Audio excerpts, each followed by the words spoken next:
Due to an accidental fall into the water, Zhou Fei found himself in the Dragon Ball universe, transformed into a Saiyan.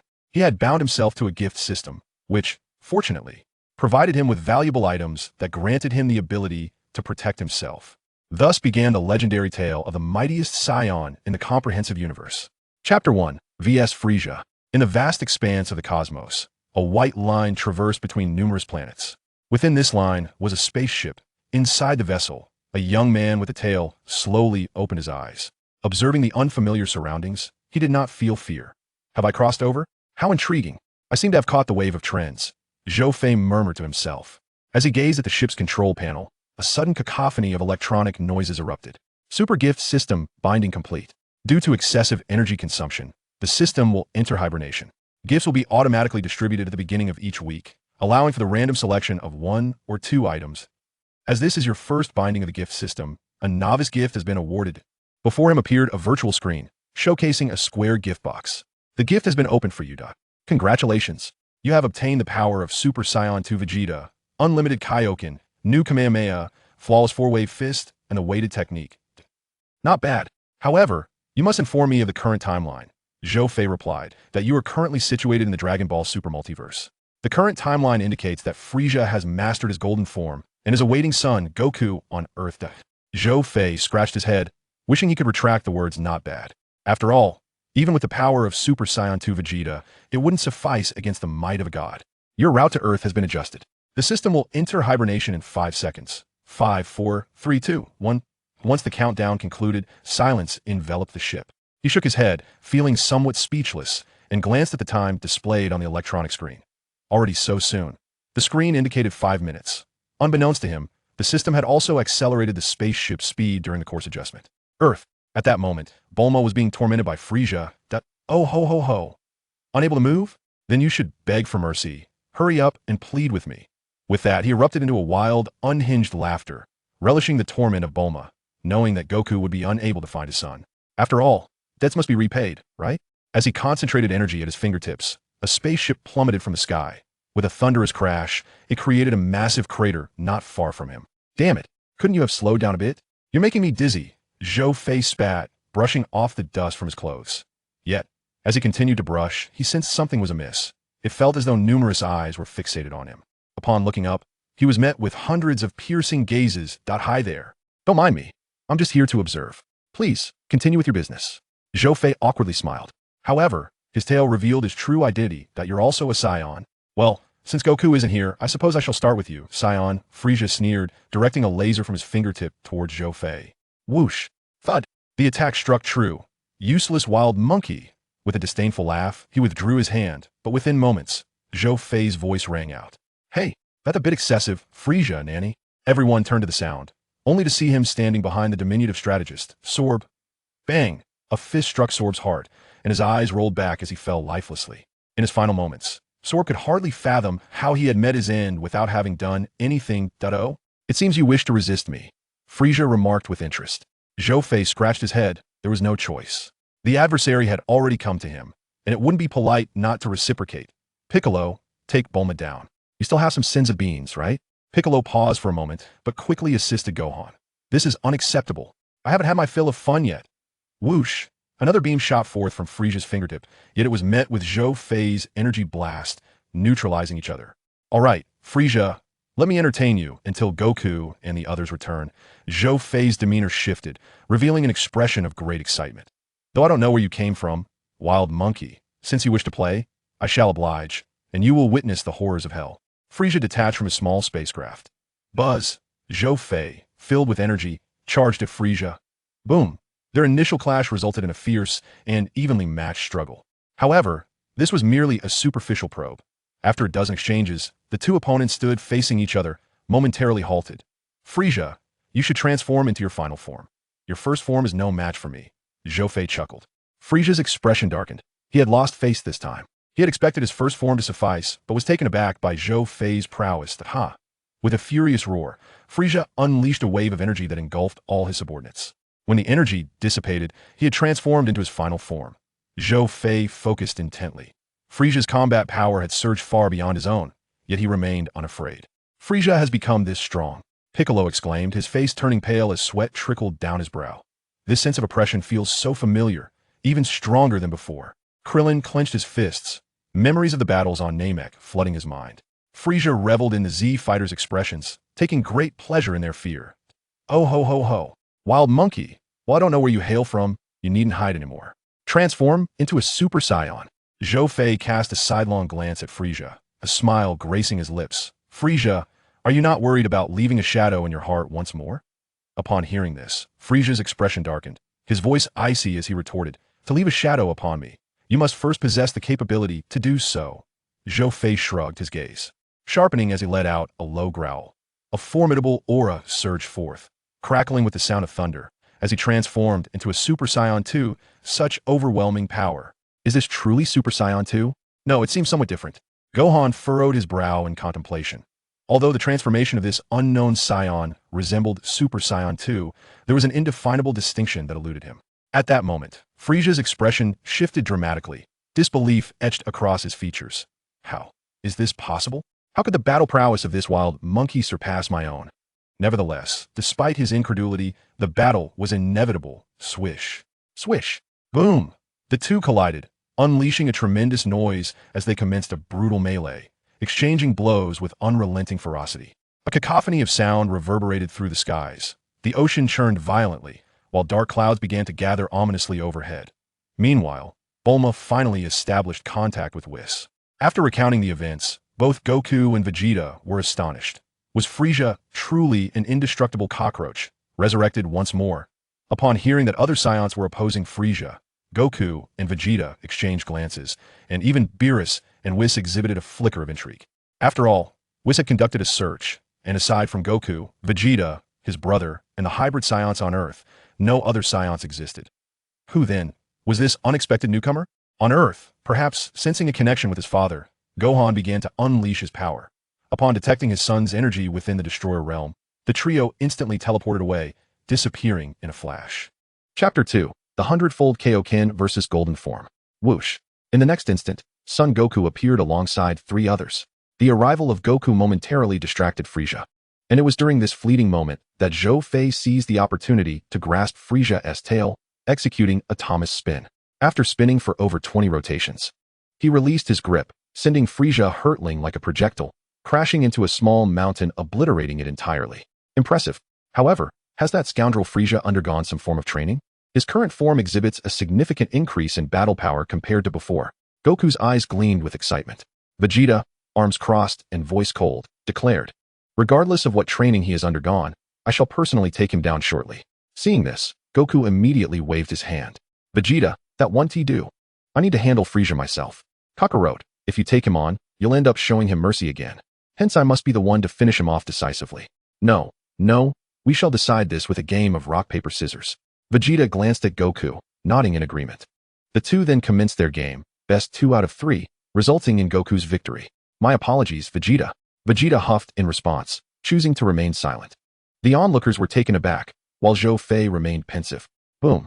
As the radiant light flickered, all debris vanished, and Frieza emerged from the rubble. You wretched wild monkey.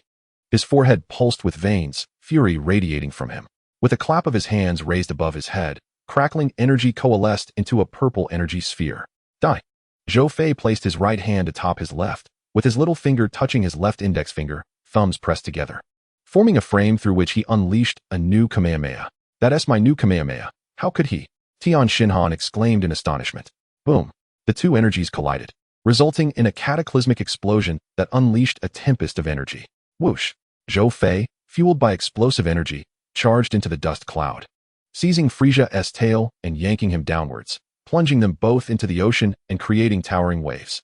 In a secure area on land, Beerus, while eating, mumbled, have you found any information on this Saiyan yet? Not at all. I've searched every corner of the universe and found no trace of this particular Saiyan. Whis replied, equally muffled. I see. That is indeed quite strange. This cream sundae is delightful. Beerus exclaimed with great satisfaction. Whoosh. Zhou Fei burst forth from the ocean. With Frieza in hot pursuit, his face marked by minor wounds. You detestable wild monkeys are utterly insufferable. Frieza snarled, his visage contorted with rage.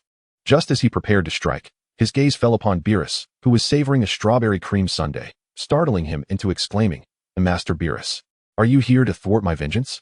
Are you blind? Just don't disturb my meal." Beerus replied nonchalantly. Frieza nodded respectfully, concealing his true thoughts. "Hey, Frieza, how did you come back to life?" Goku shouted. The Z warriors exchanged bewildered glances at Goku, questioning the appropriateness of his inquiry at such a moment. "Once I've dealt with this wild monkey, you'll be next, Goku, and Vegeta too," Frieza retorted, a sinister glint in his eyes.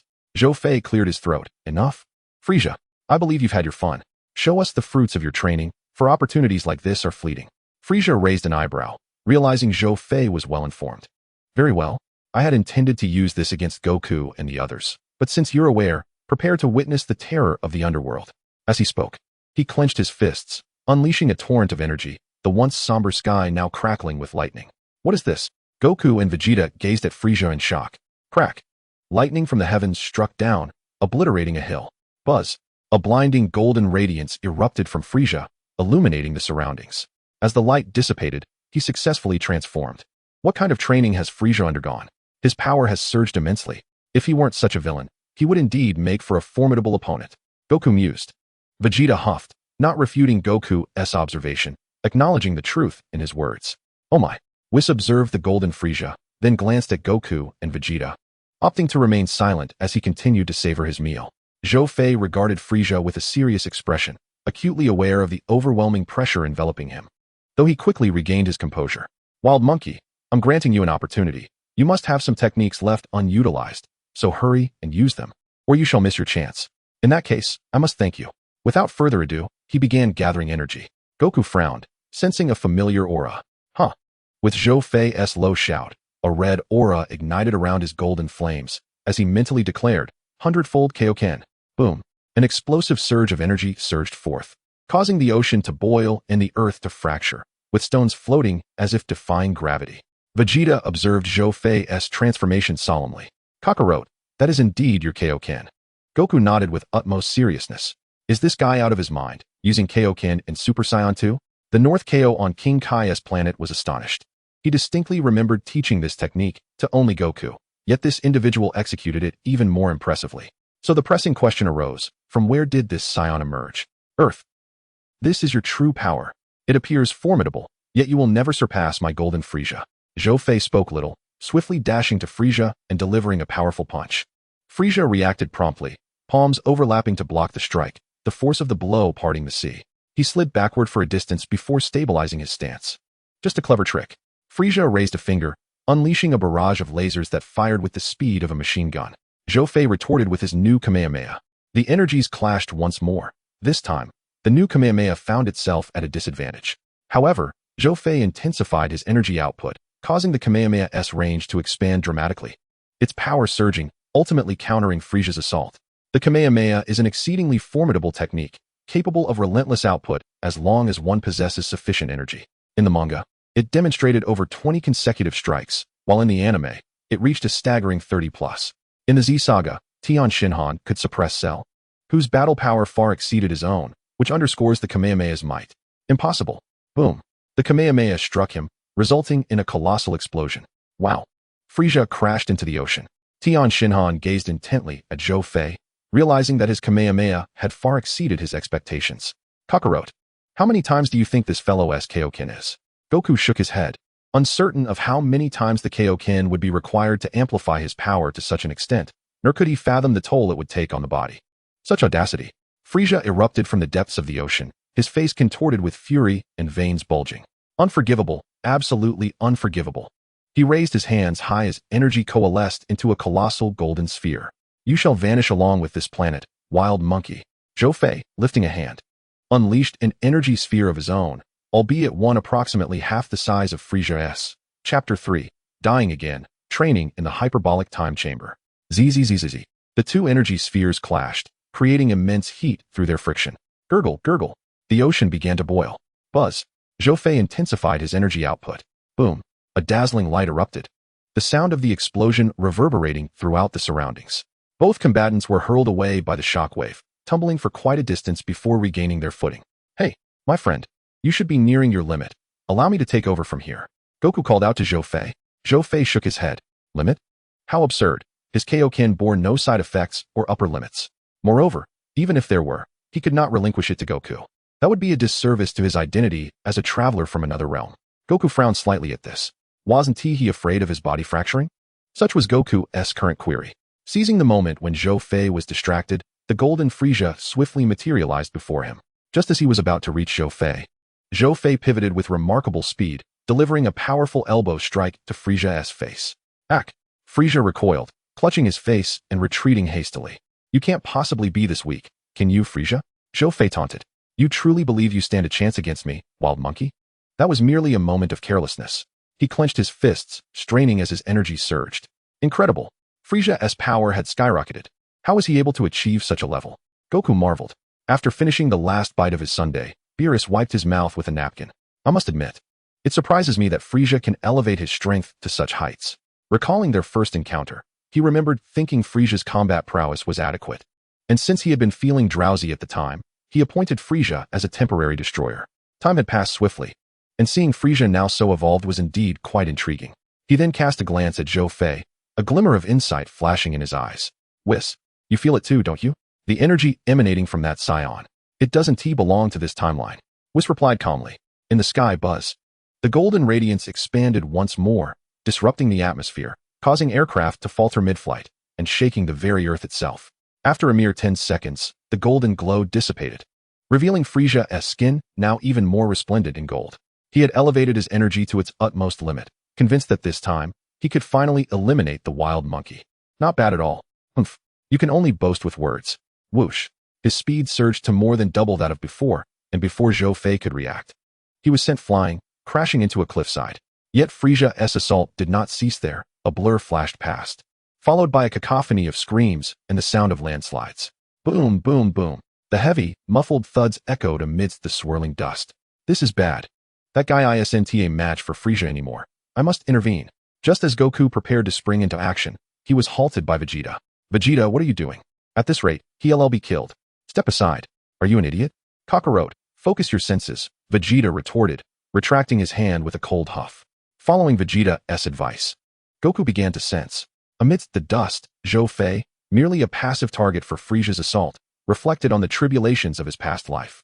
In his previous existence, he was an orphan, living a life of oppression, constantly subjected to scorn and hardship. Although there were some good souls, the malevolent ones far outnumbered them. No, that wasn't true. The world would not change simply because he was an orphan. The earth would continue to spin regardless of his existence. He pondered. There is nothing in this reality worth my concern. Let me shine brightly in this world. With that thought, a faint smile graced his lips. Frieza, witnessing this, was consumed by rage. This wild monkey was completely disregarding his assault. Boom, boom. He intensified his strikes, landing several punches that forced Zhou Fei to stagger back. Die. He unleashed a punch imbued with his utmost strength, poised to strike. Yet at that moment, Zhou Fei raised his hand to meet it, a wave of energy surging outward, obliterating the surrounding mountains. What? The warriors gasped in disbelief. He actually blocked it. Had that blow landed, it would have surely resulted in death or severe injury. Yet no one anticipated it could be deflected so effortlessly. Frieza, consider all the heavy blows you've dealt me a gift. Now, prepare to die once more. He declared internally. Weight release. Indeed, until that moment, he had been utilizing a weight technique. Ever since acquiring this technique aboard the spaceship, he had been employing it at a 50-fold increase. The instant he released the weight, his energy soared skyward. This Saiyan is intriguing. To elevate a standard Super Saiyan form to such heights is quite the genius. Beerus offered rare praise. Whis exchanged a knowing glance with Beerus, recognizing the deeper meaning behind his words. Wow, what is happening with this guy? This is incredible. Is this a deep development of the Super Saiyan form? Goku exclaimed, his expression one of astonishment. Meanwhile, Vegeta was deep in thought, furrowing his brow. This level of power could rival their Super Saiyan Blue transformations. On the battlefield, Frieza roared. What have you done, you wild monkey? Isn't it obvious? Frieza, I am stronger than you, plain and simple. Those 4 words struck him like a heavy hammer against his heart. Yet, if Frieza could calm himself and train for a month or so, it wouldn't be so simple, and it was fortunate for Zhou Fei that Frieza's desire for revenge clouded his judgment. Buzz. In a flash, an energy beam pierced through Frieza's heart. He gazed in disbelief at Zhou Fei. Golden Frieza, have perished like this? His resentment towards the Saiyans intensified. Zhou Fei hurled Frieza's body skyward before launching an energy blast that erupted in a brilliant explosion, reducing him to ashes. With those actions complete, Zhou Fei exhaled deeply, releasing the Kaioken and collapsing to the ground. Moments later, the Z fighters soared toward him. Wow, truly remarkable. To defeat Frieza while in the state of Super Saiyan combined with Kaioken, exclaimed Son Goku. What can I say? You two were busy training in Lord Beerus's realm of destruction, and Gohan and the others were no match for him. Fortunately, I happened to land on Earth, so I had no choice but to lend a hand. However, to be honest, even with your Super Saiyan Blue forms, dealing with Frieza would still require considerable effort. As you are not yet entirely adept with this transformation, would you not agree? Zhou Fei remarked with a smile. Vegeta, upon hearing this, was visibly displeased. Are you implying that I am not a match for Frieza? You should know better than that. Enough of this talk. I need to enhance my power. He then shifted his gaze towards Piccolo. Piccolo, take me to the hyperbolic time chamber. Do you know me? And from your tone, it seems you are quite familiar with us. Piccolo replied, to which Zhou Fei nodded. How could I not be familiar? I grew up watching your anime in my past life. What do you think, Piccolo? After a moment of hesitation, Piccolo eventually agreed, motivated by his own considerations. The two then took off into the sky. Vegeta grumbled, that guy is truly infuriating. Haha, come on, Vegeta, don't be like that. After all, we are all Saiyans. Son Goku chuckled. With that, the group departed under Son Goku's instant transmission. At the temple, Piccolo-san. Piccolo addressed Ten. You understand the situation now, right? Ten nodded. I'm aware. I'll have Mr. Bubbles take him there. Minutes later, Bubbles brought Zhou Fei to the entrance of the hyperbolic time chamber, advising him. Time within the chamber flows at a ratio of 1 year inside to 1 day outside, and the gravity has been modified to 100 times that of normal. Additionally, there are provisions and water available. If it becomes too overwhelming, you may exit. After this explanation, he opened the door, and Zhou Fei stepped inside. What met his eyes was an endless expanse of white, with the air and temperature feeling distinctly altered. The moment his feet touched the ground, he was met with a formidable gravitational force that momentarily halted his stride. Indeed, 100 times the gravity was not an easy challenge. He found a suitable spot and commenced his training. Chapter 4. The tournament between two universes is established. Within the hyperbolic time chamber, Zhou Fei engaged in an intense battle with a combat puppet he had instructed Mr. Bubbles to create prior to his entry. There were 3 puppets in total, each possessing combat abilities that matched his own and capable of utilizing the Kaioken technique. The two exchanged blows, creating immense energy fluctuations. After several rounds of swift movements, they simultaneously seized each other's tails, and a wave of fatigue washed over him. However, as the puppet was devoid of life, it felt no adverse effects. I must overcome this obstacle, otherwise, I will face trouble in the future. Time passed quietly as he devoted himself to training. Meanwhile, at Bulma's house, after resting and snacking for over half an hour, Son Goku and Vegeta returned to the realm of destruction with Whis to continue their training. The effects Zhou Fei had imparted were invigorating, prompting them to seize the moment to train harder. A day later on Earth, Zhou Fei emerged from the hyperbolic time chamber, disheveled and emanating a strong odor. Ten quickly urged Mr. Bubbles to assist him in taking a shower, as the scent was overwhelming. Soaking in the hot spring, Zhou Fei reflected on the years spent within the hyperbolic time chamber. During that time, he had mastered the Super Saiyan 3rd grade transformation, and his body had adapted to withstand 250 times the gravity. Furthermore, his skills had seen significant enhancement. After his soak, he indulged in a hearty meal, as the rations in the chamber had merely served as a temporary sustenance. During the years spent in the chamber, no gifts had been issued by the system, indicating that in the real world, only a week had passed for gift distribution. In the realm of destruction, so, Beerus, are you impressed? It seems the 6th universe truly deserves its title as a culinary paradise, Kampa said, grinning widely. Beerus merely scoffed. Whis, bring that out. At once. Just a moment. Whis replied. With a flourish of his staff, several buckets of instant noodles appeared on the table, complete with boiling water and an hourglass placed beside them. What are you doing, Beerus? Kampa inquired, puzzled. Beerus did not respond, but instead focused on the hourglass. As the sand finished flowing, Whis announced, all right, please enjoy your meal. Son Goku and Vegeta were the first to dive into the noodles, and upon seeing this, Kampa and Beerus also began to indulge. Wow, Kampa exclaimed, his eyes lighting up after just a simple slurp, quickly entering a state of gluttonous consumption. After gulping down a few noodles and broth, he wore a thoroughly satisfied grin. Haha, how is it, Kampa? Isn't it better than the eggs you brought? Beerus boasted with utmost pride. Cough cough. Kampa pretended to clear his throat to mask his previous actions of devouring the noodles. This is just mediocre, he insisted, refusing to acknowledge the deliciousness of the dish. Admitting it would mean conceding defeat to Beerus, a thought he could not entertain. Beerus, reclining with an air of superiority, chuckled. If you had said it was delicious, I might have shared the name of this dish with you. Since you find it merely average, I shall refrain. Kampa's expression darkened as he glanced at Beerus. Whis, you are truly lacking in integrity. How could you not inform me about such a delightful dish? Sister, it's never too late to eat now. Son Goku and Vegeta exchanged glances, communicating silently. Vegeta, Beerus, and that chubby one look quite alike, though their physiques differ, Son Goku noted. Indeed, they bear a striking resemblance, and their attire is quite similar. They must both be deities of destruction, Vegeta replied.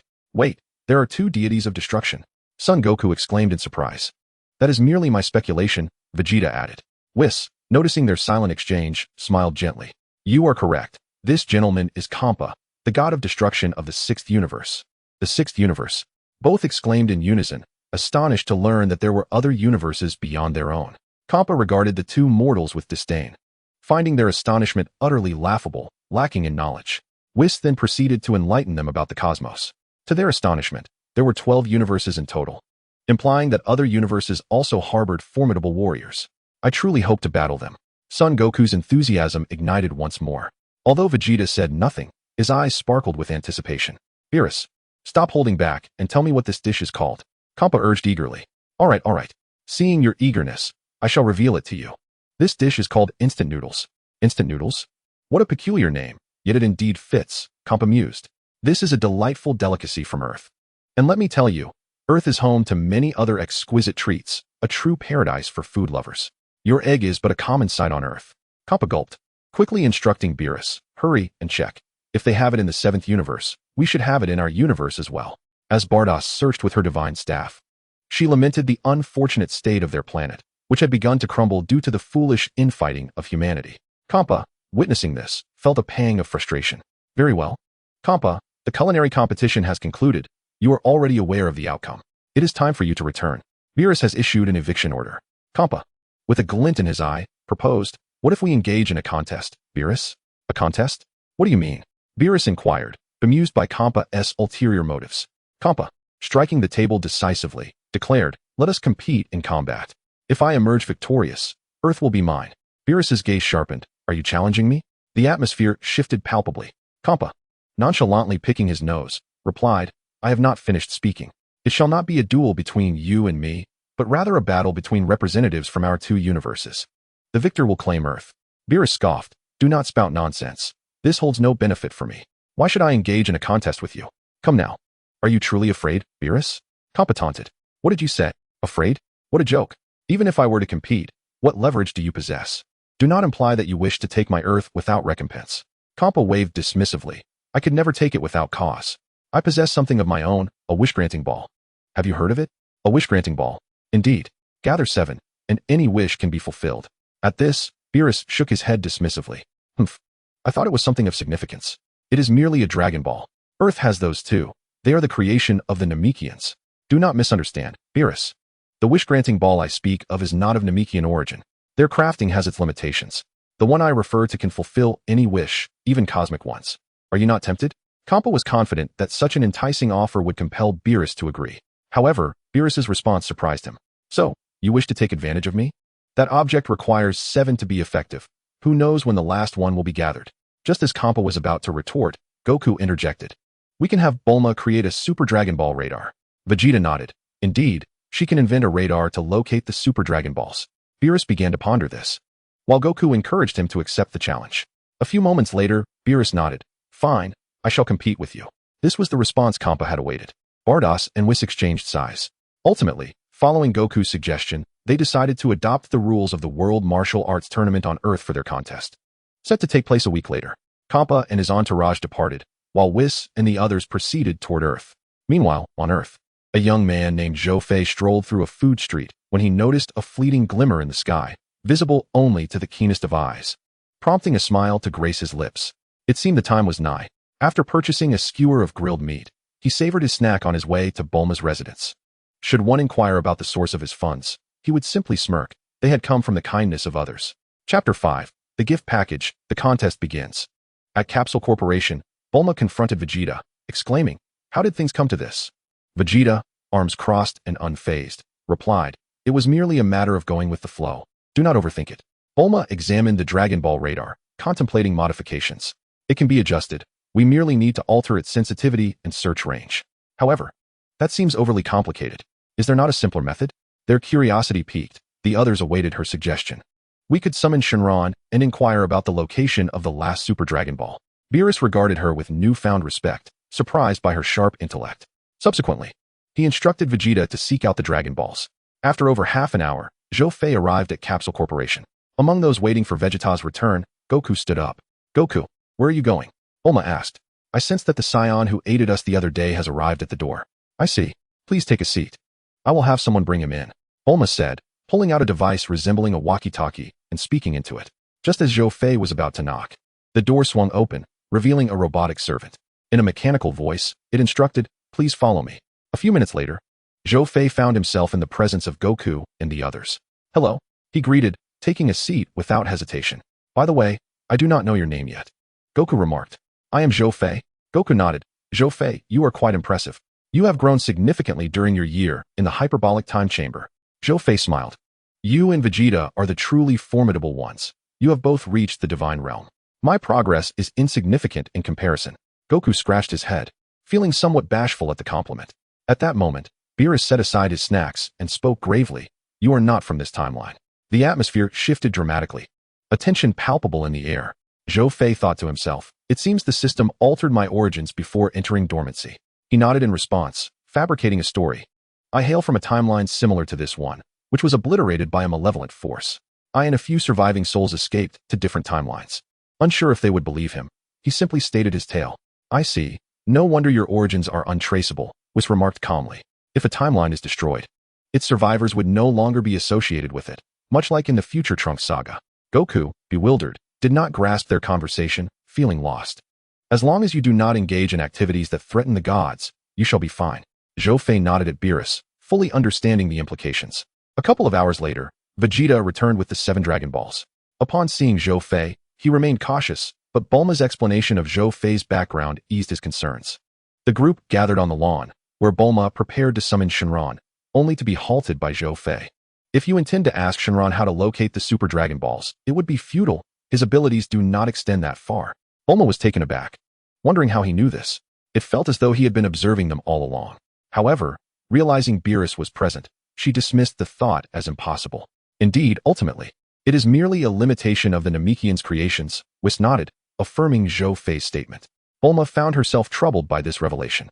Bulma, if you wish to learn about the Super Dragon Balls, you can consult Gak. He can introduce you to someone named Zuno, who possesses extensive knowledge of the universe. Really? Zhou Fei nodded slightly. Whis cast a meaningful glance at Zhou Fei before returning to his usual demeanor. Subsequently, Bulma gathered the 7 Dragon Balls, though it seemed she had forgotten about someone's resurrection. However, this was of little consequence, as the existence of the King Kai was no different whether he was alive or deceased. It merely involved a halo above his head. Following this, Bulma returned to the laboratory and embarked on a frantic search, ultimately locating the communication device to contact Jack. After issuing a verbal threat, Jack hastily set off towards Earth in his spaceship. After all, if Bulma were to follow through on her threat of sending her husband to obliterate the police headquarters, he would inevitably become a historical villain. Thus, he flew at breakneck speed, though it would still take some time to arrive. As time passed, nightfall quietly descended. The group set aside their dishes. Truly, Earth's cuisine was remarkable. It never ceased to delight. Whis wore a thoroughly satisfied expression. Indeed, they could never relinquish Earth to others. Beerus shared a similar look of contentment. Whis wiped his mouth with a napkin, rose, and summoned his staff, proclaiming, well, it is time for us to return. We must inform Monaka about the tournament. Who is this Monaka? Goku exclaimed, slamming his hand on the table. He is the contestant I have selected. The remaining 2 can be chosen by you. Once you have made your selections, simply summon them. Beerus replied nonchalantly. Hey, how can Lord Beerus be like this? What? Do you have a problem with that? Beerus narrowed his eyes. Goku shook his head. He dared not voice any objections. Although he was a martial arts enthusiast, he was not a fool. I don't mind telling you, Monaka is the strongest I have trained. Goku, you can only rank 2nd. Upon hearing Beerus' words, Goku's eyes widened, while Vegeta's expression grew somewhat uncomfortable, as Beerus' statement resonated deeply with him. Meanwhile, Zhou Fei felt utterly speechless. He was merely a cosmic deliveryman. Sighing, he thought how absurd it was to fabricate any justification to keep Goku and Vegeta in check. Only someone like Goku, obsessed with martial arts, would be gullible enough to believe it, even engaging in sparring with Beerus, the suited actor. After some conversation, Beerus and Whis departed, leaving Goku and Zhou Fei temporarily settled in Bulma's spacious home. As time slipped by, a week passed almost unnoticed. During this week, suitable contestants had been selected. One day, Zhou Fei stood before the square as the system chimed. Package has been dispatched, successfully opened. Congratulations, you have obtained the Dragon Fist. Gravity manipulation. Quite impressive. This gravity manipulation seems akin to a skill called Hertz, which could prove useful in battle. Half an hour later, everyone gradually entered the square. Once all were gathered, Whis pointed his staff, casting a beam of light that shot into the sky before vanishing. 3 hours later, they arrived at the God of Destruction's realm. After Beerus and Monaka, the Deliverer Man, boarded the square, they set off once more. After flying for over 2 hours, they finally reached the location of the nameless planet. Wow. So, this is the Super Dragon Ball. It's absolutely enormous. Krillin exclaimed, astonished by the size of the Super Dragon Ball. He had thought the Dragon Balls on Namek were large, but this one was akin to a planetary orb, simply unbelievable. Indeed, it is precisely this size that allows for the fulfillment of any wish. Zhou Fei remarked, his eyes glimmering at the sight of the Super Dragon Ball. The square gently descended into the venue. Minutes later, everyone took their seats, and the contestants commenced the first written examination. Notably, Majin Buu was not invited to participate, so he watched from the audience. 10 minutes passed swiftly, and all the participants from both universes passed. Well done. Now, as for the order of participants, Monaka will take the lead. The rest you may decide yourselves, Beerus declared, settling into a plush seat with his legs crossed. With that, Zhou Fei and the others began to play rock, paper, scissors. The first to take the stage was Goku, followed by Vegeta, then Zhou Fei, and lastly Piccolo. On the arena, the host spoke with great enthusiasm. Esteemed guests, thank you for your patience. The combat tournament featuring the contestants selected by the Gods of Destruction from Universes 6 and 7 is about to commence. However, before we begin, we must first sing the Cosmic Anthem. With that, the surrounding lights dimmed, and a spotlight illuminated the stage, revealing a pink penguin adorned with a bow tie. As the background music began, it took the microphone and sang, "The universe is vast." After finishing, the music halted, and it bowed, saying, "Thank you." The crowd collectively sighed. This is truly absurd. It's as if the door to absurdity has been flung wide open. Zhou Fei's lips twitched in disbelief. All right, enough with the preamble. Let us commence the first round of the tournament. The first contestant from Universe 6, Bardamo, stepped up, followed by Universe 7's Goku. Now, let us welcome our contestants to the stage. The host announced, stepping back slightly. Let me see what this bear is capable of, Goku said, stretching his limbs as he leapt onto the arena alongside Bardamo. The battle was about to begin. Chapter 6, The Devious Villain, One Move to Victory. The two gods of destruction unleashed beams of energy from their fingers, striking the gong. The host, also the referee, immediately declared, the match begins. Both contestants assumed their stances. The golden bear bounded forward. I expected you to be quite cumbersome, yet you are surprisingly agile. Speak while you can, for soon you shall be eliminated, Bardamo retorted. As he spoke, the bear's speed increased, becoming a mere blur. Goku dodged adeptly, akin to playing a video game. With a resounding thud, he sent Bardamo hurtling towards the edge of the arena, barely managing to maintain his balance and avoid falling off. What on earth is Kakarot doing? He could dispatch that creature in no time, yet he is just stalling, Vegeta grumbled, visibly irritated. Goku scratched his head, offering an awkward smile. Oh, come on, Vegeta. I've eaten too much barbecued meat. I think I'm still digesting. Well, it seems the 7th universe's contestant is not all that impressive. Just as Lord Kampa described, a facade of strength, Bardamo sneered. Goku took a moment to digest his food. Seeing an opening, Bardamo unleashed several energy blasts. Bang, bang, bang. However, Goku deftly evaded them. My stomach feels much better now. Thank you. Now let us officially begin. With that, he vanished and appeared before the golden bear, unleashing a torrential barrage of punches upon it. Yet, to his astonishment, the bear remained unfazed, even pushing Goku back. What is happening? My attacks seem utterly ineffective, Goku exclaimed. Bewildered, the golden bear merely patted its belly and said, come on, put in a little more effort. Goku, leaping back, executed the Kamehameha wave. With a thunderous explosion. When the dust settled, the bear stood resolute, unyielding.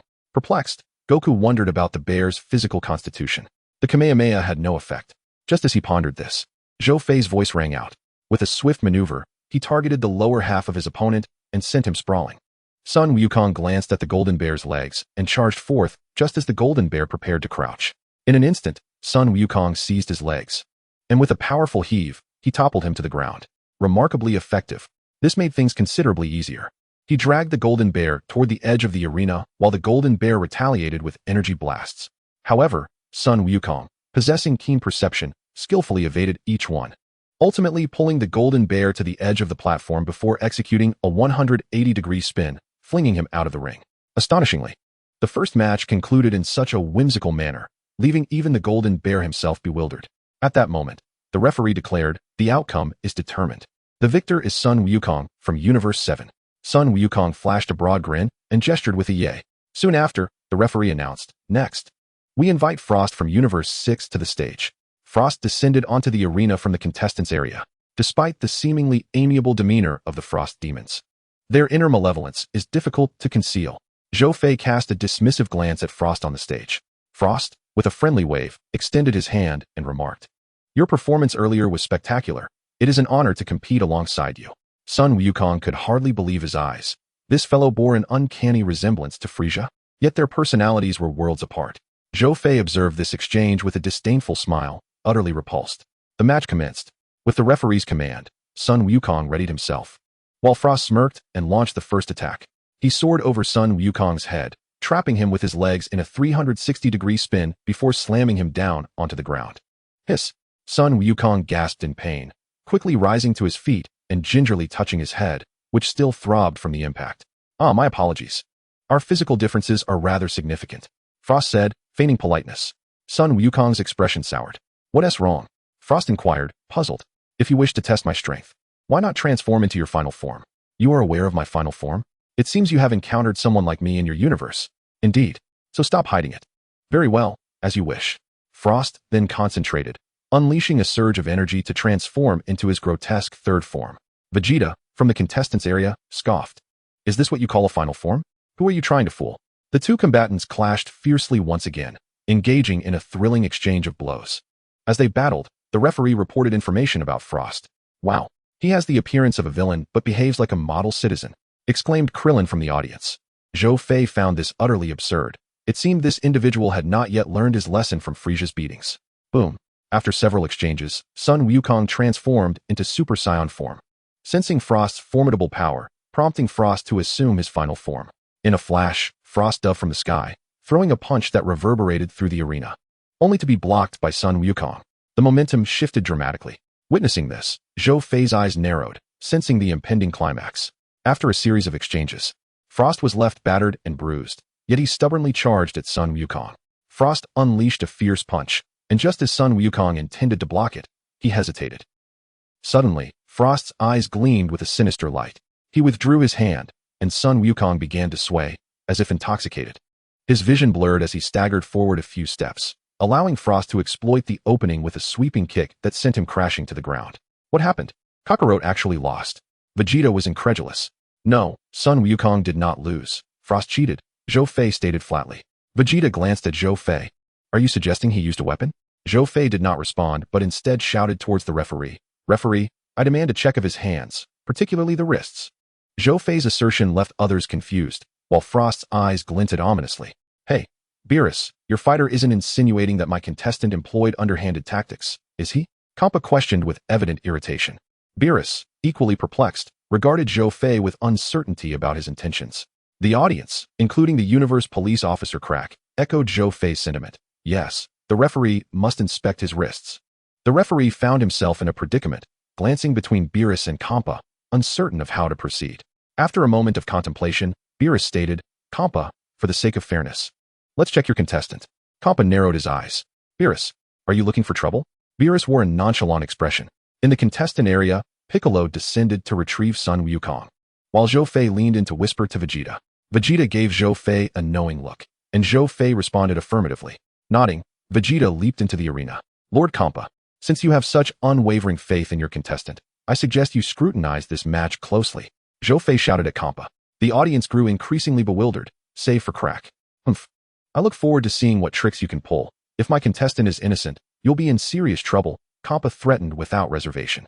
Zhou Fei, undeterred, remained steadfast, confident in his stance. On the arena, the referee declared the match to begin. Vegeta immediately transformed into Super Saiyan. In an instant, he closed the distance and landed a punch on Frost's face before he could react, using just enough force to send him tumbling to the ground. He then stepped on Frost's hand, crouching down, ready to touch him, when suddenly a minuscule glimmer of light flashed from Frost's hand. Vegeta deftly dodged, and with a powerful strike, he slammed his fist down. Frost let out a pained scream as a tiny black spot appeared on his hand. Just as Zhou Fei said, "You are truly repulsive," Vegeta declared, raising Frost's hand for all to see. "Everyone, observe closely. There is something sinister hidden on this fellow's hand." As he spoke, he squeezed hard, causing a strange liquid to ooze from the black spot, sizzling as it hit the ground.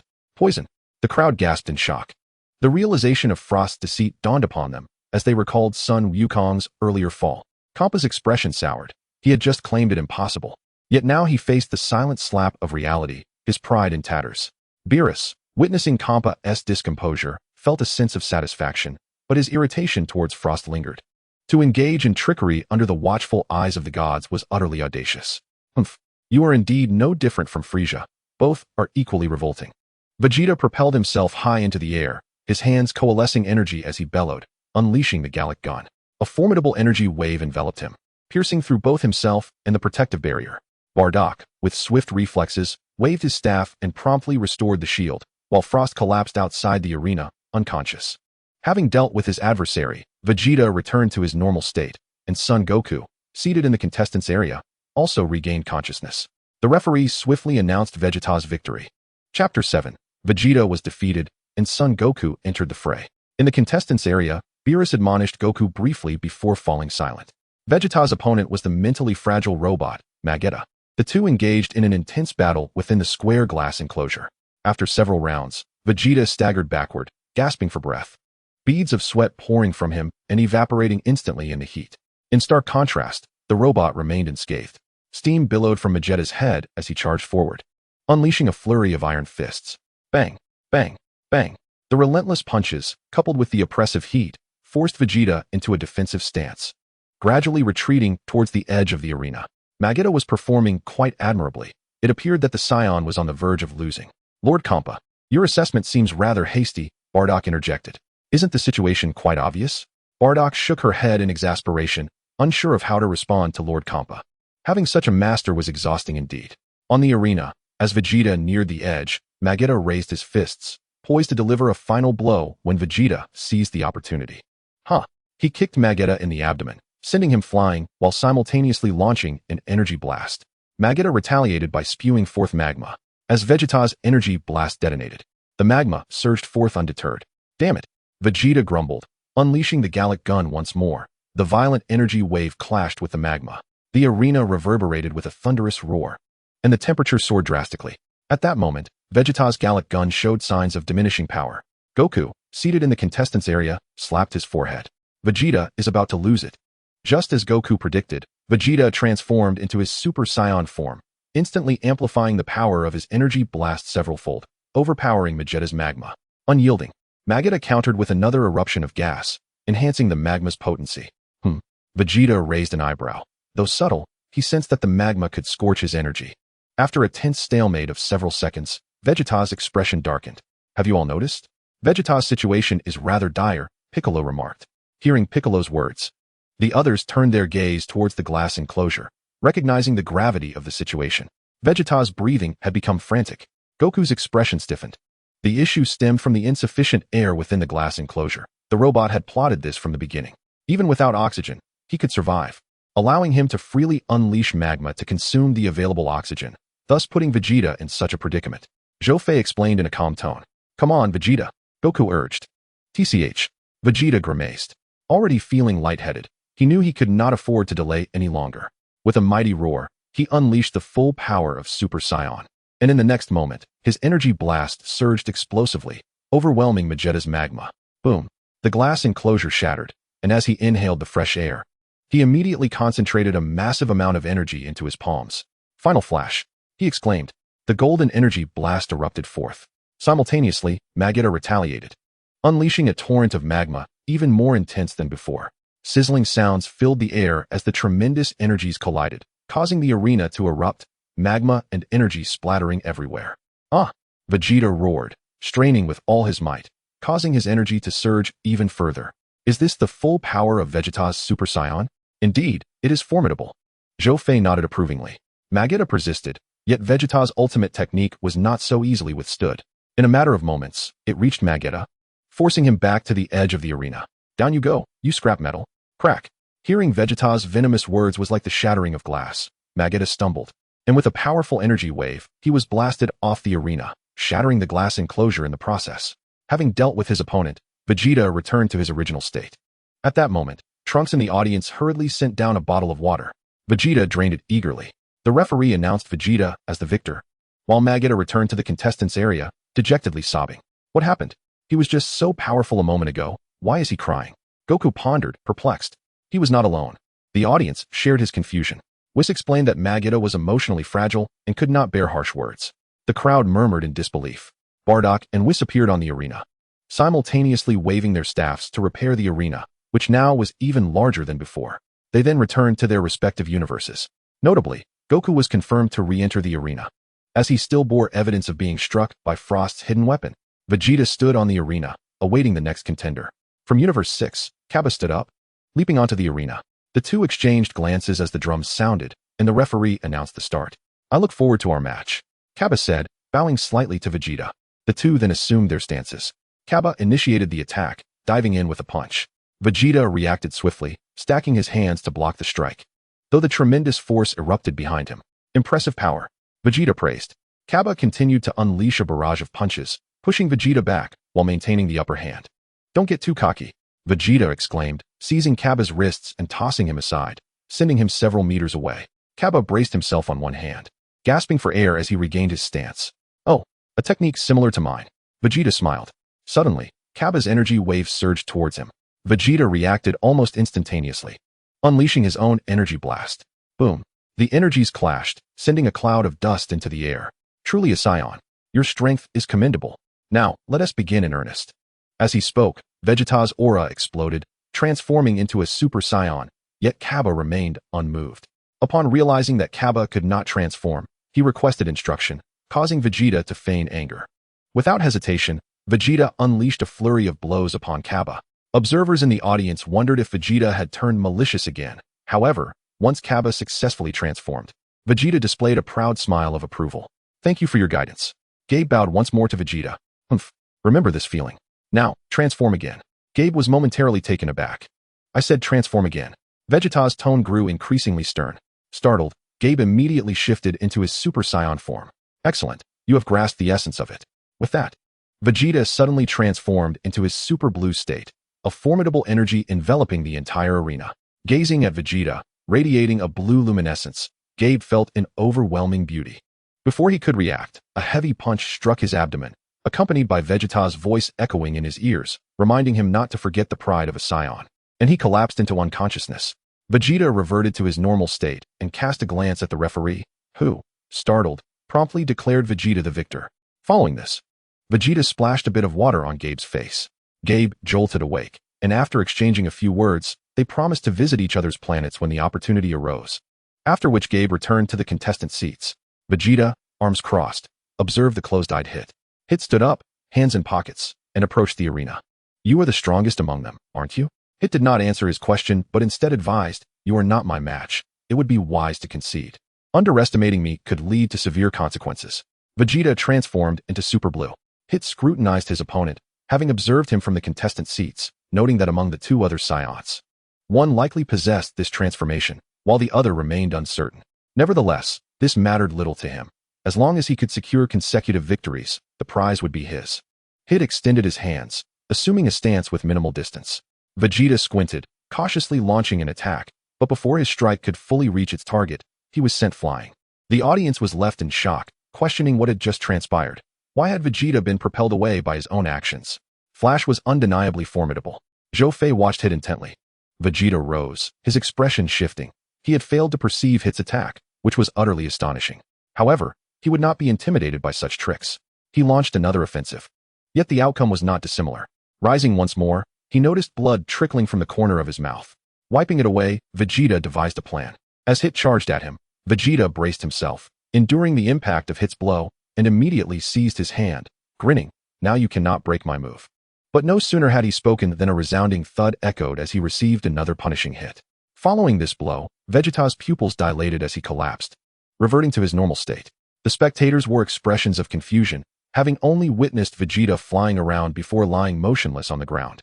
The referee approached to check, discovering that Vegeta was merely unconscious, and thus declared Hit the winner.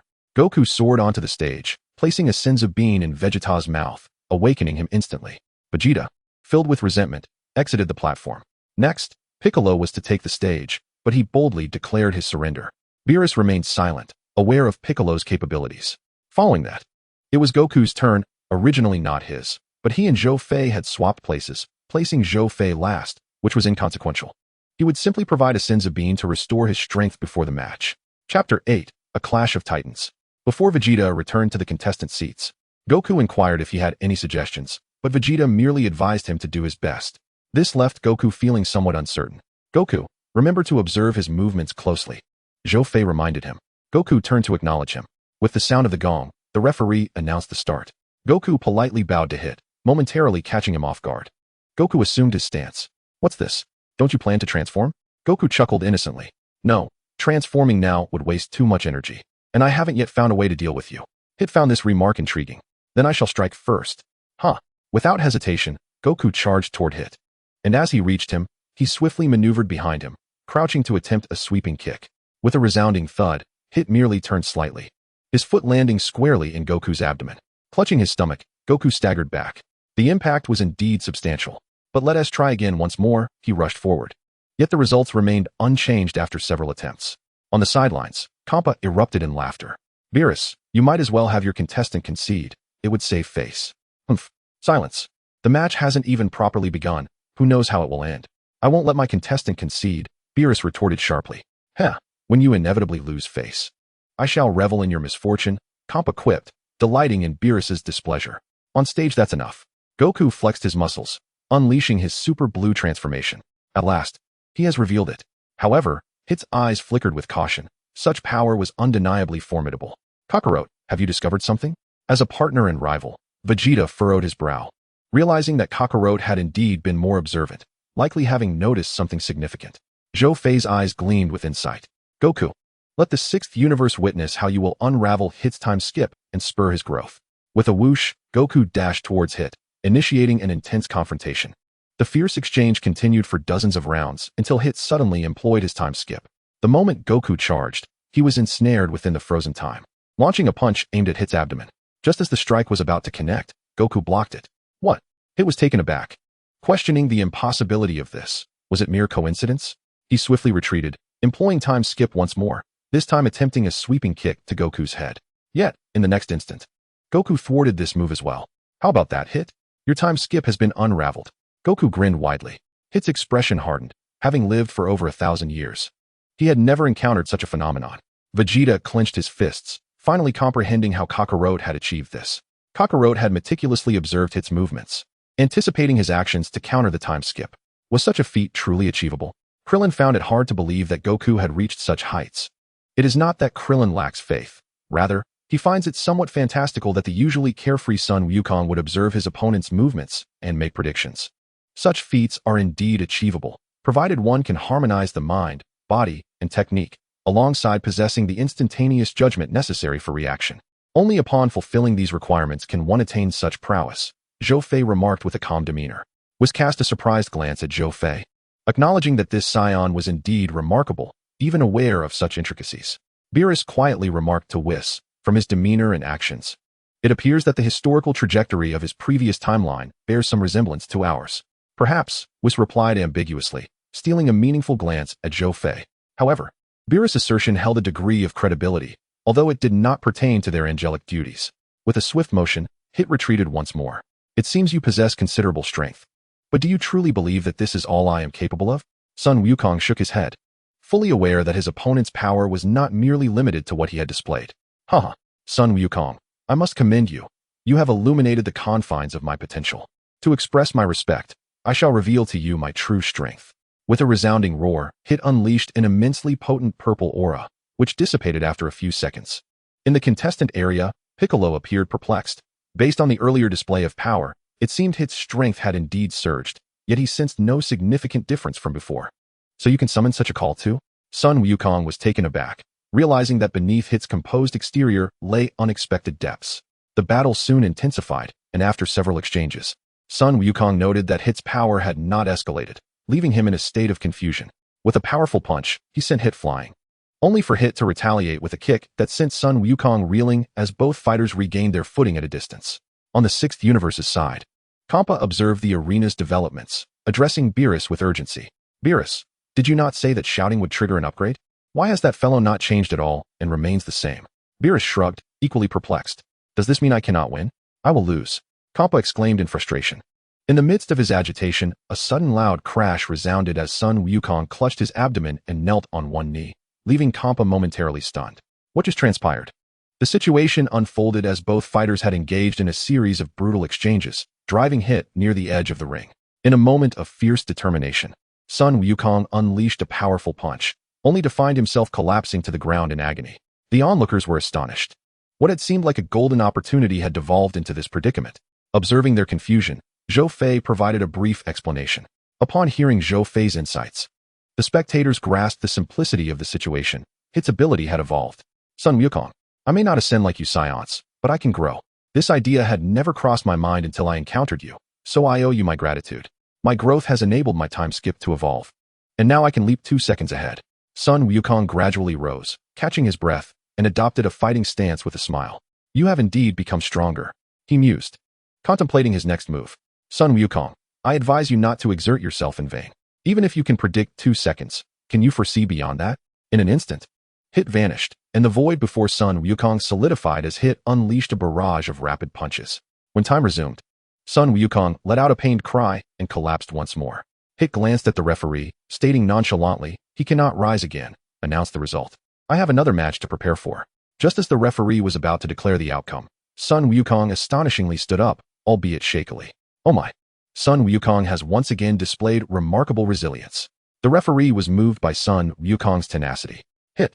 This cannot conclude yet. I still have my ultimate technique to unveil. Clenching his fists, Sun Wukong began to gather energy. Hit observed Sun Wukong, refraining from taking advantage of his vulnerability. Despite Kampa's urgings, he remained a principled assassin. Vegeta in the contestant area wore an expression of deep displeasure, gritting his teeth. Kakarot is a lunatic, employing the Kaioken. Indeed, the aura radiating from Sun Wukong was that of the Kaioken technique. Zhou Fei shook his head. It was evident that this tactic had been employed, and its side effects were substantial. However, it must be noted that the Kaioken utilized in Super Saiyan Blue form produced significantly different enhancements compared to its application in Super Saiyan 2 or 3 forms. Sun Wukong's fierce and tempestuous aura enveloped the arena, causing the glass dome to creak ominously. In the blink of an eye, he appeared behind Hit, only to return to his original position. What? Hit was taken aback. This speed exceeded his time skip. Oh, tenfold Kaioken. The explosive energy sent the arena's bricks soaring. Hit crossed his arms to brace against the onslaught of this explosive force. A powerful and heavy punch struck his face, causing him to spit foam as he was propelled backward. Rising to his feet, Hit wiped his mouth and attempted a time skip once more, but regrettably, the 2-second attack was thwarted yet again. Sun Wukong's heavy fist slammed into Hit's abdomen, bending him like a shrimp as he expelled more foam. It's futile. My current position is far ahead of your time skip. He then launched Hit skyward, gathering energy for a Kamehameha wave. A radiant blue beam erupted forth, engulfing Hit like a deluge. Chapter 9. Hit Unleashed vs. Super Saiyan Blue Kaioken. Within the torrent of energy, Hit bellowed as a purple aura erupted around him. The clash of their tremendous energies caused the entire nameless planet to tremble. Whis! Beerus called out. Whis rose, waving his staff, while Babidi did the same. Divine power emanated from their staffs, instantly stabilizing the nameless planet. Oh! The two energies momentarily reached a stalemate. As time progressed, Sun Wukong's Kamehameha wave began to gain the upper hand. Seizing the moment, he shouted, unleashing an explosive burst of energy. Thick smoke enveloped the arena. What is happening now? Indeed, we cannot see a thing. As the smoke gradually cleared, the figures of both fighters emerged, albeit looking quite disheveled. Sun Wukong's muscles began to twitch, signaling the onset of the side effects. Though Hit had sustained injuries, he was fortunate that his time skip had evolved in the instant of the explosion, allowing him to reach a second's worth of evasion, thus escaping with minimal harm.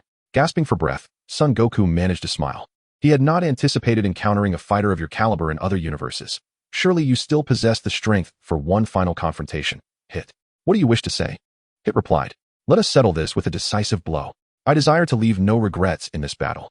Agreed. I share that sentiment, Son Goku. As their words faded, both warriors unleashed their energy, blue-red flames clashing against purple auras, creating serpentine arcs of electricity. Kamehameha. Hit concentrated, releasing a wave of energy. Crack. The arena could not withstand the impact of their formidable energy waves, shattering under the pressure. As their energies surged, Goku's skin began to seep blood. Ugh, Kakaroto's Kaioken side effects are manifesting. Vegeta observed gravely. Goku, father. Both Chi-Chi and Goten expressed their deep concern. The anxiety was palpable among their companions as well. Damn it. Just hold on a little longer, my body must endure, just for a moment. Goku silently encouraged himself. Their energies erupted once more.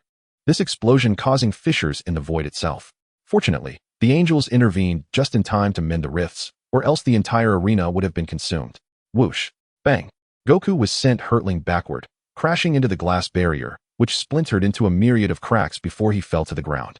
Hit landed precariously on the edge of the arena, barely avoiding disqualification. Hit has triumphed, Kappa exulted. Thrilled at the prospect of winning 2 more matches to claim Universe 7's Earth. Goten and Krillin rushed to Goku's side. Krillin produced a Senzu bean while Goten offered him a bottle of water. After swallowing the bean and sipping the water, Goku rose, gazing at Hit. You are truly formidable. And you have yet to unleash your lethal techniques. I hope for a battle without reservations next time. I too look forward to our next encounter. Their eyes locked. A mutual respect blossomed between them. At that moment, the referee unexpectedly emerged, declaring Hit the victor. Goku returned to the contestants' seating and plopped down heavily. Vegeta shot him a sidelong glance before turning to Zhou Fei, who stood up, first retrieving a Senzu bean from Krillin before approaching the arena. He tossed the bean to Hit, an action that stirred a sense of unrest in Beerus. Hey, how can you heal an adversary? Beerus roared. Zhou Fei shrugged with a smile. Lord Beerus, do not be so rigid. I wish to witness his true power. His gaze shifted to Hit. Now Hit, allow me to see your genuine strength. Without hesitation, he transformed into Super Saiyan 2. Will you not assume your blue form? Zhou Fei shook his head. I cannot transform into the Super Saiyan Blue. You cannot. It seems you are confident in your abilities. Zhou Fei smiled faintly. Confidence? You will know once we engage. Swish. Swish. The two launched into a fierce melee. Vegeta noted. His Super Saiyan 2 form has significantly strengthened. He nodded, recognizing that this opponent's form dwarfed Gohan's from their earlier battles. Even Piccolo, Gohan's mentor, appeared taken aback. Meanwhile, in Universe 6, Kappa observed Zhou Fei's Super Saiyan 2 form, murmuring to himself, his energy surpasses what my master taught me about Super Saiyans, yet it has not reached the blue level. What could this be? Suddenly, realization dawned upon him. My master mentioned that Saiyans can evolve. He said I too have the potential to reach that blue form. Thus, this Saiyon's current form must be a Super Saiyan beyond the ordinary. With this revelation, Kappa felt invigorated, eager to study the battle closely. Bang! The two exchanged blows, both stepping back as the repaired arena became marred once again. Hit, let us cease this mutual probing. It is time to unveil our true prowess. Indeed, Zhou Fei began to radiate a powerful golden aura that filled the arena. Vegeta, sensing something, suddenly turned to Goku, speaking gravely. He cannot be intending to transform into Super Saiyan 3, can he? Goku nodded, affirming Vegeta's observation. Indeed, the energy readings indicated a transformation was imminent. Transforming into Super Saiyan 3 was immensely taxing. What was his intention? After a dazzling burst of golden light, Zhou Fei emerged as a Super Saiyan 3. This is Super Saiyan 3, do not be so astonished. This is far from over. It was taken aback. This energy felt akin to Goku's own techniques. 50 times Kaioken. A massive surge of red and yellow energy surged forth, overwhelming the arena. Goku's Kaioken has been surpassed. Goku remarked, bewildered, noting the absence of fatigue that typically accompanied such a technique. His muscles ached, and he speculated that the true side effects would soon manifest. As Zhou Fei emanated an intense aura, Hit wasted no time in retaliating. Buzz! His purple energy erupted, surging for several seconds before ceasing. The energies of both fighters coalesced into 2 azure dragons that clashed, reminiscent of the battle between Goku and Beerus. Whoosh! The two surged forward, colliding at the arena's center, causing a cataclysmic explosion that sent shockwaves through the audience and contestant seating. To think that Hit could unleash his full potential. The Saiyans of Universe 7 are truly intriguing. Vados smiled knowingly at Universe 7. As the selector of contestants, she was well aware of Hit's formidable prowess. Though he could not compare to the divine beings among mortals, he was among the elite. Goku and his companions, while imbued with divine energy, were ultimately still mortals. Their strength remarkable, yet not divine. Hit's potential for growth was his advantage. Not to mention Goku's technique was perhaps not fully mastered.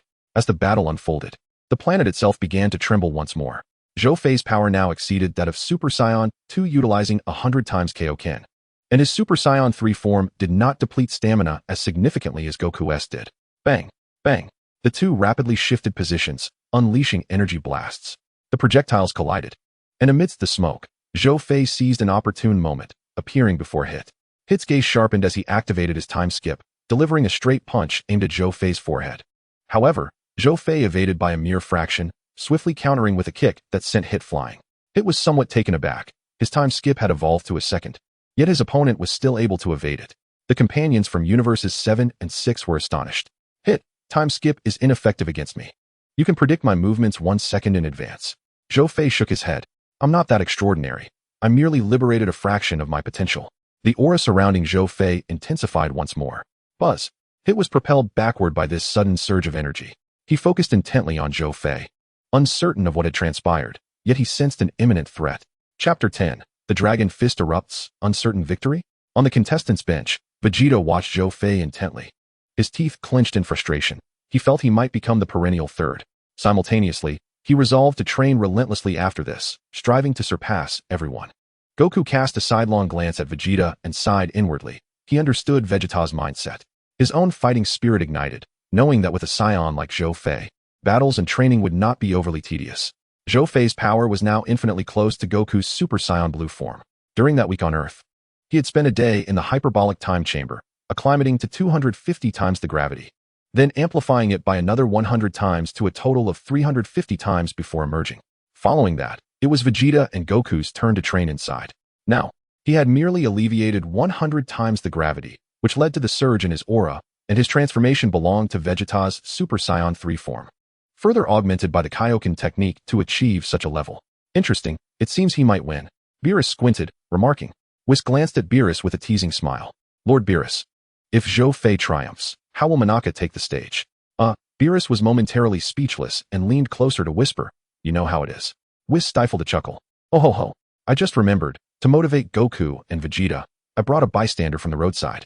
Beerus immediately gestured for silence, ensuring that Goku and Vegeta remained unaware. Though all of this was overheard by Piccolo. Piccolo gazed at Zhou Fei on the arena, silently hoping he would prevail. Swish! Zhou Fei vanished, reappearing before Hit, and launched a fierce flurry of punches. Bang! Bang! Bang!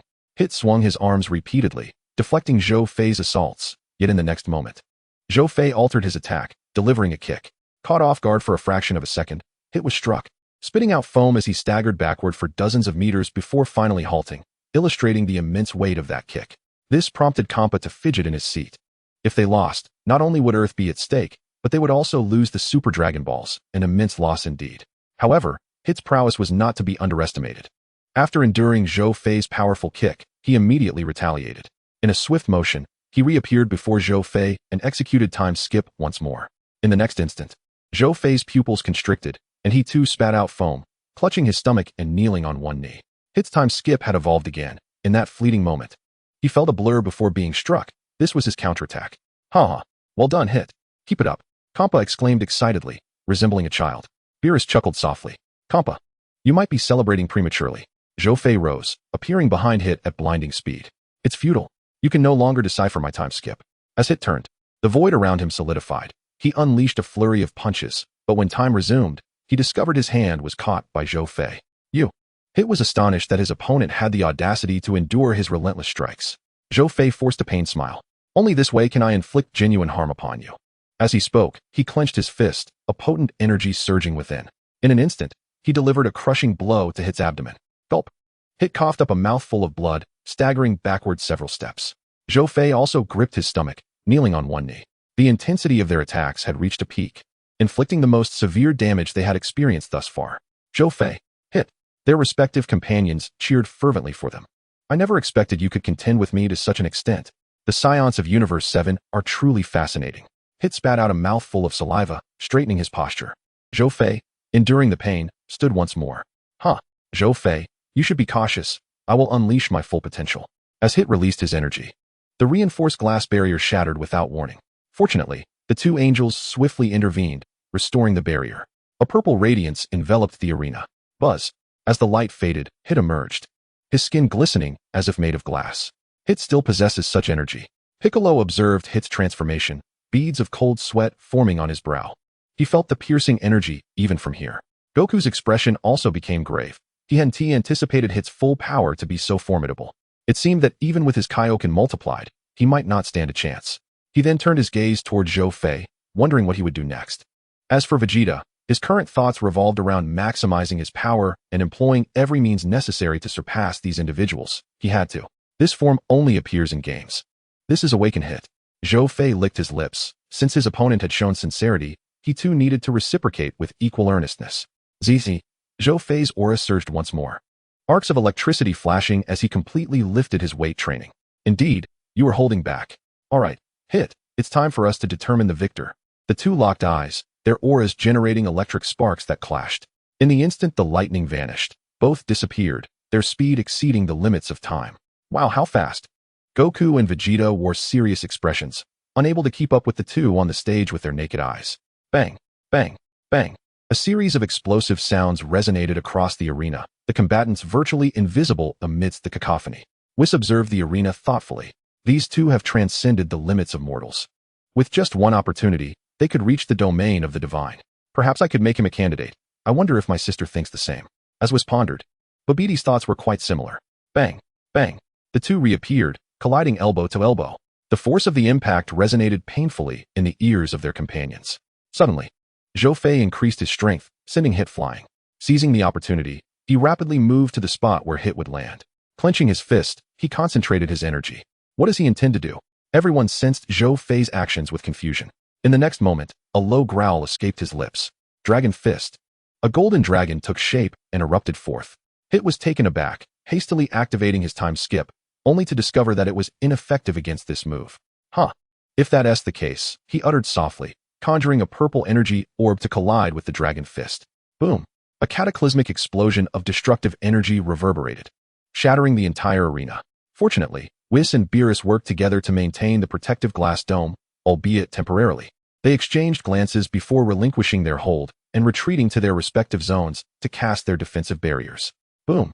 The glass dome shattered, and the dazzling light from the arena illuminated half of a nameless star. The companions from both universes covered their ears, overwhelmed by the sheer intensity of the sound. What happened? After several seconds, Piccolo struggled to speak. Owing to his exceptional hearing, he had decisively torn off his own ears at the moment of the energy's eruption, regrowing them once the noise subsided. Vegeta and Goku shook their heads, while only Beerus retained a slightly serious expression as he gazed at the arena. As the dust settled, the situation became clear. Both fighters lay sprawled on the ground.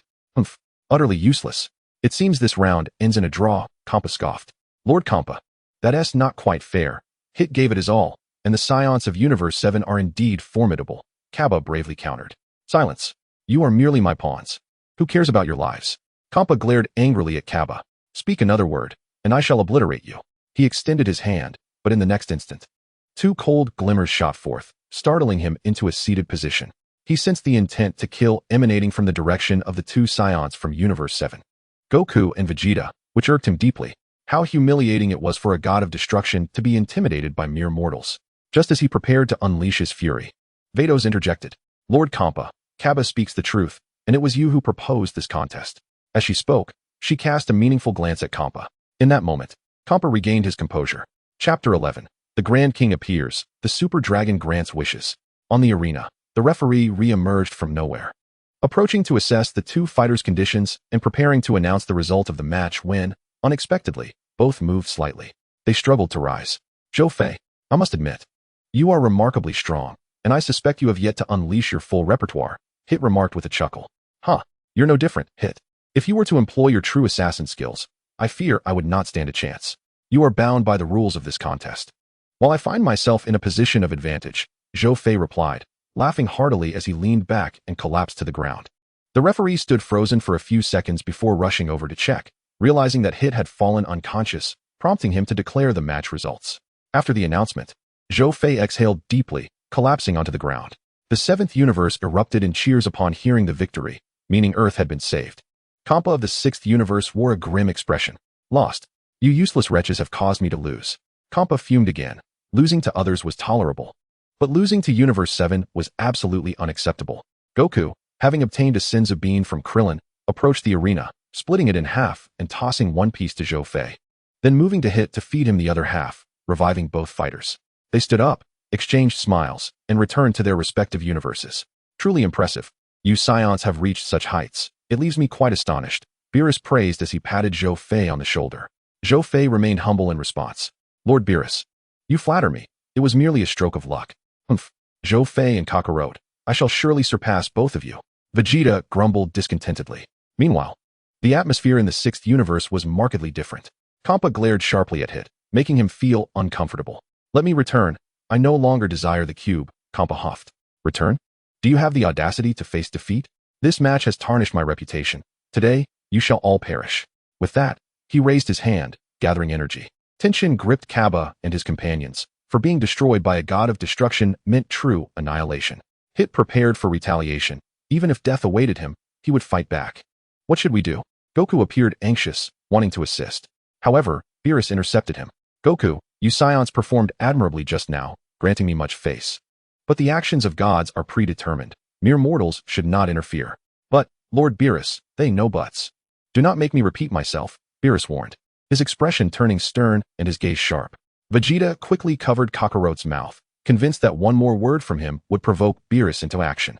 Just then, Zhou Fei glanced in a particular direction, and upon seeing who had appeared, his expression shifted. To his astonishment, it was indeed the person he feared. The oppressive aura was undeniable. As Kampa's energy had fully coalesced, and he was ready to strike, a childlike voice interrupted him. Hey, what are you all doing? It looks like fun. Upon hearing this voice, both Kampa and Beerus's fur bristled, and they turned towards its source, their eyes widening in shock. They hurriedly approached the speaker, bowing deeply. Meanwhile, their companions were left bewildered by this sudden turn of events. The Kaioshins had appeared beside the gods of destruction, kneeling, while the angels bowed to the speaker. Who is he? Goku blurted out. Instantly, Beerus's heart leaped into his throat, cursing Goku internally. It was no wonder Goku would say such a thing. After all, the gods of destruction, the Kaioshins, and 2 angels were bowing to a figure resembling a small child, which seemed utterly absurd. Goku, mind your words. This esteemed individual is the supreme deity of the entire universe. No, of all 12 universes. Lord Zeno. Whis spoke sternly. Nanny. The companions were left in utter shock. The supreme deity of the 12 universes, what did that imply? Did it not mean that this child surpassed even the gods of destruction, and not just any god, but the gods of all 12 universes? Unbelievable. Yet everything they witnessed was a reality they could hardly deny. Vegeta swallowed hard. He no longer aspired to surpass the gods, only to outshine Kakarot, Zhou Fei, and the others. And no, we were unprepared for Lord Zeno's visit. Please forgive our lack of courtesy, Kampa stammered. Beerus was utterly apprehensive, his voice trembling slightly as he spoke. Yes, your majesty, he acknowledged. If I may inquire, what brings you here today? Beerus asked cautiously. Today. I wish to remind you that your unauthorized activities have not gone unnoticed. Yes. Both Beerus and Kampa responded in unison. As gods of destruction, you must not become complacent in your duties. The 2 deities echoed again. At that moment, the angels reported on the conduct of the 2 gods of destruction, leaving them in a cold sweat, hearts racing. The king glanced at them and casually uttered a statement that nearly made them faint from fear. Perhaps it's time for a change. The companions from the 7th and 6th universes were left in a state of shock. Could a god of destruction really be replaced just like that? I was merely jesting, but it does sound quite entertaining. So, why not gather contestants from across the universe for a competition next time? That's what I was thinking. The 2 gods of destruction dared not breathe a word. For the notion of summoning contestants from the entire universe for a contest was indeed terrifying. In the next instant, a voice that made Beerus feel as if he could die from anxiety rang out. Are you serious? That sounds incredible. The speaker was none other than Goku. Beerus clenched his fists, wishing he could strike Goku, but the presence of the king kept him in check, feeling utterly wronged inside. Zhou Fei rubbed his forehead, realizing he could not escape the narrative's design. The king cast a glance at Goku, and then turned to Zhou Fei. You 2 performed admirably, the king remarked indifferently. In an instant, Beerus became restless. What did the king's words imply? Was he indicating an interest in Goku and Zhou Fei? Goku scratched his head. We can hold another event when we have the time. It's a deal. Goku exclaimed, extending his hand, instantly altering the atmosphere of the gathering. The 2 attendants fixed their gazes on Goku, prepared to strike should any situation arise. Zhou Fei couldn't help but marvel that only someone with Goku's protagonist aura could dare to propose such outrageous ideas. The events that followed were not far from this trajectory. As the king departed, the atmosphere finally relaxed. Beerus approached Goku and delivered a sharp rap to his head. "Goku, do you realize how perilous that was?" Goku rubbed his forehead innocently. It wasn't that dangerous. Beerus slapped his forehead, at a loss for words. Meanwhile, on the sixth universe's side, Kappa said, "Let us forget this incident. Let us go." After leaving the Dragon Balls behind, Kappa and his companions boarded their square craft and departed. Once they had left, Vegeta instructed Bulma to retrieve the Super Dragon Ball radar, which indicated the presence of the seventh Dragon Ball nearby. Initially puzzled, they soon understood thanks to Manaka, the delivery man. Everyone boarded the square craft, distancing themselves from the nameless planet. With a wave of his staff, the nameless planet shuddered. And soon its surface peeled away to reveal the seventh Super Dragon Ball. "Lord Beerus, it's ready." Beerus nodded and declared, "I wish to make a wish." After Vados translated his words into the divine tongue, the Super Dragon Ball emanated a radiant glow. Fortunately, when Bulma had mentioned the need to use the divine tongue, Beerus had assured her he would not wish for anything harmful to Earth. Before long, the entire cosmos began to tremble, a brilliant golden light enveloping the void, accompanied by an overwhelming and peculiar power that began to spread. As time passed, a colossal golden dragon let out a thunderous roar, bursting forth from the golden light, leaving everyone speechless in awe at its sheer size and divinity. The dragon's roar echoed throughout the universe, its body expanding as it soared through the cosmos, devouring numerous stars and galaxies in its wake. Even their square craft was not spared. Had Vados not explained the situation, they might have panicked. They floated for an indeterminate time until their square came to a halt, revealing a golden dragon, now shrunk, yet still immense. They approached the dragon, which spoke in an unfamiliar tongue. "Vados, I'll speak. You make the wish." Beerus instructed. Vados nodded in agreement. Bulma, witnessing this, felt particularly anxious, fearing that Beerus might make some bizarre wish. Beerus conveyed his wish in a very unique language to Vados, who, somewhat surprised, nodded and recited Beerus's words in the divine tongue. Buzz. The Super Dragon's eyes glowed red. Moments later, the crimson light faded, and the dragon responded in its strange language before transforming into 7 luminous orbs that vanished into the unknown. Chapter 12, a minor comparison. As the Super Dragon Balls scattered, everyone was eager to know what wish Beerus had made, especially Bulma, who was most curious. As the inquiries arose, Beerus scratched his face and blandly stated the content of his wish. "I merely wished for the most comfortable pillow in the universe." The crowd gasped. Had Zhou Fei not known better, he might have almost believed it. "Well, the matter is settled. It's time to return, so everyone, prepare yourselves," Vados said with a smile. He pointed his staff, and light enveloped the square as it sped forward.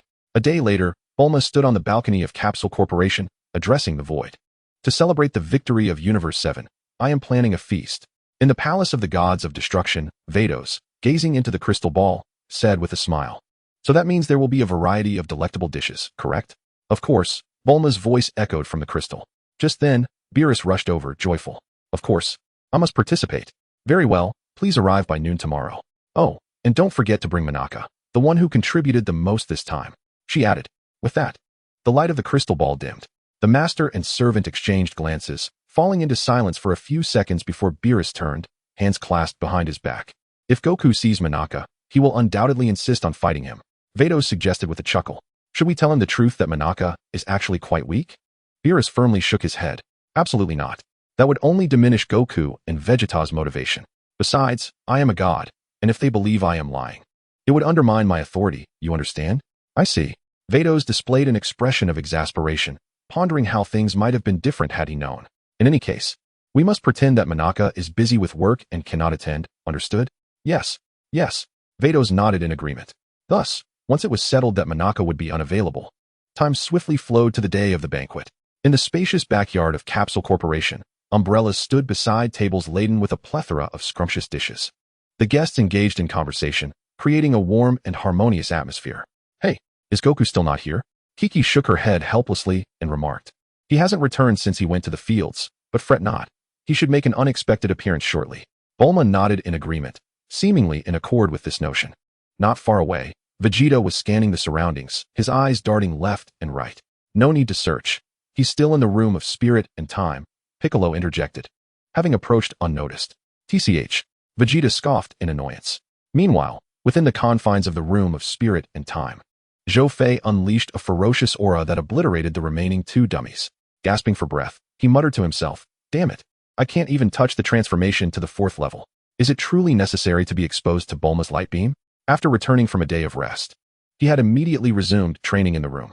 Over the course of this year, he had completely mastered the transformation into Super Saiyan 3rd form and had acclimatized to a gravity of 350 times. Now, he could withstand 400 times gravity, enhanced by the Kaioken technique, enabling him to contend with perfect Super Saiyan Blue.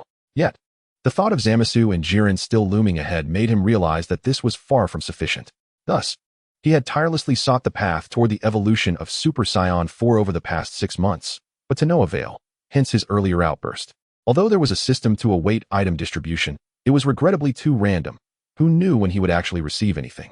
Sitting on the ground, his brow furrowed in concentration, a sudden epiphany struck him as he slapped his forehead. How could I be so foolish? Just because I don't know doesn't mean he doesn't. Even if he is unaware, there is still the eternal dragon. He felt an overwhelming urge to slap himself in frustration. Sometimes, clarity eluded him completely. Then, as this realization dawned upon him, he recalled something crucial and smacked his thigh with enough force to leave a red mark. Wait, isn't today the day of Bulma's banquet? Oh no, I must hurry. He quickly stood up, intending to leave but paused to glance at his disheveled appearance. After a swift shower, he finally departed. At the banquet venue, Kiki declared, "Now that Goku is absent, we should discuss matters quickly." At that moment, was cleared his throat, commanding attention. "Listen closely, everyone. If Son Goku discovers that Monaka lacks strength, even if he trains diligently, his motivation will wane. We are at a critical juncture where we need Goku to grow stronger. The other universe's destroyers are quite ruthless. If we lose in the universe martial arts tournament, who knows what fate awaits Earth? Do you understand?" Instantly, the atmosphere shifted and everyone exchanged glances. Just then, Zhou Fei descended from above, interrupting the tense ambience. "What is going on? Didn't we say we were having a banquet? Why is everyone just standing around?" He found the scene quite perplexing. Beerus's eyes lit up upon seeing Zhou Fei, and after glancing at the discarded dummy costume, an idea sparked in his mind. "Zhou Fei, come here," Beerus called out. Zhou Fei, puzzled, approached Beerus, surveying the surroundings to grasp the situation. Is Beerus asking me to impersonate Monaka and fight Goku? Surely, he can't be serious. With a mixture of skepticism, he reached Beerus's side. Beerus placed a hand on his shoulder and smiled. "I need you to assist me. I trust you know that Monaka possesses no combat prowess, and Goku is eager for a match with him. Therefore, I kindly ask you to don that dummy costume and engage Goku in battle." Zhou Fei's mind raced. This was precisely what he feared. Gazing at Beerus's beaming smile, he found himself unable to refuse. Who knew what repercussions would follow if he did? "Rest assured, I shall ensure you do not come to harm."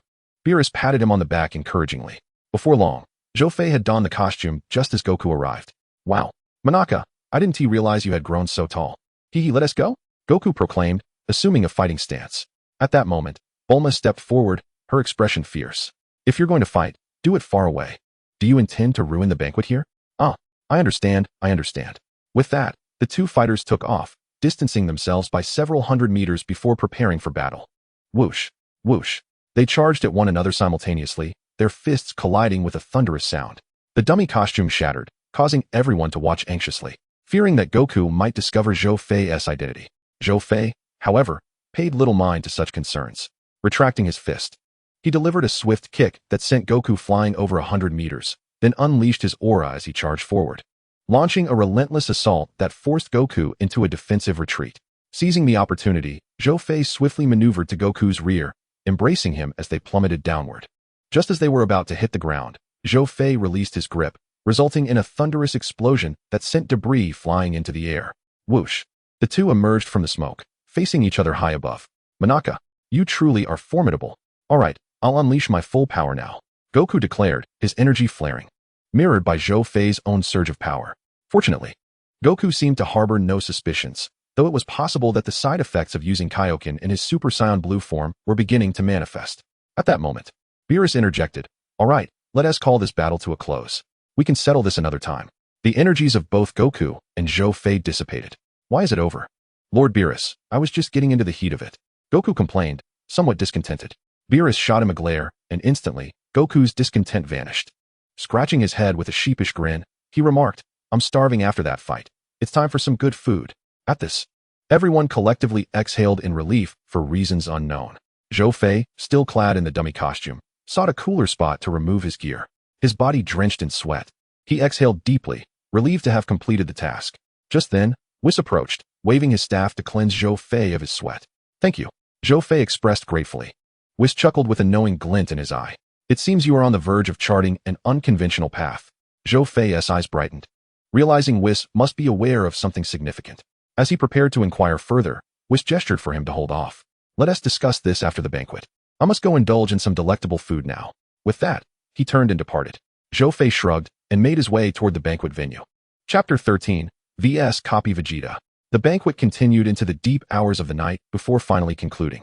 Zhou Fei accompanied Beerus and the others to the Destroyer Realm, while Goku was pulled back home by Kiki, as he needed to tend to the fields the next day and could not afford to slack off on his training. In the Destroyer Realm, Beerus retreated to his lair for sleep, leaving only Whis and Zhou Fei in the vast arena. "You wish to pursue the most primal path of physicality, do you not?" Whis observed, his gaze steady upon Zhou Fei. Zhou Fei nodded, though this was merely a facade. In the future, he might attain divine status, ultimately evolving into a godlike Super Saiyan 4. Whis pondered for a moment and then inquired, "Could you share with me the trajectory of events that transpired in your previous parallel universe?" Zhou Fei contemplated briefly before elucidating the overarching narrative of the GT universe. "Oh, I see. It appears that the timeline you previously inhabited has diverged and evolved distinctly, following a completely different system. As you mentioned, in your universe, power is derived from the tail. I now have a clearer understanding. Let us commence your training." Whis positioned himself behind Zhou Fei, tapping his tail with his staff. Instantly, the crystal orb atop the staff radiated a brilliant glow, shining for a few moments before fading away. Casting a glance at the crystal, he instructed, "Now, elevate your energy to its zenith." Zhou Fei complied, gathering his energy as directed. Whis, with a flick of his staff, enveloped him in a protective barrier, then added, "Next, I shall guide your mighty ape power forth. What follows will depend solely on you." No sooner had he spoken than the crystal orb emitted an exceedingly blinding light. At this very moment, on a planet known as Firepot Star, Trunks and Goten trembled as they soaked their feet.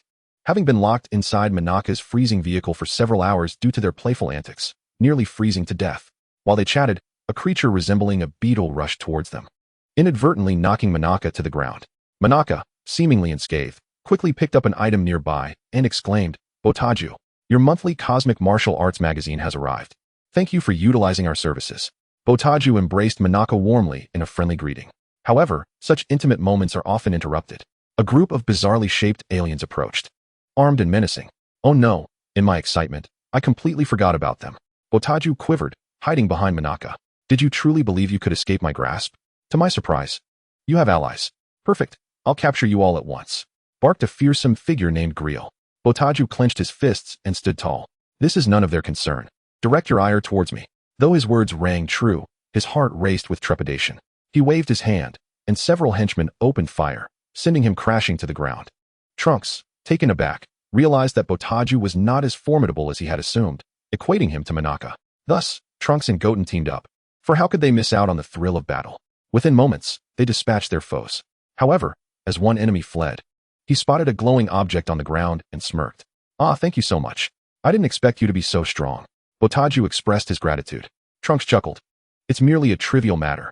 Just as the gratitude was about to continue, Botaju's expression shifted as he touched his chest. "Oh no. If those creatures get their hands on that item, it would spell trouble. Would you be so kind as to accompany me? Alone, I stand no chance." "Absolutely." Trunks and Goten agreed, ensuring the unconscious Monaka was settled before following Botaju towards a canyon. Minutes later, upon their arrival at the canyon, they discovered that the villains had already claimed the area. "Are you looking for this?" Griel taunted, brandishing a pacifier. "Individuals like you are no match for us, Goten." Trunks and Goten readied themselves for combat. Unfortunately, with Monaka as a hostage, they were apprehended. The scene shifted to Griel and his crew standing before a vault-like contraption. He handed the pacifier to a subordinate, who unlocked it, allowing him to retrieve a thermos. "Superman water is finally mine. With this, my powers will multiply exponentially." As he opened the thermos, a radiant flash erupted. Meanwhile, on Earth, Bulma realized that her son and Tian had departed in Monaka's vehicle, prompting her to send Goku and Vegeta to find them. Concurrently, in the desolate realm of the god of destruction, Whis sat on a bench, snacking while observing Zhou Fei meditating within a protective barrier. Upon finishing his last snack, the barrier dissipated, and Zhou Fei opened his eyes, exhaling a long breath.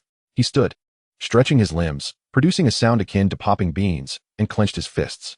Indeed, he had attained Super Saiyan 4, though with a slight variation from the GT universe, as he could transform directly from Super Saiyan 3 to Super Saiyan 4, surpassing the typical form. Weiss, emptying his snack bag, remarked, "Your talent is commendable. You have fully mastered the so-called mighty ape power." "Thank you, Mr. Weiss," Zhou Fei replied gratefully. Weiss smiled, but at that moment, the crystal orb on his staff emitted a beam of light. He observed with curiosity, Vegeta's life energy is rapidly depleting. With a flick of his staff, a holographic projection displayed the situation on Firepot Star. "Weiss, how long until we reach this location?" Weiss cast a glance at him, understanding his intent. After ending the projection, he stood and replied, "Not too far. We should arrive in about 2 minutes." With a wave of his staff, the two vanished. On Firepot Star, Vegeta scornfully remarked, "You have grown overly complacent. What manner of being are you to dare impersonate me?" Vegeta challenged the copy of himself. The counterfeit Vegeta arrogantly retorted, "Impersonate? No, you are mistaken. I have absorbed all your abilities. I am now the true Vegeta, and you are destined to fade into oblivion. Do not jest. I will not be rendered history, you counterfeit. Perish." He staggered to his feet, launching a Big Bang attack. But his power had been entirely siphoned by the Superman water, rendering him powerless. "I am the genuine Vegeta," the copy of Vegeta proclaimed as he gathered energy for his own Big Bang attack. Just as the energy was about to strike, a figure appeared in a flash, swatting the energy wave aside. "It's you." The newcomers were none other than Zhou Fei and Weiss.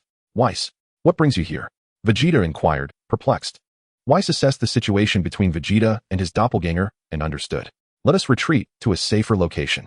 With a gesture of his staff, he transported himself and Vegeta to a distant mountain, leaving Zhou Fei and the two copies behind. "You little," the copy of Grill began, but was abruptly struck by an energy blast that sent him flying. "The nuisances have temporarily vacated. Now, let me see just how formidable you truly are." In a flash, Zhou Fei dashed towards the copy, delivering a decisive friendship punch that sent him crashing into the mountainside. Ultimately, having replicated all of Vegeta's abilities, the doppelganger swiftly emerged from the mountain wall. The two engaged in a fierce battle, producing a cacophony of explosive sounds. Amidst the swirling smoke, they had exchanged several hundred blows. "Zhou Fei, you have indeed grown significantly stronger, yet with your limited prowess, the notion of defeating me is nothing short of a fantasy." With a swift motion, an energy wave was unleashed as Zhou Fei, channeling his power, enveloped his palm and executed a knife-hand strike, cleaving the energy wave in two, resulting in explosions on either side of him. Almost immediately, Zhou Fei darted behind his opponent, seizing his hands and delivering a knee strike. However, in the blink of an eye, the doppelganger of Vegeta transformed, facing Zhou Fei head-on, his limbs now oriented correctly. He grasped Zhou Fei and executed a 360-degree Thomas spin, releasing him to crash into the ground, creating a human-shaped crater. Chapter 14. The Arrival of Future Trunks. Conclusion. The replica of Vegeta hovered in mid-air, waiting impatiently. Upon seeing no response from below, he scoffed. "Do you find this amusing? Or do you understand that you are not my match, hence your decision to hide?" No reply emanated from the deep pit. "Very well, if that is the case, you shall perish here alongside the skin I shed." A high-density energy sphere began to coalesce. But just as it was about to be launched, he felt a sudden change and whipped around, only to find Zhou Fei behind him, glaring fiercely. Caught off guard, he was blasted away, his gathered energy dissipating into the ether. Vegeta, who had been observing, furrowed his brow. "Hey, do you two truly find this entertaining? Zhou Fei, if you do not finish him swiftly, I might just vanish. And you, imposter, listen closely. You are aware of his strength, and it is impossible to defeat him without unleashing your true power." Zhou Fei chuckled, bemused that Vegeta, on the verge of losing composure, still had the audacity to shout. Indeed, it was time to conclude this, but first, he needed to contend with Super Saiyan Blue, and that crystal was likely preparing for a surprise attack. Boom. Energy surged forth, shattering the debris as the replica of Vegeta soared towards him, the two facing each other in a tense standoff. Just then, Son Goku made his entrance. Having been dining on King Kai's planet, he had heard about the battle between Zhou Fei and Vegeta and came to investigate. "Hey, why are there two Vegetas? And they both look strange." Son Goku scratched his head, somewhat bewildered. Vegeta snorted, merely stating that the other was a fake before falling silent. Son Goku nodded, somewhat understanding the situation, but he refrained from intervening, recognizing that this was a battle meant for those two. "Excellent, even Kakarot has arrived. Once I defeat you, it will be Kakarot's turn." The replica of Vegeta's tone was brimming with arrogance. He let out a low growl, gathering his energy, which erupted into a brilliant blue aura. Transforming him into Super Saiyan Blue, albeit with a rather odd appearance. All right, Zhou Fei, it is your turn now. Let me witness your true power. Zhou Fei smiled slightly. Buzz. He transformed directly from Super Saiyan to Super Saiyan 3. The replica of Vegeta narrowed his eyes, sensing an unusual energy.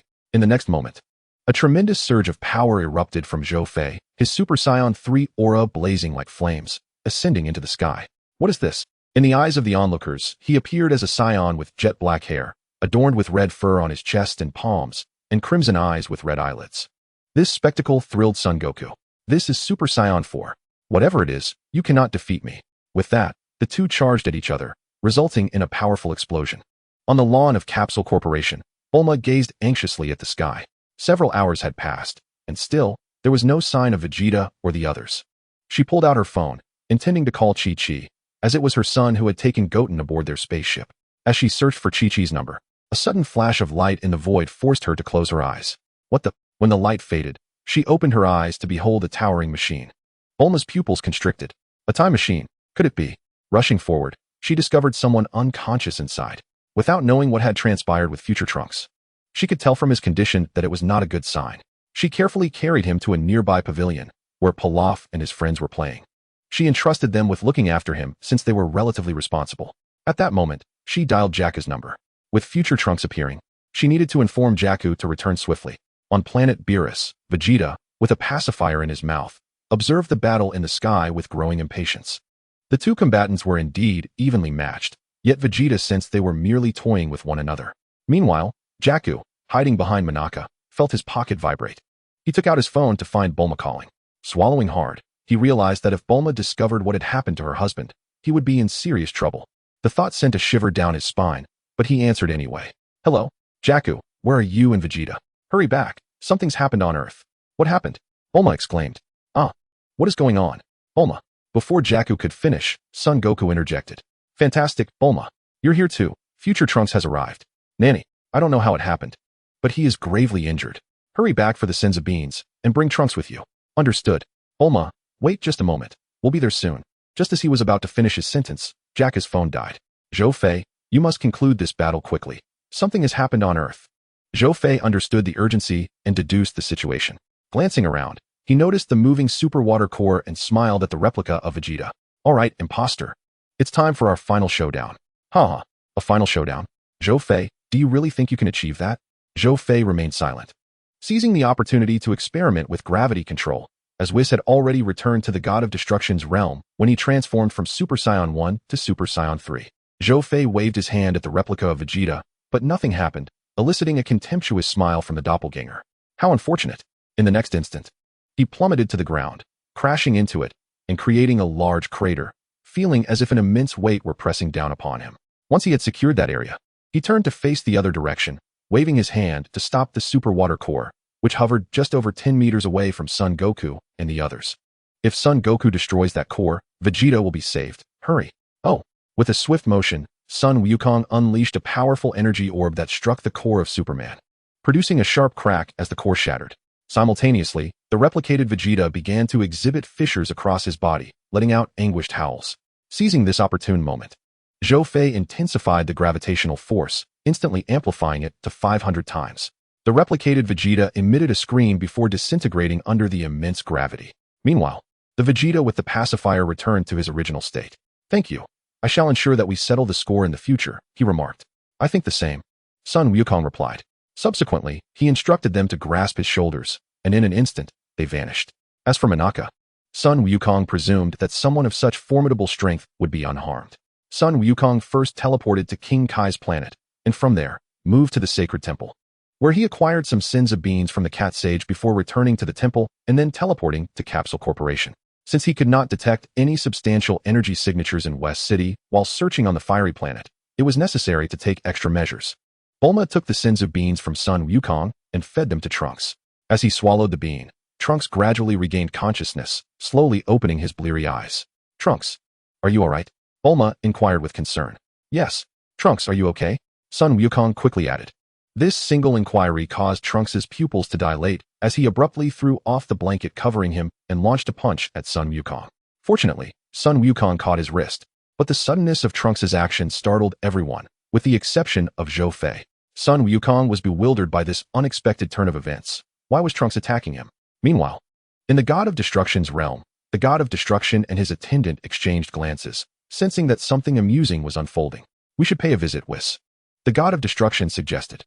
Indeed, it would be a perfect opportunity for a meal. Whis replied. With a flick of the staff, the two vanished in a flash of light. Chapter 15. A brief encounter, you insufferable bastard. Trunks seethed with rage, his eyes brimming with fury. It's all because of this person right in front of me. Calm down, Trunks. Bulma admonished, delivering a sharp slap across his face. It was only after this that he regained his composure. Now fully alert, Trunks surveyed his surroundings and realized he had returned to the past. Regaining his senses, he immediately apologized to Sun Wukong with a deep bow. Sun Wukong assured him that it was of no consequence. He then turned to Bulma, suddenly kneeling before her and grasping her hands, tears streaming down his face. Mom, I'm so sorry. I couldn't protect you, Mom. After a moment of weeping, he wiped his tears and stood up. Are you feeling better, Trunks?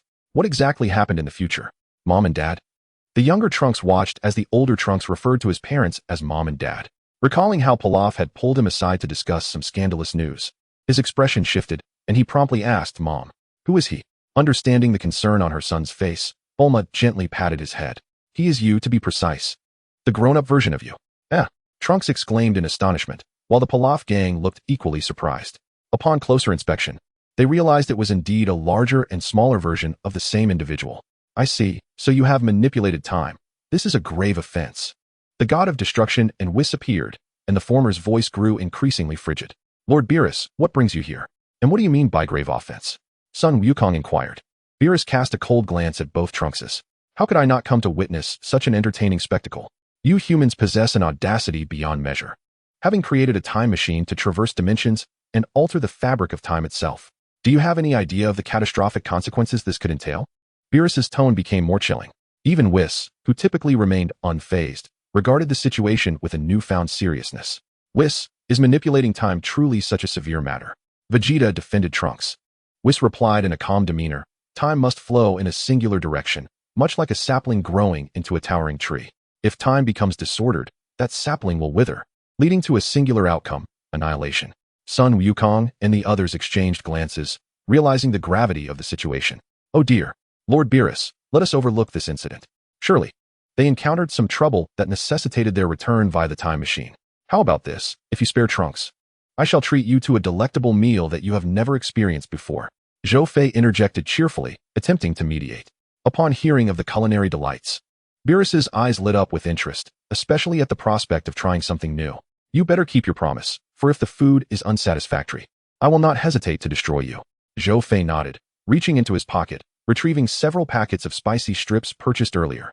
He distributed them to everyone. Relieved he had bought extra. What is this? Beerus inquired, somewhat puzzled by the red snack.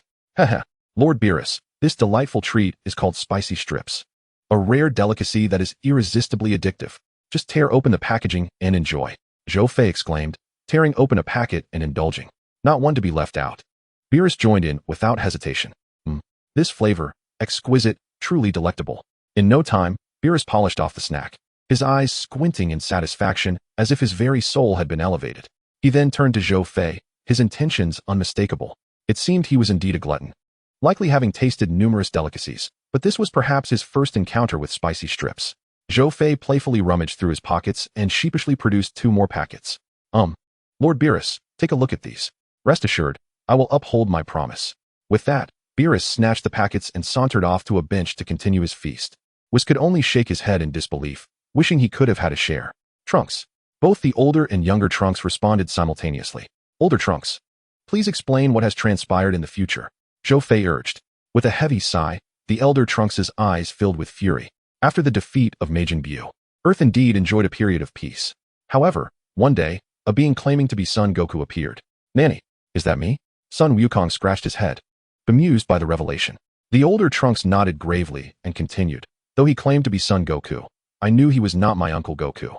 Thus, we referred to him as the Dark One. He asserted that he had annihilated humanity on several planets, and his power was extraordinarily terrifying.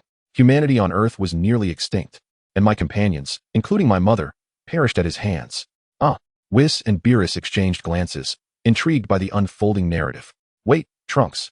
Are you saying that the future me was killed by this individual? Bulma interjected suddenly. Trunks nodded solemnly, his voice barely above a whisper. Yes. Damn it. Vegeta's expression darkened, his mood souring. Trunks, with your current strength, are you unable to defeat that individual? Goku posed a pivotal question. Trunks shook his head. Even if I exert all my power, I am no match for him, especially since he grows stronger as the battle progresses. Grows stronger, you say? Goku murmured, casting a glance at Trunks. How about we have a sparring match, and you can assess the disparity in strength between me and that dark figure? Trunks hesitated for a moment, but quickly grasped Goku's intent and nodded in agreement. Just as the two were preparing to engage, the sky darkened ominously, and a crack resembling a zipper appeared. From this rift emerged a figure clad in black, bearing an uncanny resemblance to Goku. Upon sighting this individual, Trunks' expression shifted dramatically as he intoned, Dark person, how did you arrive here? Humph, so you are here. The dark figure scanned the surroundings, recognizing several familiar faces, and then glanced at the ring on his finger, a slight smile gracing his lips. I see I've traversed time. It seems you summoned me here to end your life. You vile fiend. As animosity ignited between them, Trunks readied himself for action, only to be halted by Vegeta's voice. You are no match for him. Just as he finished speaking, Zhou Fei appeared a short distance away from the dark figure. Hey, dark person, is it truly justifiable to commit such acts for your ideals? Your moral compass seems rather skewed. The dark figure furrowed his brow slightly, pondering, who is this person? He appears to know something. Below, Whis' eyes glimmered with intrigue. Who are you?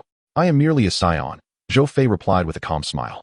The dark figure narrowed his eyes, and in an instant, a black and yellow energy sphere was unleashed. In a flash, Zhou Fei retaliated with his own energy sphere. Boom. Light erupted.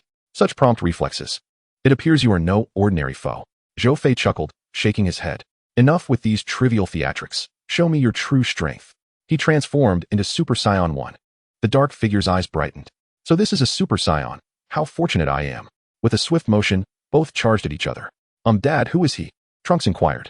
His name is Zhou Fei, another Saiyan. Do not be deceived by his appearance. His strength is formidable, Vegeta elucidated. Saiyan. Zhou Fei. There is no such individual in the future. What on earth has transpired in the modern world? Though perplexed, Trunks pushed aside his thoughts.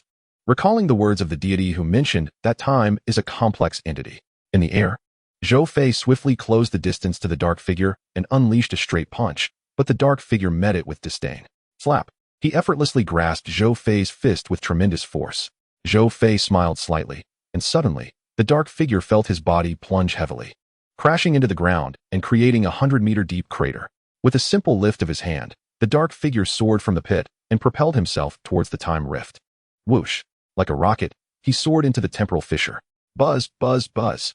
The rift began to seal, and the sky returned to its former state. Zhou Fei exhaled in relief. This was his primary objective. Had Goku engaged him, the dark figure's strength would undoubtedly escalate dramatically. Although Zhou Fei's confrontation would also contribute to his growth, it would not be as exaggerated as Goku's, for he was not Goku. Hey, can you leave the next one to me? Goku gazed at Zhou Fei with a look of mild complaint. Zhou Fei, startled, quickly responded, all right. Next time I'll let you have it. Goku chuckled. Chapter 16, Journey to the Future, the dark figure transforms. Whis and Beerus sipped their beverages. Lord Beerus. That item he wore. Indeed, it is precisely that item. Things have become intriguing, Beerus replied. Moreover, I sensed a rather peculiar aura from that dark figure. At that moment, Zhou Fei approached. Lord Beerus. Whis, I assume you both have noticed that object he wore? Beerus regarded Zhou Fei with keen interest. So you are aware of what that is? Zhou Fei nodded. It is the time ring, only worn by the Supreme Kai, correct? Correct, however. Just then, Goku and the others arrived. So that dark figure is a Supreme Kai? Piccolo queried, puzzled. He and Krillin had only just arrived when Zhou Fei and the dark figure engaged in battle. And it was only after Trunks recounted the events that they learned of the calamity that had befallen the future. No, there is no Supreme Kai who resembles Goku. And that fellow emanates a sinister aura. After speaking, Beerus took a sip of his cold beverage. So what should we do now? We know nothing of the dark figure's identity. Trunks clenched his fists, his expression tinged with despair. Snap. Whis snapped his fingers. Do not jump to conclusions too hastily. There is someone who may know the identity of that dark figure. Who? Everyone inquired in unison. Following Whis' gaze, they all turned to Zhou Fei. Zhou Fei offered a wry smile, realizing he had not escaped Whis' keen observation. He produced an earring. This is the Potera earring of the Supreme Kai. No one had anticipated that Zhou Fei would possess such an item. Whis, I trust you can trace the origin of this ring, so I leave it to you. In truth, he had hoped to keep it for himself, but he hadn't expected Whis to be so perceptive. Whis took the earring, a glimmer of recognition flashing in his eyes. This aura feels somewhat familiar. Whis, let me see. Whis handed the earring to Beerus. Compared to the malevolent energy emanating from the dark figure, this aura indeed felt familiar, yet he could not place it. After pondering, Beerus opted to set that thought aside and patiently await dinner instead. 2 hours later, everyone dispersed. In the laboratory, Bulma and her daughter were engrossed in studying future Bulma's notebook, while the 3 little ones lent their assistance. Meanwhile, Trunks stood on the tranquil lake's surface, engaged in focus training. Vegeta, filled with rage over the loss of his future wife, trained in the gravity chamber. Goku and Beerus had already departed, while Zhou Fei retreated to the hyperbolic time chamber for his training. Time flowed by, and 4 days passed. Within the time chamber, Zhou Fei emerged, covered in grime. Just as the system's voice resonated, gift box successfully opened. Congratulations on acquiring the ultimate talent, Divine Realm. Divine Realm? The ultimate talent? System. Could you elaborate on this? This is a realm attainable only by gods, distinct from the realms of Goku and the others. It is the strongest talent among Saiyans. Those who possess this talent experience rapid growth. Even without deliberate training, their power will increase. That sounds remarkable. This ultimate talent. But your explanation of the Divine Realm seems rather lacking. Regrettably, the system offered no further response. Alas, with a resigned smile, he mused over the system's capriciousness. Having assimilated these 2 abilities, he felt as though he had not undergone any significant transformation. Shaking his head, he proceeded to take a bath. Shortly after which Sun Wukong emerged as well. Sun Wukong had only entered the time chamber yesterday. The fact that Zhou Fei's strength had ascended to such heights was indeed remarkable. Grinning, he touched his shoulder blade and also headed for a soak. In the laboratory of the Capsule Corporation, Bulma gazed with great satisfaction at the pristine time machine before her. The process of energy extraction alone had consumed an entire day, and the refurbishment had also taken considerable time. However, witnessing the final product made it all seem exceedingly worthwhile. They must be back by now. Bulma approached a button and pressed it, causing the time machine to transform into a capsule, which she tucked into her pocket. Approximately 10 minutes later, Sun Wukong and Zhou Fei arrived at the Capsule Corporation, followed by Trunks a few minutes after that. Only Vegeta was yet to appear. After shutting down the gravity chamber and taking a quick shower, Vegeta finally emerged before everyone. "Oh, Vegeta, you've arrived," Sun Wukong greeted. Vegeta merely smirked. But when his gaze shifted to Zhou Fei, he could not help but feel a wave of surprise. There was something distinctly different about him compared to before. "All right, now that everyone is here, prepare to witness my creation," Bulma announced, retrieving the spatial capsule from her pocket and tossing it onto the ground. With a resounding duong, the refurbished time machine reappeared, its interior now more spacious than before. Just as they were about to board the time machine and initiate their journey, Beerus and Whis arrived. "Oh my, are we ready to depart?" Whis inquired. Bulma nodded, explaining, "It's best to return quickly. We have already delayed for far too long." "Hey, is there anything to eat?" "I'm famished," Beerus remarked, patting his stomach. Bulma, suppressing a sarcastic retort, smiled and replied, Yes, Lord Beerus. I will have someone prepare it immediately." With that, Trunks activated the time machine and they vanished. In the future world, an oppressive silence loomed. Exacerbated by the dark sky and the ruins scattered about, it was a true apocalyptic scene. The time machine descended slowly, and the 4 of them leaped out, with Trunks securing the capsule. "How could this be? The future world has transformed into this," Sun Wukong exclaimed, shock coursing through him, alongside a burgeoning sense of rage. "Indeed. This is the world I inhabit," Trunks declared, his fists clenched tightly, his eyes brimming with fury. "Trunks, how many humans are still alive? Have they found refuge?" Vegeta surveyed the surroundings. "I haven't counted, but there are likely fewer than 100. Apart from the fighters, only women and children remain. They have found shelter. Of course, Black Goku revels in the slaughter of humans and has vowed to annihilate them completely, deriving pleasure from their pain and despair," Trunks replied. Worry etched on his face. What kind of monster would do such a thing? Vegeta barked, his voice low yet brimming with authority. At that moment, a figure collapsed onto the ground, calling out. Upon recognizing the fallen individual, Trunks rushed forward, joy radiating from him. "Xiao Wu, you're safe. This is wonderful." He embraced her, causing her cheeks to flush crimson. After a brief embrace, they parted, both blushing. "I thought you were dead," Trunks stammered. Xiao Wu shook her head. "After I regained consciousness, I joined the resistance. I came out this time to search for food, and unexpectedly ran into you all. Is there no food left?" "Indeed. There is hardly any remaining."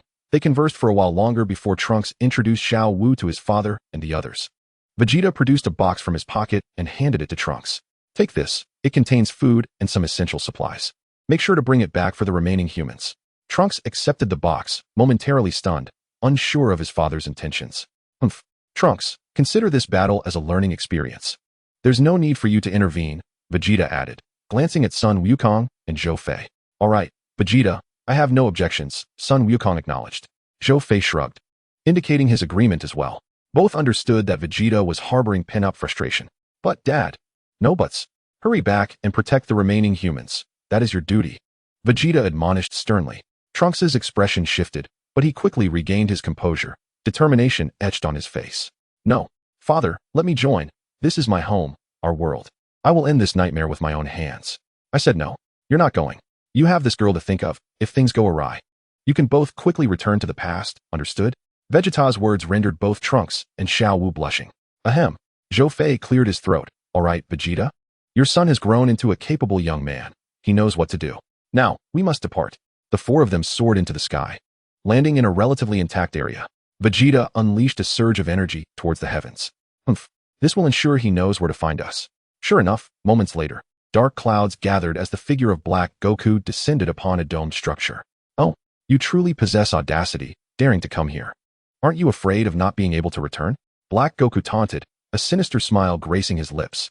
Because only by coming here can we defeat you, Black Goku. Sun Wukong declared. Ha. Foolish and naive humans. You think you can defeat a god? You are woefully unqualified. Black Goku sneered. Sun Wukong furrowed his brow. Had he just referred to himself as a god? Humph. Let me enlighten you. You shall meet your end at my hands. As he spoke, Vegeta heightened his energy to its peak, entering the Super Saiyan Blue form. Black Goku's eyes gleamed with admiration as he applauded. Very impressive, mastering the energy of a god. It seems you have all put in considerable effort. However, you are still no match for me. With a surge of energy, he transformed. The winds generated by his metamorphosis swirling ominously, illuminating the dark clouds with flashes of lightning. What is this? Vegeta's expression turned grave. Isn't it splendid? This radiance, this hue.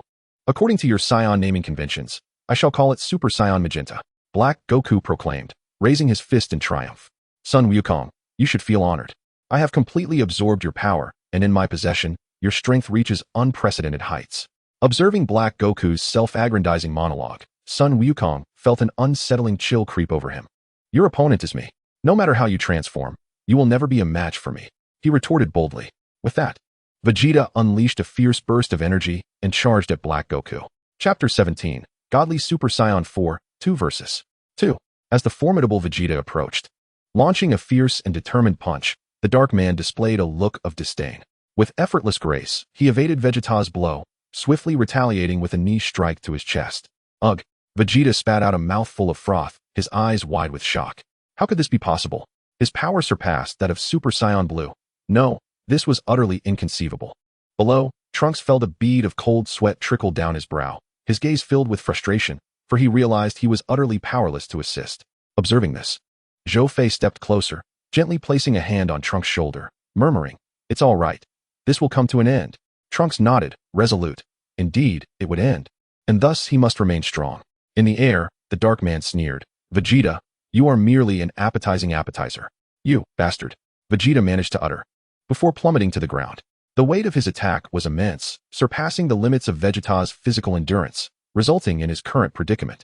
Trunks rushed forward to check on him, realizing he had been momentarily dazed. Ha ha ha. Son Goku and you, wretched Saiyan. It is now time for the main course. During his recent return from the past to the future, he had discovered his earrings were lost. Fortunately, he had slain enough Kaioshins in the past to amass a considerable collection of earrings, so it was not a grave concern. However, this humiliation would not be forgotten. Son Goku transformed into Super Saiyan Blue, amplifying his energy to its maximum. He was well aware that without this enhancement, he stood no chance against this adversary.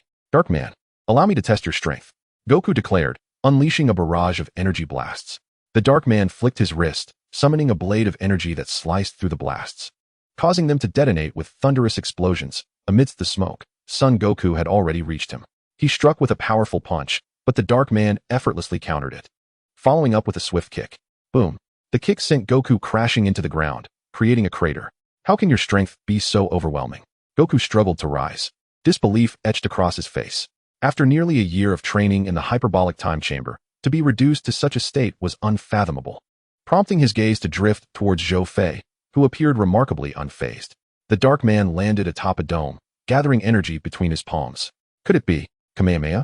Just as the dark man prepared to unleash this technique, Zhou Fei interjected, "Haven't you shown yourself yet, Zamasu? Do you truly wish for your enemy to perish at his hands?" Nani, Goku and the others were taken aback, recognizing the name as that of the Supreme Kai of Universe 10, previously investigated by Whis. The dark man lowered his stance, as brilliant golden light erupted in the sky, revealing a figure descending, none other than Zamasu. "It seems you possess considerable knowledge," Zamasu remarked, his tone flat, yet laced with a chilling aura. "Zamasu, my lord." Goku and the others could hardly believe their eyes. The dark man and Zamasu were not the same individual. How could this be? "Humph. My knowledge is limited to what is necessary." He gestured towards the dark man. "You hail from a parallel timeline adjacent to ours, and this body of yours is merely a result of a wish made using the Super Dragon Balls." The dark man narrowed his eyes, sensing an increasing danger emanating from this individual. "As for you, you are nothing but a worthless Kaioshin granted immortality by the Super Dragon Balls." Zhou Fei regarded Zamasu with a look of disdain similar to that which the dark man had displayed earlier. "You insolent human, daring to belittle a deity. The majesty of the gods is not to be trifled with by mere mortals. Die?" In an instant, he vanished, yet Zhou Fei's speed surpassed his own, appearing before him in the blink of an eye, delivering a kick that struck his abdomen with such force it sent him flying over 1,000 meters, crashing through numerous ruins. The dark man, startled, prepared to retaliate, but Zhou Fei was already upon him, releasing a surge of gravity that propelled the dark man away. "Take your father and Goku and return to heal. There are no Senzu beans left here." "But, Mr. Zhou Fei," Trunks hesitated. "No buts. Do as I say quickly." Trunks bowed to Zhou Fei, assisting his father towards the time machine, followed by Goku. "Zhou Fei, you mustn't come to harm," Goku urged. Zhou Fei turned back, offering a reassuring smile. Moments later, Trunks activated the machine and vanished. Seconds later, the dark man and Zamasu reappeared. "You foolish human, how dare you attempt to obstruct us?" The dark man glared ominously at Zhou Fei. Zhou Fei stretched his limbs with a smile. "Attempt? I do not share your view." With that, an energy blast erupted forth. Boom. The two were enveloped in smoke. In the next moment, their ensuing clash unleashed waves of energy that caused violent upheaval across the earth. Zamasu joined the fray. "Huh." Zhou Fei erupted with golden radiance, a powerful energy wave surging forth. Such formidable energy. The dark man frowned. In mere moments, he transformed into Super Saiyan 4, silently affirming, "Activate the godly realm." Instantly, his golden aura morphed into a form reminiscent of the limit-breaking Super Saiyan 4, yet distinct, with his hair remaining jet black and his aura containing particles reminiscent of the cosmos. The dark man and Zamasu exchanged glances, sensing a palpable threat, indeed. A threat unlike any posed by Goku or Vegeta. "Saiyan, you possess divine power, yet why do you differ from them?" Zhou Fei had no intention of explaining himself to the dark man. He walked a path of physical prowess, yet achieving the godly realm allowed for a dual cultivation of body and spirit. "Very well, let us commence a new round." In an instant, he vanished, reappearing before Zamasu, landing a surprise punch that shattered his visage, while simultaneously delivering a kick to the dark man's side. These two strikes were perfectly timed, sending both adversaries hurtling away. He glanced towards their trajectory, unleashing a gravitational force 500 times greater towards Zamasu, while advancing upon the dark man. "You truly possess audacity. Do you believe this will defeat us?" Such foolishness. Veins bulged on his forehead as an energy blade manifested, his other hand grasping it tightly, warping it into a scythe-like form. "How does it feel to realize your own impotence?" "Ha! The fury of you Saiyans is indeed a delightful spectacle." The dark man laughed arrogantly.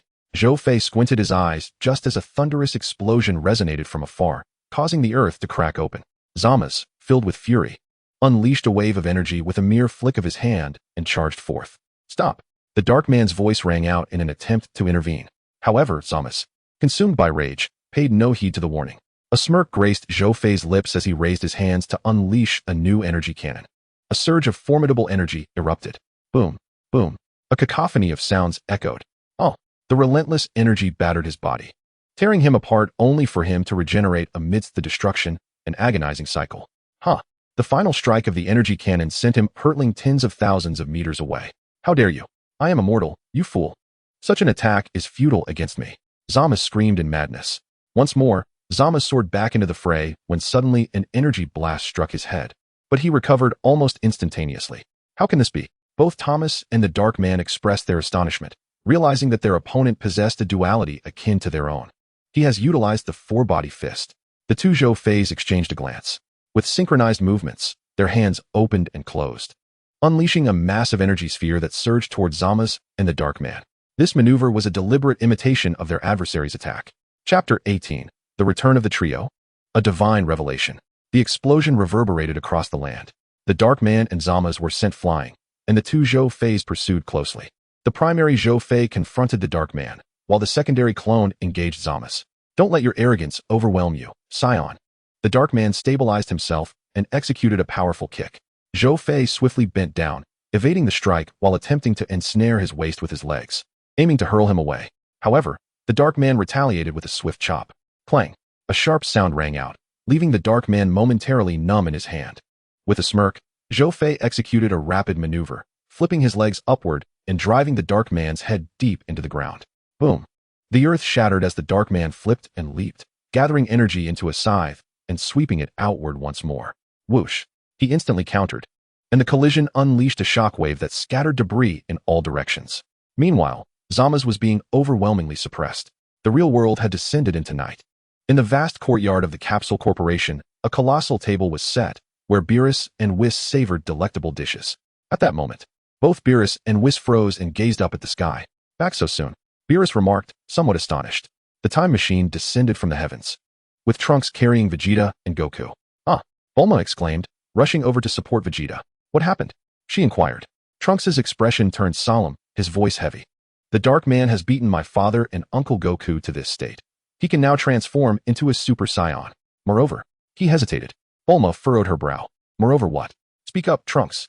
Taking a deep breath, Trunks finally revealed, the Dark Man and Zama's are essentially the same person. They are allies. I saw them both in the future. I knew that Zama's was no good. It infuriates me to realize just how malevolent he truly is. Bulma exclaimed, her anger palpable. She then produced a pouch from seemingly nowhere, retrieving 2 Senzu beans to feed Vegeta and Goku. After consuming the beans, both Saiyans regained their strength, and Goku immediately shouted for Zhou Fei. Zhou Fei? Wait, where's Zhou Fei? We left with 4 and returned with only 3. What happened to him?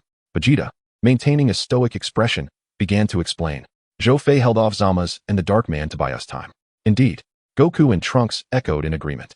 Additionally, Zhou Fei revealed that the Dark Man hails from a parallel world strikingly similar to the present, having wished for Kakarot's body through the Super Dragon Balls. And Zama's is an immortal being. Vegeta continued. In any case, that was the gist of it, and Trunks' understanding aligns closely with this. However, Goku was utterly perplexed. Clap. Whis suddenly clapped his hands in realization. Combining what you shared with my findings, I believe I grasped the situation. What is it? Whis, please explain. Goku urged, now thoroughly bewildered. Whis, just tell us what you know. Beerus mumbled through a mouthful of chicken. The situation should be as follows. Goku defeated Zama's, who, out of spite, sought immense power. Through some means, he discovered the location and usage of the Super Dragon Balls, which led to his wish for immortality. And the Dark Man is his like-minded accomplice. Is that so? That must be it. The father and son duo, Vegeta and Trunks, grasped a significant portion of the narrative, while Goku remained in the dark, unable to comprehend Whis' explanation. Vegeta felt exasperated. Kakarot's inability to understand was a source of annoyance for him. Yet, if they are allies, why does the Dark Man's aura closely resemble Zama's? Beerus tossed a bone onto the table and picked up a toothpick to clean his teeth. Well, thank you for the hospitality, but it's time for us to take our leave. However, before Bulma could utter a word, Whis' staff glimmered and vanished in a flash. They were not returning in the conventional sense, but rather heading to Universe 10, as they suspected that Gaosu was in peril, although that universe was not theirs. Should the Supreme Kai perish, the Destroyer would inevitably follow suit, disrupting the balance and inciting the Omni King's wrath, a consequence no one could withstand. Thus, Beerus had resolved to gather evidence before obliterating him, prompting their departure. After Beerus and Whis left, Vegeta turned and made his way toward the gravity chamber. Father! Trunks called out. Vegeta heard him, but chose to ignore the call. His mind was consumed by a singular thought, revenge and reclaiming his honor. As a proud Saiyan prince, to have been utterly defeated by his opponent filled him with profound indignation. Meanwhile, Goku teleported to the Kai's realm to continue his training.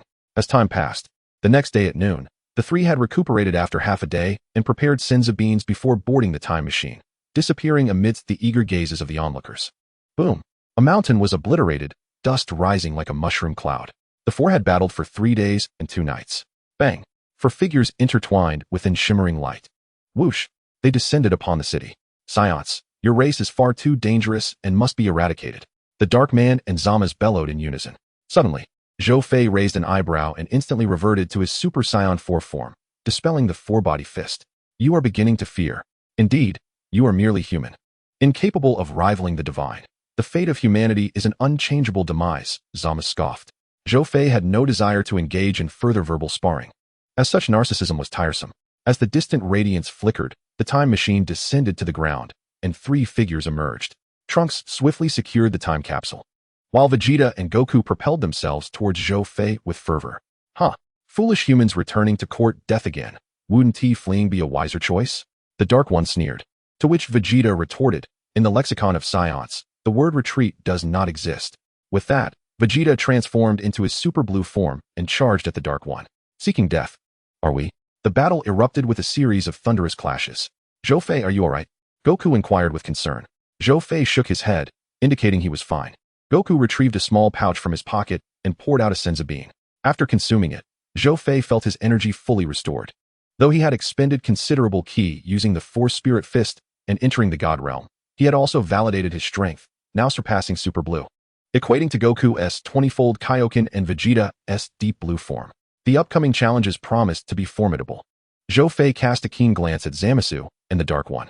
You can never triumph over the gods. Why can't you comprehend this? Surrender. Zamasu taunted with a sinister grin. Surrender?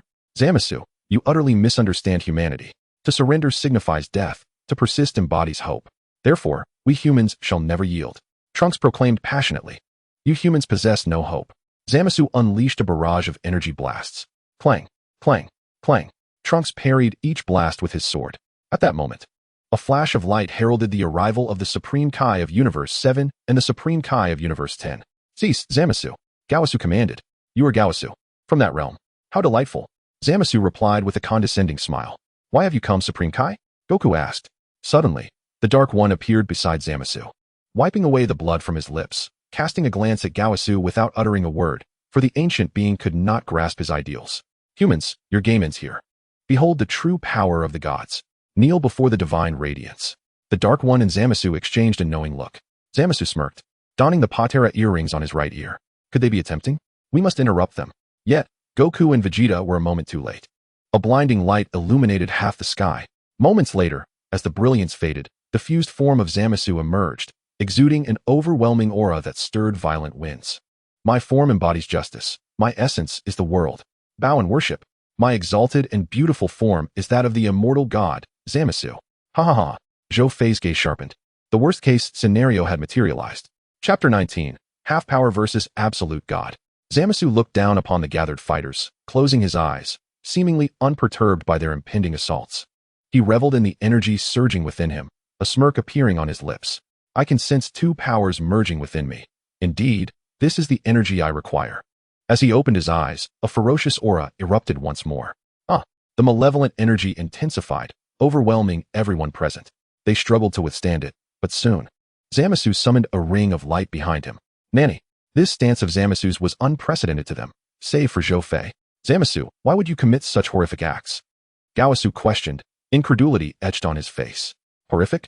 Gawasu, you are too naive. Only when humanity is all but extinguished can the world revert to its true beauty. And what is more in what? Gawasu queried, puzzled. With a swift motion, an energy orb was unleashed. You shall die at my hands for the 3rd time. However, as the dust settled, Zhou Fei stood firm, having intercepted Zamasu's energy. Zamasu, how could your heart be so twisted? He felt a tumultuous mix of emotions. The reason he had chosen Zamasu was due to his exceptional talent, calm demeanor, and understanding of divine duty. Yet now Gawasu could only sigh inwardly. Zamasu spread his arms, and the halo erupted with thunderous fury. Crack, crack, lightning descended. Simultaneously, Goku and Vegeta unleashed their ki waves to counter the onslaught. Behold, this infinitely enhanced physique is the ultimate testament to my divinity. He admired his form with egotistical glee. Zhou Fei shuddered in revulsion. It was utterly disgusting. Zamasu narrowed his eyes, the halo behind him flickering with crimson light. Blade of Judgment. Swish, swish, swish. The crimson blades descended menacingly. In an instant, Zhou Fei positioned himself in front of Goku and Vegeta, unleashing his aura to shield them from the energy blades. They exchanged glances, understanding Zhou Fei's intent. With that, they split apart to launch their assault on Zamasu. Insignificant humans, do not dare lay your filthy hands upon the divine. With a snap, Zamasu caught their hands effortlessly, producing ominous cracking sounds. Goku and Vegeta cried out in agony. In a casual flick, Zamasu sent them crashing into the ruins, laughter echoing. Foolish humans, heed my words. I am the embodiment of this world's sun. The light radiating from me is justice. This you must concede. I am now the wisdom of the universe, the law of the cosmos, and the very force of existence. Where my light shines, you shall all vanish, and the human zero plan shall reach fruition today. Once I eradicate all of humanity, the unprecedented ideal world I envision shall take form. Zamasu's voice resonated across the realm. Shut your mouth, Trunks roared, fury igniting as he charged at Zamasu with his sword. Whoosh! Clang! Zamasu effortlessly blocked the strike with a single finger. Trunks was left stunned. His full-force attack had been thwarted. Even during his battle with Uncle Goku, he had never encountered such a disparity. Could he truly not avenge them? Trunks dismissed the thought. He could not entertain such despair. He was the hope of all humanity. He exerted his energy, golden flames gradually revealing blue particles. Zamasu's gaze sharpened as he transformed his single finger into two. This format is the state of hope. Zhou Fei observed Trunks' transformation, recognizing it as a derivative of Super Saiyan. In an instant, as Zamasu released his aura, Trunks was hurled away with a chilling scream. Whoosh! Zhou Fei swiftly caught Trunks. Are you all right? Trunks shook his head, spitting blood. Zhou Fei sighed. You truly are just as reckless as your father. He urged Trunks to seek his father and Goku, for he had observed their prior injuries. While they could still fight, it was an arduous endeavor. Thus, he had arrived. Mr. Zhou Fei. Trunks yearned to express his thoughts, but found himself at a loss for words. He gently patted Trunks on the shoulder, reassuring him. Trunks nodded and departed. Whoosh! Zamasu flung an energy blast in Trunks' direction, yet his attack was thwarted by Zhou Fei's own energy. Humans, I must admit you possess remarkable courage. I have made a decision.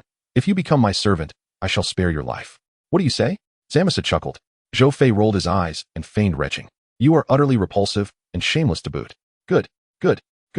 Zamasu repeated thrice, his fury palpable. Behind him, a colossal violet bird emerged from his halo. Let the breath of the new era take root on this planet. Crack! Two bolts of lightning coalesced into one, striking Zhou Fei. With a resounding roar, thick smoke enveloped the scene. Buzz! Zhou Fei transformed into Super Saiyan God, dispelling the smoke, while simultaneously relieving himself of 400 times the burden. His energy soaring like a heart monitor's spike. Zamasu furrowed his brow, bringing his palms together to condense a fiery energy sphere, which he gently tapped. The energy sphere reached Zhou Fei in an instant. With a flick of his wrist, Zhou Fei unleashed his formidable strength, dissipating Zamasu's energy. In a flash, he appeared before Zamasu and offered a slight smile. Zamasu retaliated with a punch. Thud! At the moment their fists collided, an explosive force erupted, a tempest swirling, lightning flashing. The very space where their fists met shattered with a crack. Boom! Boom! Both combatants were forced to retreat. Zamasu stared at Zhou Fei in astonishment. What's the matter? God, is this all you are capable of? Zhou Fei teased, baring his teeth. Zamasu's veins protruded on his forehead, his divine halo pulsating with vibrant hues, enveloping him entirely. Buzz! He unleashed a punch, energy diffusing into a massive vortex surrounding Zhou Fei. Such trivial tricks cannot contend with me. With a roar, the divine power obliterated the vortex, and he leaped over Zamasu's head, reappearing behind him. A tremendous aura erupted from Zhou Fei's clenched fist, manifesting as a colossal dragon. Zamasu gathered energy in his palms, layering it. Boom! Crackle! Crackle! Explosive energies clashed, reducing everything around to dust, the cataclysmic shockwave causing the earth to collapse, forming a massive pit a kilometer wide. Their energies clashed, causing the very planet to tremble. Amidst the ruins, this is promising. Zhou Fei is suppressing Zamasu. King Kai's eyes sparkled with excitement. As for the reason behind his exhilaration, he himself was uncertain, yet he felt a surge of anticipation. However, Gaosu shook his head, his expression grave. Zamasu has yet to reveal his true power. How can that be? King Kai questioned, somewhat incredulous. Gaosu sighed, reluctant to voice his concerns but compelled by the truth. The true potential of the Patera earrings had not yet fully manifested. Do you honestly believe this is his full strength? Don't be absurd. You are well aware of the earrings' capabilities. Besides, they are essentially one and the same. And the energy they generate transcends mere fusion. It is an infinite expansion. At a loss for words, King Kai fell silent. Just then, a voice interrupted them. Lord Gaosu, does this mean that as long as we obtain energy surpassing his, we can defeat him? The speaker was none other than Son Goku, who was approaching from a distance. The three of them landed on the ground, finding a discreet corner against a wall to catch their breath. Minutes later, Goku stood up first. Although he had not fully recovered, he was approximately 60 to 70% restored, and Vegeta was in a similar state. Zhou Fei had endured for quite some time, and it seemed his stamina was running low. It was time for a change. Vegeta, Kakarot, follow my lead. Roar. The two transformed into their super blue forms and charged at Zamasu. Chapter 20, The Arrival of the King. Zamasu, Gallic Gun, Kamehameha, whoosh, whoosh. You wretched vermin. Do not dare to stain my sight. Zamasu bellowed. Raising his hand, a blinding red energy wave erupted from the second halo behind him, infused with a devastating aura. Rumble. Waves of energy spread out, the air crackling with electricity. The planet trembled, mountains crumbling and fierce winds raging across the landscape. Humans, who had been hiding underground, emerged to the surface, their eyes widened in shock at the spectacle before them. Some even knelt, their faces pale, revealing emotions of despair and fear. They beheld the figures in the sky, unmistakably divine beings. Humanity could never triumph over the gods. Absolutely impossible. Yet, as Trunks had mentioned, humanity would never relinquish hope. Even in the face of despair, hope persisted, providing the motivation to survive and the courage to resist. Crackle, crackle. The energies collided relentlessly. Goku and Vegeta shifted from offense to defense, struggling to hold their ground. Whoosh. Trunks appeared beside his father, transforming into his Super Saiyan Hope form and unleashing a powerful energy blast. His attack merged with Goku's and Vegeta's, momentarily matching Zamasu's energy wave. Humph. The strength of ants. Zamasu scoffed, slightly amplifying his output. Goku and the others staggered back, on the verge of being engulfed by Zamasu's energy wave. Vegeta exchanged a glance with Kakarot, and then shouted to Trunks, put forth your all. Yes, Dad. Roar. Buzz. Trunks' energy wave surged with immense power. The father-son duo unleashed their full strength, while Goku quietly conserved his energy. After enduring for several seconds, the tremendous energy fluctuations sent the Vegeta duo tumbling away. Humph. Ha ha ha. Ants will always be ants. However, at that moment, a fierce blue light blazed not far to his left. He turned to find it was none other than Son Goku. Son Goku, this time, I will ensure your demise. He conjured a searing fireball in his palm. Goku spat out a mouthful of blood. Zamasu, I will extinguish all your light. Kamehameha, foolish Saiyan, it is your humanity's light that shall be snuffed out. Be pierced. You vile creature. Sacred reverse scale. Zamasu hurled the fiery orb with his fingers. Buzz. Whoosh. Goku's Kamehameha erupted in response. Boom. The two formidable energies collided, generating a colossal wave. With Goku's overwhelming aura bolstering him, he managed to gain a slight upper hand. Zamasu's expression shifted. Could it be that he was losing to his opponent? Impossible. Absolutely impossible. He was the sole god of this world. Meanwhile, Zhou Fei, alongside King Kai, shook his head. Alas, the outcome of a wave clash with the Sun family is quite disadvantageous, especially on the left side, he muttered. All he could do now was rest and await the opportune moment for the king to make his entrance. However, Zamasu truly lives up to his role as the ultimate boss of the future saga, amplifying his output power to instantaneously suppress Goku's Kamehameha wave. Goku's form is continually constrained, and he now bears an immense burden. Ugh, he immediately spews forth a mouthful of blood, yet he does not retreat. I will never lose, Zamasu. Hiya! The power of the Kamehameha once again surges dramatically as his aura reaches its peak. Do not delude yourself, foolish mortal, challenging the divine. Zamasu raises his other hand, unleashing the Judgment Blade. The Crimson Blade strikes Goku with a resounding impact. Goku cries out in excruciating pain, but he refuses to yield, mustering his resolve with a fierce shout. Kaioken times 10. In an instant, his aura surges once more, the potency of his Kamehameha elevating and piercing through Zamasu's divine defenses. A violent explosion erupts in the midst of Zamasu's incredulous gaze. After executing this move, Goku is equally affected. His hands are rendered nearly immobile. Yet he presses on, charging into the smoke, elevating the Kaioken to the utmost limits his body can endure, landing a powerful kick against Zamasu's right cheek. Whoosh! Zamasu is sent flying sideways, crashing into the ground and creating a massive crater, while his halo shatters at that very moment. Witnessing this scene, Zhou Fei's eyes glimmer with a hint of hope. Goku, having regained his composure, takes a few breaths before plummeting from the sky, fortunately being caught by Zhou Fei, who brings him to the concealed ruins where Trunks and Vegeta have recently arrived. Had Vegeta and Trunks not shielded themselves from the majority of the energy fluctuations earlier, both father and son might have been rendered immobile. The Kaioshin, Shin, entrusted Trunks with 2 Senzu beans, fearing the beans would be damaged. Trunks handed them over to the Kaioshin, who, after all, is a pupil of the Kaioshin of the future world in the manga. Although there is no connection in the anime, a semblance of courtesy is warranted, and the Kaioshin is a sensible being who recognizes the importance of these items. At this moment, both Goku and Vegeta regain some clarity. Where is Zamasu? Goku inquires, enduring the excruciating pain. He is. Before the Kaioshin can respond, a radiant burst of multicolored light erupts from the distance, a terrifying aura soaring skyward. Goku. Oh. His form is now grotesquely distorted, filled with rage.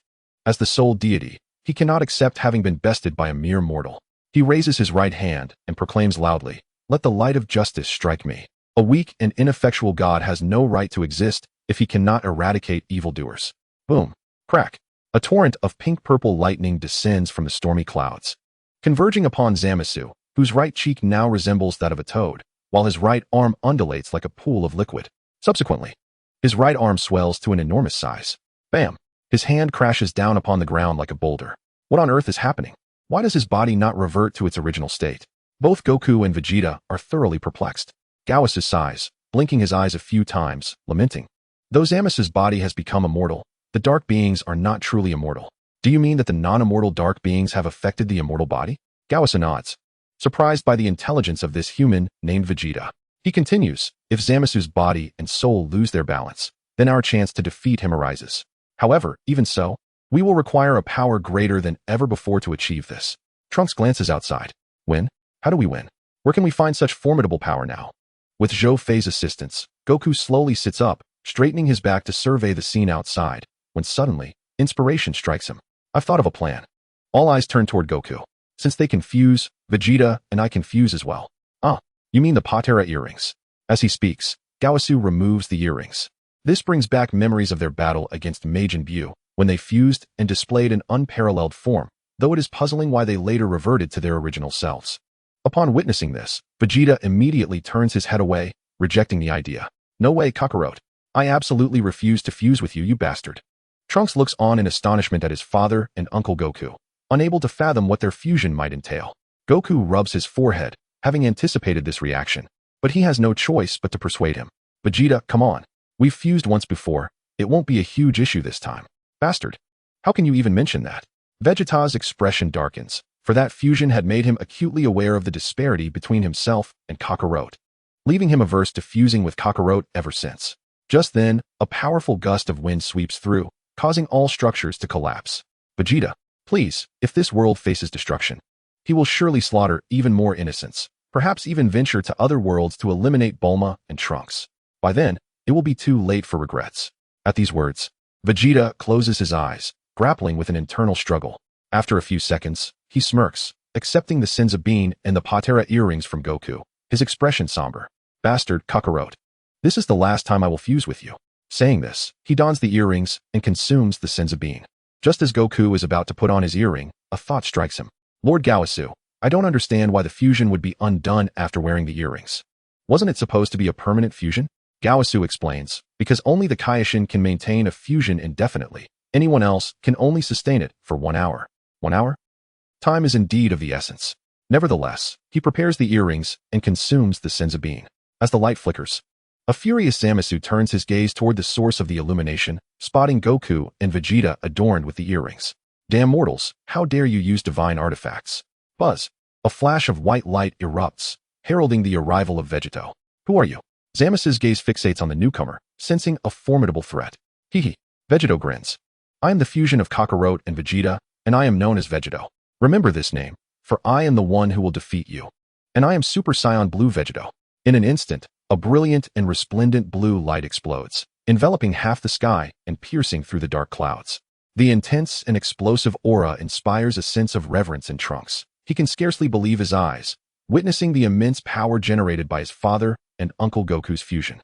Zhou Fei's eyes gleam with excitement, realizing that the legendary Vegeto remains unchanged. Were it not for the constraints of the anime's plot, Zamasu would undoubtedly meet his demise. Chapter 21. The Annihilation of Entities, the Erasure of the Omni King. Do you truly believe that such a transformation grants you the power to triumph over the divine? Zamasu waved his hand, unleashing a sphere of energy.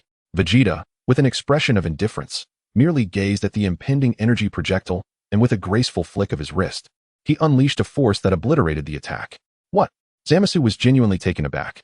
Yet, despite his astonishment, he quickly regained his composure. After all, it was an undeniable truth that humanity could never overcome the divine. With this thought, he broke into a maniacal laugh. Ha ha. Oh, humanity, you perpetually mimic the divine, emulating their every action. Yet what the divine accomplishes is inherently virtuous, while you mortals are. Tiamat, enough of your incessant prattling. If we are to fight, let us do so swiftly, for I still have a home to return to. Zhou Fei's disgruntled voice resonated. He appeared beside Vegeta, who regarded him with surprise. Zhou Fei. You. Zhou Fei shook his head, loosening his limbs as his muscles rippled, transforming into the divine Super Saiyan 4 form. This transformation left everyone, even Vegeta, momentarily stunned. Mr. Zhou Fei, what is this? Trunks swallowed hard. Guavas nodded in agreement. Indeed, this is the essence of the divine, but what, Lord Guavas? Trunks queried, puzzled. His father had explained the realms of the divine to him, which is why his transformed state exhibited blue particles. Guavas shook his head, uncertain how to respond. The divine aura emanating from Zhou Fei was exceedingly peculiar. Zamasu, come forth. Zhou Fei taunted him with a provocative gesture. Zamasu's forehead bulged with veins. In an instant, he vanished, leaving not even an afterimage, and appeared directly before Zhou Fei. His fist, the size of a cauldron, swelled with destructive energy. Just as Zhou Fei prepared to raise his hand in defense, Vegeta intervened, blocking Zamasu's strike. Seizing Zamasu's hand, he retaliated with a powerful blow, only to be met with an equally forceful defense, resulting in a cataclysmic release of energy. Adadadada. The two engaged in a fierce clash. The sounds of energy explosions resonating throughout the skies and the earth, amidst the dark clouds. Suddenly, Zamasu reappeared before Zhou Fei, unleashing a ki blast imbued with annihilative energy. Zhou Fei concentrated his energy into his fist, and at the moment of impact, a brilliant light erupted, enveloping both combatants.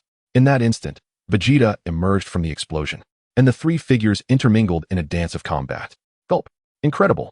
Trunks swallowed hard, marveling at the intensity of the battle. The fusion of his father and Uncle Goku, alongside Mr. Zhou Fei, was engaged in a confrontation of this magnitude. He clenched his fists, wondering if he too could possess such power. Swish, swish, swish. The three figures separated. Zamasu was battered and bruised, while Zhou Fei and Vegeta bore their own injuries, albeit not too severe. I am an immortal god. Your attacks bear no consequence upon me. Oh. With a furious roar, his wounds began to heal, yet as a being of darkness, his other half remained unchanged. Vegeta narrowed his eyes, his footwork slight as he instantaneously appeared before Zamasu, delivering a punch. Boom. The collision of their fists resulted in an explosive shockwave. A fierce wind surged as their energies clashed, releasing a dazzling eruption of power. Zhou Fei flickered to Zamasu's left side, launching his own assault, resulting in a stalemate of three distinct energies. Oh! Zamasu roared in rage as his energy surged dramatically, a tremendous aura shooting skyward. Huh! He hurled both Vegeta and Zhou Fei away simultaneously. Mid-flight, both stabilized themselves and unleashed ki blasts. The golden blue and orange-red energy waves converged from either side. Damn it! Do not become overly complacent, mortals. With a wave of his hand, Zamasu unleashed a torrent of energy to counter the incoming blasts. The overwhelming energy engulfed the three, submerging them in a sea of power. Suddenly, a deafening thud resounded as Zamasu's eyes bulged, and an energy beam pierced through his body. He gazed at Zhou Fei in disbelief. How could this human? In an instant, Vegeta appeared beside him, a luminous sword piercing through his heart. Trunks! Vegeta cried out. Trunks, momentarily stunned, met Vegeta's gaze, and an understanding dawned upon him. Channeling his energy into the Super Saiyan Hope form, he drew his sword and charged at Zamasu. Zamasu, your time has come. Huh. With a swift motion. Ugh. This cannot be. It is impossible. The combined energy of the three Saiyans surged forth, engulfing him. Overwhelmed by the energy, Zamasu could hardly comprehend how he had come to this fate, nor could he fathom why it had transpired. No, ha ha ha. I possess immortality. I shall not perish. Not now. Zamasu cackled triumphantly. Suddenly, Zhou Fei's indifferent voice interrupted his laughter. Zamasu, do not forget that your other half is not immortal. Your downfall lies in this arrogance. And you underestimate us Saiyans far too much. With that, he unleashed the Kaioken, instantly amplifying his power by 150 times. the explosive aura causing the surrounding energy to surge dramatically. In an instant, a radiant light illuminated the sky, piercing the atmosphere and shooting into outer space. The three Saiyans collided with the earth, and Vegeta reverted from his transformation. Time ticked away as the massive mushroom cloud began to dissipate, and the four Saiyans rose to their feet. This time, he should be completely eradicated, Zhou Fei pondered silently. It is worth noting that during the battle against Majin Buu, Vegeta had managed to obliterate him, despite Buu's near unparalleled regenerative abilities. With the added might of the Super Blue form, Trunks' Hope energy, and his own power, they should not encounter the same endless cycle as depicted in the original narrative. Yet, while the thought was idealistic, reality proved harsh. Suddenly, a chilling sensation coursed through them, and their expressions shifted. How could this be? Is he truly unkillable? Zzzzz. A dark red energy, imbued with a sense of destruction, surged toward the heavens. Within mere moments, it enveloped the earth, even extending throughout the cosmos. Ha ha ha. Mortals, I told you I shall not die. I am the immortal god. Ha ha ha. Countless shadowy visages of Zamasu manifested in the sky, his voice reverberating like thunder. Damn it, it's the same scenario. If only I could obtain the seed of the universe, this immortality would fall in an instant. It seems I must await Goku to summon the future Omni King. Zhou Fei mused. What is happening? Trunks and the Saiyan duo questioned. This can no longer be classified as mere immortality, can it? Guava's expression darkened. Zamasu seeks to merge with the universe. He has forsaken his divine visage and aims solely to embody justice and order itself. He is now beginning to fuse with the cosmos. To aspire to become the universe is a fool's errand. Kakarot, Trunks, Zhou Fei, let us join forces. In a fit of rage, he attempted to transform into his Super Blue form, but as soon as it manifested, he reverted back to his normal state. Vegeta, conserve your energy. You have already depleted both your and Goku's ki during the battle, Zhou Fei remarked. But I cannot simply sit idly by. Before Vegeta could finish his sentence, dark red energy beams erupted from Zamasu, relentlessly bombarding the earth. In an instant, the entire planet was enveloped in these energy blasts. The four Saiyans struggled to withstand the onslaught. Wherever the beams struck, the ground crumbled, and the hidden humans perished in the wake of the devastation. After a few breaths, all fell silent amidst the ruins. Goku spat out blood, painfully rising to his feet. Damn that Zamasu.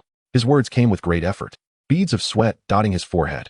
Vegeta, Trunks, Zhou Fei, and Lord Kaioshin, are you all alright? Suddenly, he paused, his gaze sweeping over the ashen landscape.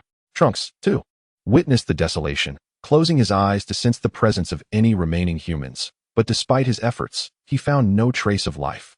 The only explanation for such a scenario was grim. He opened his eyes, fell to his knees, tears streaming down his cheeks as he weakly pounded the ground. Apart from their small group, all humanity had vanished. Trunks cried out in anguished defiance. Yet what could he do? Everything was now but a fleeting memory. Goku, equally filled with despair, clenched his fists tightly, searching his person for any senzu beans. If he found one, he could merge with Vegeta to unleash the final Kamehameha and obliterate this monster. After a thorough search, he suddenly produced a button. Upon seeing the button, Goku's eyes narrowed as he turned to Lord Kaioshin. Is the Omni King still around? Lord Kaioshin nodded. No one can extinguish the Omni King. Thus, he endures. A smile broke across Goku's face, and he pressed the button, just as Trunks wondered what his uncle was up to. The Omni King's egg from the future materialized with a whoosh. Upon sighting the Omni King, both Kaioshins immediately knelt, while Goku joyously embraced the Omni King, leaving Trunks bewildered. Uncle Goku. Who is he? Zhou Fei explained. He is the most esteemed deity in the universe, leaving Trunks profoundly astounded. The Omni King scrutinized Goku for a moment before looking around at the desolate scene. What is this? How dreadful. There is nothing left. Did you do this? He asked, pointing at Goku. Goku quickly shook his head, gesturing towards the sky. No. It was that guy? The Omni King glanced upward, spotting the malevolent Zamasu. Truly abhorrent. Such a world should not exist, he stated calmly. Goku and Zhou Fei's expressions shifted instantly, and they shouted, Trunks, prepare the time machine. Don't just stand there, hurry. Lord Kaioshin, you both must leave at once. Trunks momentarily froze but quickly regained his composure, pulling out a capsule to ready the time machine. He and Mai climbed inside and activated the device, while the two Kaioshins vanished in place. The Omni King slowly ascended, his hands radiating a brilliant light. Such a world. Zhou Fei and the three Saiyans clung to the time machine's legs as it took off. Let this world vanish. Ah! Zamasu's agonized scream echoed through the universe as he disappeared in a flash of light. The blinding brilliance extinguished everything, plunging the scene into silence. Zhou Fei and his companions returned to the present timeline just in the nick of time. Chapter 22. Parting and Battling Gohan in the Modern Era. As the anomaly dissipated and the time machine appeared, everyone exhaled in relief, fearing the emergence of foes from the rift. The time machine touched down, and Goku, upon releasing his grip, plopped down on the ground, inhaling sharply. Zhou Fei and Vegeta fared slightly better. The glass canopy of the time machine slowly opened, and Trunks jumped out, followed closely by Mai, whose entrance captivated everyone, for she was indeed quite beautiful. The two Mais exchanged glances, while young Trunks blushed and hid behind Bulma. Just then, Beerus and Whis made their appearance. "Lord Beerus," Goku exclaimed, holding Goten as he greeted Beerus. The god of destruction observed Goku and his companions. "From the looks of it, you've encountered considerable trouble." Just as Goku was about to respond, the two Kaioshins materialized. Gaosu stepped forward, bowing to Beerus. "I apologize for causing you concern, Lord Beerus." Beerus, feigning indifference, replied, "In the future, be sure to choose your disciples wisely." "Yes." Gaosu nodded earnestly. Originally, Beerus had no intention of involving himself in the affairs of Universe 10, but since the conflict had erupted within his realm, he had no choice but to intervene. He waved his hand, signaling Gaosu to step aside. "Trunks, prepare the time machine," he commanded. Uncle Goku." Goku nodded and glanced at Zhou Fei, who shook his head, unwilling to participate. Trunks set the machine in motion, and he and Goku vanished. In the future world, everything was shrouded in a blanket of white. Suddenly, a faint light flickered, heralding the arrival of the duo in the time machine. Goku surveyed their surroundings. "What do you see, Uncle Goku?" After a brief observation, a dazzling light caught his eye. "That's it." Trunks maneuvered the machine closer to the light, and Goku called out, "Lord Omni King." The Omni King, who had been playing, halted and looked toward the familiar figure with a puzzled tilt of his head. "Lord Omni King, I'm taking you somewhere fun," Goku said. The Omni King beamed with delight. "Really?" Goku smiled warmly. "Of course." In the modern world, as the time machine materialized, Beerus, munching on a sausage, looked on in surprise at its swift return. Goku and Trunks disembarked, and at that moment, the head of the Omni King emerged. Upon spotting him, Beerus dropped his sausage in shock and hurriedly approached the time machine, bowing deeply to the Omni King, while the two Kaioshins knelt, paying their respects, with Whis standing nearby. Also bowing, Zhou Fei and Vegeta were not present, as they were enjoying a bath in the hot springs. Goku smiled at Lord Kaioshin. "I appreciate your assistance, Lord Kaioshin." Kaioshin appeared somewhat bewildered, pondering what he was being asked to do. The scene shifted to the Omni King's palace, where he walked ahead, taking tiny, gleeful steps, followed by the Grand Minister and the other three, while Goku beamed with joy. Not for any other reason, but because he had found a good friend for the Omni King. How could he not be joyful? He had fulfilled his promise to the Omni King. Upon the moment the two Omni Kings met, the modern era's Omni King's guards were utterly flabbergasted. With two masters before them, how were they to distinguish between them? Meanwhile, glancing at the deities joyously introducing one another, the Grand Minister softly addressed Whis. "Whis, was this your idea?" Whis replied, "This was entirely of Sun Wukong's own volition." The Grand Minister offered a slight smile. "I truly envy your Universe 7. You are always welcome to visit, my dear." With a gentle smile, the Grand Minister concluded this matter, and Sun Wukong and his companions returned to Earth. Beneath the starlit night sky, an expansive balcony was adorned with a grand table laden with food, where Beerus, Zhou Fei, Sun Wukong, and Vegeta feasted heartily. Midway through his meal, Whis paused, wiping his mouth with a napkin as he regarded Trunks. "Trunks, you should be able to return to the era before your world vanished." "Really?" Trunks exclaimed, astonished and elated, as he had never dreamed he and Mai could go back. Whis nodded affirmatively. At that moment, Beerus halted his actions with a huff, stating, "Whis, you are saying far too much. Moreover, if we were to proceed with that, the time rings would multiply, and it would be impossible to explain to the Omni King." Whis gazed at Beerus with a somewhat exasperated expression. "Even now you utter such words. And yet you yourself have added a time ring? When you eradicated Zamasu, another timeline where Zamasu remained intact was born." Cold sweat appeared on Beerus's brow, leaving him speechless. Zhou Fei observed the dynamic between the master and servant with equal incredulity, unsure how to articulate his thoughts. After much deliberation, Trunks resolved to return to the future, albeit to a future where another Trunks and Mai existed. Yet he was confident that it would be all right. And Mai felt the same. Whis would also communicate with the god of destruction from that timeline, ensuring Zamasu would be sealed away, thus preventing any issues from arising in his own timeline.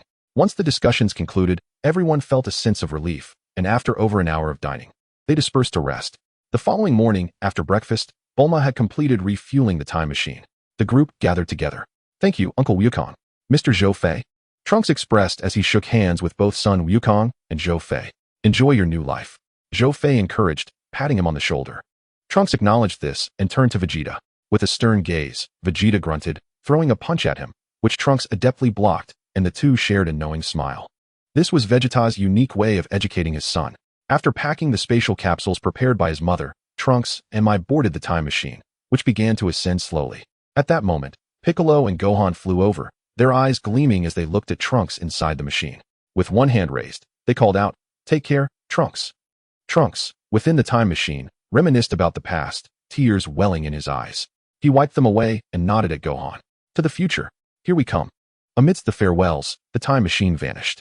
As Trunks departed, Gohan and Piccolo were about to return when Zhou Fei called out to them, causing them to look at him in confusion.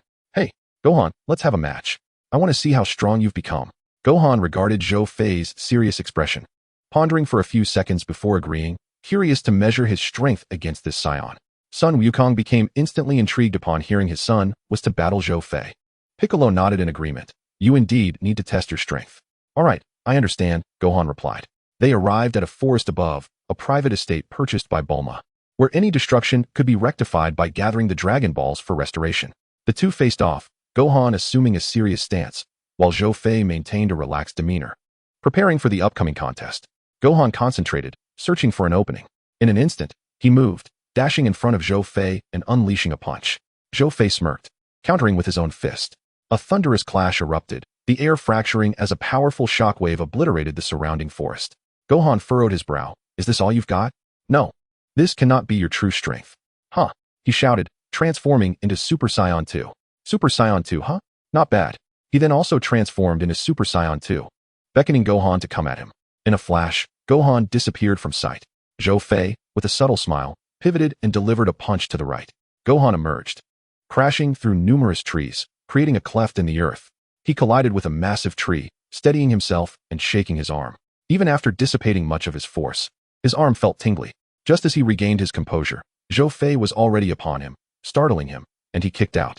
Zhou Fei seized his ankle, executing a Thomas spin, launching him into the sky, and then employed the prince's technique. A series of explosive sounds echoed through the air, causing the city's inhabitants to believe the Capsule Corporation was setting off fireworks. However, the law of no harm without smoke held true. Suddenly, Gohan appeared behind Zhou Fei, landing a punch to his left rib, sending him flying hundreds of meters away. As Zhou Fei steadied himself, a Kamehameha wave surged toward him. Boom! A powerful explosion rippled outward. Gasping for breath, Gohan began to pant lightly. Vegeta, observing from a distance, scoffed, "Kakarot, look at your son. His strength has diminished so much." Sun Wukong scratched his head. "Well, there's nothing to be done. Chi-Chi doesn't want him training." As the smoke cleared, Zhou Fei stood unscathed, effortlessly blocking the Kamehameha with one hand. "Oh, Gohan, if one day neither Sun Wukong nor Vegeta are on Earth, and a formidable villain appears with your current combat prowess, will you be able to handle it? Truly inadequate. It would be best for you to return and train properly." As he spoke, Zhou Fei darted forward like the wind. And in the next moment, Gohan's eyes bulged. With a cry, he spat out foam, reverting to his normal state and collapsing unconscious. Observing this, Zhou Fei shook his head, hoping this experience would be beneficial for him. Piccolo swooped in, catching Gohan, and thanked Zhou Fei. "Thank you, Zhou Fei. I believe he will understand."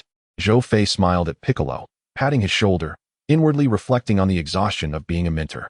Subsequently, everyone dispersed to their respective homes, with Zhou Fei temporarily residing with Bulma. Chapter 23, The Rematch Against Hit. Time passed quietly, and 2 uneventful days slipped by. Inside the hyperbolic time chamber, Zhou Fei sat cross-legged, eyes closed, suspended in midair, his forehead glistening with beads of sweat. Not far to his right lay a heap of discarded puppets, estimated to number over 20. He had spent nearly half a year in the time chamber, the initial 2 months engaged in combat with those puppets to enhance his skills, while the remaining time was devoted to mental training. Suddenly, he opened his eyes and exhaled a deep breath. Stretching while standing, his bones cracked audibly. Zhou Fei glanced at the hourglass and calculated that it was almost time, so he exited the time chamber, though not before taking a refreshing shower within the temple.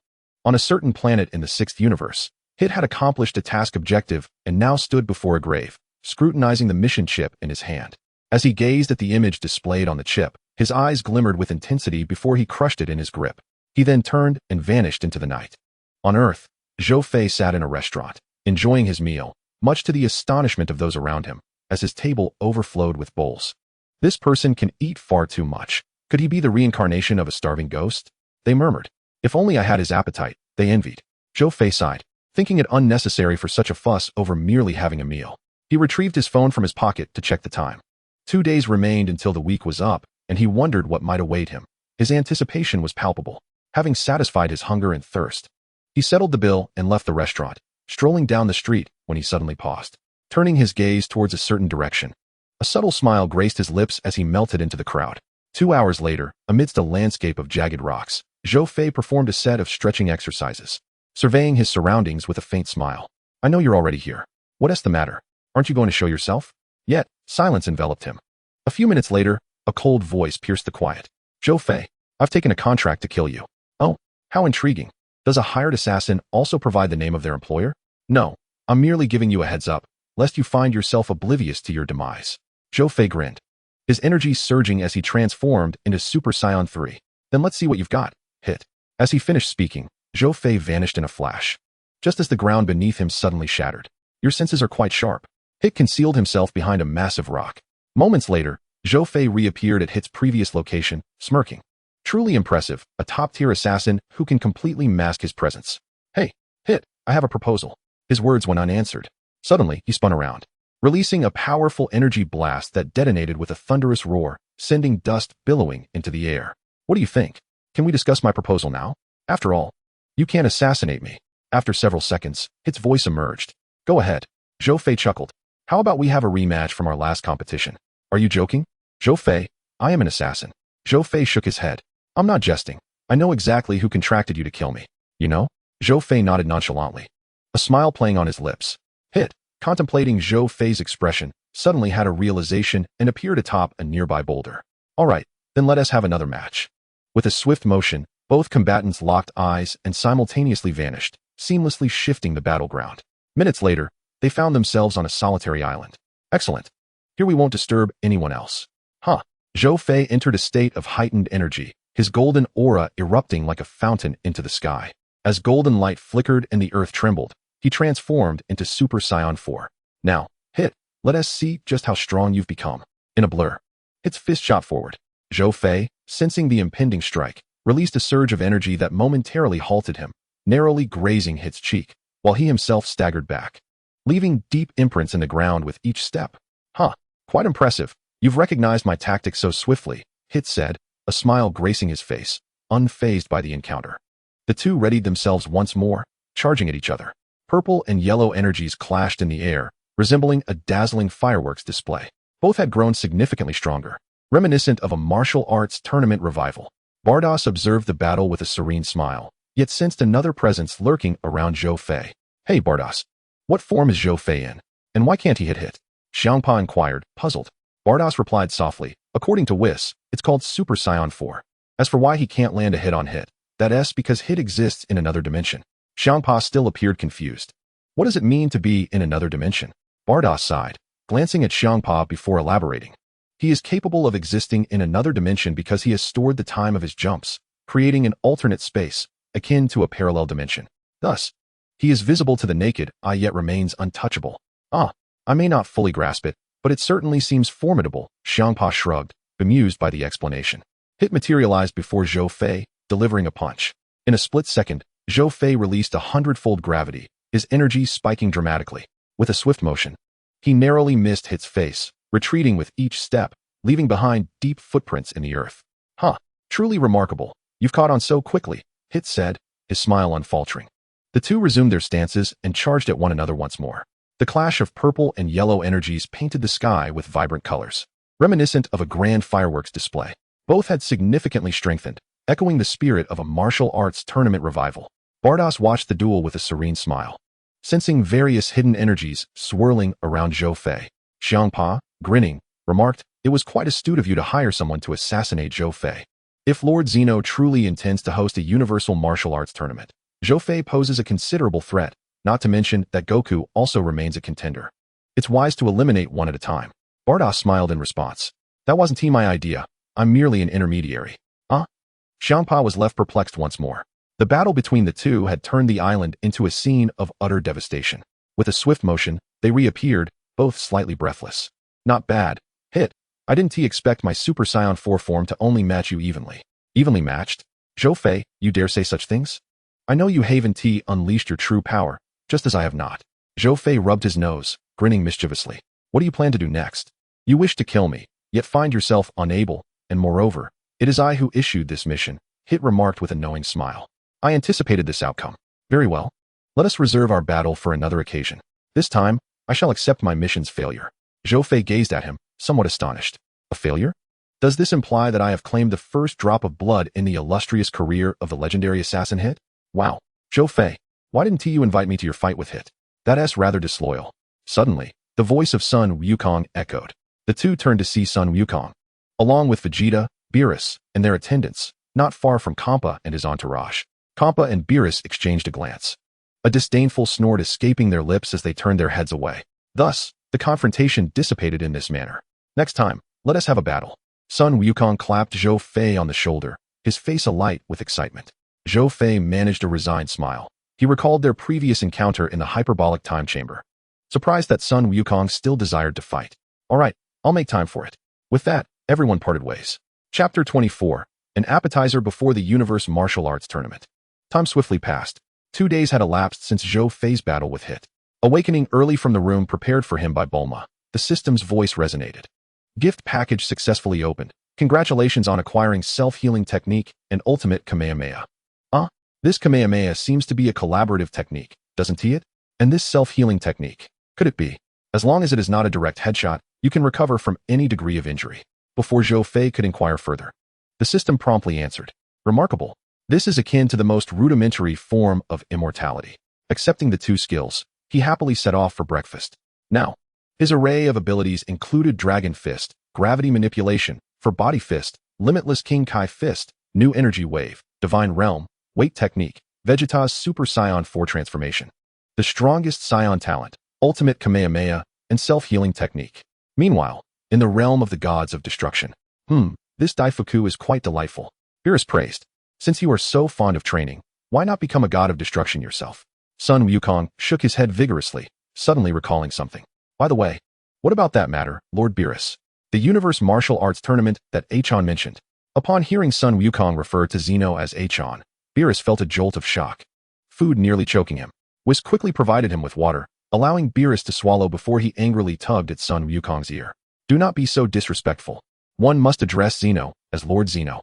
Moreover, the notion of a Universe Martial Arts Tournament is utterly implausible. Why not, Lord Beerus? Sun Wukong asked, puzzled. As it was a promise made by Zeno. Beerus huffed, releasing his grip, and spoke in a somber tone. Sun Wukong, I warn you once more. Do not mention this matter again. You have no idea how powerful Lord Zeno truly is. Observing Beerus's serious demeanor, Sun Wukong absent-mindedly scratched his nose. I am aware of Lord Zeno's might. You know nothing. Indeed, Lord Zeno is pure and noble, but it is precisely his overwhelming purity that harbors a terrifying side. Do you understand? I understand. As he spoke, he produced the button Zeno had given him, grinning mischievously. I'll be back shortly.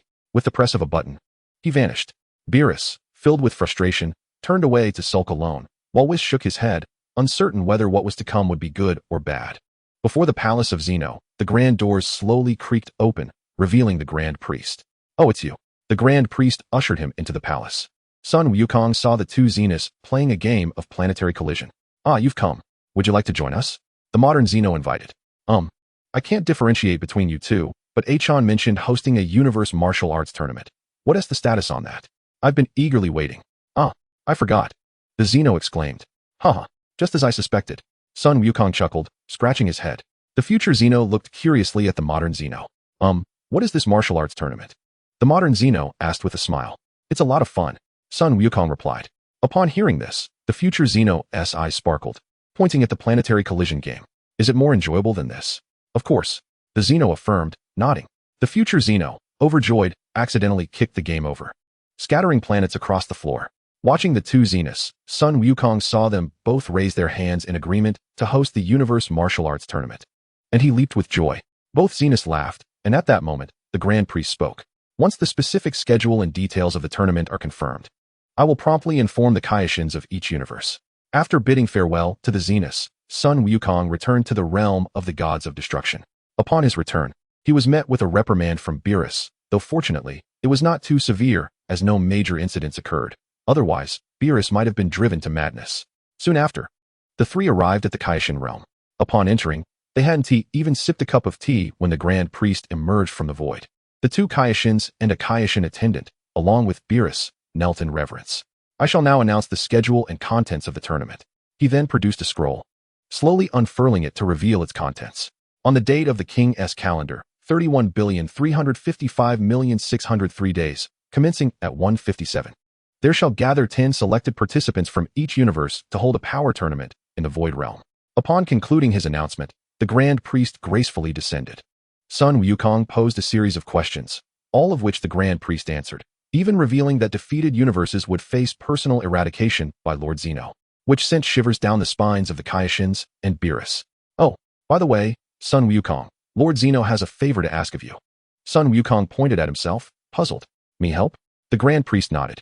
Please, have Goku from Universe 7 and the selected contestants showcase their martial arts against participants from other universes, as the future Lord Zeno has yet to witness such prowess. Choose 3 individuals. You will battle against contestants from Universe 9, and then 1 hour later, report to the Palace of Zeno. With that, the Grand Priest vanished. At the Capsule Corporation. I've told you countless times, I want to go. My child is about to be born. I know, but... Sun Wukong scratched his head, appearing hesitant. Vegeta coldly interjected, you can find your son, or you could seek Zhou Fei. At this, Sun Wukong clapped his hands right. I can ask Gohan to join Zhou Fei. By the way, where is Zhou Fei?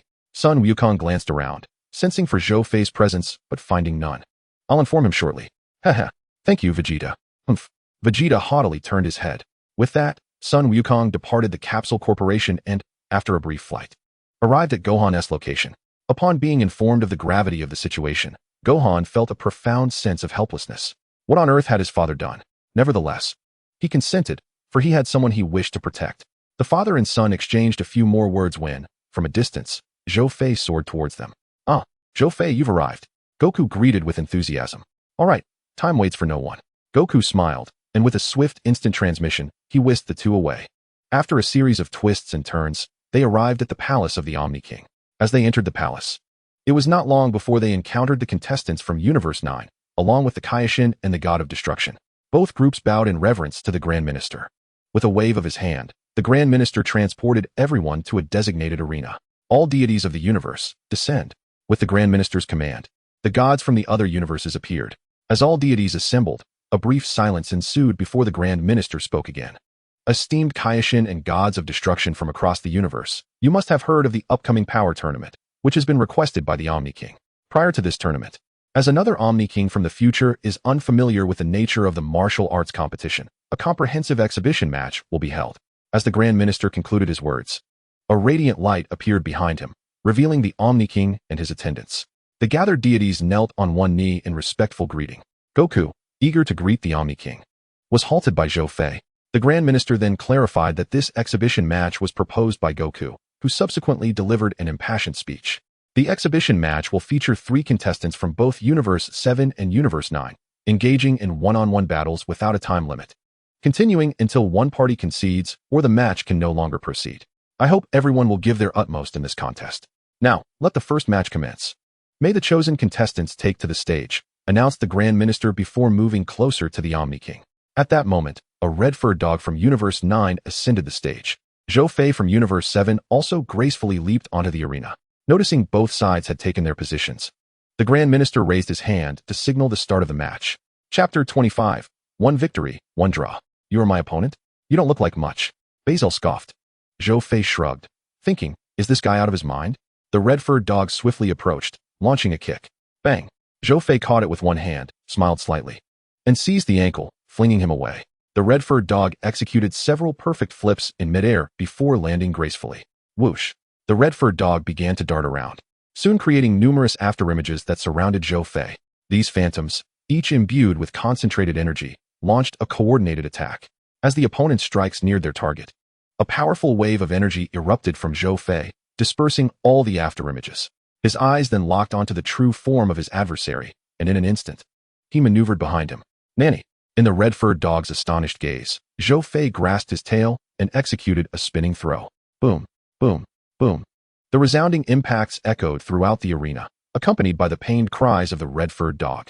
Basil, show some strength. Don't let him underestimate you, called out the blue-furred dog, Belgamer. At the moment his brother's words fell, the red-furred dog unleashed a fierce red aura and broke free from Zhou Fei's grasp. You brought this upon yourself. Flash impact wave. With immense energy concentrated in his foot, he aimed a kick at Zhou Fei.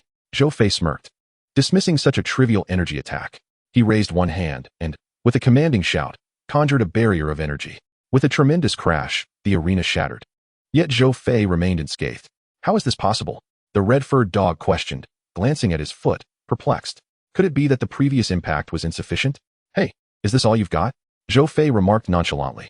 The red-furred dog glared at Zhou Fei, his calm demeanor and flat words igniting a surge of anger within him. Roar.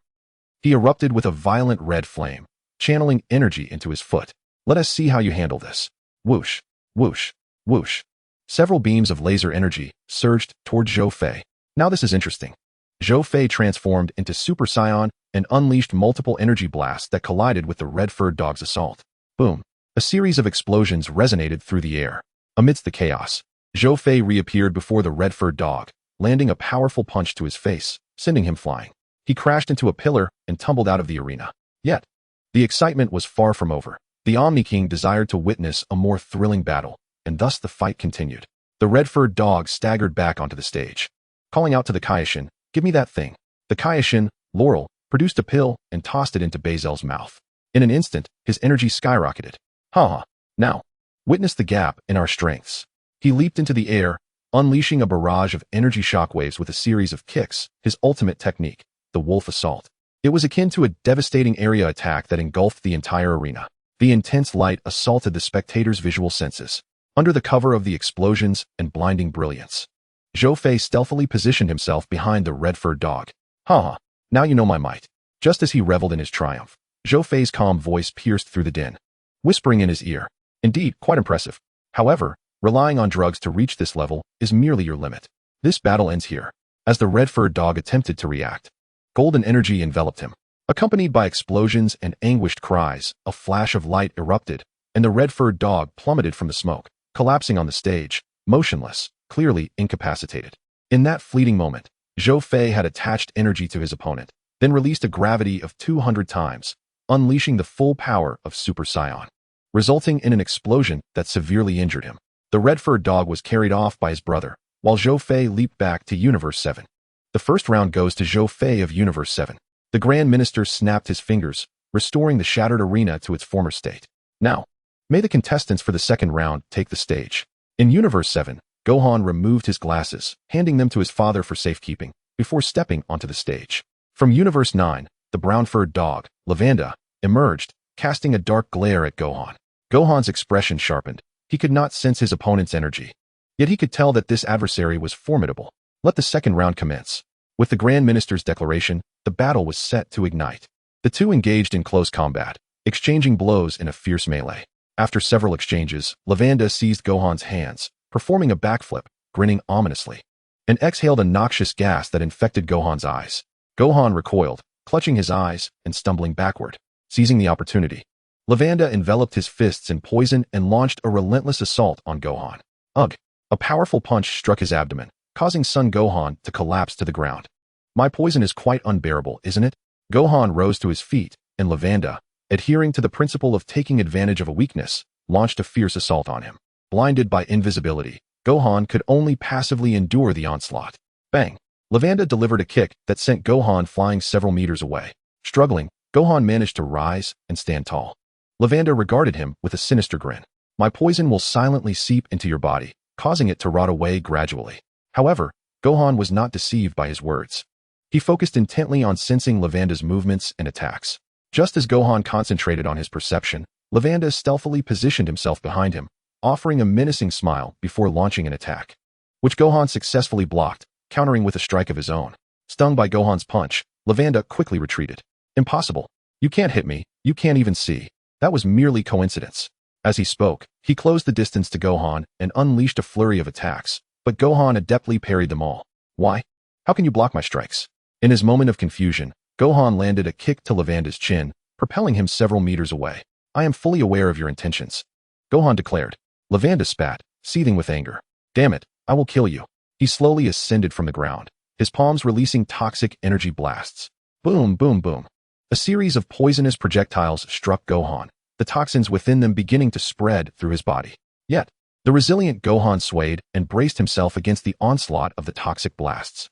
After being knocked back a considerable distance, he steadied himself and gasped for breath. With each labored breath, the poison within him intensified. This isn't over. My power extends far beyond this. He roared as he transformed into Super Saiyan, the toxicity within him surging with even greater ferocity. Enduring the excruciating pain inflicted by the poison within, he unleashed a fierce barrage against Lavanda. Bang, bang, bang. The intensity of their battle caused the arena to tremble. Gohan elevated his Super Saiyan energy to its zenith, entering a state akin to his perfect Super Saiyan form from the hyperbolic time chamber. Are you planning to gamble everything on this? Such a choice will only exacerbate your poisoning, Lavanda taunted. I am well aware. Hence, I intend to conclude this battle. The two figures collided midair, generating powerful shockwaves. Whoosh, whoosh, boom. Gohan and Lavanda unleashed energy blasts that collided, but the accelerating toxicity within Gohan temporarily subdued him beneath Lavanda's onslaught. He was propelled away by Lavanda's poisonous shockwave. As Lavanda expelled a toxic gust for defense, Gohan charged headlong into it without hesitation. You dare to approach me. Before he could finish his sentence, Gohan burst through the toxic winds, swiftly maneuvering behind Lavanda and gripping him tightly. Ascending to a great height, Gohan veered towards the arena, shouting, let me go? A thunderous crash resonated as the arena was shattered, creating a massive crater. As the dust settled, both Lavanda and Gohan lay incapacitated on the ground. Gohan attempted to move, yearning to rise, yet the poison had spread throughout his body, leaving him nearly paralyzed. I must grow stronger. This was his final thought before losing consciousness. Observing that both combatants were immobile, the Grand Priest declared the round a draw. Goku ascended to the arena and administered a Senzu bean to Gohan, instantly alleviating the toxins, and Gohan awoke from his stupor. He offered an apology as the father and son returned. Zhou Fei, watching Gohan, couldn't help but sigh. During their last battle, it seemed Gohan had not taken it to heart, or else he wouldn't have entered the arena in such a state. One could only hope he would grasp the importance of strength this time. The Grand Priest repaired the arena, and the third round of combat was set to commence. Before the third round began, the Grand Priest addressed the assembly. Esteemed gods from distant realms, I shall now proclaim the will of the Omni King. The gods perked up, eager to listen. Their combat, despite being of mere human caliber, had showcased remarkable prowess, deeply moving the Omni King, who had just evaluated the 12 universes and ranked them. He cast a glance at Universe 7. The average power level of the human planets in Universe 7 is 318, placing it second to last. The lowest is Universe 9, with a mere 186. Zhou Fei stifled a laugh. At least we're second to last. Being last is rather excessive. The Kaioshin and God of Destruction of Universe 9 wore expressions of embarrassment, having lost face before all the gods. The Grand Priest continued. The purpose of this power tournament is due to the Omni King's frequent remarks on the excessive number of universes. Coincidentally, Goku from Universe 7 proposed this very request, allowing us to utilize this opportunity. Universes that are defeated in this tournament will be personally eliminated by the Omni King. As the word eliminated echoed, the gods began to murmur among themselves, resolute in their determination to select stronger contestants to survive the tournament. Furthermore, let me add that Universes 1, 12, 5, and 8 will be exempt from participation as their average human power levels have reached above 7. Well then, the Omni King's decree has been announced. Let us commence the third round. Goku and Bergamo leaped onto the arena. The gods, particularly those from the participating universes, regarded Goku with disdain, and the atmosphere shifted dramatically. On the stage, Goku and the blue-haired wolf faced each other. Haha, so you are Bergamo. This match does not concern the survival of universes. So I implore you to showcase your true strength. Bergamo's gaze hardened, radiating menace as he glared at Goku. You scoundrel, shut your mouth. Goku was momentarily taken aback by the retort. Bergamo took a deep breath and addressed the gods. All gods, listen to my words. I am Bergamo, the eldest son of the dangerous trio and the lowest-rated warrior of Universe 9, as stated by the Omni King. He paused, his expression contorted with fury as he pointed accusingly at Goku. This fool is far inferior to the lowest-rated warriors of Universe 9. If it weren't for this imbecile's request, we would still be living in peace. Following Bergamo's vehement denouncement, the gods' gazes towards Goku grew increasingly hostile. Although his rhetoric was impressive, it was a grave underestimation of Goku's capabilities, Zhou Fei mused with a smirk. At that moment, the two fighters on the stage finally engaged in combat. They moved swiftly, and suddenly their fists and feet clashed with intense ferocity. After several exchanges, they distanced themselves, each assessing the other. Your strength is quite commendable, Goku praised. Bergamo scoffed. I do not require your foolish compliments. With arms outstretched in a grand gesture, he provocatively exclaimed, Come on, attack me, and witness the origins of my title. The Crusher of Belgarum. Sun Wukong scrutinized his opponent, taking note of his utter lack of defense. Very well, I shall not hold back. With a series of resounding punches, Sun Wukong unleashed powerful blows, each capable of shattering stone. Yet, Belgarum remained unfazed. After a minute of relentless assault, Sun Wukong withdrew his fists, a hint of a smile gracing his lips. Belgarum's abdomen bore the imprints of countless strikes. He flashed a grin at Sun Wukong, his voice low and commanding. Upon closer inspection, the imprints on his stomach emitted a faint red glow. Sun Wukong's pupils constricted as, in that fleeting moment, Belgarum's form began to swell, reminiscent of Piccolo's giant transformation. With a sinister laugh, a crimson aura enveloped Belgarum's clenched fist as he charged at Sun Wukong. The impact of their clash sent tremors through the ground, forcing Sun Wukong to leap back just in time to evade Belgarum's devastating blow, which created a massive crater upon impact. Avoiding this attack, Sun Wukong surged forward once more, launching into a fierce barrage. As his speed intensified, Belgarum's size continued to escalate. Even Sun Wukong transformed into his Super Saiyan form to escalate the confrontation. After exchanging numerous blows, Belgarum had grown into an enormous behemoth, causing the arena to tremble and collapse. Huh, can you become even stronger? Belgarum bellowed, witnessing Sun Wukong's cheerful demeanor. In a fit of rage, he unleashed a powerful energy wave with one hand. Sun Wukong effortlessly deflected the attack with a wave of his hand, then transitioned into his super blue form, radiating a brilliant light that left the gods in awe. Here's a colossal energy gift for you, Belgarum. Following this, he executed the Kaioken technique, an overwhelming force illuminating the surroundings. Stop your bluster, Belgarum retorted, absorbing Sun Wukong's energy, converting it entirely into his own, unleashing a fierce aura that rattled the arena. Kamehameha. Wolf Fang Fist. The two titanic energy waves collided in the air, a dazzling display of red and blue light flashing amidst their clash. Initially, Sun Wukong's Kamehameha was suppressed by Belgarum, but as he poured more energy into the attack, the tides began to turn. Never engage in a wave struggle with a member of the Sun family. That principle holds true always. Ultimately, Belgarum succumbed, engulfed by Sun Wukong's Kamehameha.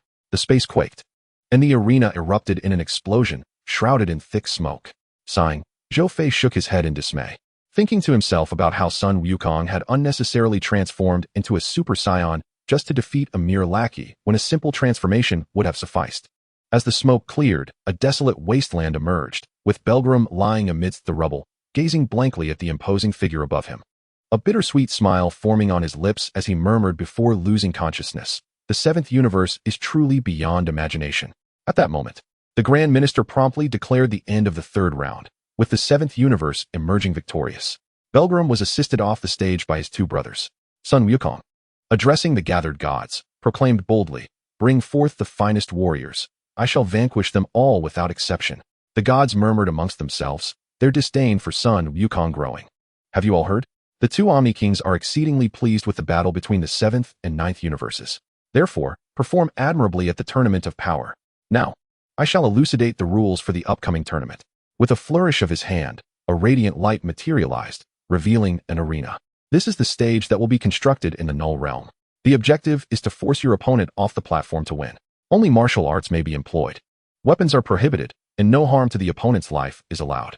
Additionally, aerial techniques are forbidden. The duration of the match will be 100 taka.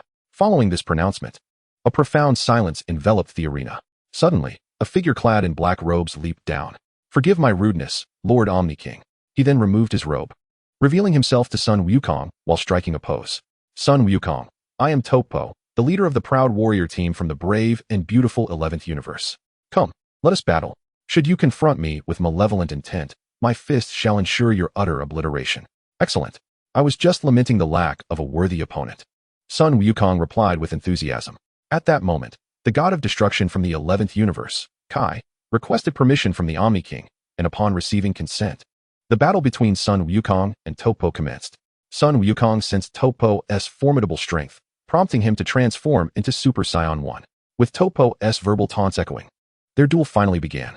Topo swiftly lunged towards Sun Wukong, leaping high into the air, landing on Sun Wukong's shoulder, and employing a rapid spin to hurl him away. As the world spun around him, Sun Wukong felt his insides jostling violently. Had his body not been exceptionally resilient, this maneuver could have proven fatal. With a mighty roar, Sun Wukong burst free from the grip and landed back on the ground. Topo descended as well, charging toward his opponent, but Sun Wukong retaliated with a punch. Topo deftly evaded, seizing Sun Wukong's arm and executing a joint technique that dislocated it, causing Sun Wukong to cry out in agony. The Seventh Universe spectators quickly grasped the situation. Despite Topo's imposing stature, he displayed remarkable speed and proficiency in joint techniques. Sun Wukong, regaining his composure, leaped and delivered a powerful kick that sent Topo flying, subsequently resetting his arm. With a grin, Sun Wukong unleashed a fierce golden aura, charging towards Topo. After several exchanges, the two engaged in a clash of energy waves. A thunderous explosion reverberated as their energy blasts detonated, enveloping the arena in a cloud of dust that obscured Sun Wukong's vision. In that instant, Topo seized the opportunity to wrap his arms around him. Sun Wukong cried in pain, his bones creaking under the pressure. Zhou Fei, observing the scene, smirked, sensing the climax was near. With a brilliant burst of blue energy, Sun Wukong broke free from Topo's embrace.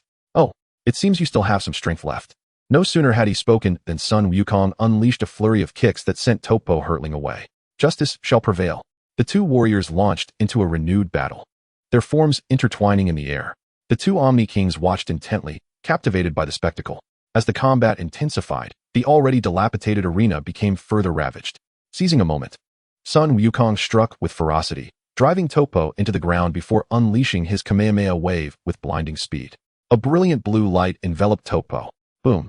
The energy exploded, and as the smoke cleared, Topo remained relatively unharmed. Well, except for a sizable tear in his uniform at the shoulder. Glaring at the damage to his team's attire, Topo's anger surged. "How dare you tarnish the uniform reserved for esteemed members of the proud warrior team? I shall make you understand the true meaning of justice." As he spoke, the aura around him intensified. Meanwhile, Sun Wukong eagerly prepared to unleash the Kaioken. Just as he was about to engage in a fierce battle, the Grand Priest intervened, halting the match. The two Zeniths, though left wanting more, acquiesced to the Grand Priest's reasoning, which was based on considerations for the Tournament of Power. Thus, the exhibition match came to an end. Upon learning that there existed beings even more formidable than Topo in Universe 11, Sun Wukong's excitement surged. This enthusiasm, however, earned him a sharp reprimand from Beerus. The Grand Priest announced that the construction of the arena would require 40 hours, a speed that astonished both gods and mortals alike. "All right, disperse," he commanded, and with his words, everyone vanished in succession. Chapter 27, Gathering Contestants, the tournament approaches. In the Kaishan realm, Sun Wukong and his companions appeared. "Wow, 40 hours? That's astonishingly swift," exclaimed Sun Wukong. "Enough with the idle chatter, Kakarot.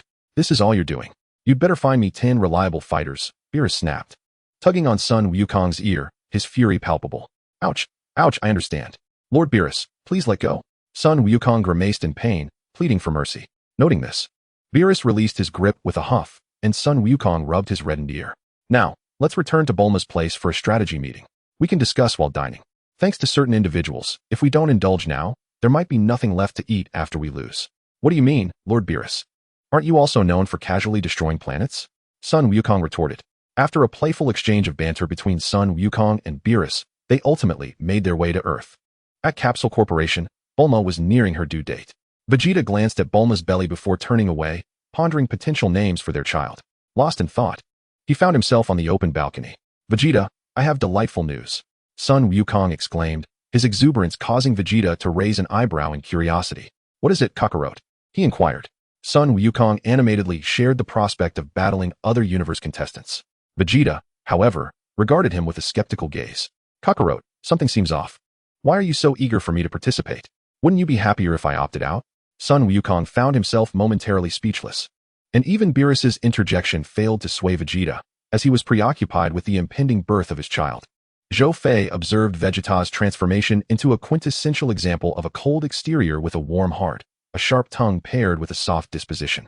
Subsequently, Whis intervened, using divine power to ensure Bulma's safe and painless delivery. Zhou Fei was almost moved to exclaim in admiration. Once the child was born, Bulma named her Bra. A choice Vegeta accepted, and he agreed to participate in the 80-person tournament. 2 hours later, Sun Wukong and his son set out to recruit participants. Zhou Fei returned to his room for some rest, while Vegeta, after a brief stint caring for the child, headed to the gravity chamber for training. Time passed swiftly, and soon it was the day of the tournament, with only 3 hours remaining before it commenced. At Capsule Corporation, Krillin and the others glared at Sun Wukong in indignation, leaving him feeling quite awkward. He had not anticipated that Bu would fall into a deep slumber at such a critical moment, prompting Gohan to reluctantly reveal the realities of the Tournament of Power. Among the gathering, only Zhou Fei maintained an air of calm. All right, everyone, let us not be angry. After all, Kakarot didn't intend for this to happen. If the Grand Zeno were to intervene directly, do you think we could still converse here? Zhou Fei reasoned. And Kakarot, you ought to apologize to everyone, as you did deceive them, he added. Sun Wukong sincerely apologized to the group. Witnessing his earnestness and considering Zhou Fei's earlier remarks, the others chose to forgive him. The priority now was to locate the final contestant. Zhou Fei's suggestion left everyone silent. Where could they find the last participant? Suddenly, Sun Wukong clapped his hands. I've thought of someone. Who? They asked, puzzled. Frieza. We can have Frieza as the 10th contestant. Frieza? The group was taken aback. Was this truly something Sun Wukong would suggest? Krillin hesitated, contemplating the implications of resurrecting such a villain. Don't worry, I have a plan. I will ask the fortune teller to revive him for 24 hours. Even if he does have rebellious thoughts, Vegeta, Zhou Fei, and I will handle him, Sun Wukong assured. After some deliberation, the group reluctantly agreed to the plan. With the decision made, Sun Wukong instantly transported himself to King Yama's realm. Meanwhile, Zhou Fei's gaze drifted toward a tree, a subtle smile playing on his lips as he withdrew. A figure, resembling an ostrich with green skin, was covertly observing. Just as he turned to leave, Zhou Fei's voice startled him. Hey, have you had enough of watching Universe 4? If you're done, hurry back, or I might just end you right now. Ganos was taken aback, realizing his presence had been detected despite his meticulous concealment. Sensing Zhou Fei's overwhelming intent to kill, he understood this was no idle threat. All right, I'll go back now, he stammered, quickly disappearing into the shadows. 2 hours later, Sun Wukong and Frieza arrived, and it was evident from Sun Wukong's attire that a battle had occurred. The group convened to discuss their battle strategy, but Sun Wukong, the other Saiyans, and Frieza were utterly disinterested, leaving Gohan and Piccolo to remember the plans. As time ticked closer to the tournament, Whis urged everyone to join hands in unity, a request that irked Vegeta, as being compelled to hold Frieza's hand felt like a death sentence. Reluctantly, Zhou Fei switched positions, taking Frieza's hand and offering him a smile, fully aware that this was merely Whis's playful whim. As they were enveloped in light, a brilliant glow enveloped them, and they vanished. In the arena of the Null Realm, a flash of light heralded their arrival, shortly followed by the fighters from other universes. While Sun Wukong and Vegeta were conversing with the Saiyans of Universe 6, they suddenly sensed an overwhelming energy approaching, drawing their attention to the distance where Topo of Universe 11 stood. Sun Wukong intended to greet him, but was restrained by Zhou Fei. He pointed to a bald, gray-skinned figure. That individual is Jiren, the one who surpasses the gods of destruction, as Whis mentioned. Indeed, he is formidable, Sun Wukong remarked, his eyes fixed intently on Jiren. Now that all the universes had gathered, it was time for everyone to listen to the Grand Zeno's solemn address. As the Grand Priest concluded his speech, the two Omni Kings joyfully pushed open the door and exclaimed, "Welcome, everyone. I have been eagerly anticipating this grand event, so let us engage in a lively competition." No sooner had the words left the Omni King's lips than several warriors gulped nervously. For this was a battle that would determine the fate of the universe and must not be underestimated. Thus, the Tournament of Power was set to commence. Chapter 28. The Disappearing Universe. The Grand Priest surveyed all the warriors and reiterated the rules. The duration of the competition would be 100 takur, and the pillar situated at the center would gradually descend over time. When its height reached ground level, the tournament would conclude. Weapons were strictly prohibited, and eliminating an opponent was not permitted. The objective was to dislodge the adversary from the arena. Furthermore, a warrior incapacitated and unable to move would not be considered defeated as long as they remained on the platform. With the rules laid out, the Grand Priest urged everyone to remember them well. The warriors on the stage readied themselves for battle. Noticing their eagerness, the Grand Priest turned to the Omni King and suggested, "Shall we commence the tournament, Your Majesty?"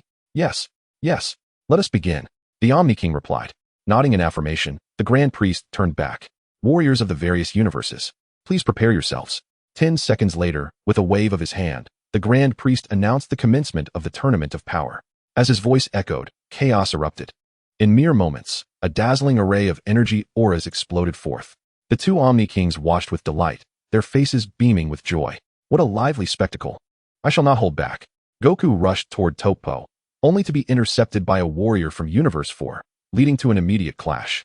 Dad, remember to work as a team, Gohan shouted, but as soon as he did, 17, Vegeta, 18, and Frieza abandoned the group. Gohan's mouth twitched. It was evident he could not manage these individuals. A few seconds later, Gohan and his companions assumed defensive stances, for they found themselves surrounded by foes from 3 different universes. Meanwhile, on the other side, Zhou Fei heard a voice. You are from Universe 7, aren't you? He turned to see Zapri, a masked warrior with insect-like wings from Universe 3. Alongside him stood Bu, a member of the Pride Troopers from Universe 11. You evil beings will ultimately face defeat, Bu proclaimed with righteous indignation. Zhou Fei smirked. Justice is merely a label defined by the victors. In an instant, Zapri unfurled his wings and darted behind Zhou Fei, attempting to seize him. However, to Zhou Fei, his speed appeared sluggish. With a swift motion, Zhou Fei turned and delivered a powerful kick to Zapri's face, sending him crashing several meters away. He then unleashed a high-density energy blast toward Bu. Bu, showing some prowess, managed to counter the blast with his own energy, resulting in a fierce explosion that propelled him dozens of meters away. You scoundrel, Bu started. But Zhou Fei had already reappeared before him. With a punch, Zhou Fei struck Bu, who crossed his arms in defense. Nanny.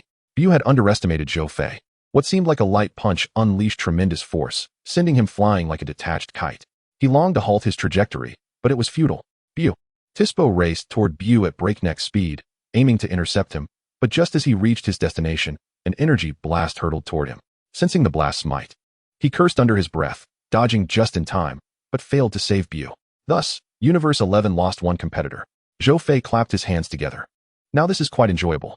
He had anticipated Bu's landing spot, releasing an energy blast to obstruct him.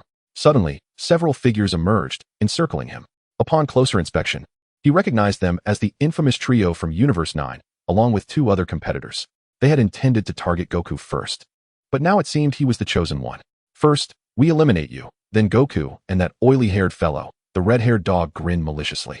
Zhou Fei discerned their strategy of preying on the weaker. Simultaneously, the 5 launched an assault on Zhou Fei. He effortlessly evaded their attacks.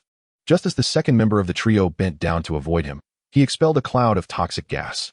Zhou Fei remained unperturbed, concentrating his energy in his palm and unleashing a gust of wind that dispersed the noxious fumes. Is that all you've got? The second member was taken aback by how easily Zhou Fei neutralized his poison. Let me handle this. The red-haired dog leapt forward, unleashing a powerful energy blast. Oh, you've improved slightly since last time, but I shall not hold back either. Huh. Zhou Fei transformed into his Super Saiyan 2 form, sealing his energy within to attain a perfect state. In this form, he could better harness his strength without wasting energy. Many were captivated by Zhou Fei's transformation, including Jiren, who briefly glanced in his direction before averting his gaze. With a sweeping motion, Zhou Fei sent all the energy blasts flying. The red-haired dog was taken aback as he felt the remnants of Zhou Fei's formidable punch send him hurtling toward the edge of the arena.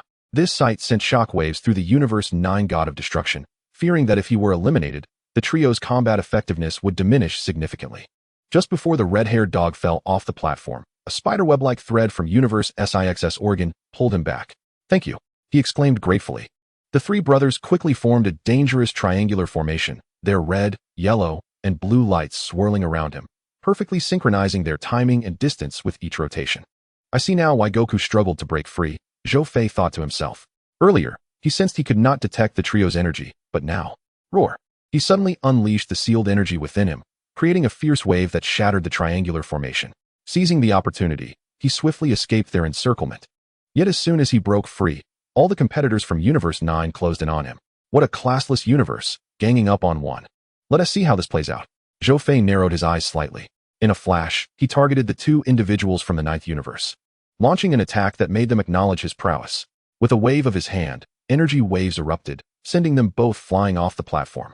The god of destruction from Universe 9 was utterly panicked, shouting, "Everyone, eliminate him together, quickly." The remaining competitors from Universe 7 unleashed their ultimate techniques to attack Zhou Fei. Suddenly, Goku appeared, blocking the attacks from 3 of them. I'm here to help you, but Zhou Fei, are you alright? Aren't you conserving energy? Zhou Fei shook his head. He had no need to conserve energy, as his Super Saiyan form was not particularly taxing, and he had trained extensively in the hyperbolic time chamber, honing his physical abilities. Thank you, Goku. Zhou Fei then charged toward the wolf trio. You despicable fiends. As the trio attempted to form a formation, they were swiftly disrupted by Zhou Fei, who seized the opportunity to unleash a powerful energy blast, dismantling their strategy with precision.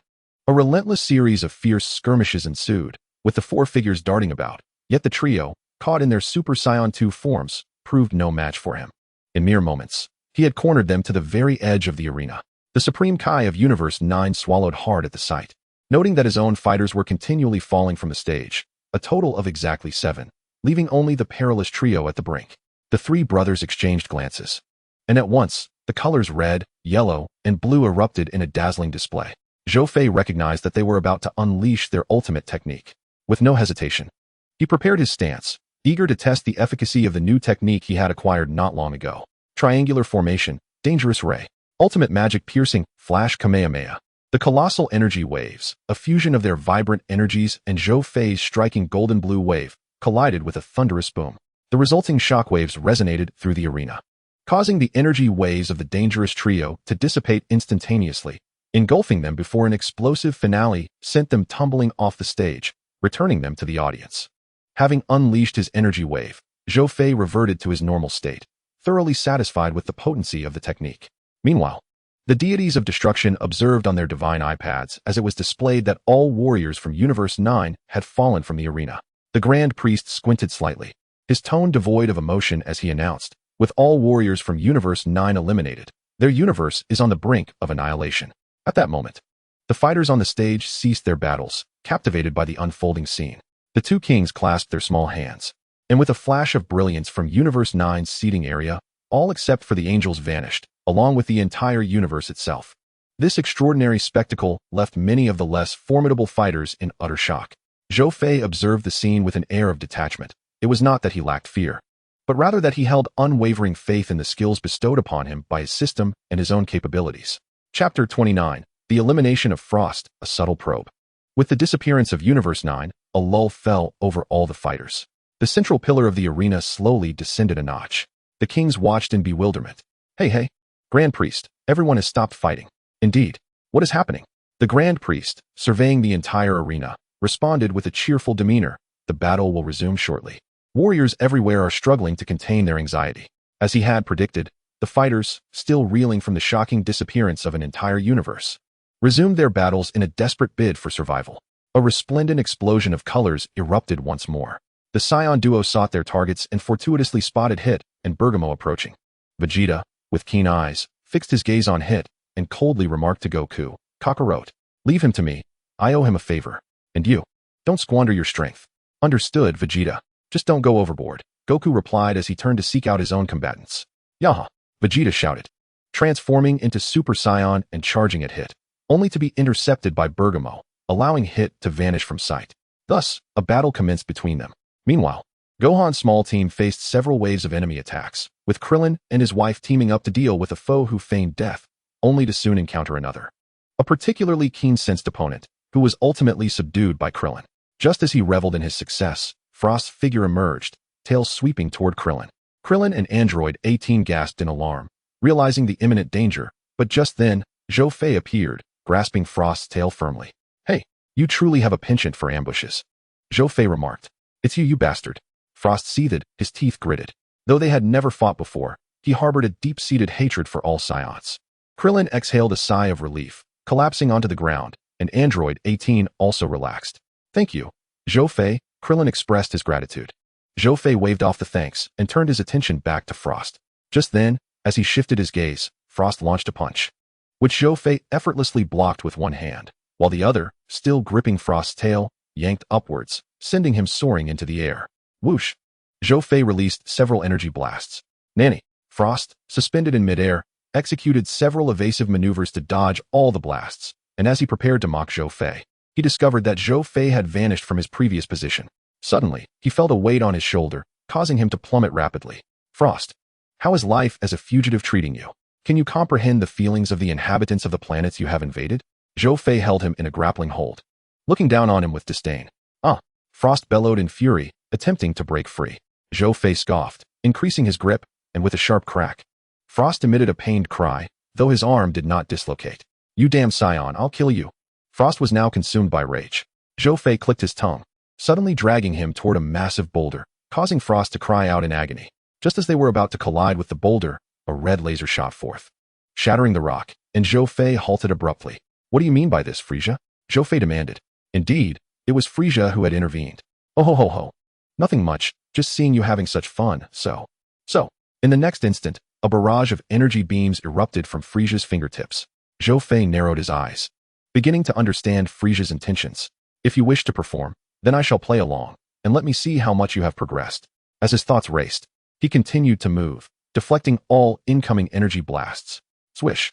Frisia suddenly appeared behind Zhou Fei, applying pressure, while his tail ensnared Zhou Fei's hand that held Frost. Taking advantage of the moment, Frost seized the opportunity to unleash his energy and break free from the hold. From the observation seats, Beerus was seething with rage, regretting ever reviving Frisia, who was now beginning to rebel. Whis, on the other hand, remained calm, observing the unfolding chaos. In Universe 6, Compa danced with glee, laughing at Beerus. Beerus, it seems your warriors are not united after all. It hasn't been long, and they are already at each other's throats. Ha ha ha. I eagerly anticipate the moment they both fall, leaving others to reap the benefits. Compa's taunts only intensified Beerus's fury, his lungs feeling as if they might burst. He shouted at the fighters on the arena, Frisia, if you dare to defeat Zhou Fei, I will obliterate you on the spot. Frisia, engaged in combat with Zhou Fei, revealed a sinister grin. Senior, do you need my assistance? Frost piped up. Frisia cast a sidelong glance at him, chuckling. You really are paranoid, aren't you? Very well. In that moment, a surge of energy erupted, pushing Zhou Fei back, his body shimmering with golden light as the newly transformed Frisia emerged, his skin now glistening with a fresh hue. Frisia's transformation left Frost utterly astonished and filled with yearning. Krillin and Gohan recognized that Frisia was genuinely serious about eliminating Zhou Fei. Zhou Fei raised an eyebrow, silently contemplating, release all gravity. The removal of gravity, however, did not result in any significant change. He then began to gather energy, golden flames erupting forth, accompanied by the crackling sound of lightning. Zhou Fei's hair gradually elongated to his waist, completing his transformation into Super Saiyan 3. With a swish, the two combatants charged at each other, engaging in a fierce exchange that spanned numerous attacks. Frisia's strikes were relentless, aimed directly at Zhou Fei's vital points. At that moment, Frost suddenly lunged in, delivering a punch to Zhou Fei's abdomen. Following the impact, Frost and Frisia unleashed a wave of energy together. A thunderous explosion ensued, and Zhou Fei was sent crashing into a massive boulder. Senior, I didn't expect your strength to be so formidable, truly impressive. Frost praised. Frisia glanced at him, a slight smile playing on his lips. With rigorous training, you too can attain this level. Frost's eyes brightened, and he eagerly inquired, what must I do? Frisia then shifted from his golden form, channeling energy into his muscular mode. Even if the golden form proves insufficient, this should suffice, he asserted. Frost nodded, gathering his energy and transforming into a similar muscular form. Very well, do you wish to learn how to fight efficiently in this state? Frisia asked. Yes, please teach me. Suddenly, a wave of energy pierced through the boulder. With a smirk, Frisia vanished in an instant. The overwhelming energy engulfed Frost and sent him flying off the stage. Back in the audience, Frost remained in a state of bewilderment. What just happened? Wasn't that Saiyan knocked unconscious? How did he end up like this? While he pondered, Zhou Fei emerged from the swirling smoke, appearing unscathed, not a single tear in his attire. Frisia, casting a disdainful glance at Frost, scoffed. Do you think I would ally myself with a lowly character like you? Frost's anger surged, his eyes bloodshot as he prepared to retaliate, but then the Omni King's hand clenched, and Frost vanished without a trace. This frightened Compa, who quickly knelt in apology. Frisia walked past Zhou Fei with a sinister grin. On the surface, it seemed that Frost had been eliminated, but Zhou Fei was well aware that this was merely Frisia's covert test. In the viewing area, Beerus sighed in relief, thankful that the situation had not unfolded as he had feared. Losing a powerhouse like Zhou Fei would have been disastrous. Moreover, Beerus sensed a unique aura emanating from Zhou Fei, which piqued his anticipation for Zhou Fei's future performances. As Frisia prowled in search of prey, a glint of determination flashed in Zhou Fei's eyes. He had to admit that Frisia's time spent in hell had honed his mental focus remarkably well. From the earlier encounter, it was evident that Frisia now rivaled Goku when he used a tenfold Kaioken against Hit from Universe 6. Notably, Frisia was now a being of the dead, akin to Goku transforming into Super Saiyan 3 against Majin Buu, thus expending no stamina. This became particularly evident during his later battle with Dispo. Well, if he truly rebels, I wouldn't mind casting him off the stage, Zhou Fei mused, turning to seek his own target. However, before he could take more than a few steps, Caulifla, accompanied by her junior Kale, rushed over, her eyes sparkling with excitement. Hey, little guy, what was that transformation you just did? Can you teach me? Zhou Fei was puzzled. Wasn't she supposed to seek out Goku? His gaze swept over the scene, spotting Goku engaged in battle with a warrior from Universe 2. Why would I teach you? He replied. Oh, come on. Don't be so stingy. Don't you want to see how our Universe 6 Saiyans can surpass your Universe 7? Zhou Fei regarded Caulifla with interest and pondered for a few seconds before responding. To transform into Super Saiyan 3, you must first master Super Saiyan 2. By the way, can you transform into Super Saiyan 2? Caulifla shook her head, recounting, I once managed to transform into what you call Super Saiyan 2, but since that time, I've lost the feeling. Zhou Fei stroked his chin thoughtfully. Try gathering more energy at your back. Caulifla nodded and began to channel energy at her back, while Kale, hiding behind a rock, watched cautiously. Zhou Fei smiled at her, making Kale flinch and withdraw her head. It was hard to imagine that such an introverted Saiyan possessed the ability to transform into a legendary Super Saiyan. Zhou Fei was eager to test the strength of the legendary Super Saiyan. From previous portrayals in anime and manga, it was indeed superior to Goku's Super Saiyan Blue form. He wondered if his full-power Super Saiyan 3 could surpass her. Hey, Zhou Fei, what are you doing? Hurry up and send them off the stage. Beerus shouted. Zhou Fei grinned, saying, Lord Beerus, don't say that. I believe this adds a lot of fun to the battle. Stop playing around. This concerns the fate of the universe. Beerus retorted. Hee, you can rest assured, Lord Beerus. After a brief exchange, Caulifla's energy surged, and she transformed into Super Saiyan 2, radiating an aura of confidence. Hey, little guy, now can you teach me how to transform into Super Saiyan 3? Caulifla asked, her eyes gleaming with determination. It's not the right time yet. You haven't fully mastered Super Saiyan 2. Let's wait until you can completely control it, Zhou Fei advised. No way. You must teach me. She insisted. What if I refuse? In an instant, the atmosphere between the two Saiyans shifted. Then I'll have no choice but to defeat you and force you to teach me. With a swift motion, Caulifla launched a beam of energy as a feint. Zhou Fei countered with a wave of energy, and with a resounding boom, he emerged from the smoke, deflecting her punch effortlessly. They engaged in close combat. Goku and Vegeta glanced over at Zhou Fei. The clash between Zhou Fei and Caulifla raged on, though Zhou Fei was concealing his true strength. After exchanging blows for several rounds, Zhou Fei seized a moment of vulnerability, delivering a powerful kick that sent Caulifla flying several meters, smashing into a massive boulder. He then leaped out of the mist and unleashed a ki blast that sent her careening toward Kale. Impressive little guy? Caulifla exclaimed, her spirit invigorated. She was determined not to squander this opportunity to grow stronger, disregarding her junior beside her, and charged at Zhou Fei once more. Kale, witnessing her sister's exhilaration in battle with Zhou Fei, felt an inexplicable surge of jealousy. I can't let my sister fight alone. I must help her, she muttered, raising her hand to unleash an energy blast. Zhou Fei effortlessly deflected the sudden attack, and the skirmish with Caulifla ceased. What? Do you wish to battle me too? With your level of strength, it would be best if you refrained from interfering, he remarked. Kale, glancing at her sister, spoke timidly. Sister, I'm not causing trouble, right? Caulifla instinctively glanced at Zhou Fei, and that small gesture triggered Kale's jealousy, causing tears to spill down her cheeks as she muttered Zhou Fei's name. A tremendous surge of energy erupted from him, sending an explosive aura rippling across the arena, capturing everyone's attention. Oh, what is that? It looks formidable. Indeed. The two Omni Kings were visibly elated as the intensity and excitement of the match escalated. The explosive aura swept outward, knocking both Zhou Fei and Caulifla off their feet.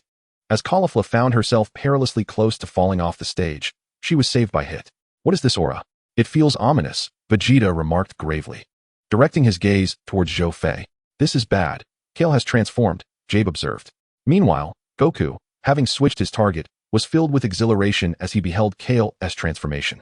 Astonished by the strength of a Saiyan from Universe 6, Zhou Fei, having been pushed back by the Force, rose to his feet just as he heard Vegeta's voice. Zhou Fei, be cautious. That may very well be the true form of a Super Saiyan. Zhou Fei nodded in acknowledgement, turning his attention to Kale, whose energy continued to surge. Without hesitation, he transformed into Super Saiyan 3. The two auras clashed, creating sparks that danced in the air. I will eliminate you, Zhou Fei. Kale roared, charging towards him with wild abandon and delivering a powerful punch upon closing the distance. Boom. Zhou Fei crossed his arms to block the strike. Though the ground beneath them shattered, Kale relentlessly pushed him backward, carving deep grooves in the earth with his feet until he was forced against a massive boulder. Her power is indeed formidable, yet still insufficient, Zhou Fei murmured, then retaliated with a knee strike that sent Kale staggering back several steps, clenching his fists tightly. He felt his energy surge as he prepared to unleash the true power of the Super Saiyan 3 Vegeta form. Surrounding rocks levitated, and a mighty golden aura shot skyward. At that moment, Jiren, who had been meditating, opened his eyes, concluding his session. Jiren, you are indeed concerned about that fellow, Topo whispered. He had noticed Zhou Fei's extraordinary prowess during the Tournament of Power, believing him to be potentially stronger than Goku, yet he had faith that Jiren would not falter. Zhou Fei's formidable aura drew the attention of the gods, with one saying, "Remarkable, a mere mortal can possess such strength, with guidance. He might just become the next candidate for a god of destruction." The destroyer god of Universe 12 remarked, "Though the humans of Universe 7 are lacking. These Saiyans are indeed intriguing. This match holds great promise." The Kaioshin of Universe 3 adjusted his glasses, his eyes sparkling with curiosity. Lightning dances around the aura, as if in celebration. Zhou Fei beckoned Kale with a finger. Kale's forehead pulsed with veins, her eyes filled with murderous intent. As she charged at Zhou Fei with explosive fury, their fists met in a fierce exchange, causing the ground to erupt with horrifying energy waves that obliterated the surrounding boulders. Although it seemed they had exchanged dozens of blows without a clear victor, it was Kale who was at a disadvantage, struggling to control her energy. In a flash, Zhou Fei executed a swift kick, which Kale attempted to block. Yet, as she did so, she was forced to retreat, and before she could regain her footing, a brilliant and massive energy wave surged towards her. Indeed, this is the ultimate magic attack, the Kamehameha, Kale screamed in rage. A deafening explosion resonated, creating a mushroom cloud of smoke. Impressive, but perhaps it would be wiser to master this power before seeking a decisive victory, Zhou Fei declared, reverting from his transformation. Moments later, Caulifla leaped in to catch Kale, tying her hair back before retreating from Zhou Fei's vicinity. How incredible! Zhou Fei managed to suppress that transformation, Goku exclaimed, his eyes alight with admiration, eager for another chance to fight him. Vegeta clenched his fists, feeling a mix of irritation and determination. This Zhou Fei was infuriating. Every time he encountered him, his strength seemed to evolve. This only solidified Vegeta's resolve to carve out his own path of evolution, striving to surpass all Saiyans. Chapter 31. The Invisible Enemy, the Disappearance of Universe 4. If Zhou Fei were aware, he might have cheered, "Go, keep it up." As Zhou Fei exited the Super Saiyan 3 form, he surveyed the audience, noting the number of eliminated participants, including those from Universe 10. Just as he was assessing the situation, a pink heart-shaped energy wave surged toward him from behind at an astonishing speed. Zhou Fei swiftly turned, raising his hand to disintegrate the energy attack, and upon looking into the distance, he spotted the magical warrior Ribrian from Universe 2 approaching him. To be honest, the difference between her transformed and untransformed states was nothing short of astounding. In her base form, she was quite appealing, yet in her transformed state, she appeared rather grotesque, particularly in her rapid movements. Vegeta instinctively dodged, indicating just how absurdly unattractive she was. Zhou Fei could not fathom why the beings of Universe 2 had such peculiar tastes in aesthetics. As Ribrian charged forth, her hands conjured heart-shaped energy waves, exclaiming love, love, love. Zhou Fei powered up to Super Saiyan, unleashing energy waves that sent her projectiles flying, then swiftly maneuvered behind Ribrian.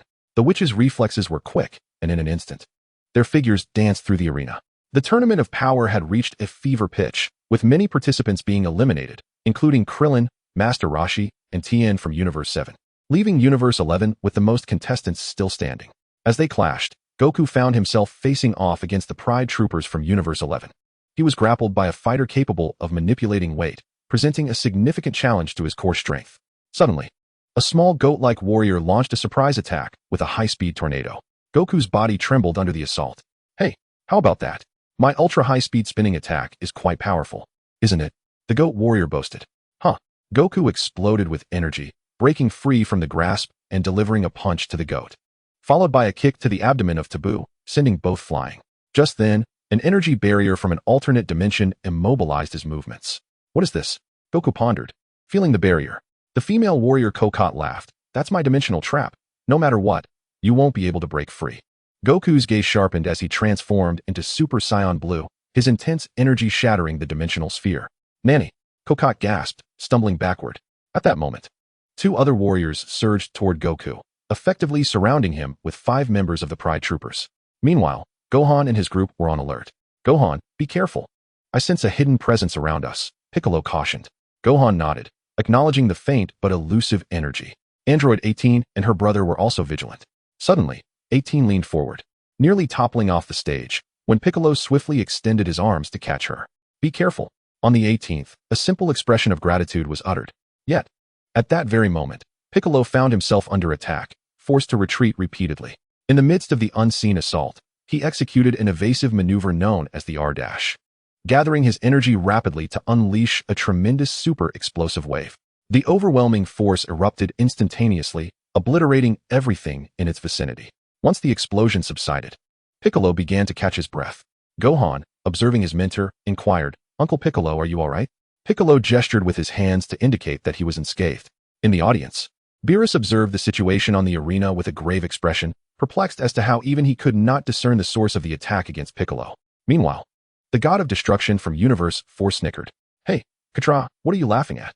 Have you resorted to some underhanded trick again?" Quitra's smile was laced with disdain. Master Roshi remarked, "I cannot see the enemy, nor the attacks. It's as if we are facing an invisible man." His words struck a chord, awakening a realization. Beerus shook his head, deeming it improbable. However, upon witnessing Quitra's grin, he began to reconsider. Could it be that we are indeed dealing with an invisible foe? Gohan furrowed his brow, now aware of the enemy, yet unable to see him, posed a significant challenge. Piccolo had already expended considerable energy. And just as he pondered a solution, Master Roshi suddenly shouted, "Gohan, quickly, grab something and spray it." Gohan scratched his head, pondering where to find something to use. But this prompt sparked an idea, and he communicated it to Piccolo. Subsequently, both Gohan and Piccolo leapt into action, unleashing small energy spheres onto the arena. Though these spheres lacked significant power, they stirred up a thick cloud of dust. The god of destruction from Universe 4 scoffed, "How dull. Whatever you do will be futile. You think such a clumsy method can defeat Gamasaurus? No one can capture him, and you will soon tire and be eliminated." His mocking laughter echoed, grating on Beerus's nerves.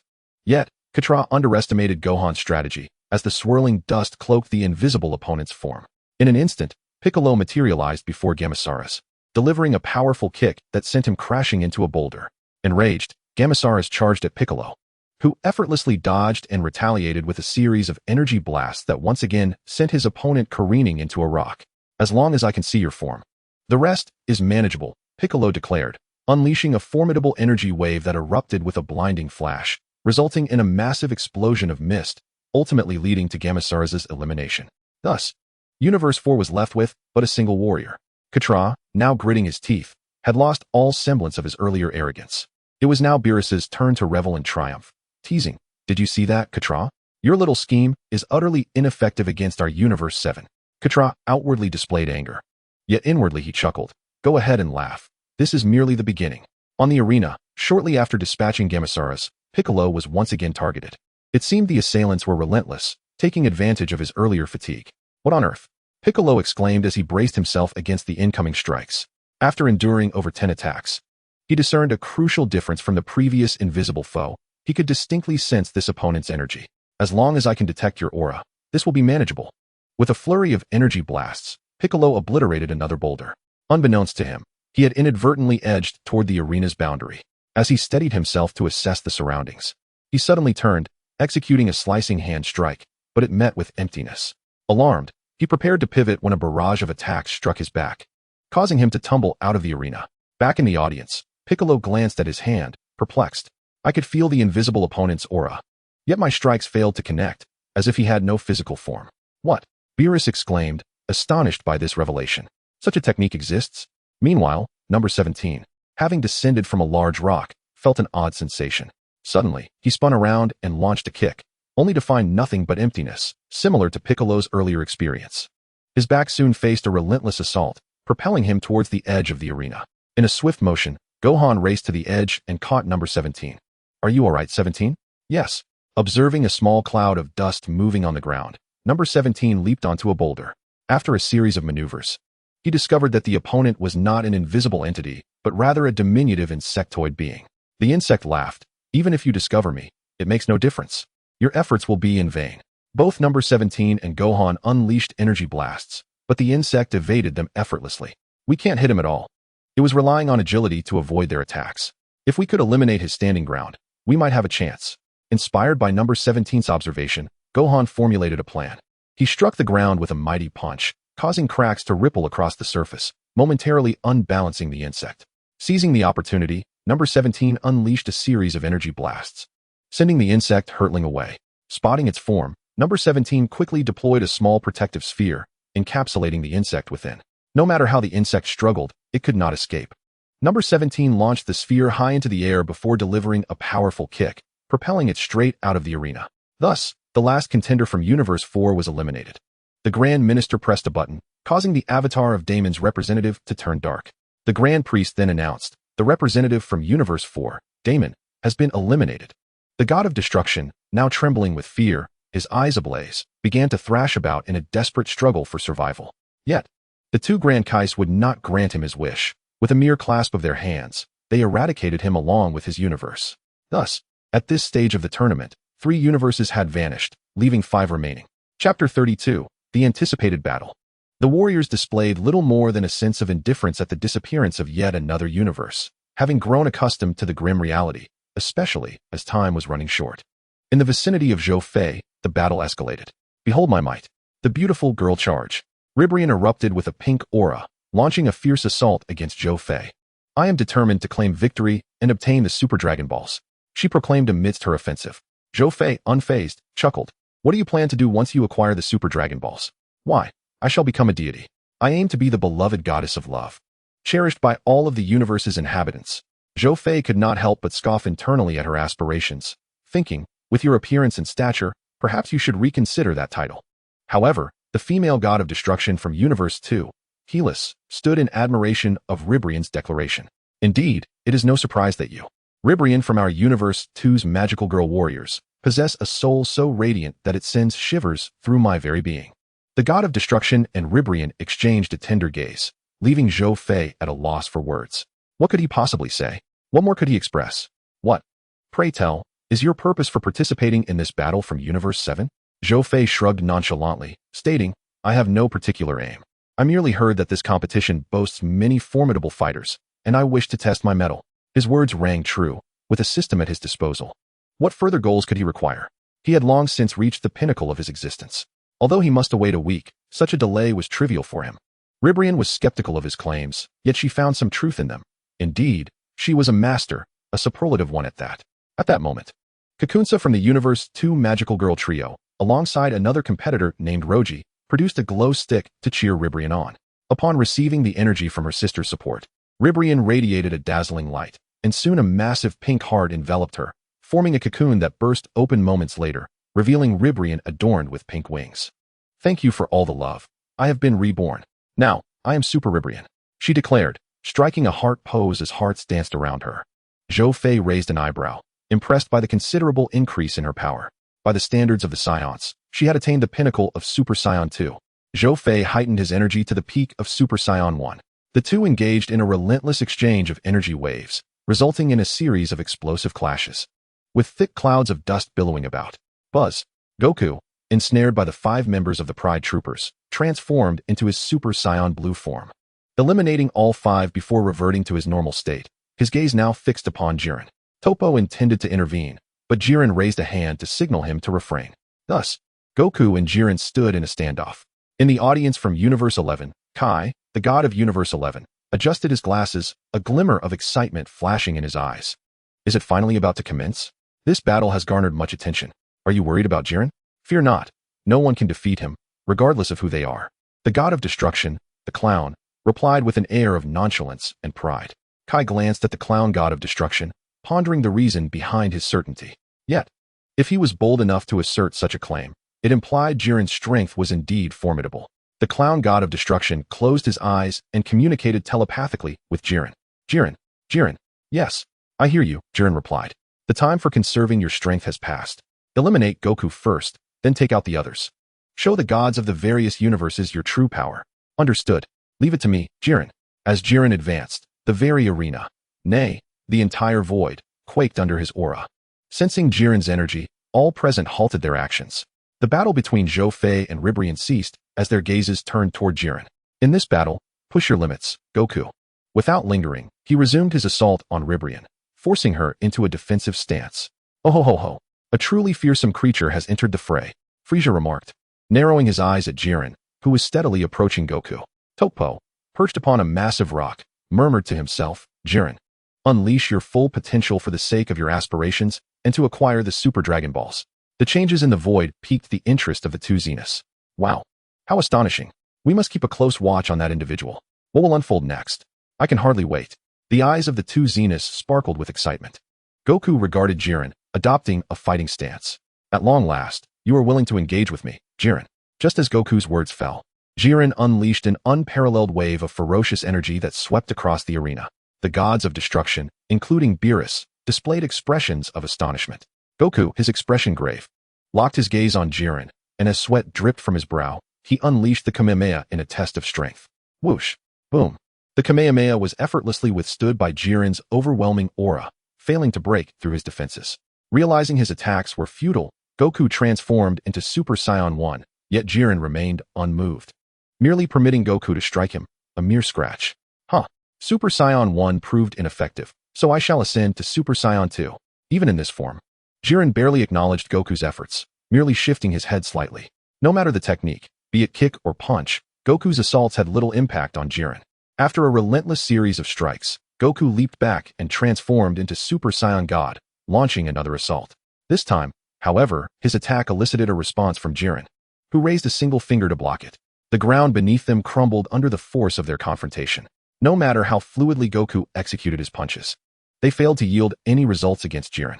It appears I cannot compel you to reveal your true prowess just yet. Very well, I shall no longer hold back.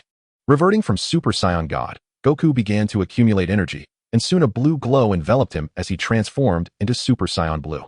The true battle between Jiren and Goku was about to commence. Kai, the god of Universe 11, adjusted his glasses once more, noting, Goku has finally unveiled the power of Super Saiyan Blue. This is destined to be a significant battle. It is but a futile struggle, the clown god of destruction chuckled. However, Kai disagreed, shaking his head. Goku from Universe 7 is indeed a formidable contender, should Jiren manage to defeat him while he is at full strength. The remaining warriors on the arena will quickly lose their resolve. The clown god of destruction chuckled softly at this notion, for they were unaware of the depths of Jiren's true might. Are you suggesting that to demonstrate Jiren's absolute superiority, Goku must be made an example of? If that is your belief, then you underestimate Jiren greatly. As I have previously stated, he will not falter against any opponent. Kai, observing the clown god of destruction's unwavering confidence, found himself at a loss for words, considering the gravity of the situation. Goku struck first, delivering a powerful punch that sent Jiren crashing into the mountainside, erupting into chaos. The exchange of blows was relentless. However, Goku's attacks were trivial in Jiren's eyes. With a modicum of seriousness, Goku found himself overwhelmed, pressed into the ground by the sheer force of Jiren's might. Goku, realizing he was outmatched, had no choice but to enter his red-blue buff mode. With the enhancement of the tenfold Kaioken, Goku's speed and strength surged exponentially, allowing him to barely evade Jiren's onslaught. As Sun Wukong unleashed the Kamehameha, the attack proved to be a mere formality. The two combatants clashed once more, with Jiren displaying a fraction of his true prowess. Amidst the chaos of scattered stones, Jiren swiftly seized Wukong's ankle and forcefully slammed him into the ground.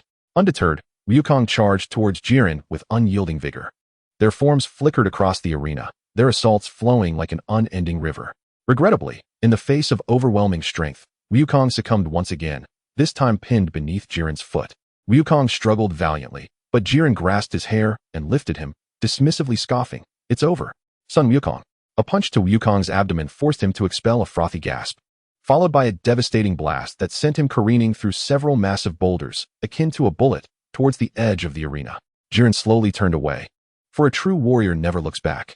Just when victory seemed assured, Wukong managed to grasp the edge of the arena, entering the 20-fold Kaioken state. Jiren, it's not over yet. Wukong roared, his energy surging exponentially, for his power derived from his fervent cries. He dashed towards his opponent, though his impressive display lasted mere moments. Jiren, with a mere glare, unleashed an invisible shockwave that sent Wukong hurtling, nullifying his 20-fold Kaioken. With a series of jarring collisions, Wukong was hurled to the ground near the timer. Damn it! He grimaced, rising with excruciating pain, feeling as though his body was on the verge of collapse. It's truly frustrating that even in my 20-fold Kaioken, I could not inflict a scratch upon you. With that, Wukong reverted from his ultra-blue transformation, a gesture that sparked recognition among his son and the audience, particularly Krillin. Dad, you, Gohan murmured. Ascending to higher ground, Wukong raised his hands and implored everyone, "Lend me your energy." Indeed, Wukong was preparing to unleash the spirit bomb. The remaining competitors from Universe 7 contributed their energy, with Zhou Fei also joining in. Even Frieza offered his energy, only Vegeta abstained. Yet it was insufficient. Gathering energy required time. Wukong's expression turned anxious, fearing that Jiren might seize this opportunity to attack. Who would decline such a glaring opening? However, Jiren remarked with calm determination, "Son Wukong, I will wait for you. That technique is special to you. Unleash it with all your might." Wukong understood that Jiren sought to withstand his utmost attack to claim victory. "Huh, you truly underestimate me." Despite this, Wukong felt an exhilarating thrill. As energy coalesced, the spirit bomb grew to the size of a small planet. Zhou Fei, observing from a vantage point, glimmered with anticipation, knowing the moment had arrived. Chapter 33, The Ultimate Finality. Zhou Fei enters the fray. The spirit bomb was fully formed. "Jiren, you may regret granting me this time," Wukong declared boldly, launching the colossal spirit bomb towards Jiren. The overwhelming energy reverberated throughout the void. All eyes were fixated on this moment. Which contender would emerge victorious? Wukong strained to propel the spirit bomb, yet unexpectedly, Jiren stood unyielding, pushing the spirit bomb back. Realizing the gravity of the situation, Wukong transformed into Ultra Blue and unleashed the tenfold Kaioken. Despite this, they merely reached a stalemate. If that's the case, 20-fold Kaioken. Their formidable powers clashed against the spirit bomb, causing the ground to fracture beneath them. The tremendous energy created a pressure that compressed and expanded the spirit bomb repeatedly. Beautifully executed. "Jiren, destroy Son Wukong." The clown god of destruction muttered to himself. "Such strength. An insurmountable peak, yet I shall not concede." Wukong pushed his energy to its zenith, continuing to resist. Jiren cast a dispassionate glance, his tone indifferent, a futile struggle. Buzzing with intensity, the spirit bomb ceased its compression and began to swell, reaching its limits. Aya! With a defiant roar, Wukong ultimately could not withstand it. The spirit bomb rapidly contracted, unleashing a blinding radiance that illuminated the entire void. Boom! Wukong was engulfed by the spirit bomb. A colossal explosion erupted, sending shockwaves that left a gaping hole in the arena, accompanied by a thunderous roar that reverberated through the void. The explosion persisted for several minutes before finally subsiding, the light fading, revealing a sky sprinkled with starlight, while the crater showed no sign of Wukong. Only the lingering aura of destruction remained. Witnessing this, Beerus stood up, alarmed. "Impossible. Wukong cannot be dead." Krillin shook his head, refusing to believe Wukong had perished. He had defied the odds countless times before. But Beerus interrupted his thoughts. "No, there is no trace of his energy left in the void." Clenching his fists, Krillin questioned, "How could this be?" Suddenly, a thought struck him. "Beerus, if Wukong was slain by Jiren, shouldn't Jiren be eliminated as well?" "No, he will not be eliminated," Beerus replied, shaking his head. "Why not?" Krillin demanded, confused. For the rules clearly stated that killing an opponent warranted elimination. As Krillin prepared to seek justice for his fallen friend, the Grand Minister spoke. "Since this was energy released by Son Wukong himself, regardless of the circumstances, he has effectively destroyed himself. Thus it is classified as self-destruction. Therefore, Jiren of Universe 11 faces no penalties." The clown god of destruction and the Supreme Kai from Universe 11 bowed to the Grand Minister in gratitude. "Wukong," Krillin lamented, filled with bitterness. Jiren stood calmly, and soon, the sound of explosions echoed nearby. Competitors from Universes 2, 3, and 6 emerged from the thick mist. Although they had witnessed Jiren's might, they still had their ultimate techniques in reserve, and half the tournament time remained. The two Zeniths, poised to press the button on their divine iPads featuring Wukong's visage, felt the void tremble. Zhou Fei narrowed his eyes. The moment of truth had arrived. "What is happening? The entire void is shaking." The turtle hermit exclaimed, suddenly pondering something remarkable. Krillin's face lit up with a smile. I knew he would be all right." From the depths of the crater, a divine beam of energy shot skyward. Within the light, a battered figure slowly rose. "It is indeed called Son Wukong, quite intriguing." Jiren's gaze was fixated on the figure amidst the brilliant light. As the white radiance dissipated, Son Wukong materialized, enveloped in a translucent aura. He slowly opened his eyes. His pupils, no longer the familiar black, glimmered with a silvery hue. Simultaneously, the ethereal essence surrounding him transformed into a surge of heat that radiated outward. "Son Wukong." This fellow. Topo and Dispo exchanged glances and leaped into the fray, launching an assault on Son Wukong. However, the next moment, something astonishing transpired. Son Wukong raised his hands. What appeared to be a slow motion was, in reality, an incredibly swift and precise counter to their attacks. With a resounding clap, he seized their fists and, with effortless grace, hurled them against the wall with tremendous force. How is this possible? The god of destruction from Universe 11 widened his eyes in disbelief. What did he just witness? Sun Wukong had flawlessly neutralized the combined assault of Topo and Dispo. Surely, he was not dreaming. After all, the opponent was already gravely injured. The Grand Minister's eyes gleamed with a hint of intrigue as he remarked, "Oh dear. It seems something fascinating has transpired with the contestant Sun Wukong."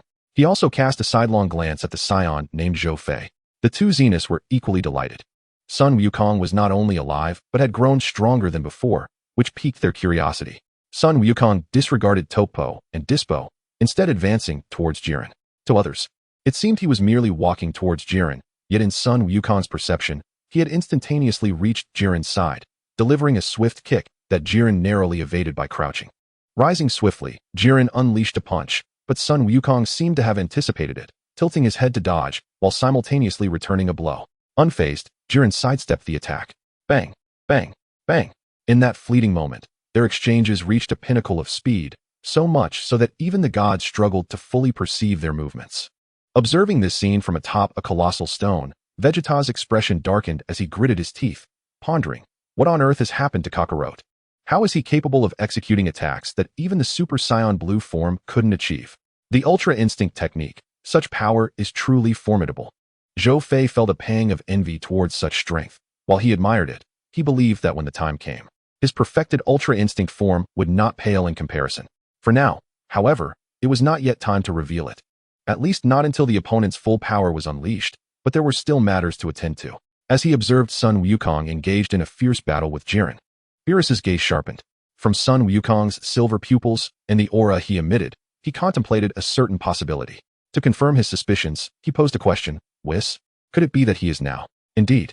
Whis nodded in affirmation. Just as you surmised, Lord Beerus. A slow smile crept upon Beerus's lips. So it is true. He has finally achieved it. Ultra Instinct. The revelation sent shockwaves through the remaining gods of destruction, who gazed in disbelief at the mortal figure suspended in the air.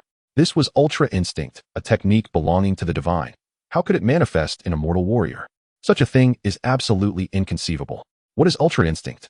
The bald trio and Piccolo exchanged puzzled glances, astonished by the god's vehement reactions. The god of creation cautiously inquired, what exactly is Ultra Instinct? As a deity, he was entirely unaware of such a phenomenon's existence. If you had only devoted yourself to reading more diligently, perhaps you would have known, the old Kaioshin chided, though he too lacked understanding of the concept. Whis chuckled softly and elucidated. Ultra Instinct diverges from traditional combat reliant on sensing ki. It demands a reflexive movement of the body without conscious thought, maximizing speed and reaction time by allowing the body and consciousness to separate in battle. It can also be described as a further manifestation of one's potential after surpassing their limits. Remarkable. Despite their limited comprehension, the overwhelming sense of awe remained. Bang, bang, bang. The air resonated with terrifying sonic booms. As the battle intensified, it became evident that Sun Wukong's attack speed had escalated far beyond the initial phase, and they could sense the searing wave of energy emanating from him, now fluctuating in intensity. It appeared that Sun Wukong had yet to fully master Ultra Instinct. His current prowess was merely the result of the spirit bomb breaking the shackles of his body. Whis suddenly remarked, and the other gods recognized Sun Wukong's condition, feeling reassured. If a mere mortal were to master such power, it would be a significant embarrassment for the gods. Achieving this level is indeed commendable, yet ultimately, you remain no match for Jiren. The clownish god of destruction flashed a confident grin. Crack, crack. The energies of the two clashed, forming twin bolts of lightning that erupted in a cloud of dust.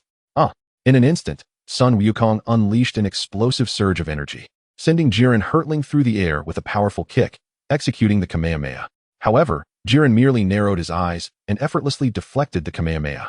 Sun Wukong pressed his lips together, unleashing his final reserves of energy, consolidating all his ki into a single punch aimed at Jiren. Smack! Boom! Jiren effortlessly absorbed the impact of the punch, the sheer force tearing apart the ground, yet he remained utterly unyielding. In stark contrast, the searing energy surrounding Sun Wukong had dissipated entirely. Sun Wukong, I must admit you have performed admirably, but this is where it ends. As he spoke, Jiren emitted a crimson aura, delivering a punch to Sun Wukong's abdomen that sent him flying with immense force. An explosion erupted midair, accompanied by Sun Wukong's anguished cries. As the dust settled, Sun Wukong plummeted from the sky, only to be caught by none other than Zhou Fei. You've worked hard, Sunday. Allow me to share some of my energy with you so that you may rest. Zhou Fei transmitted a small amount of energy to Sun Wukong, enabling him to move. Thank you, Zhou Fei. I never anticipated such a formidable adversary. Sun Wukong grimaced through the pain as he tested his ability to move. Son, this is not your fault. After all, you have yet to fully master Ultra Instinct. Even when you do, the strain on your body will be significant, Zhou Fei stated directly. Sun Wukong nodded, unperturbed. So it is like this. As long as I can master that form, I can contend with Jiren? Then I must attempt to enter it once more. Patting his shoulder, Zhou Fei stretched his limbs. Now it is my turn. In the audience, astonishment washed over them as they realized that Jiren from Universe 11 was indeed the legendary mortal whose power surpassed that of the gods of destruction. Beerus chuckled wryly. Indeed. At that moment, Krillin exclaimed, drawing Beerus's gaze. He observed Zhou Fei from Universe 7 standing before Jiren. Oh my, this truly has become interesting. I never expected Zhou Fei would wish to battle Jiren. Whis chuckled softly. Jiren gazed upon the contestant from Universe 7, whose name he believed to be Zhou Fei. His demeanor as unremarkable as ever. Do you wish to battle me? He inquired, a formidable aura emanating from him, pressing down upon Zhou Fei. Zhou Fei scratched his face and unleashed his own energy, successfully countering Jiren's oppressive force. In that instant, Jiren's expression shifted perceptibly. Chapter 34, vs Jiren, a shocking encounter. Jiren, Toppo exclaimed. However, Jiren paid him no mind, his eyes intently fixed on Zhou Fei, sensing a powerful energy fluctuation emanating from him. Indeed, Jiren, I believe you have yet to show your true strength, and I, too, am eager to engage. Zhou Fei replied with a serene smile. Except for Universe 7. All the gods regarded Zhou Fei with astonishment. This human possesses remarkable courage. Very well, I shall indulge you, Jiren declared. What? The crowd and the gods expressed their disbelief, astonished that Jiren had agreed. Haha. Zhou Fei transformed into Super Saiyan 3 and launched a rapid assault. Boom, boom, boom. Yet, his attacks were entirely thwarted. Kaioken times 60. A tremendous aura surged forth. The sheer force of the punch forced him back several steps. Toppo was taken aback. It was astonishing that Zhou Fei could push Jiren back even a little in this form. Jiren retaliated with a kick. Whoosh. Zhou Fei darted like a beam of light and countered with a punch. Bang. Their fists collided, creating a sonic boom. Boom. Zhou Fei was propelled back over 10 steps, shattering numerous mountains. Amidst the billowing smoke, his energy surged once more, as most of the enormous rocks were obliterated by the shockwave. Ultimate, magic cannon, flash, Kamehameha, buzz, whoosh. A golden energy beam erupted forth. Faced with the dazzling energy hurtling towards him, Jiren remained as impassive as ever, his eyes narrowing. A powerful aura formed a barrier around him, reminiscent of his battle with Son Goku, successfully blocking the Kamehameha wave. However, moments later, to his astonishment, cracks began to appear in the energy barrier. Jiren intensified his aura, causing the cracks to vanish. In that fleeting moment, Zhou Fei inexplicably appeared behind Jiren. As Jiren turned, Zhou Fei vanished again. This dance repeating several times until the ground fractured beneath them. Amidst the smoke, Jiren seized Zhou Fei's fist. Isn't it time to end this little trick? Jiren stated calmly. Zhou Fei nodded. Indeed, such tricks are ineffective against you. He seized his Super Saiyan 3 transformation, although its power was commendable. It was evident that he needed further enhancement to match Jiren's might. Taking a few steps back, he began to gather energy, as golden flames erupted fiercely around him. His aura captured the attention of the gods. An unparalleled energy burst forth from Zhou Fei, causing the void to tremble. The radiant light stimulated the visual senses of the onlookers. As the brilliance dissipated, his hair turned jet black, and red fur enveloped his body, emanating an intense heat. What an overwhelming heat.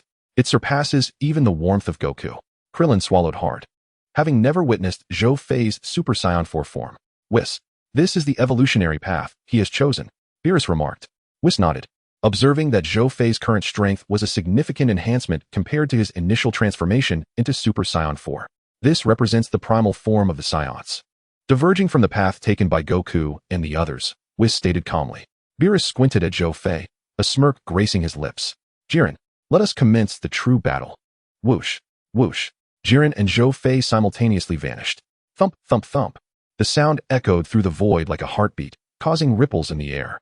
Their clash was nothing short of spectacular, yet the other warriors were not idle. They too wished to witness the spectacle, but were pressed for time to eliminate the competition. Bang, bang. Whoosh! Zhou Fei and Jiren materialized atop a towering boulder. Your strength is not merely this, is it? To face me while still holding back. You truly possess audacity, Jiren remarked, his gaze unwavering. However, his words shocked the gods and the crowd, particularly the god of destruction from Universe 11, who exclaimed, "How dare you retain your strength against my Jiren? Do you not know how to write the word death? I can have Jiren teach you." Haha, do not say such things. Here I am. Zhou Fei laughed heartily, his expression solemn as the heat radiating from him began to dissipate, or rather, he had contained and sealed it within himself, rendering him akin to a luminescent figure coated in red phosphorescence. This is the perfect Super Saiyan 4. Its principle is similar to that of the perfect Super Saiyan Blue. Yet fundamentally, Super Saiyan 4 is a reversion to the primal form of the Saiyans, thus stronger than the perfect Super Saiyan Blue, he silently contemplated. Awaken the Saiyans' greatest innate talent. Buzz. In an instant, a peculiar energy surged forth, leaving him with a sense of clarity, albeit devoid of any other sensation. Damn it! Is this some sort of trick? Zhou Fei cursed inwardly. Yet, there was no time to dwell on such thoughts. The gods sensed a transformation in Zhou Fei's aura and expression, unable to comprehend how so many humans from Universe 7 could possess strength akin to that of the divine. Especially this human before them, lacking the divine aura of Son Goku, yet wielding divine power. What could this mean? Could he be yet another mortal surpassing the gods of destruction? Wow, who is that? He looks incredibly formidable. Indeed. We must pay close attention. Two curious onlookers observed Zhou Fei intently. The Grand Priest also regarded him with keen interest. Zhou Fei had no time to spare. In the blink of an eye, he appeared before Jiren. His speed exponentially enhanced from before. He delivered a punch imbued with tremendous force, causing the very fabric of space to resonate. Jiren's eyes widened as his protective barrier shattered, allowing Zhou Fei's punch to connect. With a resounding thud, akin to the sound of a planet exploding, the two combatants shattered the boulder beneath their feet. They engaged in brutal close-quarters combat. Thump thump thump, whoosh. Energy waves intertwined in a dazzling display. Suddenly, Zhou Fei landed a knee strike to Jiren's abdomen, sending him flying. Before executing a swift kick that propelled him into the air, Zhou Fei then surged upward, merging his palms into a powerful punch that drove Jiren into the ground. Following it up with several intense energy blasts. Boom! The ground erupted, sending plumes of thick smoke into the air. Moments later, Jiren waved his hand, dispersing the smoke. Jiren's previously calm demeanor exhibited a flicker of change, while the god of destruction from Universe 11 stood in shock. What had he just witnessed? Jiren had been injured. Indeed. Jiren bore a wound on his back, a gash with several minute cuts on his skin. Incredible. To inflict injury upon Jiren. This is Zhou Fei's true prowess. At that moment, Son Goku, resting upon a massive boulder, gazed on in astonishment. On the other hand, battling against Toppa, Vegeta clenched his fists tightly, overwhelmed with dissatisfaction. He could not accept that Kakarot had surpassed his limits, and that Zhou Fei's strength exceeded his own. Meanwhile, he found himself stagnant, unwilling to remain in place. With a heart full of resentment, he let out a roar, his energy surging rapidly, a radiant blue light illuminating the surroundings. Moments later, the blue glow faded. His muscles slightly bulging, and the starry particles within his fiery aura became fuller, appearing larger and more luminous in a cross-star formation. Indeed, he had evolved into his deep blue form. Sun Wukong glanced over at Vegeta, astonished to witness his breakthrough. He could sense that Vegeta's power now matched his own 20-fold Super Saiyan Blue. Feeling the immense energy coursing through him, Vegeta offered a faint smile to Toppa before resuming his assault. At that moment, Zhou Fei landed, realizing that the Saiyans' greatest talent was wielded in this manner. During the previous battle, he had evaded several of Jiren's attacks, and that recent combination was a manifestation of his ultimate talent, which had significantly enhanced his combat prowess. Coupled with the formidable strength of his perfected Super Saiyan 4 form, this was what had allowed him to injure Jiren. It seems you are different from Sun Wukong. But to me, you are still insignificant. Zhou Fei did not contest Jiren's assertion, acknowledging its validity. After all, Jiren's overwhelming strength could suppress even the fully realized ultra instinct of Sun Wukong. Without the trauma of his past, victory would have been out of reach. Indeed, as you say, insignificant, yet it still resulted in your injury. Zhou Fei's words were blunt. A glimmer passed through Jiren's eyes.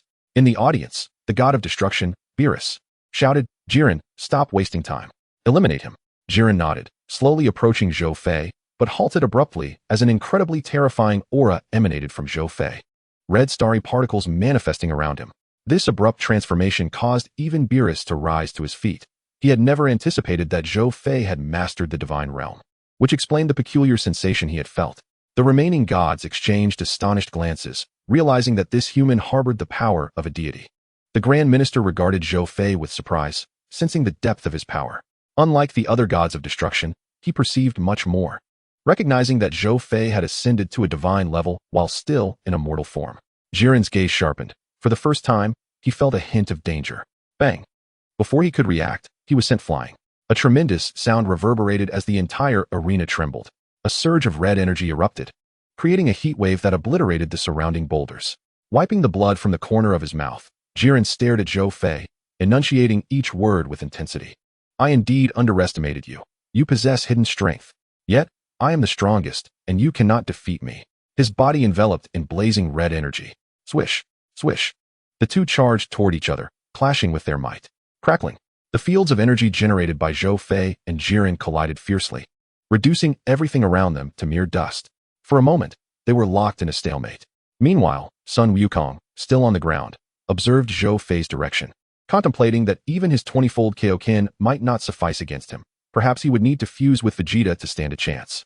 As he pondered, an energy wave suddenly struck, and Sun Wukong, startled, leaped backward to avoid it. However, in the next instant, ugh! A solid iron fist connected with his abdomen, delivered by a robot. Following this, several other robots surged forward, unleashing a relentless barrage that forced Sun Wukong into retreat. As he neared the edge of the arena, a red energy wave suddenly blasted away one of the robots, and a figure darted past, delivering a series of kicks that sent the remaining robots flying. The figure landed gracefully, facing Sun Wukong. Recognizing her as a Saiyan from Universe 6, he was taken aback. You're Sun Wukong, right? Can you transform into Super Saiyan 3? If so, teach me quickly. Caulifla commanded, her tone assertive. Sun Wukong hesitated. He could transform, but you haven't even mastered Super Saiyan 2 yet. Focus on that before moving on to Super Saiyan 3. However, Caulifla was undeterred. Are all Saiyans from Universe 7 like this? Zhou Fei said the same. And now you too. I need power, great power, to protect my teammates. Clenching her fists, she declared, if that's the case, don't blame me for being impolite. With that, she exploded into Super Saiyan 2. Sun Wukong regarded Caulifla with a serious expression, uncertain of his ability to withstand her onslaught, yet intrigued to test his limits. He assumed a stance, letting actions speak louder than words. Kappa, witnessing this scene, chuckled, with Sun Wukong's energy nearly depleted from his battle with Jiren. It was the perfect opportunity to eliminate him from the arena. Caulifla, throw Sun Wukong out of the ring. Kappa bellowed. Hey, Kappa. Only Sun Wukong's ultra instinct can defeat Jiren. Beerus interjected, alarmed. Kappa shrugged dismissively. It's really not necessary to defeat Jiren. Didn't the rules state that the universe with the most remaining fighters at the end of the time limit wins? With that, Beerus recalled the regulations. Glancing at the time remaining, 20 minutes. Universe 7 still had 6 fighters, while Universe 6 had 5. On the stage, Caulifla dashed toward Sun Wukong, unleashing a flurry of assaults. Tap, tap, tap, tap. Sun Wukong blocked each strike as they exchanged blows. Watch this. Caulifla kicked toward Sun Wukong, but he leaped, flipping to her rear and retaliating with a kick that sent her crashing into the rocks. How is this possible? Caulifla gasped in disbelief, having transformed into Super Saiyan 2, yet finding herself at a disadvantage. Kappa, equally astonished, rubbed his eyes, confirming that what he saw was indeed real. What's wrong? Is that all you've got? With such meager abilities, you cannot hope to defeat me. Sun Wukong's gaze was sharp as he scrutinized Caulifla. You bastard. That was merely luck. Don't get cocky. Caulifla retorted, charging at him once more. This time, however, Sun Wukong evaded her attacks with even greater ease. Bang!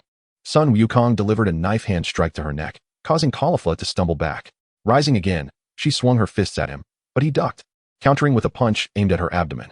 Caulifla, having learned from her earlier mistakes, seized the opportunity to evade Sun Wukong's attack and executed a graceful somersault, landing a kick to his stomach. Yet, she did not relent and followed up with a powerful punch to his face. Sun Wukong winced in pain, shifting backward, nearly igniting friction with the soles of his shoes. He wiped the corner of his mouth, a smirk forming. Not bad. How remarkable. This is the result of underestimating me. At this moment, Caulifla stands tall and proud. Sun Wukong, with a slight smile, unleashes his afterimage fist, an instant transmission to counterattack, momentarily suppressing the Super Saiyan 2 Caulifla. Kappa grows anxious, realizing the gravity of the situation. If they cannot defeat Sun Wukong under these circumstances, what on earth is happening? This is utterly illogical. However, at that moment, Whis calmly remarks that martial arts do not equate to mere brawling. It is not about flailing aimlessly but requires a constant assessment of distance and an attunement to one's opponent's breath and movements. Achieving a unity of spirit and form. This is what it means to be a true martial artist. Beerus, observing Kampa, shrugs, indicating that compared to Sun Wukong, they are operating on entirely different planes of existence. This strikes a chord with Kampa. Swish, swish, swish. With a series of instantaneous moves, Sun Wukong appears behind Caulifla, launching a punch just as she turns around. Remarkably, Caulifla senses his presence and instinctively pivots to catch his punch. After both retreat a short distance, they engage in an intense hand-to-hand combat, the battle raging fiercely. Meanwhile, Gohan is locked in combat with two Namekians from Universe 6, while Android 17 and 18 face off against robots from Universe 4. Frieza, on the other hand, is contending with the ultra-speed warrior, Dispo, from Universe 11, while Hit battles a witch warrior from Universe 2. Boom. The sound of their fists colliding reverberates, each impact sending shockwaves that cause the ground to erupt. What a spectacular display! The two spectators exclaim, thoroughly engrossed, while those watching Goku's match find it far more engaging than the one on their side. After exchanging dozens of blows, Caulifla adapts completely. Bam! She delivers a punch to Sun Wukong's abdomen and follows up with a kick that sends him flying several meters. It's time for you to get serious. Transform quickly, or you might find yourself eliminated by me. Sun Wukong nods in acknowledgement, realizing the possibility of that outcome. He gathers energy and, after a few seconds of concentration, transforms into Super Saiyan 2. Whoosh! Bang, bang, bang! He launches into a flurry of fierce punches, igniting an exhilarating exchange akin to chewing on gum that one cannot stop. The intensity of their energies erupts, producing violent sparks of lightning and fire that ripple outward, affecting weaker competitors nearby. This skirmish can truly be described as deities clashing while mortals suffer, resulting in the immediate elimination of two competitors from Universe 2. Consequently, Universe 2 is left with 4 fighters, 3 men and 1 woman. Realizing their close-quarters combat is yielding no decisive results, the two warriors stabilize their stances and commence a battle of ki blasts. Whoosh, whoosh, whoosh. Their energies collide, unleashing blinding light and deafening explosions, with thick smoke billowing around them. The smoke arrives swiftly and dissipates just as quickly. Though I've trained hard for Super Saiyan 2, I never anticipated you could wield it to such an extent. I must admit, I underestimated you. Caulifla, Sun Wukong declares. Caulifla chuckles, feeling a surge of power flow from within her. Saiyans truly are remarkable. Both combatants erupt into golden auras, forming colossal energy spheres. As they dart around, they exchange dozens of punches, each collision generating shockwaves that shatter nearby rocks. In battling her, Sun Wukong feels a similar surge of strength within himself. Suddenly, Caulifla unleashes a red energy wave. Sun Wukong adeptly leaps aside, landing right in front of Caulifla, delivering a kick that she manages to block with crossed arms. But the force still shatters a massive boulder. Big sister, Kale, hiding in a relatively safe spot, calls out. Sun Wukong glances at Kale and asks, "What will you do now? Will you flee with your sister or join the fray?" Kale hesitates, uncertain of her choice. At that moment, Caulifla emerges from the rubble, spitting in defiance. "Kale, don't listen to him. Let us eliminate this guy together and grow stronger, surpassing Super Saiyan 3. Kale beams at her sister and nods eagerly. She transforms into a green-haired Super Saiyan. Caulifla charges at Sun Wukong, with Kale swiftly following to his right, exploiting an opening to land a punch to his face, sending him flying several meters away. The two sisters pursue relentlessly. As Sun Wukong is propelled back, he does not neglect to retaliate, unleashing a series of ki blasts from his hands. Both sisters deftly evade, one attacking to the right, the other to the left. Although Sun Wukong's defenses are strong, he finds himself temporarily overwhelmed. Swish! Kale races in front of Sun Wukong, obstructing his line of sight. At the moment her sister fires a beam, she swiftly maneuvers behind him, kicking him toward the energy wave to ensure a direct hit. Boom! Ugh! Thick smoke blankets the area. As the haze clears, Sun Wukong stands, having blocked the attack, albeit sustaining significant injury. That was quite the interesting move. For some reason, Sun Wukong feels invigorated. Fighting alone is certainly exhilarating, but he never imagined that battling two opponents could be this thrilling. Caulifla grins, urging, "Come on, let us get rid of Sun Wukong quickly." Kampa begins to stir again. Caulifla and Kale exchange a knowing glance before launching a vigorous assault on Sun Wukong. Despite his defenses not being flawless, he manages to withstand their onslaught. As the sisters quicken their pace, so too does Sun Wukong's ability to parry their attacks. Kampa watches in disbelief. This shouldn't be happening. These are two Super Saiyans. How can Sun Wukong possibly endure at this level of fatigue? Beerus finds satisfaction in Kampa's bewilderment, although he too is puzzled by Sun Wukong's current state. As long as he does not fall, that is sufficient. Master Roshi, observing Sun Wukong's movements, speaks up. Could it be that? He recalls a similar sensation experienced during Goku's previous battle with Jiren.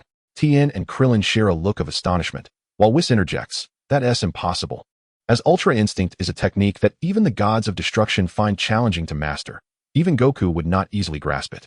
However, given the current circumstances, under the relentless assault from the two Saiyans, Sun Wukong's instincts are sharpening, allowing him to reach this level. Master Roshi nods thoughtfully, while Piccolo strokes his chin in contemplation, and Tien and Krillin express their admiration. Meanwhile, in another arena, Gohan is entangled in a fierce struggle with the two Namekians. Acutely aware that they are no ordinary fighters, their speed, strength, and attacks feel reminiscent of engaging hundreds of foes at once. However, Gohan was filled with excitement. This was a splendid opportunity to showcase his true strength. With a surge of energy, he transformed into his Super Saiyan form and charged once more at the two Namekians. Regardless of the outcome, even if he were to be eliminated, he was determined to take them down with him. On the other side, the two sisters simultaneously struck Goku, forcing him back, and swiftly unleashed two highly dense energy blasts. Faced with the incoming energy orbs, Goku chose not to evade but instead released his energy, allowing the blast to collide with his aura. A thunderous explosion ensued, creating a deep crater where Goku had stood. As the dust settled, the sisters beheld a long-haired Goku. Such a powerful aura. Kale swallowed hard. Carlifa, gazing at Goku's current form and the overwhelming energy he exuded, couldn't help but exclaim, "Is this the Super Saiyan 3? Goku nodded, affirming, "Indeed. During my battle with you, I felt my power surging forth, and before I knew it, I transformed into this form. But alas, it only lasted a few seconds before I reverted to Super Saiyan 2. Hey, are you looking down on us? Why did you revert?" Goku scratched his head and smiled wryly. "Given my current stamina, I haven't fully recovered to maintain that state. Regardless, I have finally witnessed the power of Super Saiyan 3. Rest assured, I will defeat you and then surpass Super Saiyan 2 to become Super Saiyan 3. Kale, let us transform together." Kale, observing her sister's exhilaration, glanced down at herself. She clenched her fist and murmured, "I too wish to grow stronger and fight alongside my sister." She then assumed a stance and began to gather energy. Noticing Kale's actions, Goku's expression turned serious. After all, she was about to transform into that state. Huh. With the sound echoing, a powerful and turbulent green aura erupted, pushing Goku and Carlifa back a considerable distance. As the energy dissipated, the primal Saiyan in her furious state emerged. Veins throbbed on her forehead as she scanned her surroundings with a fierce glare. Carlifa, brimming with delight, rushed over, reaching out to touch Kale, only to be seized by Kale's grip, causing the ground beneath them to crack as she half-kneeled.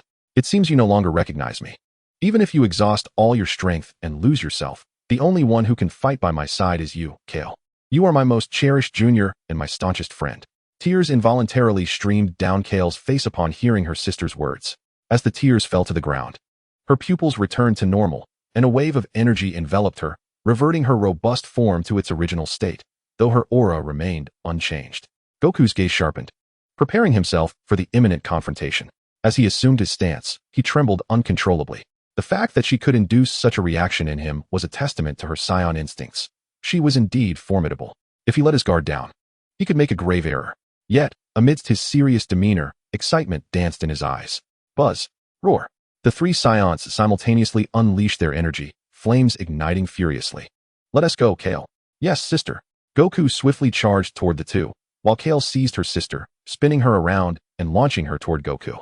A swift kick was intercepted by Goku, but at that moment, Kale arrived before him, delivering an uppercut that sent him flying.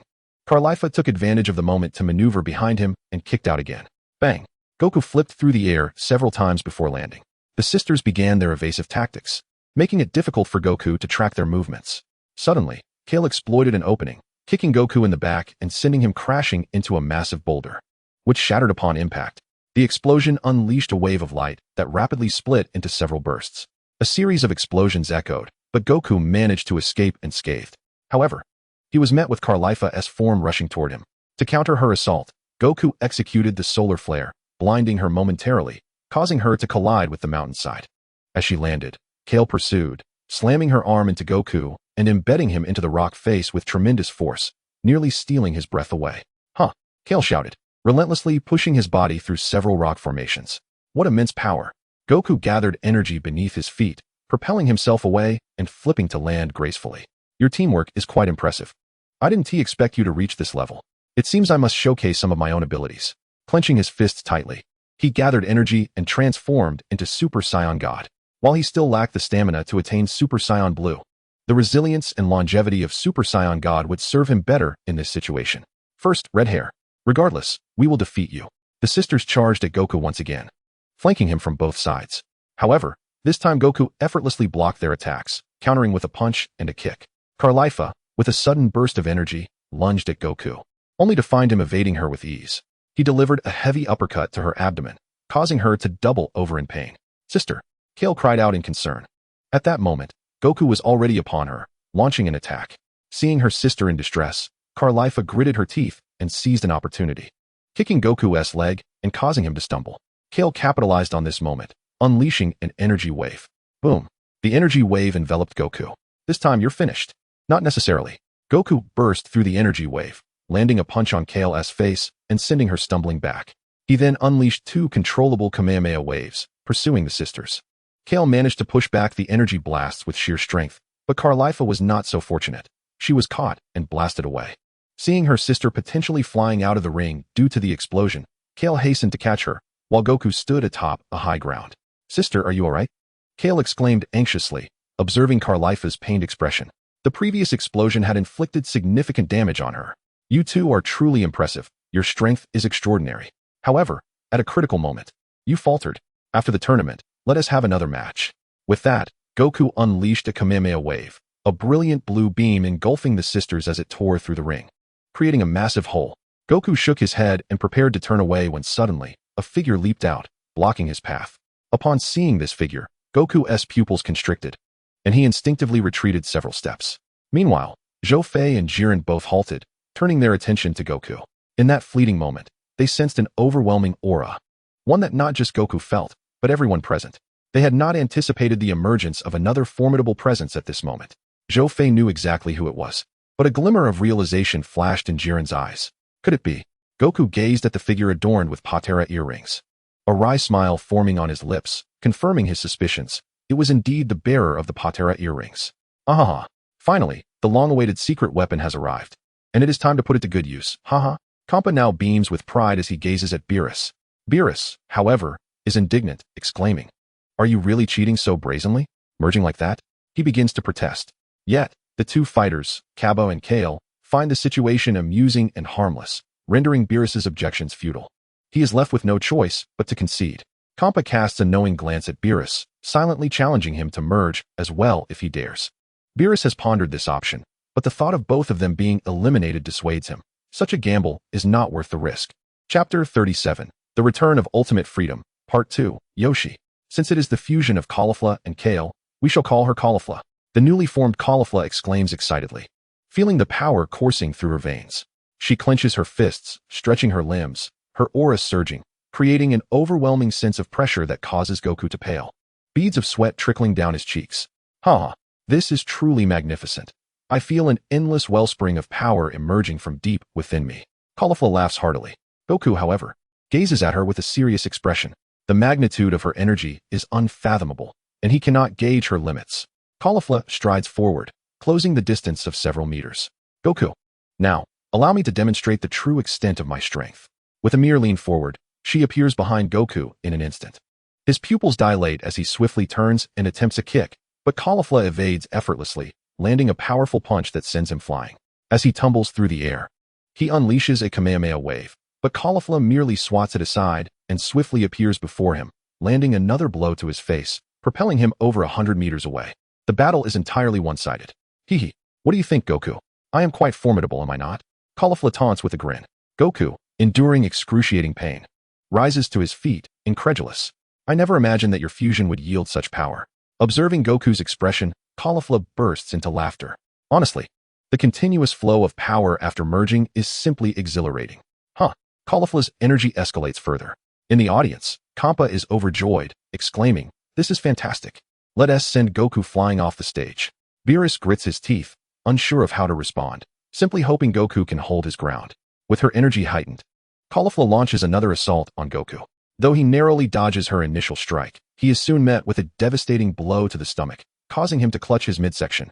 Trembling from the impact, it felt as if all his bones had shattered. Boom.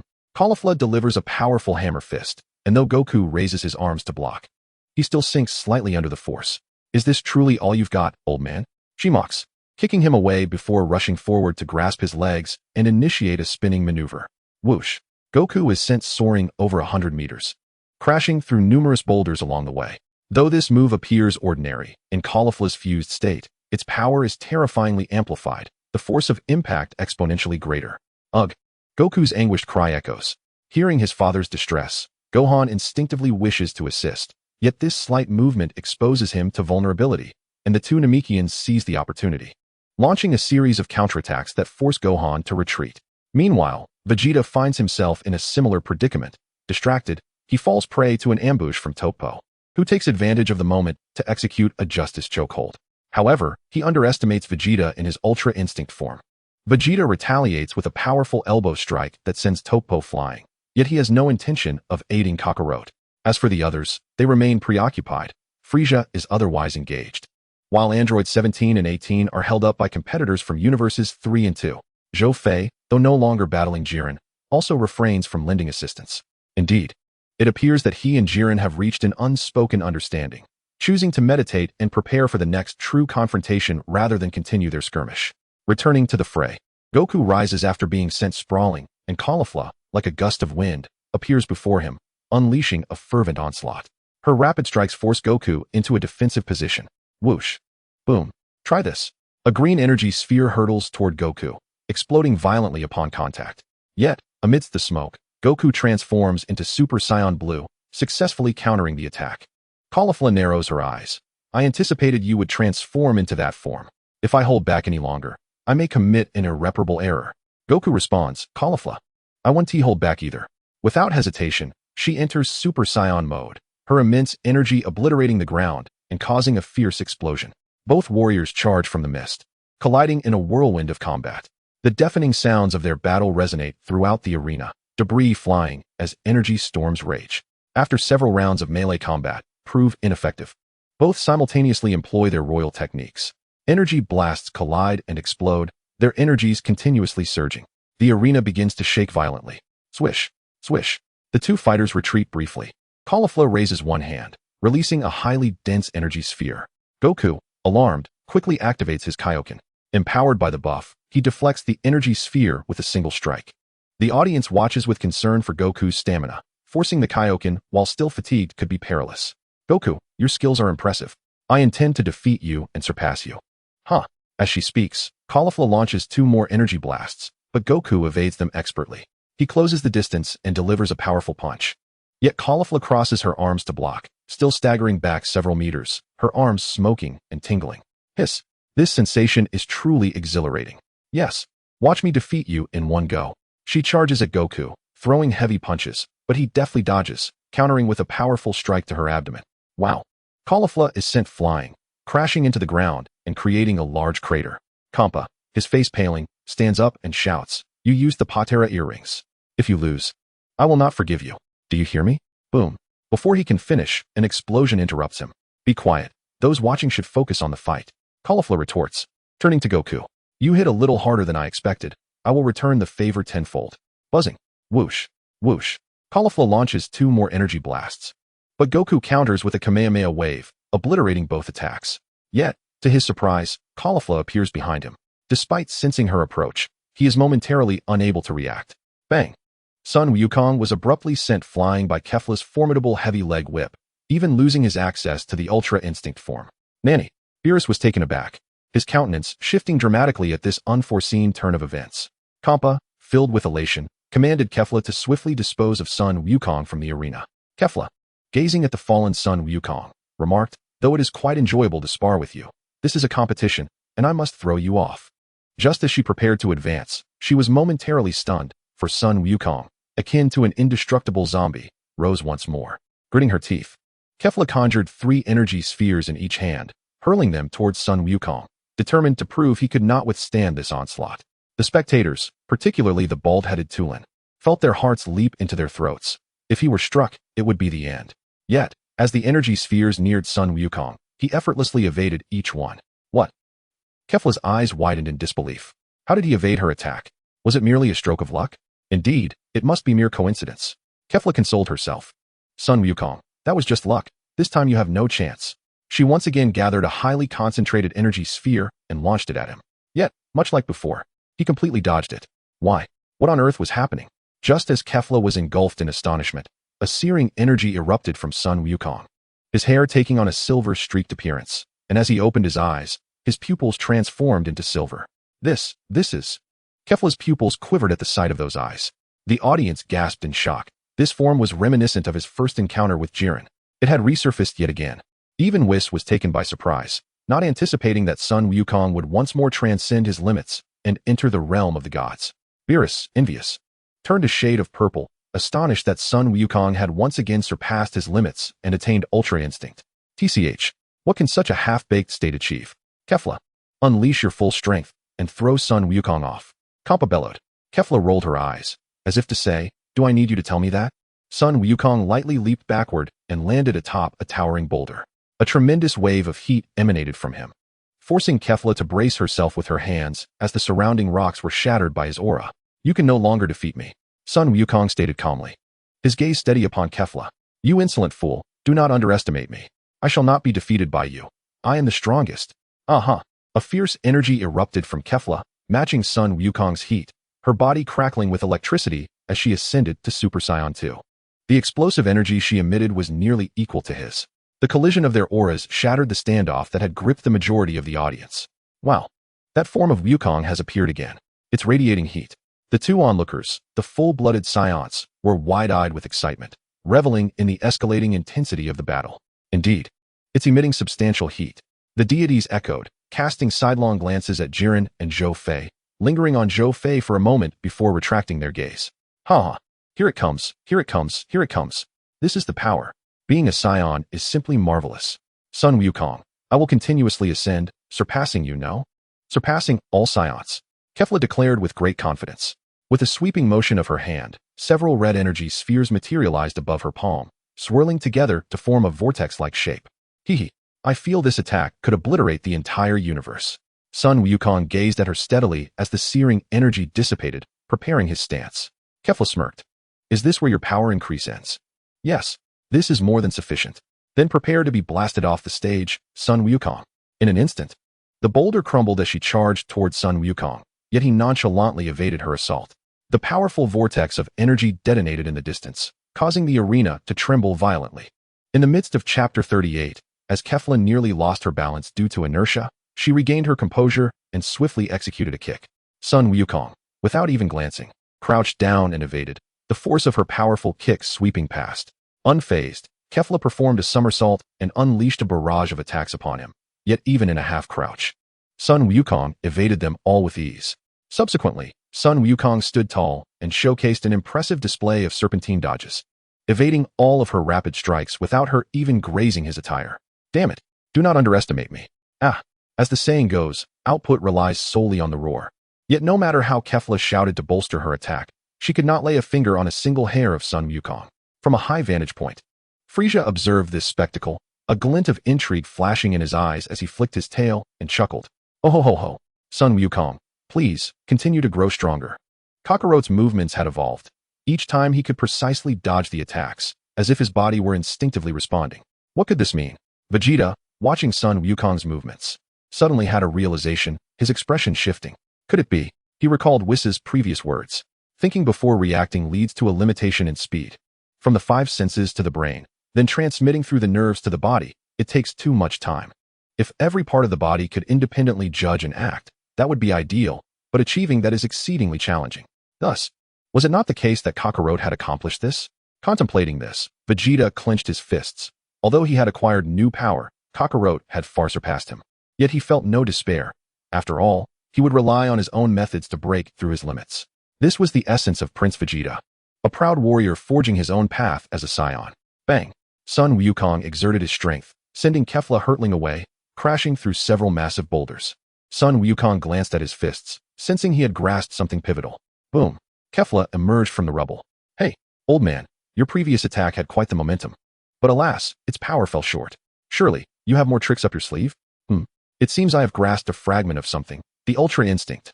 The two formidable warriors faced each other, the heat enveloping Sun Wukong once again, and at that moment, Jiren, who had been meditating, opened his eyes. First, he glanced at Zhou Fei, who was still deep in meditation, then turned his attention to Sun Wukong, distinctly sensing a surge in his power. The Saiyans are becoming increasingly fascinating. Jiren's large eyes sparkled with intrigue. Kefla, looking down upon Sun Wukong, remarked, "Humph. Even if you increase your energy further, such attacks cannot possibly defeat me." Sun Wukong remained silent. "TCH, your demeanor is quite irritating, but I will certainly defeat you. Prepare yourself, Sun Wukong." As she finished her stance and prepared to strike, a flash of light suddenly zipped past her. By the time she realized what had happened, Sun Wukong had already maneuvered behind her. Kaifula was taken aback, ready to unleash her attack. With a resounding boom, she soared into the air, but instead of escaping, she was met with a barrage of rapid-fire punches. The sheer force of the blows penetrated her body, slamming into the ground and leaving a series of craters in their wake. As Sun Wukong retracted his fists, she was propelled away, crashing hard onto the earth. Impossible. As Kaifula struggled to regain her footing, Sun Wukong was already in front of her, delivering a powerful punch.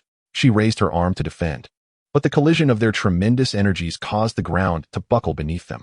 In the midst of the standoff, Kaifula felt her arm tremble, an overwhelming sense of exertion coursing through her. She retreated a step, kicking out, but she had forgotten that Sun Wukong had maxed out his agility, effortlessly evading her strike and countering with a kick that sent her flying hundreds of meters away. In an instant, he appeared at the spot where she was about to fall, tightening his fists and channeling his energy into a punch aimed at her as a moving target. The impact altered her complexion. The pain was excruciating, incomparable to the previous assault. With a thunderous crash, several massive stones shattered. Kaifula, now seething with rage, began to gasp for breath, a testament to the severity of the damage she had just sustained. Sun Wukong, too, was not faring well. The exertion from his recent attack had nearly drained his strength, and he found himself panting as well. "This next move will be my final strike," Sun Wukong declared with a serene tone. Kaifula, gazing into his eyes, felt a surge of resentment. She loathed this feeling of being looked down upon. "Sun Wukong, this is not over. Prepare to experience my ultimate technique." Kaifula erupted with explosive energy, her aura swelling with intensity. She unleashed all her power, forming a laser-like beam that sliced through the surrounding high cliffs with astonishing sharpness, showcasing its lethal precision. "What is that? How impressive!" Kampa exclaimed, astonished. Kaifula had harnessed her energy to achieve an attack reminiscent of a laser beam, enabling an all-encompassing offensive, truly a weapon of ultimate destruction. Badar remarked. Although Kampa could not fully comprehend the technique, he sensed its potential to defeat Sun Wukong. "Die, Sun Wukong," Kaifula commanded, directing the pulsating laser energy toward him from all angles. The air crackled as the beam surged forth, enveloping the area in thick smoke. Yet, Sun Wukong, with remarkable agility, evaded every strike. He leaped onto a massive boulder, while Kaifula's energy managed to slice it into fragmented pieces. Nevertheless, Sun Wukong danced upon the debris, his hands poised at his waist, preparing to unleash the Kamehameha wave. However, as he initiated the lengthy incantation, Kaifula seized the moment, channeling all her remaining energy into her hands to form a swirling vortex of red and green. "You're in midair. Let us see how you evade this." Her timing was impeccable. With a swift motion, she released the attack aimed directly at Sun Wukong, who narrowly avoided the energy wave. Just then, he completed his charge, unleashing a brilliant wave of energy. Boom! The energy wave consumed Kaifula, sending her sprawling, and as she was flung from the ring, the Patera earrings shattered upon her return to the audience, dispelling her fusion. Kampa nearly lost his mind, having witnessed 2 eliminations in rapid succession. This gamble had proven disastrous. From Universe 6, Kaifula and Kale are both eliminated. The Grand Priest proclaimed, as the 2 contestants pressed the buttons on their divine iPads. As Sun Wukong landed, ready to catch his breath, a sudden purple figure struck him with a fist. Upon closer inspection, he realized it was Hit. Now, Hit intended to challenge Sun Wukong's strength, and thus engaged him. Chapter 39. The Disappearance of Universe 6. Kampa was bewildered. What was Hit thinking? Sun Wukong was in no condition for him to handle. "Hey, Hit, get away from Sun Wukong. He is not in a state you can contend with. Retreat now," Kampa shouted, nearly hysterical. However, Hit disregarded Kampa's warning. He had 3 objectives: ensure Universe Six's victory, gauge the gap in strength between himself and Sun Wukong, and eliminate Sun Wukong. Sun Wukong gasped heavily, aware that he could not maintain his state for long. He needed to defeat Hit swiftly, otherwise, he would be unable to evade Hit's attacks in his weakened condition.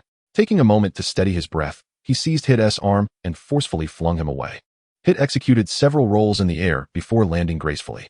The moment he touched down, he activated his time skip ability, reappearing before Sun Wukong, only to be met with a punch that shattered his momentary advantage.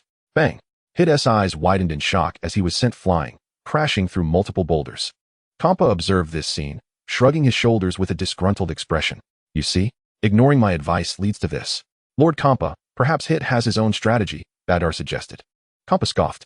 Hit, rising from the rubble and wiping blood from his mouth, acknowledged the power of his opponent. Incredible, but for the sake of Universe Six's victory, I will not concede, even if it goes against my nature. With that, he vanished and reappeared before Sun Wukong, his gaze locked onto his opponent. Seconds ticked by. Sun Wukong suddenly crouched, and as Hit's attack came from behind, the hit before him shattered like glass. In one fluid motion, Sun Wukong swept outwards, causing Hit to instantaneously reappear on his opposite side, repeating the cycle of attacks. What is Hit doing? The time skip is ineffective against Sun Wukong, yet he persists. Kaifula fumbled in confusion. Gabriel shook his head. No, while we may not grasp Hit's intentions, he has successfully maintained a commendable defense during the onslaught. Meanwhile, on Gohan's side, he sent a punch flying at Plina, while Saiyan blinked before him, unleashing a series of energy blasts onto Gohan. Explosions erupted, and Saiyan smirked, but suddenly, both his arms snapped, forcing him to retreat repeatedly. Saiyan, Plina exclaimed. Saiyan shook his head, indicating he was fine, quickly regenerating his arms. Though it took a toll on his energy, this 7th universe fighter is no ordinary opponent. He can contend with both of us. Indeed, but it's nearly over.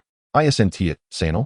Plina remarked, glancing at Saiyan as he dashed forward, while Saiyan brought down a knife-hand strike. Gohan, unarmed, intercepted the blow, blocking it before delivering a knee strike that sent Plina flying. As he followed up, their attacks synchronized with impeccable precision. Wow! Gohan was sent airborne by Plina's powerful strike, his feet carving long grooves into the ground. Yet, Gohan's resilient spirit surged forth as he charged back into the fray, engaging the two in a fierce battle. Back to Sun Wukong, he had just kicked Hit away, and amidst the rubble, Hit slowly lifted his body. Sun Wukong, however, was in dire straits. The glow emanating from him was nearly extinguished. Having grasped the essence, success now hinges on this singular moment. Clenching his fists and fixing his gaze, he unleashed an invisible energy sphere. Whoosh! Bang! The transparent sphere struck Sun Wukong in the abdomen, forcing him back several dozen meters.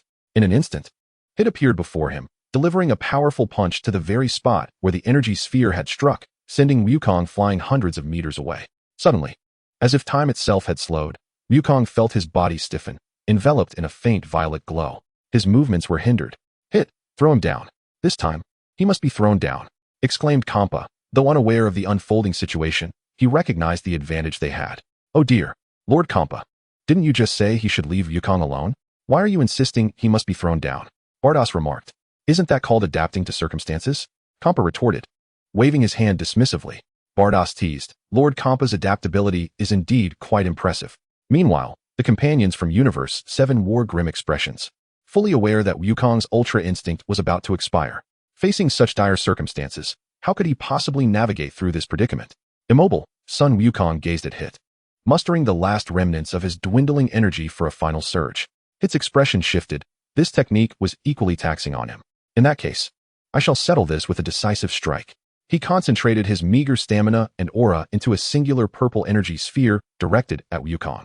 Just as it neared him, an intense wave of heat erupted from Wukong, shattering the violet confinement and sending Hit hurtling away. Seizing the opportunity, Wukong swiftly joined his hands, gathering the scant energy remaining to unleash the Kamehameha. On the other side, Gohan mirrored his father's stance, channeling energy into his hands for the same attack. Kamehameha. Huh. They both shouted in unison. 2 radiant beams of light streaked across the sky. However, despite Hit's defeat, the Namekians held on just a bit longer. Having assimilated all Namekians prior to their arrival, Saiyan withstood Gohan's Kamehameha, while Pibra countered with his own. Yet, they underestimated Gohan's potential. Aya. Huh. Gohan's energy surged once more, causing his Kamehameha to swell in intensity, obliterating the last hope of Universe 6 from the arena. Wukong exited the state of Ultra Instinct, panting heavily as he collapsed to the ground, while Gohan appeared significantly better off. Hit, Pibra, and Saiyan were eliminated. Thus, Universe 6 faced total eradication. I declare Universe 6 is on the brink of extinction. Upon the Grand Priest announcement, the two attendants flipped through their divine tablets, locating Universe 6 and clicking on it. In the stands, Kampa stood up, his face stoic, and approached Beerus, making a face just as the universe was about to vanish. Kappa extended his well wishes to Vegeta, while Hit glanced at Wukong and Zhou Fei, offering a smile as they all faded into the blinding light. Say something, Beerus muttered. Lord Beerus, how do you feel? Whis inquired, glancing at Beerus. Beerus did not respond directly, but simply said, let us watch the match. Vegeta clenched his fists. Kappa's disappearance only fueled his determination to acquire the Super Dragon Balls. Meanwhile, Wukong, having released his Ultra Instinct, found himself considerably weakened and soon became the target of the fighters from Universe 2. Indeed, it was Ribrian and her quintet surrounding Wukong. I didn't expect you all to come together, Wukong remarked, somewhat strained, for even standing was a challenge. Love always strikes unexpectedly and arrives suddenly, Ribrian declared. The two lovely fighters launched a combined assault, while the three male fighters cheered from the sidelines. As their unified attack unleashed a powerful energy toward Wukong, just then, androids 17 and 18 arrived, joining forces to dismantle the assault. Thank you, 17, 18. Wukong expressed his gratitude. The duo responded affirmatively, indicating it was nothing. Could you two move aside? We intend to send him off and don't want you meddling. Rogi interjected. That is certainly out of the question. We cannot allow Wukong to fall. 17 and 18 chimed in unison. You are truly infuriating. Rogi glared at Ribrian. Do not fret, Rogi. Our love will always face obstacles. Only by overcoming them can true love be realized. Ribrian's words resonated deeply with Rogi. Ribrian then addressed the three male fighters of her universe. Please keep an eye on Wukong and ensure he does not escape. They seemed to heed her call, as if hearing divine music. Rest assured, we shall take care of it. Wukong narrowed his eyes, contemplating whether he could match the strength of the three. Rogi's expression turned fierce as he pointed at 17, Ribrian. Leave that guy to me. I will avenge Kakunsa. Ribrian nodded in understanding. The two lovely fighters then charged at 17 and 18, unleashing a flurry of attacks. But the siblings deftly evaded them. The remaining three kept a close watch on Wukong. Struggling to stand, Wukong staggered back a few steps before regaining his balance. You can't even stand, and you still wish to resist? Taunted an alien with a gem on his forehead. We must eliminate him. After all, we haven't contributed much so far. We broke the Patera earrings, and only by throwing him down can we make a true contribution. I'm in agreement. The three conspired on how to deal with Wukong. Since you three wish to fight, then come at me. Wukong readied himself, awaiting their assault. Thunderous clashes erupted as 17 and Rogi engaged in fierce combat. Whoosh! 17 maneuvered backward while Rogi seized the opportunity to unleash energy spheres. Directing two orbs to pursue him, 17 destroyed one with energy, but the other detonated beside him, and just then, Rogi reached him, delivering a kick that sent him flying. Relentlessly following up, a similar scene unfolded with 18. Before long, the siblings regrouped and, through their combined effort, utilized Ribrian's technique together with 17's assault to eliminate Rogi. This left Ribrian in shock, her face contorting in fear. At that moment, an energy wave from 18 struck her, sending her crashing into a boulder, reverting her to her normal state. Indeed, the normal form appeared more appealing. However, this was merely her tactic. During the conversation between the two, her assault permeated the ground, taking root like a germinating seed, ensnaring number 18. Subsequently, a heart-shaped aura enveloped her. At this moment, Krillin was flustered. Could it be that his wife was about to be eliminated here? This maneuver was the giant love of Ribrian. Such immense love inevitably comes with restraints. You can no longer escape my affection. Rising to her feet amidst the supportive voices of her companions, her body expanded, which indeed startled number 18. Such a technique. It seems the second universe has quite an array of tricks. Is this where it ends? As she gazed at the colossal fist barreling toward her, number 18 wore a bittersweet smile, closing her eyes in anticipation of the impending strike. Yet, in that moment, memories of her time with Krillin and their daughter flooded back to her. Suddenly, she opened her eyes wide, unleashing a surge of energy that broke her bonds. Colliding her fist with the enormous hand. Bang!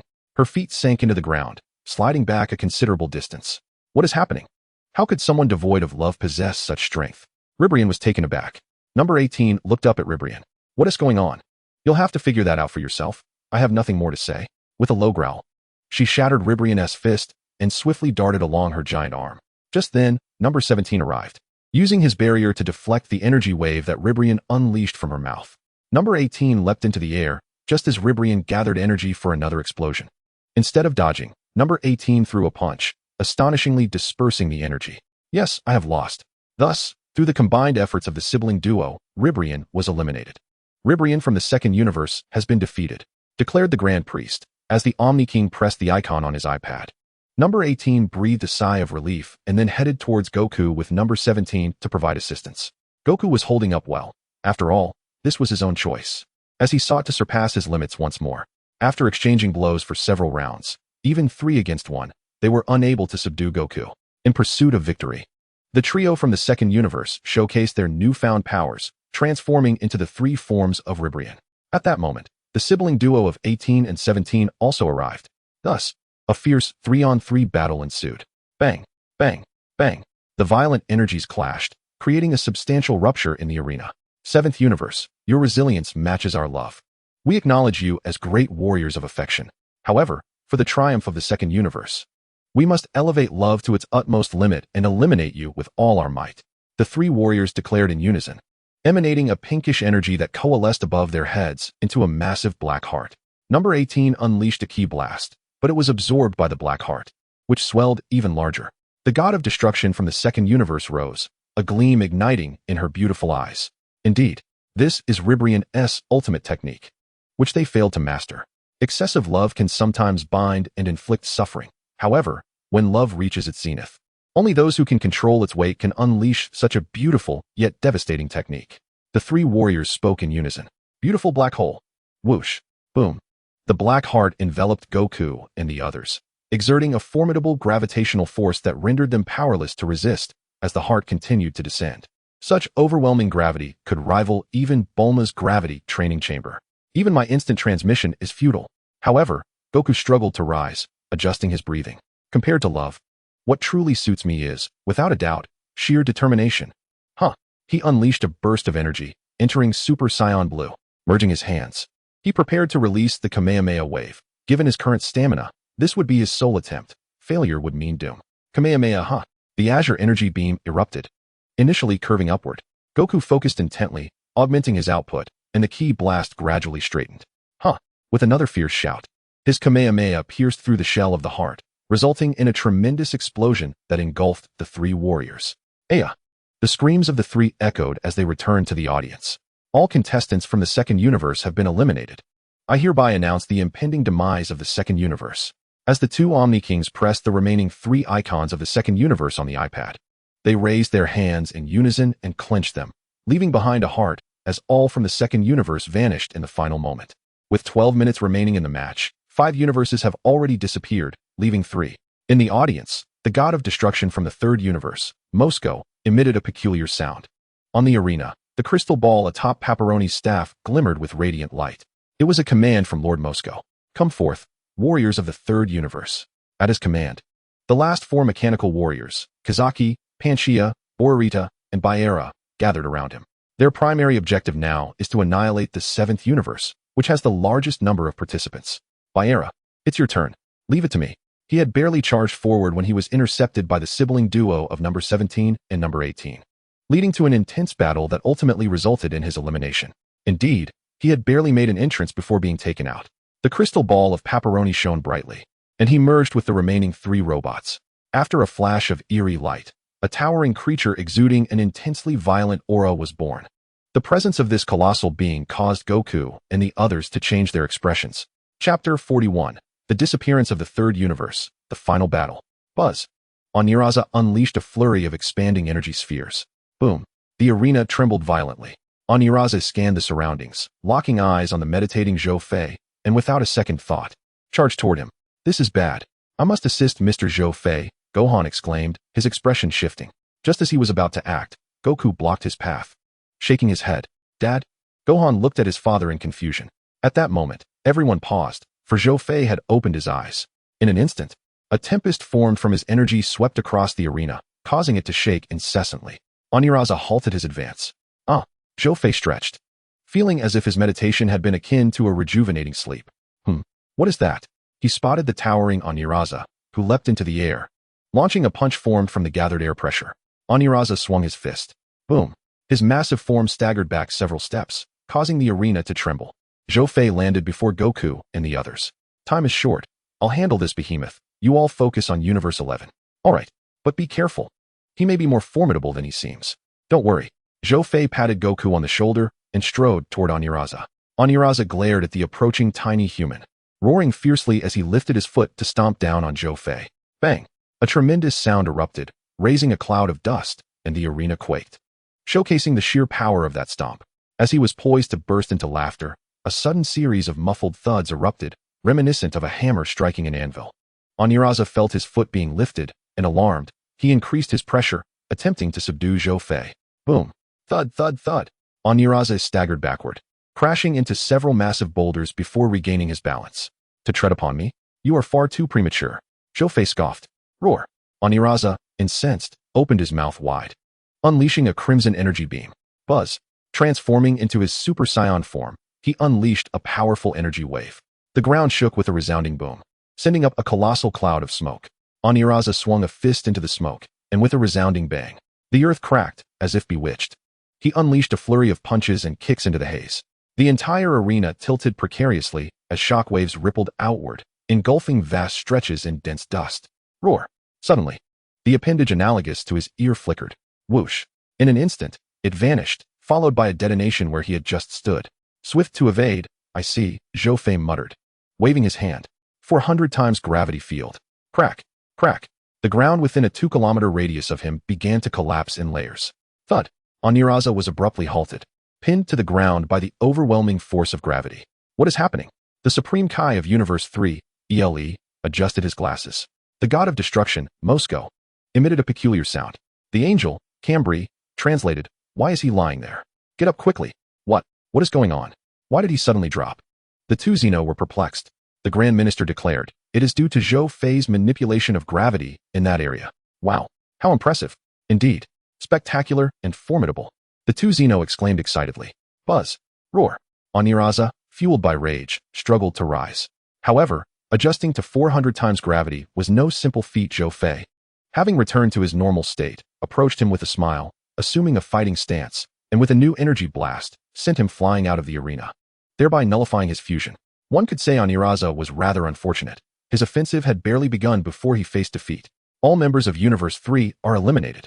I declare Universe 3 is about to vanish. From the audience, the Supreme Kai Eli remarked, embrace your fate with equanimity. There are no regrets to be had. At that moment, a door on the belly of the machine god of destruction opened, and a diminutive figure with horns, the true god of destruction, waved at the angel Cambry, saying, thank you for your care, farewell. In an instant, the two Xeno vanished with a clenched fist. Cambry shook his head. Thus, only the contestants from Universe 7 and Universe 11 remained on the arena. Meanwhile, Goku and Jiren faced off against each other. Jiren, the time for our final showdown has arrived. Goku declared, his gaze steely. Jiren's expression remained largely unchanged, though he responded, impressive that you have survived this long. But it ends here. Huh, I beg to differ, Goku retorted. The two advanced towards one another, standing face to face. After several tense seconds, Goku unleashed his full power, transforming into a Super Saiyan, generating an explosive effect from his energy. Thud! Vegeta landed on a high precipice, scoffing, such trivial antics. Whoosh! Whoosh! The two erupted from the smoke, engaging in a fierce battle. Bang, bang, bang.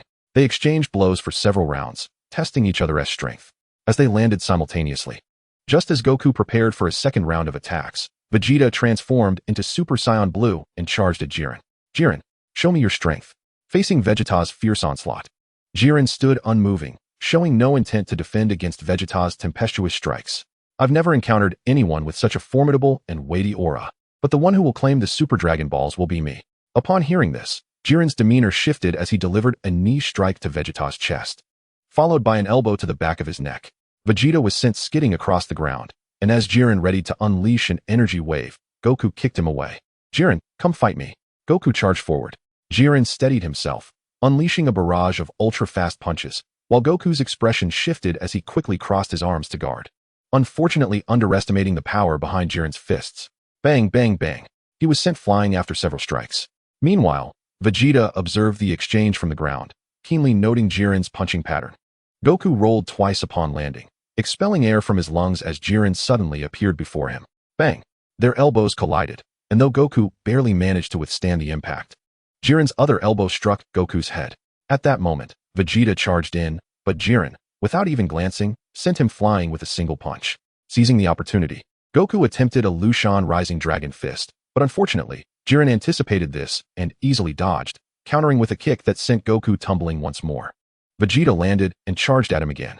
Jiren merely stepped back, and Vegeta realized too late the peril of his position as Jiren seized his ankle, executing a spinning throw that sent him hurtling through the air, flipping several times before he landed. Such a nuisance. Jiren assumed his stance, launching a rapid-fire series of punches. However, Vegeta smirked, successfully dodging one strike and landing a punch to Jiren's abdomen. This unexpected turn left Jiren momentarily taken aback, while the audience, including Beerus, gasped in astonishment at Vegeta's ability to evade such an attack.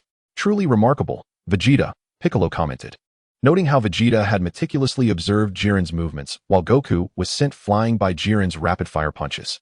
Vegeta unleashed a flurry of attacks on Jiren. Is this all you've got? Can't you take it a bit more seriously? On a high cliff, Zhou Fei, watching the duel between Vegeta and Jiren, murmured to himself. Whoosh. At that moment, a figure materialized. What? Are you planning to sit idly by and watch? Toppo inquired. Zhou Fei merely shook his head with a smile. Toppo, his gaze somber, remarked, I took note of you during the Tournament of Power. And now I must eliminate you to ensure Jiren secures the Super Dragon Balls. Hey, Toppo, do you really think that's wise? Until he resolves his inner turmoil, he will never truly integrate with you all. Zhou Fei countered. Toppo's pupils constricted, but he quickly regained his composure. Regardless, victory belongs to Jiren. He lunged toward Zhou Fei. Chapter 42, vs God of Destruction Toppo. Zhou Fei remained still, aware that this was but a feint. As anticipated, just as Toppo was about to reach him, he suddenly vanished and reappeared above Zhou Fei, unleashing a barrage of pinpoint strikes. Whoosh! Zhou Fei unleashed a wave of energy. Boom! Black smoke billowed forth. Bang! In an instant, he pivoted and struck with a fist, sending his opponent, Tuapa, hurtling backward as he crossed his arms tightly against the ground. Thud! He shattered a boulder before coming to a halt, performing a graceful flip to regain his footing and quickly charged toward Zhou Fei. However, midway through, he abruptly changed his stance, leaping into the air with his fists poised to strike down. Zhou Fei did not evade. Instead, he slowly raised his hand, producing a resonant boom. Crackle, crackle. His entire being sank as his legs sunk into the earth. The ground collapsed in layers, soon forming a circular pit. Are you looking down on me? Why aren't you taking our battle seriously? Tuapa exclaimed angrily. Our elder brother does not say a word. Yet do you still intend to uphold your so-called justice? Zhou Fei smiled at him. You have no comprehension of what my justice truly is. The universe is on the brink of annihilation, and you still concern yourself with justice? Do you truly believe that your steadfastness to justice holds any merit, Tuapa? Tuapa fell silent. Just then, a tremendous rumble echoed as the arena shook, and three powerful auras collided. Zhou Fei cast a glance into the distance, where Sun Wukong, utilizing the Kaioken and Vegeta, in his Super Saiyan Blue form, launched a relentless assault on Jiren. He glanced at the stone pillar. Time was running out, and there was no room for delay. With a swift motion, Zhou Fei grasped Tuapo's wrist and flung him away. Tuapa tumbled through the air for several rotations before landing, his gaze sharp. A sudden gust of wind swept through, and the two figures instantly intertwined in a fierce struggle. Thud, thud, thud. The sound of their powerful fists colliding resonated like thunder. Each impact generated intense lightning that spread outward. Whoosh, whoosh, bang. They clashed again, and the furious wind expanded from their center, causing the earth to crack and collapse, creating a terrifying gale that rose like a tornado, devastating everything in its path. They've begun fighting. What a fierce battle. The two spectators, completely engrossed, alternated their gazes between Jiren and Zhou Fei, overwhelmed by the spectacle. So, Tuapa, are you finally ready to show some real strength? Zhou Fei chuckled. Tuapa narrowed his eyes, realizing that with his current power, he could not eliminate Zhou Fei. Just then, the voice of the Grand Minister resonated. Contestant 18 from Universe 7 has been eliminated. Zhou Fei raised an eyebrow, perplexed. What was happening? Contestant 18 had indeed been ousted. He glanced towards the audience and confirmed that 18 was seated, while the clown god of destruction from Universe 11 was still laughing. 'Tis futile to rely on numbers, as 'tis speed has surpassed the speed of sound, the clown god of destruction remarked. Beerus snorted, interpreting the statement as a veiled insult toward his Universe 7 warriors. Very well. Since you are so determined to uphold your battle, I shall have no choice but to eliminate you, Tuapa declared, unleashing his energy as he transformed into Super Saiyan 4, his fierce aura propelling him several meters away. As he lowered his arms, Zhou Fei appeared before him. Pressing his palm against Tuapo's chest, unleashing a surge of energy that sent him flying. Whoosh! Zhou Fei closely followed, positioning himself at the spot where Tuo was about to land, raising his hand to prepare the new Kamehameha, aiming directly at Tuo. Zzz. Energy surged and coalesced. Buzz. Whoosh, whoosh, whoosh. 8 blasts were fired in rapid succession. The thunderous explosions resonated in midair. Tuo, the clown god of destruction, shouted. Amidst the thick smoke, Tuo plummeted. Zhou Fei stood still, hands at his side. Buzz. As the smoke cleared, a disheveled Tuo emerged, a faint purple glow emanating from his form, his expression dark as a storm cloud. I understand now. It's time for me to unleash my true power. I hope you can withstand it, for you have brought this upon yourself. As the words left his lips, peculiar patterns began to surface on his body, and he grew taller, enveloped in a purple energy. Beerus, sensing the unusual energy, could no longer remain composed. It felt eerily familiar. Could it be? The clown god of destruction smirked subtly. Finally, Tuo has revealed his true strength. Indeed, Beerus. The energy radiating from Tuo is precisely what you suspect. He has truly become the god of destruction. This is all thanks to my training, darling. The angel Margarita smiled gently. On the arena, what? What is this overwhelming energy? Sun Wukong and Vegeta exchanged glances, bewildered by the unexpected developments as they approached the climax of the match. Jiren cast a sidelong glance into the distance. It seems you have made up your mind. Tuo. Zhou Fei assessed his opponent from head to toe. Destruction. Tuo raised his hand and unleashed a wave of destructive energy. Zhou Fei's gaze sharpened. He sensed a trace of threat emanating from the energy blast. 100 times gravity field. The destructive energy blast abruptly came to a standstill for a few seconds. Specks of stardust swirling around it before it surged forward again. Is it truly that powerful? Can it even disrupt gravity? Or is it my grasp of gravity that remains inadequate? With no time for further contemplation, he amplified his energy output, forming an energy sword with a swift flick of his hand and slashing down at the destructive blast. Bang! Zzz. At the moment of impact, it was evident that his energy sword was dissipating. With a shout, he intensified his energy output, and soon with a crack, both the destructive blast and his energy sword erupted simultaneously. A cataclysmic explosion resounded, illuminating the arena in a magnificent display of light. Crack! Half of the arena was obliterated, reduced to countless varying-sized and shaped boulders by the unparalleled shockwave of the explosion. With a crash, Zhou Fei emerged from the rubble. Oh dear! TSK. That's quite powerful. I assent it. Tuo? Zhou Fei grinned, gazing at Tuo standing not far away. Tuo said little, his figure flickering as he teleported before Zhou Fei in the blink of an eye, reaching out to grasp him, eager to let him experience the essence of destructive energy. Zhou Fei unleashed a powerful punch, and as their fists collided, a tremendous wave of energy surged forth, shattering everything around them. Energy clashed. How is this possible?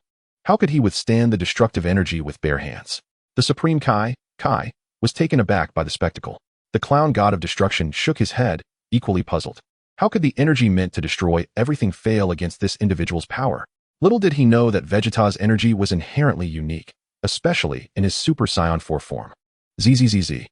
Tuo unleashed another wave of destructive energy, coinciding with Zhou Fei's own energy manifesting from his fist. Dragon Fist. Buzz. In an instant, both combatants were propelled backward, their dragon fist and destructive energy colliding, generating waves of devastating force. Crack! Suddenly, it felt as if something had shattered. And then the energies erupted in a cataclysmic explosion that shook the very heavens and earth. An unparalleled brilliance illuminated the entirety of the void realm, while a terrifying explosion unleashed a tempest that swept across the heavens. Fortunately, everyone was shielded by a protective barrier, otherwise, such a formidable burst of energy would have left them either incapacitated or gravely injured. After several tense seconds, calm was restored. The fragments of the arena, which had previously floated in the void, vanished into nothingness. Torpo's strength was far beyond what was evident. That individual named Zhou Fei was destined for elimination, declared the clown god of destruction with certainty. Not so fast, interjected Piccolo. The clown god of destruction cast a casual glance at him, indifferent to his remarks, firmly believing that victory would inevitably belong to their Universe 11. On the battered arena, Son Gohan, Frieza, Android 17, and Dispo stood in a tense standoff. Oh ho ho ho. Zhou Fei continues to impress me, Frieza remarked with a smirk. Android 17, I implore you both to restrain his movements. I shall eliminate this fellow. Son Gohan instructed them. Oh ho ho ho. Very well, I shall heed the captain's words for the moment. Acknowledged Android 17. The two retreated slightly. raising their hands to unleash a web of energy beams. In that instant, Sun Gohan charged towards Dispo. On a fragment of the arena's edge, Zhou Fei feigned fear, patting his chest, then touched his slightly trembling arm, a subtle smile gracing his lips. The destructive energy was indeed as renowned as it was formidable. In a flash, he found himself near the sizable arena where Son Goku and the others stood. I have come to understand the potency of your destructive energy. Let us commence the final round, Torpo. As you wish, Zhou Fei, Torpo replied, facing off against him. Chapter 43, A Change of Combatants, Re-engaging Jiren. The two combatants' auras clashed in the void, producing an instantaneous cacophony of thunderous sounds as arcs of electricity descended. In that fleeting moment, both adversaries launched themselves into action. Bang, bang, bang. In a heartbeat, they exchanged blows, delivering dozens of punches, each collision resonating like rolling thunder. Whoosh, whoosh. They created distance between themselves. And Zhou Fei vanished in a blink. Torpo scanned his surroundings, vigilant. Suddenly, a ki blast struck him. He staggered slightly. Without turning around, Torpo raised his hand, unleashing justice finger blasts imbued with destructive energy in every direction. Whoosh, whoosh, whoosh. The blasts fired relentlessly like a machine gun, disintegrating any stone that met their energy. He abruptly directed an upward attack, but it was a moment too late. Zhou Fei's palm opened, and a high-density energy wave consumed him. Boom. The fragment of the arena he stood upon erupted into a massive cloud of smoke. Buzz. Crash. Torpo burst forth from the smoke, throwing a punch at Zhou Fei, who met it without hesitation with a counterstrike. The terrifying aftershock reverberated outward, and both fighters retreated. Whoosh. Zhou Fei's body radiated a golden aura as he clapped his palms together, concentrating a high-density energy sphere. Torpo also formed a destructive blast. Just as they prepared to unleash their attacks, a laser beam suddenly struck from afar. The moment it made contact with Torpo, it dissipated. Zhou Fei and Torpo turned to see that the assailant was none other than Frieza. Oh ho ho ho. My apologies, I slipped, Frieza remarked with a light chuckle. Zhou Fei raised an eyebrow. What are you doing here? I merely wished to assist you. Seeing as you were performing so splendidly, Frieza replied with a grin. Interesting. Do you believe I desire your help? Zhou Fei retorted. Need. How could I not? Frieza's eyes narrowed slightly. He then turned to Torpo, saying, hey, how about a deal? I'll help you eliminate Zhou Fei, and when you win, you can resurrect me. What do you say? Torpo shot him a disdainful glance, his expression one of utter contempt. It seems that's not going to happen. Then, I shall eliminate you. Frieza's gaze turned icy as he swiftly unleashed a barrage of purple energy waves. However, upon striking him, they all dissipated. Quite intriguing. I have encountered destruction deities before. They hold no significance for me. Golden Frieza, he declared, looking at Torpo. Annoying. Torpo retaliated with a destructive blast. Oh, I believe I have seen this technique before, Frieza scoffed. As the incoming destructive blast approached swiftly, he raised his hand to defend himself, smirking, such trivialities hold no weight against me. Yet, in the next moment, he was proven wrong as the destructive blast engulfed him. Such a thing cannot harm me. His words faltered as a scream tore from his lips. The brilliance flickered, unleashing a tremendous wave of energy. Now that the noisy one is out of the picture, let us proceed, Torpo said, his gaze steady upon Zhou Fei. At that moment, Son Goku, Vegeta, and Jiren arrived at the scene. Suddenly, he exchanged a knowing glance with Jiren. Torpo swiftly obstructed Vegeta, leaving only Son Goku. Vegeta, Son Goku shouted. And in that instant of distraction, Jiren delivered a powerful punch, sending him flying. Zhou Fei seized the opportunity to take Son Goku's place. This will be our second encounter. Won't it? In our first match, we both held back our true abilities. Will you do the same this time? Jiren huffed disdainfully, delivering a kick. Slap. Zhou Fei raised his hand to block the strike, then instantly darted behind him, delivering a knife hand strike. Without even glancing, Jiren raised his arm to defend, resulting in a resounding clash. The shockwave rippled through the air as Jiren seized Zhou Fei's hand, flipping him and sending him flying. Just as Zhou Fei was propelled through the air, he stabilized his form. Whoosh, whoosh, whoosh. Invisible fists erupted. Zhou Fei mimicked Jiren's assault pattern. Bang, bang, bang. The thunderous roars echoed. Whoosh. Suddenly, Zhou Fei appeared before him, palm pressed against his abdomen. As he prepared to unleash his attack, a fierce burst of energy erupted from Jiren, sending Zhou Fei hurtling away. He skidded across the ground for several meters before halting. Oh, well done. Looks like you're finally taking this seriously, Zhou Fei said, a smile gracing his face. In the next moment, Jiren's phantom flickered as he reached Zhou Fei's side. Zhou Fei sidestepped to evade Jiren's assault, the force of Jiren's punch shattering layers of rock. Jiren's eyes flickered as he quickly retaliated with another punch. Boom. Their fists collided with a thunderous impact, unleashing a tremendous energy wave, followed by a fierce exchange of kicks. Thud! The ground trembled violently. Whoosh!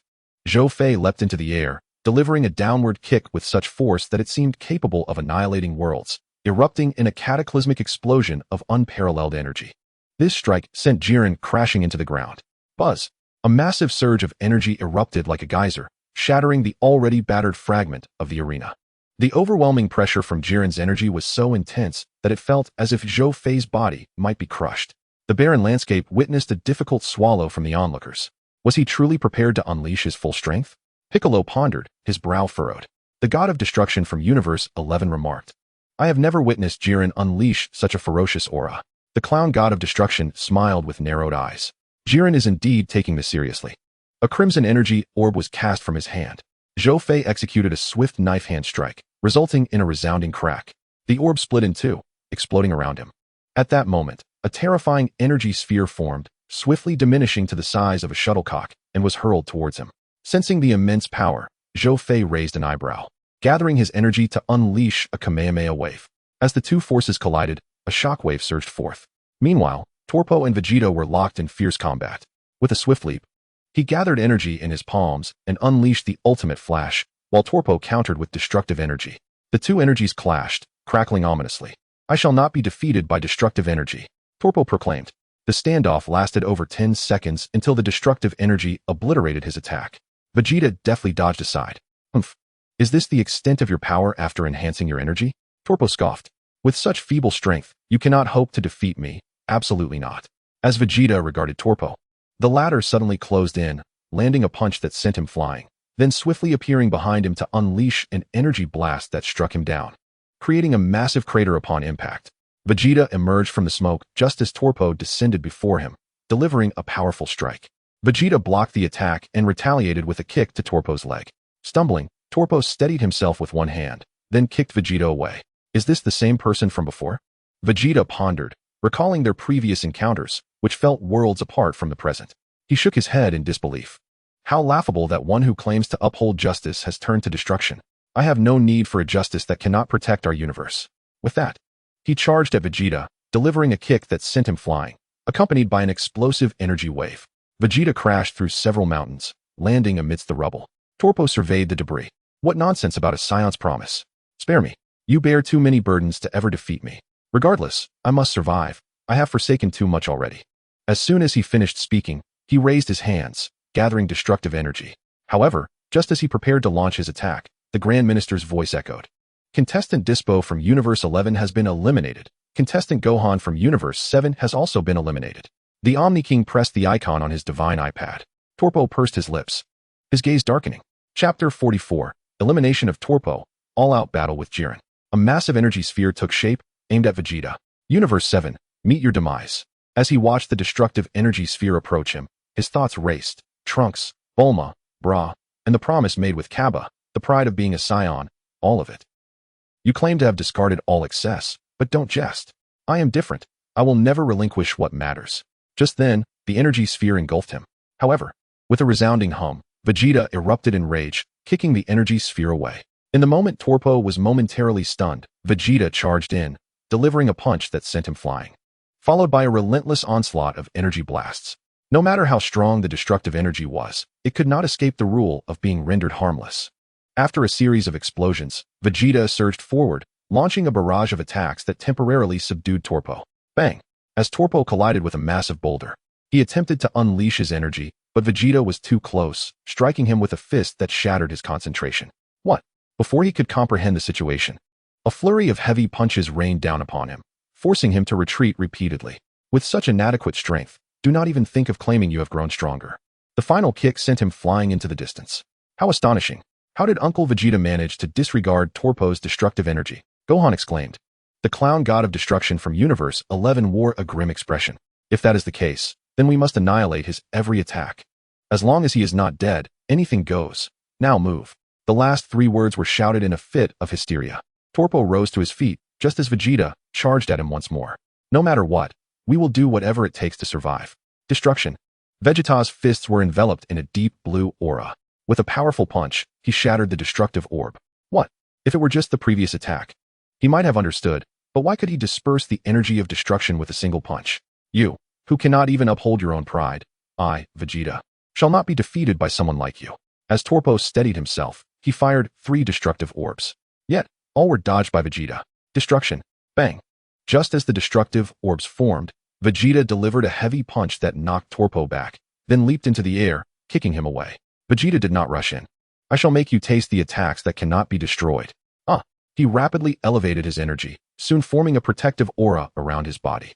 At that moment, Torpo also stood, gathering destructive energy in both hands, merging it into one. The destructive energy rapidly expanded, and Torpo hurled the massive orb towards Vegeta. Bang! Zzz. The moment the two energies collided, a violent wave of energy erupted, causing the very air to tremble. Both combatants shouted, striving to augment their output. After a standoff lasting over 10 seconds, the destructive orb gradually consumed Vegeta. Just as Torpo prepared to exhale in triumph, his expression shifted. The orb was dispersed by Vegeta's energy. He stacked his hands together, attempting to shield himself from Vegeta's energy surge, yet he underestimated Vegeta's move. A brilliant golden light engulfed him. The dazzling light flickered, followed by a thunderous roar. When the brilliance and sound faded, all that remained was a massive circular crater. In the blink of an eye, Torpo reappeared in the audience section. Contestant Torpo from Universe 11 has been eliminated. The Omni King pressed the icon displayed on his divine iPad. Only one remains. One person must face 5 from Universe 7. The 2 Omni Kings remarked with delight. In the audience section of Universe 7, the atmosphere grew tense. More than 10 seconds had passed without a sign of Vegeta.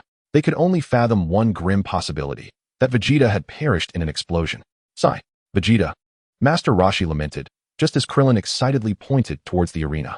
Vegeta is not dead, he is still alive. Look. Following Krillin's direction, they indeed spotted Vegeta. Now stripped of his upper garments, looking disheveled, gasping for breath against a massive rock. Super Saiyan Blue, combined with the realm beyond Super Blue. The last time he used this technique, it nearly cost him his life, but his power has significantly increased now, allowing his body to withstand this move, Piccolo noted. On the arena, Jiren delivered a powerful kick that sent Zhou Fei flying, then leaped to a higher vantage point, coldly surveying the audience. How unsightly. I see you are merely of this caliber. The members of the Pride Troopers exchanged glances, their expressions slightly altered, yet they remained silent. Oh dear. You truly are quite indifferent. Zhou Fei appeared not far in front of him, followed by Sun Wukong, Vegeta, Android 17, and Frieza. I didn't expect you to have so many left. Very well. Allow me to present you with something extraordinary. As he spoke, a surge of energy enveloped him. Sun Wukong and his companions' expressions shifted dramatically as they felt a formidable pressure descend upon them. Humph. Zhou Fei also elevated his energy to counteract it. Boom. A searing aura shot skyward, and the high ground he stood upon erupted violently, debris scattering everywhere. This aura is truly exceptional. A bead of cold sweat trickled down Sun Wukong's face. Damn it. Is this guy a monster? Android 17's countenance turned grave. Buzz. Jiren glared. And with a mere gesture, he dispelled Zhou Fei's aura, dominating the arena. Your companions have been eliminated. It seems you are finally taking this seriously. Though it may be a tad too late. Defeating you will secure our victory. Vegeta remarked slowly. Humph. Don't be ridiculous. Your motley crew stands no chance against me. Jiren scoffed. Don't underestimate me. Android 17 transformed into his powered-up blue form and charged at Jiren, with Sun Wukong following suit. The only ones remaining inactive were Zhou Fei and Frieza. Oh ho ho ho. Don't look at me like that. I'm merely observing his combat patterns. Frieza chuckled in response to Zhou Fei's gaze. A cold smirk crept across Zhou Fei's lips. He was all too aware of Frieza's intentions. Attempting a sneak attack on Jiren was no simple task. Bang, bang, bang. At that moment, several dull thuds echoed, and Sun Wukong and the others were sent flying. Whoosh. Whoosh whoosh. They then rallied against Jiren, launching a concerted assault. A fierce melee ensued. Jiren's eyes flashed with intensity. With a swift motion, he unleashed an attack formed from his energy, sending Android 17 hurtling away, and with an elbow strike, he knocked Vegeta aside. Following this, he executed a split kick in midair, launching Sun Wukong off his feet, each action seamless and devoid of hesitation. Impacting the arena's edge, Android 17, Sun Wukong, and Vegeta simultaneously unleashed energy waves. Sizzling. 3 energy blasts converged upon Jiren, resulting in an explosion. However, Jiren sustained no significant damage. He emerged from the smoke, delivering a kick towards Android 17. Just as it seemed he would connect, in a split second, Android 17 crashed into Vegeta. Bang. Android 17 cried out in agony. Android 17. 18 shouted from the audience. Jiren followed with another energy blast. Sun Wukong surged towards Jiren, with Vegeta close behind. Jiren grunted dismissively, seizing Sun Wukong's wrist and tossing him into the air, his eyes flaring. A tremendous explosion erupted midair. Wukong! Tulin shouted in alarm. In the next instant, Zhou Fei flashed in and caught Sun Wukong. Thank you. Hiss. Sun Wukong gasped in pain. The recent explosion had inflicted severe injuries. Be careful. Sun Wukong nodded. Zhou Fei placed him on a modest-sized rock and departed. At this moment, Jiren unleashed an energy blast towards Vegeta, sending him flying. Then turned to engage Sun Wukong. A series of afterimages flickered as Sun Wukong landed, with Jiren in hot pursuit. Just then, a volley of energy blasts came hurtling towards him. He leapt back to evade, only for Vegeta to throw a straight punch. Snap! Grasping Vegeta's fist, Jiren remarked coolly, "Your skills are commendable. It's no wonder you defeated Topo. However, this alone will not suffice to conquer me." As he spoke, he raised his fist. A crimson aura emanating. Just as he was about to strike, he suddenly paused.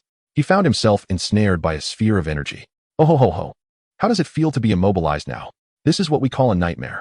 Immediately after, Frieza unleashed a relentless barrage of energy blasts. A series of explosions reverberated throughout the arena. Frieza was thoroughly enjoying himself. Yet, before long, a surge of red energy erupted, shattering his supernatural restraints. In the blink of an eye, Jiren appeared before him. Nanny! Frieza's pupils constricted as he prepared to defend himself. With a resounding boom, Jiren's powerful strike pierced through Frieza's body, causing him to spew a mouthful of white foam. His pupils vanished, and his eyes rolled back as he was propelled away, crashing into the arena's wall, creating a substantial fissure. He turned to face Sun Wukong and Vegeta. Chapter 45. The Battle of Fractured Vegeta. Sun Wukong, do you not comprehend? You and I exist on entirely different planes. Thus, you cannot hope to defeat me. Jiren stared intently at Sun Wukong and his companions. Do not speak too boldly, Jiren. Jiren's gaze shifted to Zhou Fei, a scoff escaping him. I am aware of your intentions with the Super Dragon Balls. Given that your friends are already deceased, why cling to the past? After being betrayed, you have walked the path of strength alone, devoid of trustworthy companions. It must be quite lonely, indeed. Zhou Fei spoke eloquently, utterly disregarding the darkening expression on Jiren's face. Shut your mouth. Jiren roared, his voice reverberating across the arena, cutting Zhou Fei's words short. You know nothing about me. Refrain from presuming to judge me. Boom. A fierce aura erupted, enveloping the heavens. Wah. Except for Zhou Fei. Sun Wukong and the others were swept away by the overwhelming energy. Such a powerful aura. He hasn't even unleashed his true strength. He is indeed a genuine monster. The companions of Universe 7 murmured amongst themselves. Buzz. In an instant, another wave of searing energy surged forth. This time, Zhou Fei ascended to the divine realm, elevating his aura to its zenith, achieving a state of mutual confrontation. Jiren's gaze flickered. Whoosh. In a flash, a red silhouette appeared, seemingly transcending space as it reached Zhou Fei, delivering a kick. Bang! Zhou Fei adeptly blocked the strike, and in an instant, a powerful shockwave radiated from the two, causing the ground to collapse beneath them. Whoosh! Whoosh! The two vanished simultaneously, followed by a thunderous clash, rocks shattering in their wake. Their return, my beautiful fist was unleashed in a relentless barrage, their high-speed combat dazzling to behold. Just then, an energy wave surged in, interrupting their duel. I have suffered enough at your hands. I shall not allow you to obtain the Super Dragon Balls. Whoosh! Frieza charged at Jiren, initiating a series of assaults. Indeed, it was Frieza who had just launched the attack. Zhou Fei shook his head. Frieza was recklessly courting death, relying on his infernal origins and the Battle-S rules. Clatter! Jiren pivoted, delivering a kick that sent Frieza flying. He crashed into the debris of the arena, his forehead veins throbbing, his face twisted in rage. To hell with the rules. You are destined to perish at my hands. Frieza, in a fit of hysteria, transformed into his golden form and charged at Jiren, the stones behind him shattering instantaneously. With a mere glare, Jiren's unseen attack pierced through Frieza's defenses, and in the blink of an eye, he dismantled Frieza's golden transformation. Whoosh! Frieza's body was propelled away like a cannonball. Thud! A stone struck him squarely, sending him plummeting from the sky. Time is running out, Jiren. It is time to determine the victor, Zhou Fei remarked, clapping his hands. Jiren glanced at the remaining 4 minutes on the stone pillar, squinting as he advanced toward Zhou Fei. Zhou Fei, Son Goku called out with difficulty. Fear not, I shall secure this victory, Zhou Fei replied with a mischievous grin. Moments later, he stood before Jiren, both facing off against each other, their formidable auras clashing. Buzz. Suddenly, Zhou Fei's aura shifted, revealing particles reminiscent of a starry sky. The immense pressure forced Jiren to shift his footing slightly backward. Just that slight movement triggered Zhou Fei to strike. Bang! A shadow of a fist flashed as Jiren crossed his arms to block the attack, yet his form was sent reeling backward at great speed. Gritting his teeth, he steadied himself, glaring fiercely, and with a swift motion his unseen attacks were deflected by Zhou Fei, followed by a sudden shift where his palm magnified within Jiren's gaze. Breaking through the massive rocks. A crimson aura erupted, pushing Zhou Fei back. Clap! Jiren's palms came together, forming an energy sphere, which he thrust toward Zhou Fei, causing the originally shuttlecock-sized orb to expand tenfold. Gazing at the unstoppable energy sphere, Zhou Fei inhaled deeply, clenched his fists, and with a fierce shout, unleashed a punch imbued with concentrated energy. Buzz! A ripple spread through the void. Boom! Crack! The energy fist collided with the orb, momentarily holding its ground before shattering it. Nanny! The energy-infused fist struck Jiren squarely in the abdomen. Jiren's forehead bulged with veins as his body recoiled rapidly, each retreat leaving deep imprints on the ground. Jiren, the destroyer of Universe 11, stood up in shock. Incredible! Zhou Fei actually managed to hit Jiren, causing him harm. Tulin's eyes widened in disbelief. Mr. Zhou Fei is hiding such power. Son Gohan gazed intently at Zhou Fei. Whis observed Zhou Fei, stealing glances at Goku and Vegeta, his eyes shimmering with intrigue. You, this fellow. Jiren grimaced, feeling the pain in his abdomen and the clear imprint of the fist, fixing his icy gaze on Zhou Fei. Gee, Jiren. They both turned to the source of the voice, none other than a breathless Vegeta. Zhou Fei, step aside. I must be the one to eliminate Jiren. Zhou Fei raised an eyebrow. What can you possibly do now? Surely, you do not believe you possess the capability to eliminate me. That is utterly impossible. Humph. That's precisely what I think, and I do not appreciate your air of confidence. He prepared to gather energy to transform into his Super Saiyan form. But alas, his current stamina could not sustain it, and before he could coalesce the energy, it dissipated. What? No transformation. Against you. This is more than sufficient. He lunged at Jiren, launching a flurry of punches. Bang, bang, bang. However, each of his strikes was effortlessly blocked by Jiren. Zhou Fei sighed inwardly. Vegeta had forsaken his dignity, fighting for a promise and to protect. Truly, Earth had transformed him entirely. Save your breath. You should just give up. Jiren said dismissively. Stop babbling. I will definitely eliminate you. Jiren tilted his head slightly to avoid the attack, grasping Vegeta's fist with his other hand. Very well then. The jest ends here. A heavy uppercut sent him flying, and as Vegeta soared through the air, it felt as if his entire head were spinning. He landed on a small section of the arena, using his remaining strength to grasp the tiny cracks. This is unacceptable. I cannot. In despair, he recalled his promise to Kaba, as well as thoughts of Bulma and his son and daughter, to uphold that promise and protect his loved ones. Vegeta once again steeled his trembling form and, with unwavering resolve, declared to Jiren, the victor shall undoubtedly be Universe 7. This scene left Beerus profoundly moved. Not only by Vegeta's indomitable spirit, but also by his ability to withstand the previous blow. Do not underestimate a Saiyan. With the pride of a Saiyan, he charged forth. Faced with such futile punches, Jiren merely leaned back slightly as a merciless fist sent Vegeta crashing back to his original form.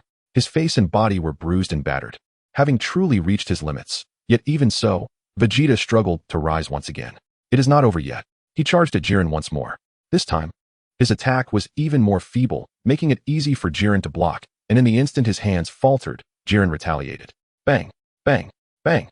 A barrage of heavy fists rained down upon him. Vegeta felt as if all his bones might shatter. In the end, a decisive chop landed on his shoulder, forcing him to kneel. Zhou Fei, you must help Vegeta? Tulin shouted from the audience. Zhou Fei shook his head. It was not that he did not want to, but he could not. This was Vegeta's battle, one fought for protection. You stand no chance. Jiren stated coldly. Even if I cannot win, as long as the 7th universe triumphs, that suffices. I will take this arm of yours. Struggling to stand, he grasped Jiren's arm, attempting to break it. Unfortunately, Jiren merely emitted a slight aura that sent Vegeta staggering back several paces. Vegeta rose once more, witnessing Vegeta's relentless determination. Jiren felt an unfamiliar stirring deep within him. Bang!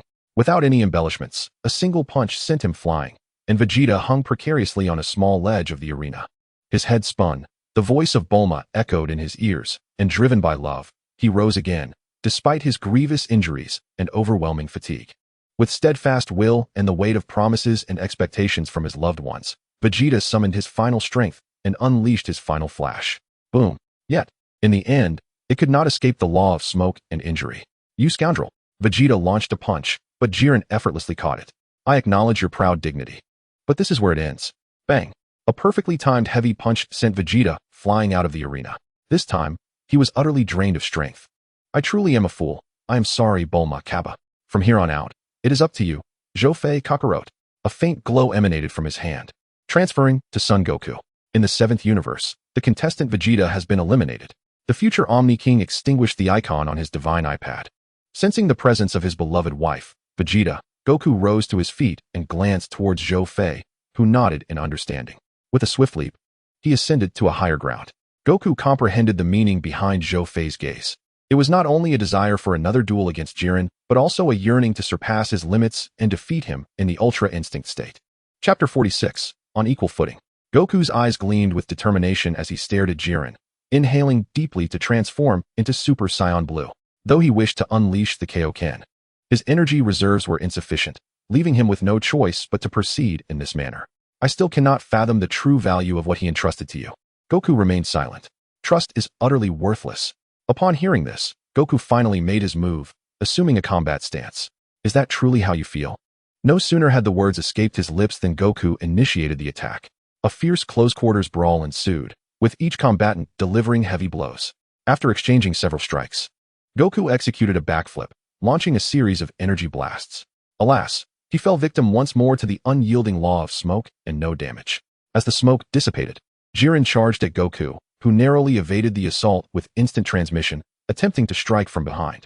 However, Jiren swiftly countered, elbowing him backward, causing Goku to spit out a mouthful of white foam as he crashed against the stone wall, reverting to his normal state.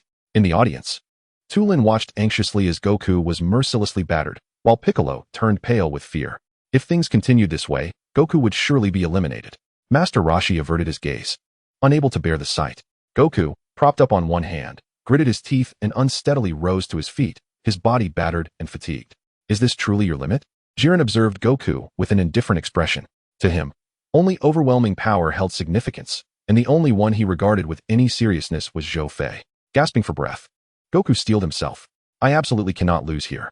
He lunged towards Jiren once more, but it was all in vain, as the chasm of strength between them proved insurmountable.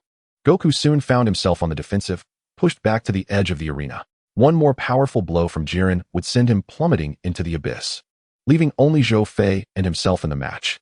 Once Zhou Fei was dealt with, the Super Dragon Balls would be his. Meanwhile, Zhou Fei observed the cracked surface of the arena, a slight smile creeping onto his lips. It's over, Son Goku. A fist radiating with intense energy hurtled towards Goku. The hearts of their companions from Universe 7 raced. Could Goku truly be defeated like this?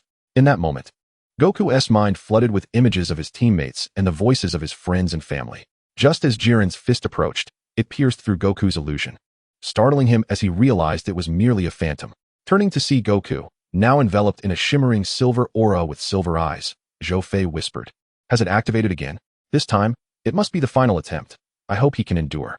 Goku's relentless pursuit of surpassing his physical limits only compounded the obstacles his body faced, leading to unpredictable side effects. However, he could not fathom why the enhancement that came with injury had vanished. Had it persisted, the outcome would have been quite different. Jiren launched a series of punches, all of which Goku adeptly evaded. After all, his dodging skills were at their peak. The spectators widened their eyes in astonishment, recognizing the familiar state Goku had entered, reminiscent of his first encounter with Kefla. Beerus observed this spectacle, a glimmer of envy flashing in his eyes. Even the Destroyer Clown was taken aback. What limits would Goku push past this time? Witnessing such a pivotal moment, the Grand Minister appeared equally perplexed. The activation of this state now posed a significant challenge, especially with Zhou Fei still in the fray. The other deities acknowledged Goku's prowess as well.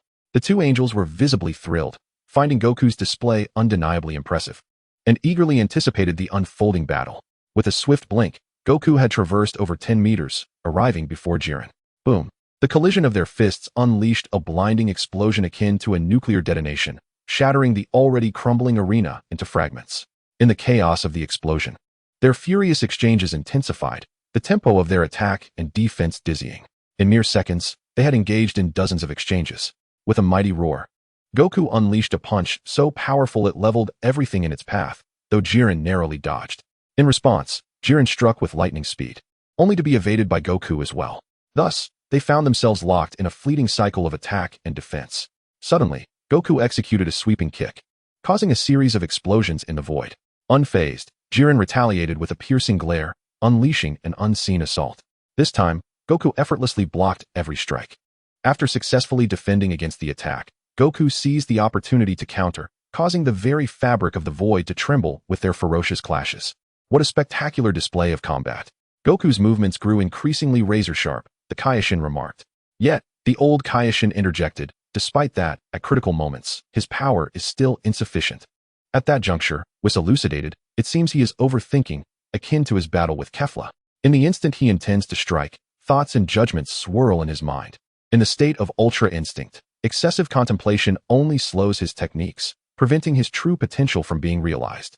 Currently, he is yet to unleash an attack as effective as Zhou Fei's. This is merely a futile expenditure of time and energy. As was explained, the battle between the two continued to evolve rapidly. Goku landed on a relatively stable boulder, intending to employ the Kamehameha technique once more, just as he had against Kefla. Unbeknownst to him, this tactic had long since lost its efficacy. As the Kamehameha wave enveloped him, the arena was filled with brilliant blue light. The dazzling blue light astonished the onlookers, for they witnessed Jiren using his aura to block Goku's attack. With a single hand, Goku unleashed a tremendous surge of energy, causing the void to erupt. Fortunately, at the last moment, Goku created a barrier with the Kamehameha to shield himself from the explosion's shockwave descending from the blast. That kid is truly formidable, remarked the Kaioshin of Universe 11. His expression grave. The Destroyer clown, however, remained unimpressed. There is nothing to be concerned about, regardless of how impeccable the defense may be, if the offensive prowess is inadequate. The possibility of victory remains elusive. Even the Angel Margarita concurs with the Joker's destructive perspective.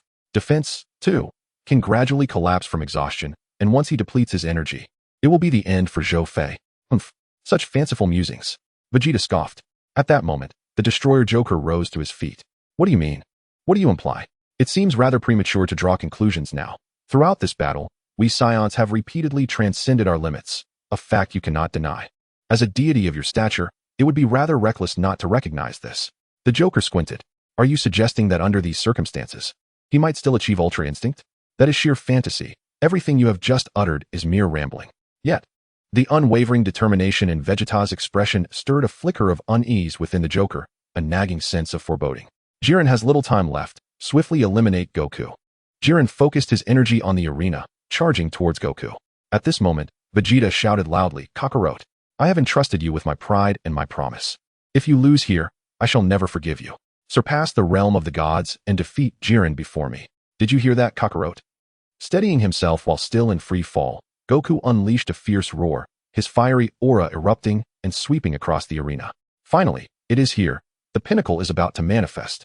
Zhou Fei's face gleamed with excitement at the prospect of witnessing Ultra Instinct up close. It was indeed a thrilling opportunity. Chapter 47. The Pinnacle of Ultra Instinct and the Shredding of Jiren. Both gods and mortals held their breath, captivated by the spectacle. A powerful wave of energy surged, momentarily pushing Jiren back, even affecting Zhou Fei, who was positioned at a distance. Jiren's gaze shifted slightly. He sensed a transformation occurring within his opponent. The two continued their descent through the air. Jiren landed first, followed closely by Goku, who was immediately met with a powerful punch that sent him reeling backwards. Their forms flickered as they exchanged blows, each strike imbued with the essence of destruction. This truly was a clash of titans, with the arena suffering the consequences. The ground where Zhou Fei had been observing collapsed, forcing him to relocate for a better view. He longed to join the fray. Yet he knew that Goku would certainly be displeased, so he opted to remain a handsome observer for now. With a swift movement, Goku utilized a boulder to propel himself into a stylish counterattack. The two engaged once more in a fierce struggle, each collision crackling with the power of thunder. Jiren's relentless assault met with Goku's fierce retaliation, as waves of terrifying energy erupted, illuminating the arena with brilliant explosions. Amidst this fierce battle, an unexpected event transpired. Goku closed his eyes. Yet, his movements remained unaffected, becoming sharper and quicker. It appeared that Goku had regained some composure. However, it only seemed to return to the initial state. The situation had not improved. It was worth noting that such roars had previously echoed during Goku's first encounter with Jiren. This does not bode well, Goku. His companions murmured anxiously. Whis observed the two engaged in intense combat, particularly Goku, stroking his chin in contemplation. It seems my concerns were unnecessary. His companions turned to him, puzzled by his statement. I sensed that Goku's heightened energy is not a manifestation of disarray, but rather an acceleration born from sheer impact. At this moment, he faces Jiren with a mind devoid of distractions. More precisely, he is wholly embracing the battle itself. The annihilation of the universe, the disparities in power, confusion, anxiety, and fear, all emotions have dissolved into nothingness within the flames of his aura. Currently, Goku perceives only himself, his adversary, and the fight, a fervent and rapid endeavor. He seeks to transcend even his instincts, with the path ahead laid out before him. He paused, but even without further elaboration, some gods grasped the essence of his words. Buzzing with urgency, Jiren unleashed a crimson aura that dispelled Goku's searing energy, delivering a kick that sent him crashing onto a small platform, followed by a piercing glare that unleashed an unseen attack. As the battle reached a fever pitch, Jiren's strikes grew increasingly lethal, merging the shockwaves of his punches with a barrage of rapid-fire assaults, forcing Goku into a defensive stance. The small platform gradually diminished, leaving barely enough space for a single fighter, with an abyss yawning beneath him, offering no retreat. His companions began to grow anxious, murmuring amongst themselves, while Beerus remained steadfast, instructing, "Remain quiet and observe." The others exchanged glances, with nothing left to do but trust in Goku and Zhou Fei. Thundering explosions reverberated through the arena as Jiren continued his relentless assault. The Joker, filled with glee, observed that if this trend continued, Goku would soon be eliminated. However, Toppo sensed an anomaly. Within Goku's defense, he noticed sparks. This fellow has begun to transition from defense to offense. In their exchange, Jiren intensified his onslaught. But at that moment, Goku slowly raised his arms. As he opened his eyes, a radiant energy surged forth, piercing through all of Jiren's attacks and striking him powerfully in the abdomen. Jiren was sent spiraling back onto the platform, incredulously touching his belly, feeling a fiery pain akin to Zhou Fei's strike. "Ah!" Goku roared, unleashing his full aura, which coalesced into the shape of a galaxy. The two full-blooded fighters were visibly thrilled at this sight. Even the Grand Minister displayed a hint of surprise. Jiren gazed at the dazzling and searing galactic aura emanating from Goku. At that moment, Goku took a deep breath, drawing all his energy inward. "I have felt the full force of your earlier strike and the heat of your desire to defeat me. In return, I shall utterly vanquish you."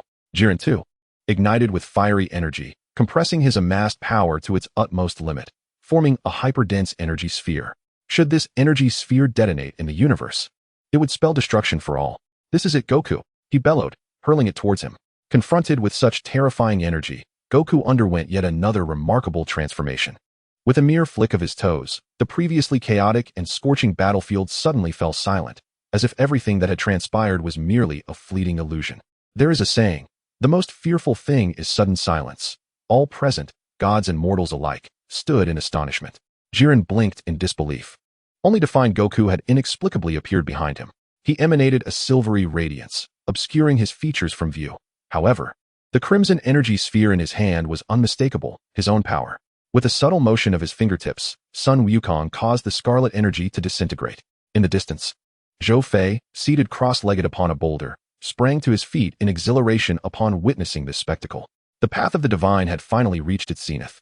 He referred to it as the initial pinnacle because, in the ensuing moments, the concept of deity would lose its significance amidst other formidable powers, such as Vegeta's self-mastery and the title of the universe's strongest warrior. In a fleeting moment, Jiren unleashed a fierce punch, yet Sun Wukong appeared oblivious, moving with an air of nonchalance. This caused Jiren to feel as though time itself had been ensnared. Whoosh! Bang! Bang!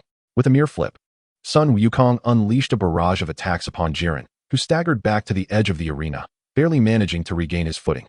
Stabilizing himself, Jiren erupted with invisible assaults. Yet, these strikes were trivial in the face of Sun Wukong, who effortlessly deflected the unseen attacks, resulting in violent explosions at a distance. At this moment, both the gods of destruction and the Kaioshin rose to their feet, paying homage to the one who had mastered the art of Daiji, eager to witness the true extent of its power. With a roar, Jiren charged at Sun Wukong once more, driven by the belief that strength was the ultimate path, declaring himself the strongest. In a mere exchange, the aura surrounding him dissipated, and an onslaught of strikes erupted upon him. A thunderous crash resounded as he broke through layers of massive stones. Shortly after Jiren was sent flying, the silvery glow enveloping Sun Wukong shed like an eggshell.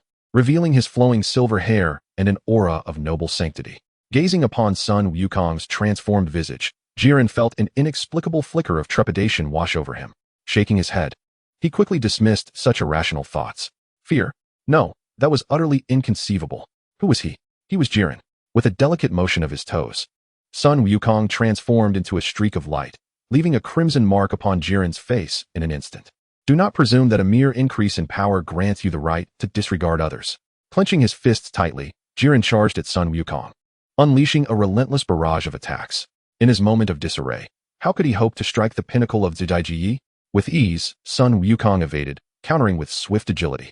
Now, each of Sun Wukong's strikes landed squarely upon Jiren. The mastery of Zhou was truly unparalleled. If I could attain such a form, and combine it with transformations like Super Saiyan 4 or even Super Saiyan 5, would I not reach an entirely new echelon? Zhou Fei pondered, suppressing his excitement. Bang! Suddenly, Sun Wukong delivered a kick that sent him flying several meters away.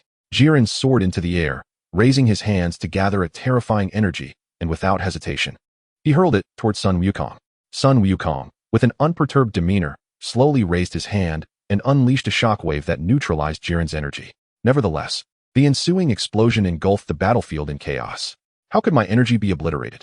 This is impossible. Once more, he surged towards Sun Wukong, reigniting their fierce clash.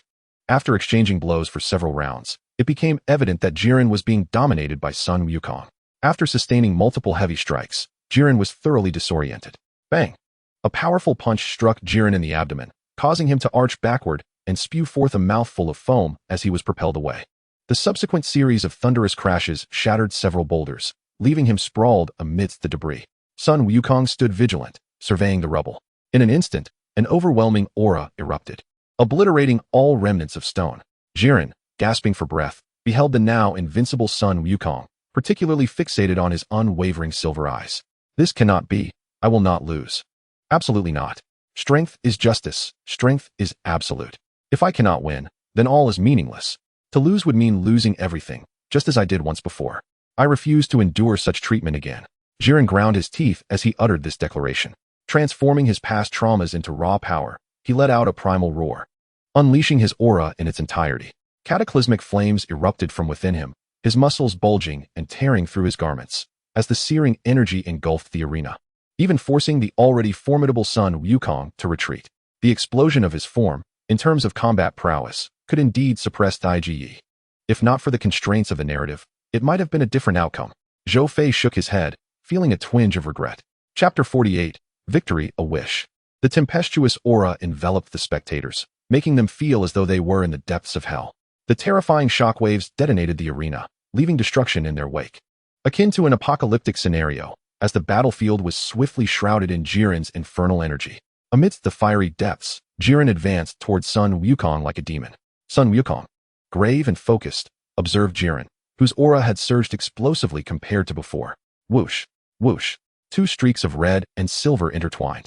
Each clash reverberated with a terrifying sound wave, causing the very air to tremble under their assault.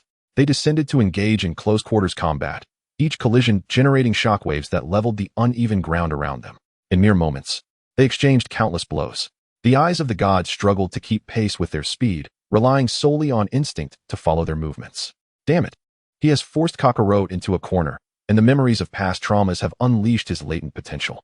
Vegeta fixed his gaze on Jiren, sensing the dire situation. This is not good. Beerus wore a grave expression as he glanced at Zhou Fei, contemplating whether that individual could intervene to turn the tide. Bang! The two engaged in a straightforward clash of fists, yet no explosion followed. No matter what happens, I will not lose. With a furious shout, energy erupted from his fist, sending Sun Wukong flying. In that moment, Jiren raised his hand and released a devastating energy wave. The ground erupted in flames wherever the energy wave traveled.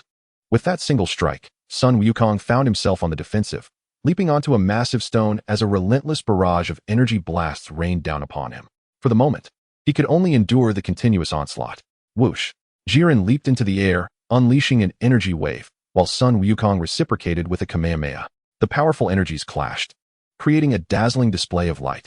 However, adhering to the ancient principle that the left side always loses, Sun Wukong inevitably succumbed, engulfed by the searing energy.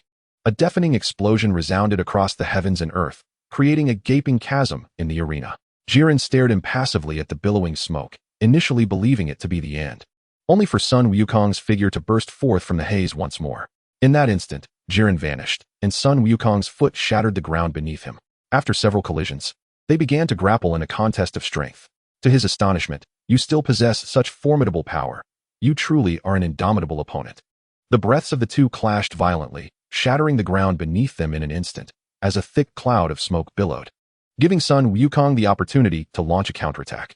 However, the current Jiren was a stark contrast to his past self. Under the overwhelming might, Sun Wukong found himself unilaterally suppressed. A powerful energy wave sent Sun Wukong hurtling away, and before he could recover, Jiren soared into the sky, delivering a devastating blow that struck him down. As Sun Wukong plummeted, he unleashed another wave of intensely concentrated energy. Boom! The impact of the energy wave caused him to crash into the ground, resulting in a colossal explosion. As the smoke began to dissipate, Sun Wukong lay quietly in the crater. Witnessing their fallen comrade, his friends grew anxious, especially Tien. No matter the circumstances or the direst of predicaments, "You always manage to stage a comeback, don't you? I believe you can defeat Jiren, Wukong." Inspired by his friend's words, Sun Wukong miraculously rose to his feet, despite his fatigue. Jiren was taken aback, his eyes widening in disbelief, unable to comprehend how this warrior could still stand. Logically, his stamina should have been nearly depleted. Could he truly be an unkillable cockroach? "Jiren, it's not over yet," he declared. "Why? Why can you still stand after enduring such severe injuries?" "Perhaps it is because so many people have placed their faith in me, and in return for their trust, I cannot fall here." "Be quiet. Don't jest. In the face of my immense power, trust holds no value." Suddenly, Jiren unleashed an energy wave towards the audience. But just as it was about to strike, a figure appeared, deflecting the energy with a swift palm. It was none other than Zhou Fei. "Hey, Jiren, don't go too far." Zhou Fei's gaze was deep. Although he knew the audience was protected by the Grand Priest's shield, he still felt it was rather shameless to resort to such tactics. "You scoundrel, while I am no hero, your aggression towards my friends and family is unforgivable, Jiren." Sun Wukong shouted, his aura erupting like a geyser. In a burst of speed fueled by rage, he delivered a ferocious punch. The impact left Jiren nearly losing his teeth. A trail of red and blue lights streaked through the air, igniting sparks as explosions resonated, with Sun Wukong's fury sharpening his attacks and momentarily suppressing Jiren. In a series of rapid movements, Sun Wukong appeared before Jiren, who, in a fit of anger, launched a flurry of strikes, only to be evaded flawlessly by Sun Wukong. Sliding beside him, he delivered a crushing blow to Jiren's left rib. "Ugh!" Jiren cried out in pain, propelled away. Seizing the opportunity, Sun Wukong unleashed an unprecedented Kamehameha wave. A dazzling blue light erupted, engulfing Jiren in a sea of energy. Boom! A terrifying explosion swept across the battlefield. Zhou Fei released his aura to withstand the shockwave, creating a deep pit in the arena. As the smoke cleared, the once mighty Jiren lay on the ground, his crimson aura extinguished, with only his bulging muscles and battered body serving as a testament to his previous strength. Now stripped of his resistance, everything he held dear crumbled to dust. "What are you waiting for? Act now, Sun Wukong," Beerus shouted anxiously. With Jiren's elimination, Universe 7 would claim ultimate victory. Why linger any longer? Pressured by Beerus' urgency and the ticking clock, Sun Wukong gathered energy, aiming it at Jiren, who resignedly closed his eyes. Just as he prepared to deliver the final blow, a convulsion seized Jiren's body, blood erupting from him, followed by a terrifying surge of energy that caused Sun Wukong to scream in agony. He collapsed, twitching on the ground. This sudden turn of events left his friends bewildered, save for Whis, who sighed. Jiren had pushed himself to the brink, and the divine power he had earlier wielded now inflicted immense backlash upon his body, culminating in this explosive release of side effects. In a flash, Zhou Fei materialized beside Sun Wukong, transferring some of his energy to alleviate the pain from the backlash. "Jiren, you should now understand that trust and bonds are not without significance. Even if I understand, what difference does it make? The victor reigns supreme, while the vanquished are condemned. Come, eliminate me." Jiren again closed his eyes, awaiting Zhou Fei's judgment. However, at that moment, Torpo in the audience shouted, "Jiren, what are you doing? Are you truly content to lie there before your enemy? Is this pitiful state your final stand? Stand up, Jiren." Jiren opened his eyes slowly and spoke. "I have no friends. I know you never trust others, but why have you trained to become stronger? Is it not for your own pride? So fight until the very end. Even if you doubt your own strength, I will believe in you until the last moment." Torpo spoke earnestly. Hearing his friend's words, Jiren suddenly rose to his feet, a fiery energy erupting from him once more. He waved his hand, unleashing his final aura, forming a wall of energy that surged forth. Zhou Fei nodded. Jiren was indeed formidable, able to manifest such immense power even when gravely injured. The strongest mortal among the 12 universes, that title was well-deserved. Zhou Fei clenched his fists and struck, shattering the energy wall, then slowly approached Jiren. You will ultimately lose, primarily due to your past and your lack of trust. So let us have another chance to battle. Upon hearing Zhou Fei's words, an unexpected smile appeared on Jiren's face. Buzz. As a brilliant light radiated from Zhou Fei's hand, Jiren was propelled from the arena.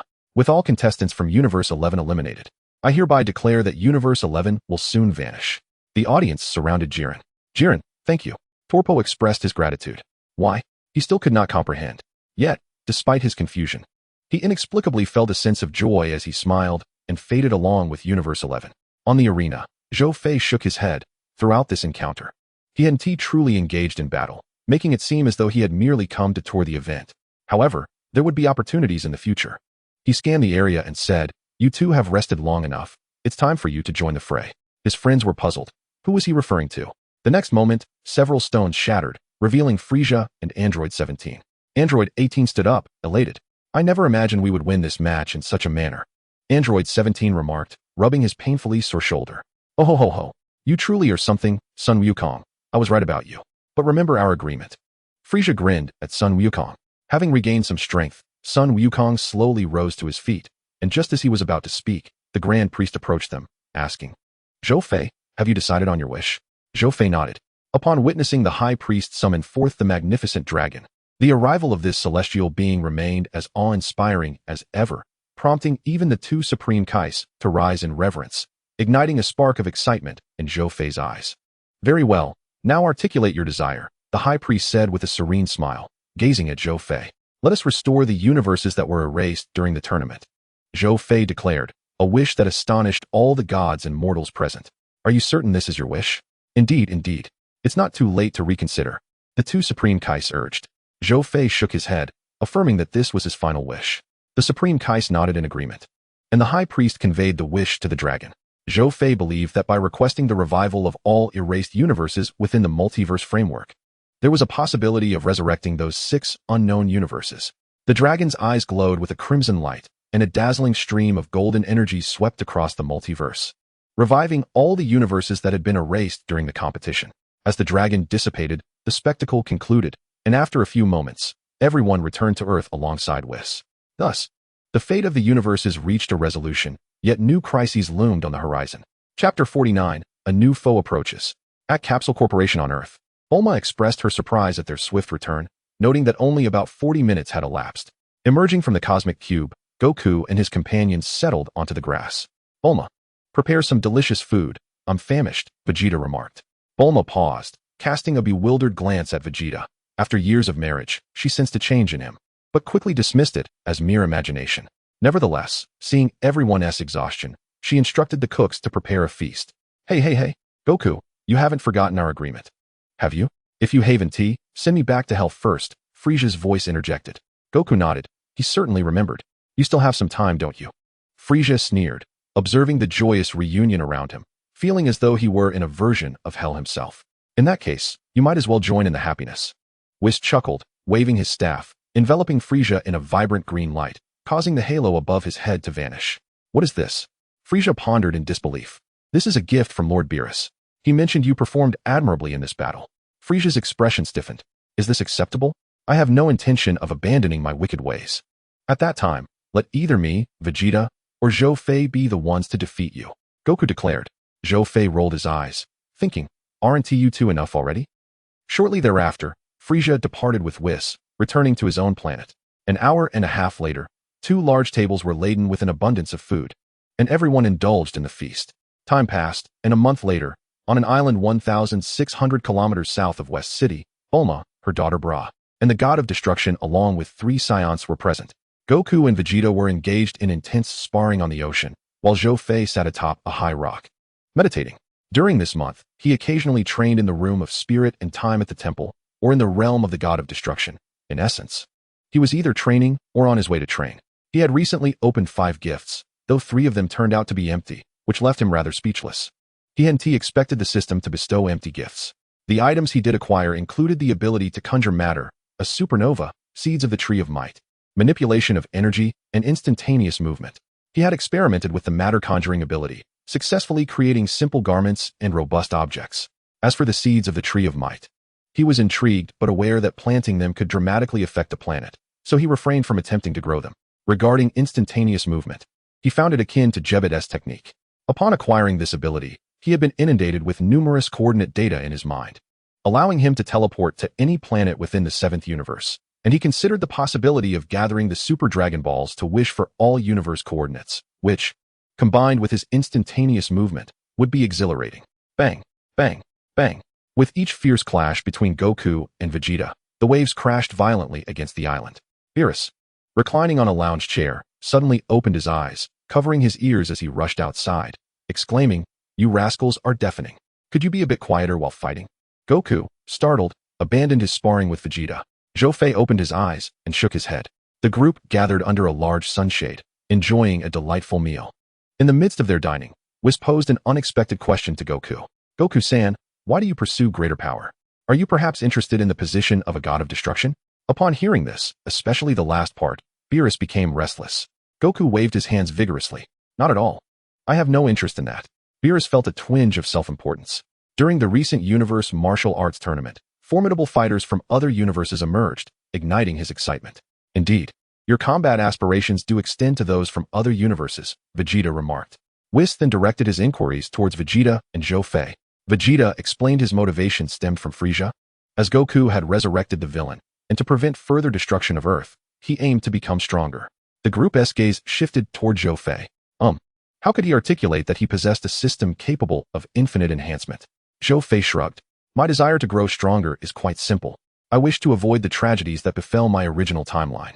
As he spoke, a hint of melancholy flickered in his eyes, a genuine emotion rooted in his past life. Goku patted his shoulder with a reassuring smile. "Zhou Fei, you have us. Everything will be fine." Zhou Fei returned the smile. Amidst their conversation, Bulma's watch rang, and upon answering, the screen revealed her son Trunks. After exchanging greetings, Trunks informed her that their laboratory had been robbed, with the Dragon Balls and Dragon Radar stolen, and that the thief had been captured on surveillance. Upon seeing the thief's attire, Bulma and the others exchanged resigned glances towards Goku. Confused, Goku queried, "What have I done to warrant such looks?" Only Zhou Fei's gaze was different, for he knew who would make an appearance next. After hanging up the video call, it was evident that a fighter of considerably lesser prowess had been deliberately chosen to steal the Dragon Balls. But why? A desire that surpasses the capabilities of the dragon is unattainable. Why? Foolish one, of course, it is for the sake of immortality. Sun Wukong, still puzzled, remarked that even if they attained immortality, what good would it do if they could not defeat their enemies? Observing the two about to quarrel over Bra, Bulma sighed, "Enough. They have already stolen the 6 Dragon Balls I had collected. To obtain the final one, we must venture to that place." "What place?" Vegeta inquired, perplexed. "The Ice Continent. It is far too cold there, which is why I dared not go." "The Ice Continent." Bulma nodded, glancing at Zhou Fei, Whis, and Beerus. "Are you all coming along?" Zhou Fei nodded, while Beerus, wishing to take a nap, opted out. Whis, on the other hand, found the idea amusing and decided to accompany them. Bulma then looked at the now-awake Bra, grinning as she turned to Beerus, which made him somewhat uneasy. "In that case, I would appreciate it if Lord Beerus could watch over my child." She handed Bra over to Beerus before the group departed in their aircraft. This entire maneuver left Beerus in a state of bewilderment. Was she serious about him babysitting? However, it was indeed remarkable that Bra had managed to gain the attention of the god of destruction, an unprecedented occurrence among mortals. Chapter 50, The Saiyan Duo vs. Broly, Part 1. Meanwhile, aboard Frieza's spacecraft in the vastness of space, Frieza received word that 2 minions had discovered a remarkably powerful Saiyan, prompting him to arrange a meeting. As he scrutinized the Saiyan named Broly, he sensed a formidable energy emanating from this wild monkey. A glimmer danced in his eyes. "Balubru, please bestow a reward upon the 2 who located these individuals." Balubru nodded and led the 2 down to receive their bounty. Moments later, Lemo and Zilai exited, elated after claiming their reward. "I heard you survived for a considerable time on a desolate planet due to your inability to leave," Frieza remarked. Paragus responded with a hint of melancholy. Turning his back to the father and son, Frieza continued, "Are you aware that planet Vegeta has been obliterated?" A smirk curled at the corners of his mouth. "Yes, I heard about it on the way here. However, the destruction of the planet is of little consequence to us. I now seek revenge." Paragus seethed with hatred. Revenge? Now, that is an intriguing notion. Paragus, do you know that King Vegeta's son, Vegeta 4, is still alive? Nanny, that Prince Vegeta is still alive, that scoundrel. Witnessing the wild monkey's fury brought Frieza a sense of satisfaction. Calm down, there is no need for such anger. I shall lend you my aid in your quest for revenge. Paragus was overjoyed. With Frieza's assistance, success and vengeance seemed assured. Frieza then instructed the elderly Balubru to take the two for a bath. It appeared that this time, he would not need to intervene. Frieza gazed up at the vast cosmos. On Earth, after 3 hours of intense flying, they finally arrived at the ice continent, discovering a small spacecraft under Frieza's command. The group disembarked, while the two minions used their scouters to assess Sun Wukong's power level, only to find that it exceeded the device's capabilities, prompting them to flee in terror. However, Vegeta swiftly dispatched their ship with a key blast. Hey, you two, return the Dragon Balls and the Dragon Radar to us. Sun Wukong declared with a fierce expression. The two minions were paralyzed with fear. Surrendering would cost them their lives at Frieza's hands. Yet refusing would mean facing the Saiyans before them. As the two hesitated, Sun Wukong, Vegeta, and Zhou Fei suddenly looked skyward. A small key blast pierced through the clouds, unleashing a tempest that swept away all the clouds. Truly, Frieza is making his entrance. Sun Wukong and Vegeta observed the slowly descending spacecraft. Bulma, seeing this, quickly hid behind a massive iceberg. Zhou Fei and Whis stood resolutely where the aircraft was landing. Did you feel that? Kakarot. Sun Wukong nodded, his expression turning grave. It seemed they were not merely facing Frieza, but another formidable foe as well. The spacecraft landed smoothly, and as the hatch opened, Frieza's guards rushed out, forming 2 rows to welcome their master. Frieza stepped out, followed closely by Broly and his father, Paragus. The instant Broly appeared, the Saiyan duo felt a powerful aura envelop them, a chilling wind ruffling their hair. From a distance, Zhou Fei's eyes lit up. This legendary Saiyan, appearing once in a millennium, had finally arrived. Compared to Broly from other timelines, he found himself rather fond of this version. Whis observed Broly thoughtfully, for as a deity, he perceived far more than Sun Wukong and the others. Frieza, what brings you here? Sun Wukong inquired. Surely you are already aware, Frieza replied, simultaneously using his telekinetic abilities to gather all 7 Dragon Balls into his hand. Naturally, I intend to make a wish with the Dragon Balls. Then who are the 2 behind you? Frieza smiled. These 2 are the newest members of my Frieza force, Broly and his father Paragus. But I imagine you have deduced it. Yes, they too are Saiyans. I do not recognize them, Vegeta scoffed. Enough with the banter, Vegeta. We have come for revenge, Paragus growled, his fists clenched in fury. I am not concerned with revenge. After all, we are all Saiyans. We should coexist harmoniously, the Saiyan duo countered in unison. Broly, unable to contain his anger, began to seethe. Frieza King. Paragus noticed his son's agitation and cast a glance at Frieza. It seemed Broly could no longer restrain himself. It was time to engage. Let me see just how formidable he truly is, Paragus nodded, his gaze fixed intently on Vegeta. All right, Broly, go for it. At his father's command, Broly charged towards Vegeta with a fierce yell. Vegeta smiled slightly, blocking the attack, then shouted as he deflected Broly away. Broly retaliated with a punch. But despite his speed, he could not land a hit on Vegeta. Frustrated, Broly launched another punch, while Vegeta stood there, arms crossed, exuding an air of ease. From the few exchanges thus far, Vegeta noted that while Broly possessed considerable strength, his attack patterns were rather simplistic. However, being pursued and beaten is not in the nature of Vegeta. Seizing the opportunity presented by his opponent's momentary lapse, he delivered a powerful kick to Broly's abdomen, sending him flying several dozen meters and carving 2 deep furrows into the icy ground. After the brief warm-up, the time had come to commence the true contest. Casually shedding his down jacket, he unleashed a piercing punch that struck Broly squarely on the nose, causing him to lean backward. Broly raised his right hand in preparation for an attack, but it was merely a feint. He swung with his left hand, which Vegeta effortlessly dodged as though he had anticipated the move.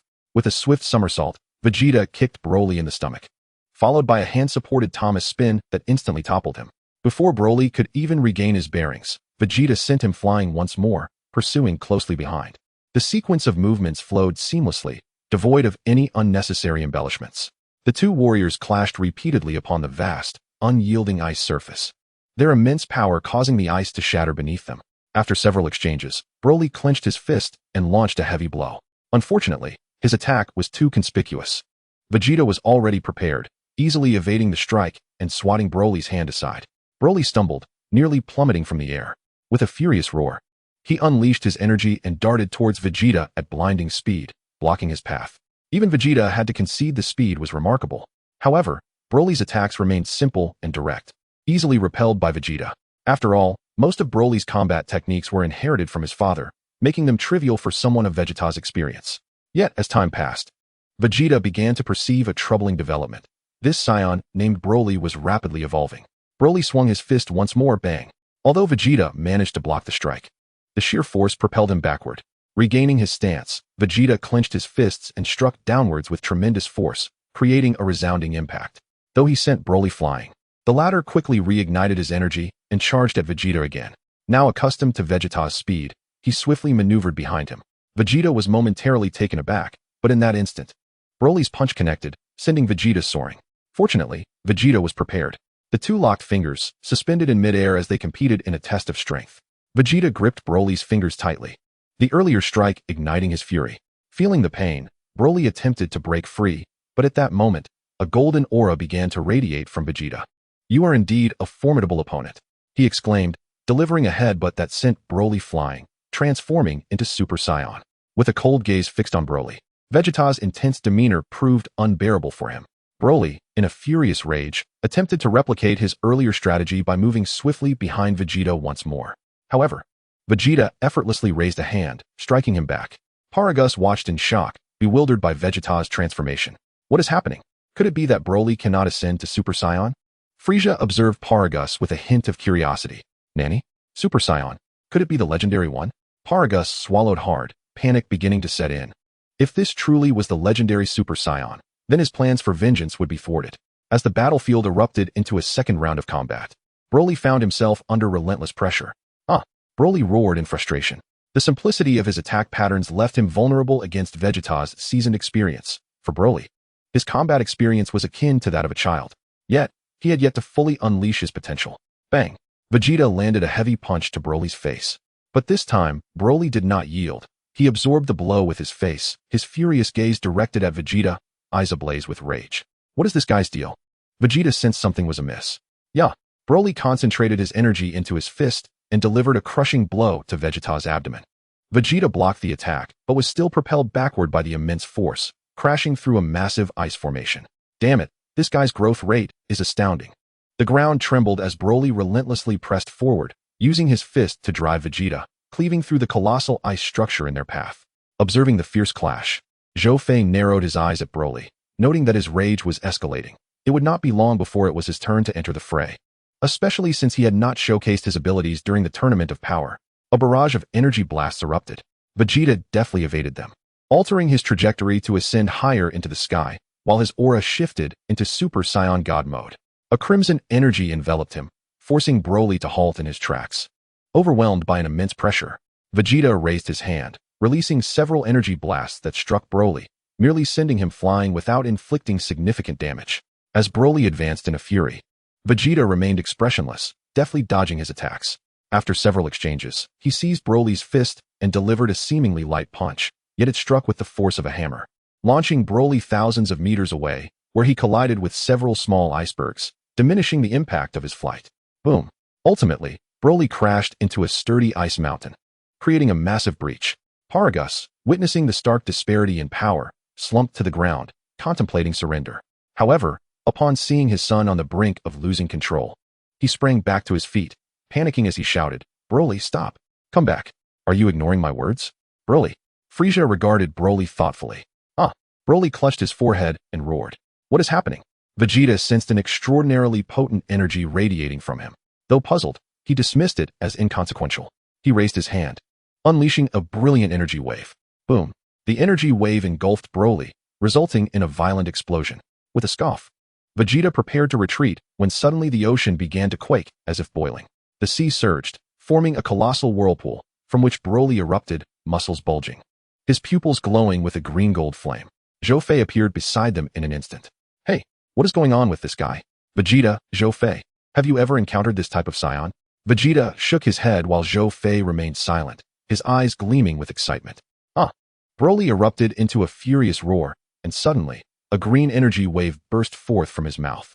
The three individuals deftly evaded, and with a resounding boom, an iceberg was reduced to mere fragments, soaring into the heavens before detonating with a violent explosion. Vegeta, in a fit of rage, delivered a punch to Broly's face. However, such an assault was utterly inconsequential against the current Broly.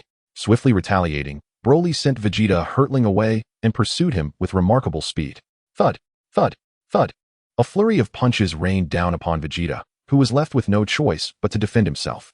A primal scream erupted as a powerful blow sent Vegeta crashing into several icebergs before he finally landed. Shaking his arm lightly, Vegeta realized with surprise that his limb had gone numb from the previous attack. Broly stood atop a mountain, howling in fury. Hey, why not exchange a few blows with me? Goku, shedding his outer garment, prepared himself for combat. Whoosh, whoosh. In an instant, they clashed. The collision of their fists generated a fierce tempest. The two figures danced around each other in a breathtaking display of intensity.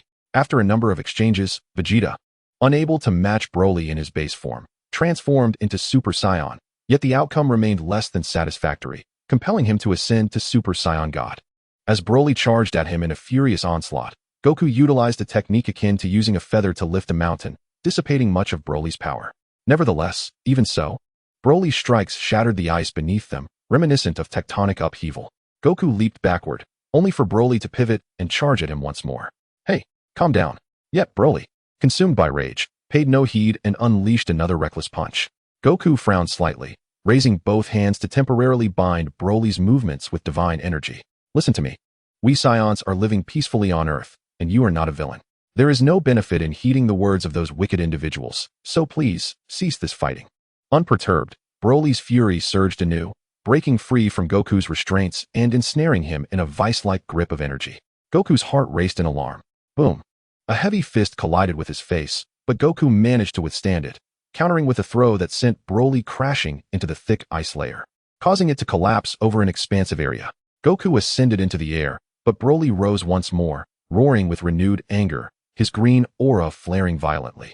With a steely gaze, Goku engaged Broly in a close-quarters brawl. Each collision cracked the earth beneath them. With a powerful punch, Broly sent Goku flying. He then rapidly closed the distance, timing his stomp perfectly as Goku landed, but Goku rolled away just in time, evading the crushing blow. Broly seized the moment, delivering a series of punishing stomps, each strike resonating with immense force, leaving deep impressions in the ground. After several rolls, Goku regained his footing and unleashed an energy blast at Broly. Boom. Broly caught the energy sphere with one hand, crushing it and causing it to explode. Damn it. Broly grasped Goku's wrist and with a slight flick sent him tumbling, then seized his leg, swinging him like dough and slamming him onto the ground. Bang, bang, bang. Aya. Goku howled in agony, feeling as if his very bones were shattering and his insides were violently shaken. After several rounds of this, he nearly lost consciousness. With a swift motion, Broly hurled him into the air, grasping his head and grinding it against the ice wall before finally tossing him aside. As Goku hit the ground, every part of his body ached excruciatingly. To be this powerful is truly remarkable. Struggling to his feet, Goku tore off his tattered outer garment, channeling his energy into Super Saiyan Blue. With a flicker, they engaged once more, the intensity of this encounter markedly different from the last. Within mere moments, they fought from the heights down into the lava below, and then erupted back out, leaving a path of devastation that could only be described as apocalyptic. Meanwhile, Frieza had slain Paragus and, shouting at the battling Broly, declared, "Broly, look over here, your father has been ruthlessly harmed." Broly turned to find his father lifeless, and his pupils constricted in shock, a torrent of energy surging from within him. Goku landed and swallowed hard. This was an aura unlike any other. At that moment, Zhou Fei appeared beside him. "You take a rest, I shall handle this next." Goku hesitated. After all, it was his first encounter with such a formidable Saiyan, and he felt it would be remiss not to fully engage. However, seeing the determination in Zhou Fei's eyes, he reflected on his previous battles with Vegeta and decided he could not neglect Zhou Fei, nodding in agreement before ascending to observe the fight alongside Vegeta. Chapter 52, Zhou Fei vs. Super Green Broly. Conclusion. A dazzling and eerie green aura engulfed the sky, and Broly, bathed in this energy, had undergone a profound transformation. In his Super Saiyan form, he had completely lost his rationality. Roaring, a formidable aura erupted, unleashing a barrage of energy blasts. Zhou Fei powered up into Super Saiyan 4, gesturing with his hand as the falling energy blasts detonated in a cacophony of explosions. Buzz. At that moment, Broly's energy coalesced into a protective barrier akin to an octagonal shield, expanding until a cataclysmic explosion erupted, annihilating vast swathes of the icy continent and causing magma to spew from the depths of the earth.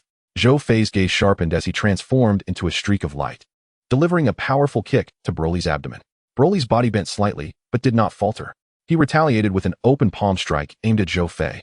Zhou Fei responded in kind, their palms colliding and generating a formidable shockwave that reverberated through the air. Both were propelled backward by the sheer force, skidding to a halt at a considerable distance. Broly glared at Zhou Fei with a menacing expression. Whoosh, whoosh. They instantly engaged in a fierce struggle. The relentless energy collisions transformed the once solid ground into a seething sea of molten lava, resembling a hellish apocalypse.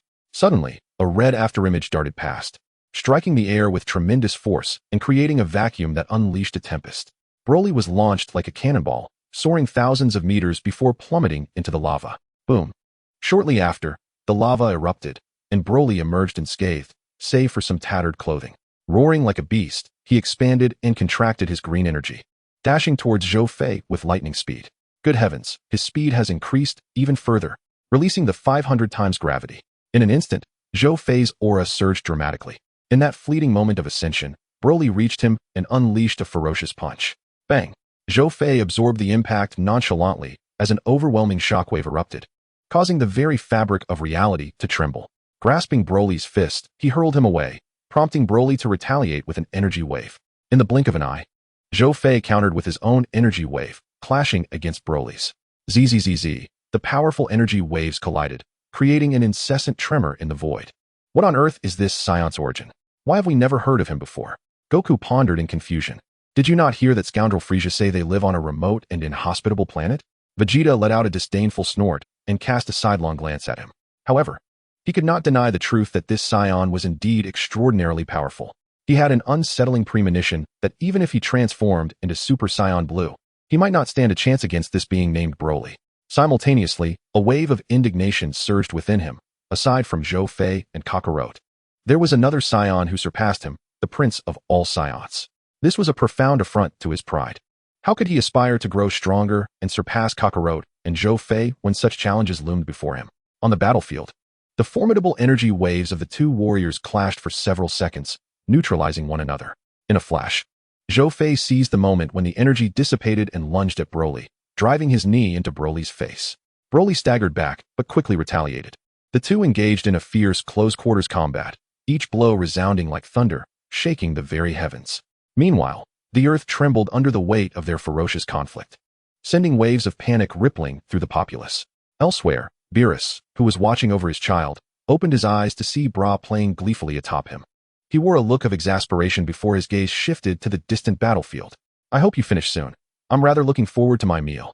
Back to the fight. After exchanging several rounds of melee, Zhou Fei suddenly accelerated, delivering an elbow strike that sent Broly crashing to the ground. True to his nature as a legendary Super Saiyan, Broly rebounded immediately upon impact, charging once more at Zhou Fei. With a fierce glare, Zhou Fei unleashed a powerful aura that sent Broly flying backward. Zhou Fei swiftly dodged Broly's attempt to unleash a mouth blast, as Broly shouted, "Tenfold Ultimate Kamehameha." The attack collided with Zhou Fei's own energy wave, shattering the void in an instant, and both warriors found themselves plummeting into the fractured abyss. Ugh! Broly roared in fury, his immense energy tearing through his clothing as his power surged uncontrollably. Zhou Fei smirked, activating the hundredfold Kaioken, his overwhelming aura eclipsing Broly's. This version of the hundredfold Kaioken was vastly different from before, having undergone explosive growth after prolonged training. He recalled a previous battle in the God of Destruction's realm where he had fought alongside Goku and Vegeta, and they had barely held their own against him. As Whis had noted, his strength had now reached a level approaching 40 of Beerus's power, and perhaps it had even increased by another 5 since then. Do not underestimate this additional 5. It brought him exceedingly close to half of Beerus's capabilities.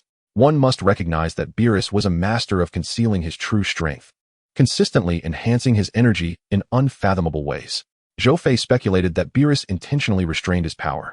In a heartbeat, Zhou Fei dashed forward, delivering a powerful punch that sent Broly flying. He quickly followed up with a knee strike before landing a kick to Broly's chin. This flurry of attacks left Broly momentarily dazed. Shaking his head to clear his thoughts, Broly bellowed, summoning a colossal energy sphere. With one hand, he launched it toward Zhou Fei. Zhou Fei clenched his fists, condensing his energy to execute the Dragon Fist. The golden dragon pierced through Broly's energy sphere. But Broly retaliated fiercely, unleashing a tremendous wave of energy. The clash sent shockwaves through the dimensional fabric, causing it to fracture once more. Returning to the material realm, the two warriors found themselves in a different location. Broly, shaking his head, let out another furious roar. He had pushed his limits repeatedly, and the energy expenditure from his earlier Dragon Fist had nearly depleted his reserves. Buzz. He gathered his energy once again, unleashing a potent surge. The legendary Super Saiyan could fight endlessly until his energy was completely exhausted. Meanwhile, on Frisia's spaceship, Chi-Lai and Lemmo were in a state of panic, clutching the Dragon Balls as they dashed outside to prevent Broly from continuing the fight, fearing for his life. Looks like it's about to end. Whis observed with a knowing smile. Goku scratched his head in confusion, sensing nothing of the sort. Vegeta, albeit slightly puzzled, conceded that Whis' insight was likely due to his role as Beerus's mentor. Whoosh! Broly charged at Zhou Fei, throwing a punch that Zhou Fei narrowly avoided. The strike landed on the ground, fracturing the earth and spewing magma forth, creating a pool of molten rock in moments. Zhou Fei appeared behind Broly, delivering a heavy kick that sent him crashing into a mountain, obliterating it into rubble. At that moment, Zhou Fei seized the opportunity to teleport directly in front of Broly. He channeled his energy into his fist, striking Broly in the abdomen. Broly winced in pain, yet as a true legendary Super Saiyan, he would not succumb to such trivial discomfort. Gritting his teeth against the agony, he prepared to counterattack. However, Zhou Fei, having anticipated this, deftly evaded Broly's assault while launching a ferocious counter of his own. Bang, bang, bang. The relentless series of crushing blows caused Broly to stagger, and he finally dropped to one knee. Just then, the sky darkened, and Zhou Fei smiled slightly. The moment he had awaited had arrived. He assumed a fighting stance, energy coalescing in his hands. Wait, is Zhou Fei truly intent on killing him? Goku exclaimed, ready to intervene, but Vegeta stopped him. What are you doing? A Saiyan of such caliber should not be so easily disposed of. Where will we find another like him if Zhou Fei succeeds? Kakarot, can you not see the situation clearly? Zhou Fei is clearly intent on ending Broly. Vegeta retorted, exasperated. On the battlefield, Zhou Fei amassed a colossal amount of energy. Tenfold ultimate, Kamehameha. A radiant beam erupted from his hands, obliterating everything in its path. Broly cried out, engulfed by the devastating energy, just as the sky returned to its normal state. It seems that we have seen the last of him for now. Until our next encounter, Zhou Fei murmured, reverting from his transformation and turning to leave. Meanwhile, a small spacecraft shot out from Frisia's ship, piloted by none other than Lemmo, who beckoned Chi-Lai to board as they hastily fled the scene. Frisia observed the rapidly escaping craft, raising his hand to unleash a death beam, only to be interrupted by a flash of movement that seized his wrist. No need for such theatrics, Frisia. It was Goku, having instantaneously teleported to confront him. Frisia's energy dissipated as he withdrew his hand, sneering, consider yourselves fortunate this time. I shall return. With that, he erupted in fury and took off. The group boarded Bulma's ship and returned to the island. 2 hours later, Goku teleported to the new Namek, requesting the Eternal Dragon to restore the ice continent and erase the incident's impact on Earth's inhabitants. The matter concerning Broly had finally reached a conclusion. Yet the saga was far from over. Chapter 53, The Prison Planet, The Malevolent Saiyan Kamba. 5 days later, within the realm of the God of Destruction. Bang! Zhou Fei seized Vegeta's arm and executed a shoulder throw, sending him crashing to the ground. At that moment, Son Goku arrived before him, only for Zhou Fei to swiftly rotate and deliver a kick to his chin. However, this maneuver was thwarted by Son Goku, who was sent reeling backwards, skimming across the water's surface and carving a channel through it. Simultaneously, an energy sphere hurtled towards him. Son Goku raised his hand and deflected the energy ball, which detonated in the distance. Whoosh! At this juncture, Zhou Fei materialized behind him and landed a punch that sent him flying. Coincidentally, it struck Vegeta, who had just regained his footing, propelling him several meters away. Kakarot, get out of my way, you're a nuisance. Vegeta exclaimed. Why do you have to say that about me? Son Goku retorted. You're obstructing me. The two began to bicker. Observing this, Zhou Fei slapped his forehead, exclaiming, oh great. Here we go again. At that moment, a strikingly beautiful woman came running from the distance. This is bad, this is bad. Trunks is missing. She gasped. Xiaowu, what happened? Son Goku inquired. Indeed, the woman was the future Xiaowu. She and Trunks had arrived in this realm of the God of Destruction 3 days prior. Their presence here was sanctioned by the Omni King. During the process of returning the future Omni King, Son Goku had inadvertently let slip a detail, resulting in their current predicament. Just as she was about to elaborate, a man appeared, declaring, I know where Trunks is. Vegeta furrowed his brow and asked, who are you? The man chuckled, I am Trunks' friend, Fuyu. If my friend is in trouble, of course, I must assist. Friend? Humph. Vegeta scoffed. Don't wear such a fearsome expression. Trunks is currently on the prison planet, Fuyu replied with a smile. Son Goku looked puzzled. Prison planet? What kind of place is that? I've never heard of it. A glimmer of insight flashed in Zhou Fei's eyes. Fuyu continued. The prison planet is a world that houses many dangerous criminals from across the universe. If we do not act swiftly, Trunks may be in peril. No sooner had he spoken than Vegeta's hand displayed a coordinate, and he vanished in an instant. Whis' gaze flickered momentarily. He had just utilized his abilities to investigate, but could find no trace of this individual. This troublemaker Trunks is always causing me grief. Kakarot. Zhou Fei, let's go. Son Goku declared as he executed an instant transmission, whisking the two away. Whis observed the disappearing trio, remarking, "It seems that man named Fuyu has achieved his objective." Objective? The Kaioshin looked at Whis with confusion. Whis offered no further explanation.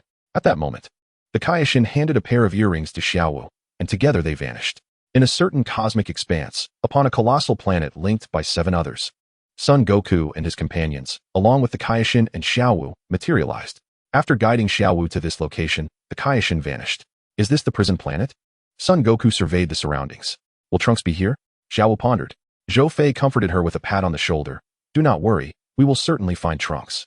As they conversed, suddenly, Son Goku and Vegeta tensed, turning to look back. Do you feel that? What is this energy? Zhou Fei also turned to gaze. And in the distance, a figure approached. This is. As the figure landed, Son Goku, Xiaowu, and Vegeta were all taken aback, except for Zhou Fei, who remained composed. Found you. The man murmured, instantly unleashing an explosive transformation. Nanny. Son Goku and Vegeta exclaimed, witnessing this transformation, then turned their gaze toward Zhou Fei. Incredulous at the similarity to Zhou Fei's own transformation, he charged towards Fuyu, but Son Goku misinterpreted this as an attack directed at him, and transformed into Super Saiyan Blue to confront him. Bang! The two collided with a forceful shockwave. Ah, so you are the counterpart from that realm. Super Saiyan 4 Son Goku suddenly remarked. Super Saiyan Blue Son Goku looked utterly perplexed. What do you mean by that? Whoosh! An energy blast was unleashed. And Super Saiyan Blue Goku leapt upwards, colliding with what felt like a ceiling, clutching his head in pain. Useless, the space here is completely sealed. Suddenly, a light ignited in his eyes as he unleashed a Kamehameha wave. Super Saiyan Blue Goku followed suit, releasing his own Kamehameha. Boom! The two beams, not particularly powerful, collided and erupted in an explosion. As the smoke dissipated, the surroundings appeared as if nothing had transpired. Who on earth are you? How can you transform into Super Saiyan 4? Super Saiyan Blue Goku demanded. Super Saiyan 4 Goku raised an eyebrow, intrigued at how he knew. Ha! Fuyu laughed heartily. You truly are Saiyans. Thanks to both of you, Son Goku, I have gathered some excellent intelligence.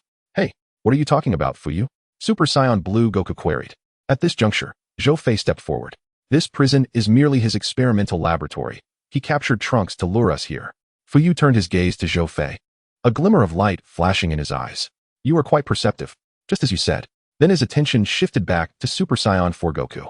You intentionally allowed yourself to be captured by me, didn't you, Time Patrol Officer? Time Patrol Officer? Super Saiyan Blue Goku scrutinized him. I am Son Goku from a different dimension. My duty is to bring to justice those who traverse time to commit misdeeds, Super Saiyan 4 Goku explained. So, it turns out you were the good guy. Super Saiyan Blue Goku realized. Zhou Fei sighed in exasperation and patted his shoulder. Your reaction is truly sluggish. What do you want, Fuyu? Is Trunks really here? Vegeta growled.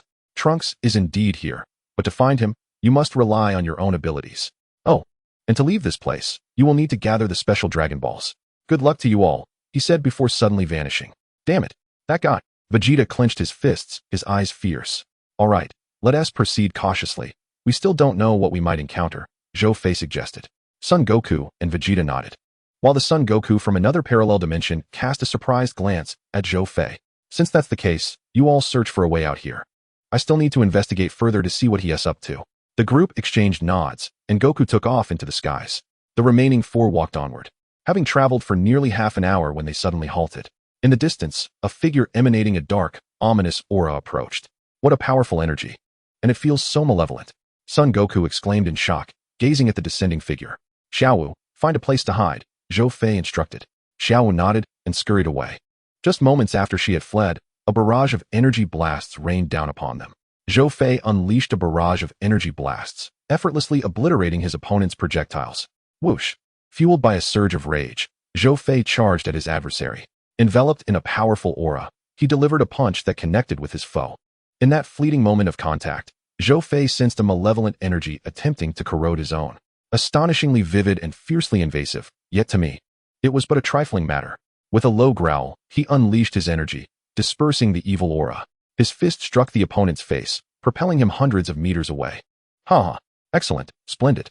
I crave battle, engage me. I can sense the immense energy within you, Kamba bellowed with delight. Radiating a sinister aura, Kamba broke free from his restraints, summoning a tempest of powerful energy that swept through the arena. How formidable! Sun Wukong and Vegeta struggled to withstand the onslaught of this energy storm. Zhou Fei narrowed his gaze, conjuring a wall of energy to counter the tempest. With a resounding crash, the storm and the energy barrier vanished into nothingness. Chapter 54, The Great Battle with Kamba. In a flash, Zhou Fei appeared before Kamba, delivering a swift kick. Kamba seized his ankle with one hand while the other swung a punch. Zhou Fei raised his arm to block, channeling force through his legs to break free, and retaliated with an energy blast that struck Kamba. The law of smoke without injury was thoroughly demonstrated. Buzz. Raising a hand, a colossal energy sphere formed and hurtled toward Kamba. Boom. Zhou Fei unleashed a mighty punch, shattering the energy sphere in an explosion that hurled him away, creating a massive crater in the ground. He staggered backward until he came to a halt. Just then, Kamba lunged at him with a headbutt. With a thud, Kamba was unexpectedly sent reeling. Shaking his head in disbelief, he remarked, I didn't anticipate this fellow's head would be so solid. It has left my scalp tingling. Ha ha ha, splendid. Now this is exhilarating. This is what I desire. Kamba cackled madly, his evil aura surging, forming two gigantic claws of dark energy that lunged toward Zhou Fei. With a flick of his wrist, Zhou Fei manifested an energy sword, charging at Kamba. Clang, clang, clang. The sound of their clashes resonated like thunder, sparks flying as the earth fractured beneath them. Incredible. That individual must also be a Saiyan. To think I would encounter such a powerful Saiyan here aside from Broly. Sun Wukong's eyes sparkled with excitement. Vegeta regarded the malevolent Saiyan with a contemplative gaze, lost in thought. Suddenly, a familiar voice echoed from the void. You must tread carefully. This Saiyan is an evil one named Kamba, whose dark energy can infect both body and mind. They instantly recognized the voice belonged to Fu. On the battlefield, amidst dissipating smoke, Kamba emerged, launching a punch at Zhou Fei. Zhou Fei raised his hand, a formidable force emanating from him as a barrier clashed against Kamba's fist. In an instant, it felt as though time itself had paused. Crack! The sound of shattering erupted as energy surged, and in the midst of this chaos, the two figures danced across the battlefield, intertwining amidst waves of potent energy that flattened everything around them. Aya! Kamba was forced back, crashing into a mountain before coming to a stop. The evil energy within him burst forth from the rubble. His visage contorted in a grotesque grin as he gazed at Zhou Fei and laughed maniacally. It has been an eternity since I encountered someone like you. He flexed his limbs, dark energy radiating from him in waves, creating terrifying energy ripples that warped the very fabric of space. A tremendous pressure bore down upon Sun Wukong and the others, sending shivers through their souls, while the sky darkened ominously. Swish! Kamba erupted in a power surge, transforming into a Super Saiyan. His form moved with blinding speed, appearing before Zhou Fei, his fist poised to strike. Zhou Fei scoffed, transforming into Super Saiyan 4.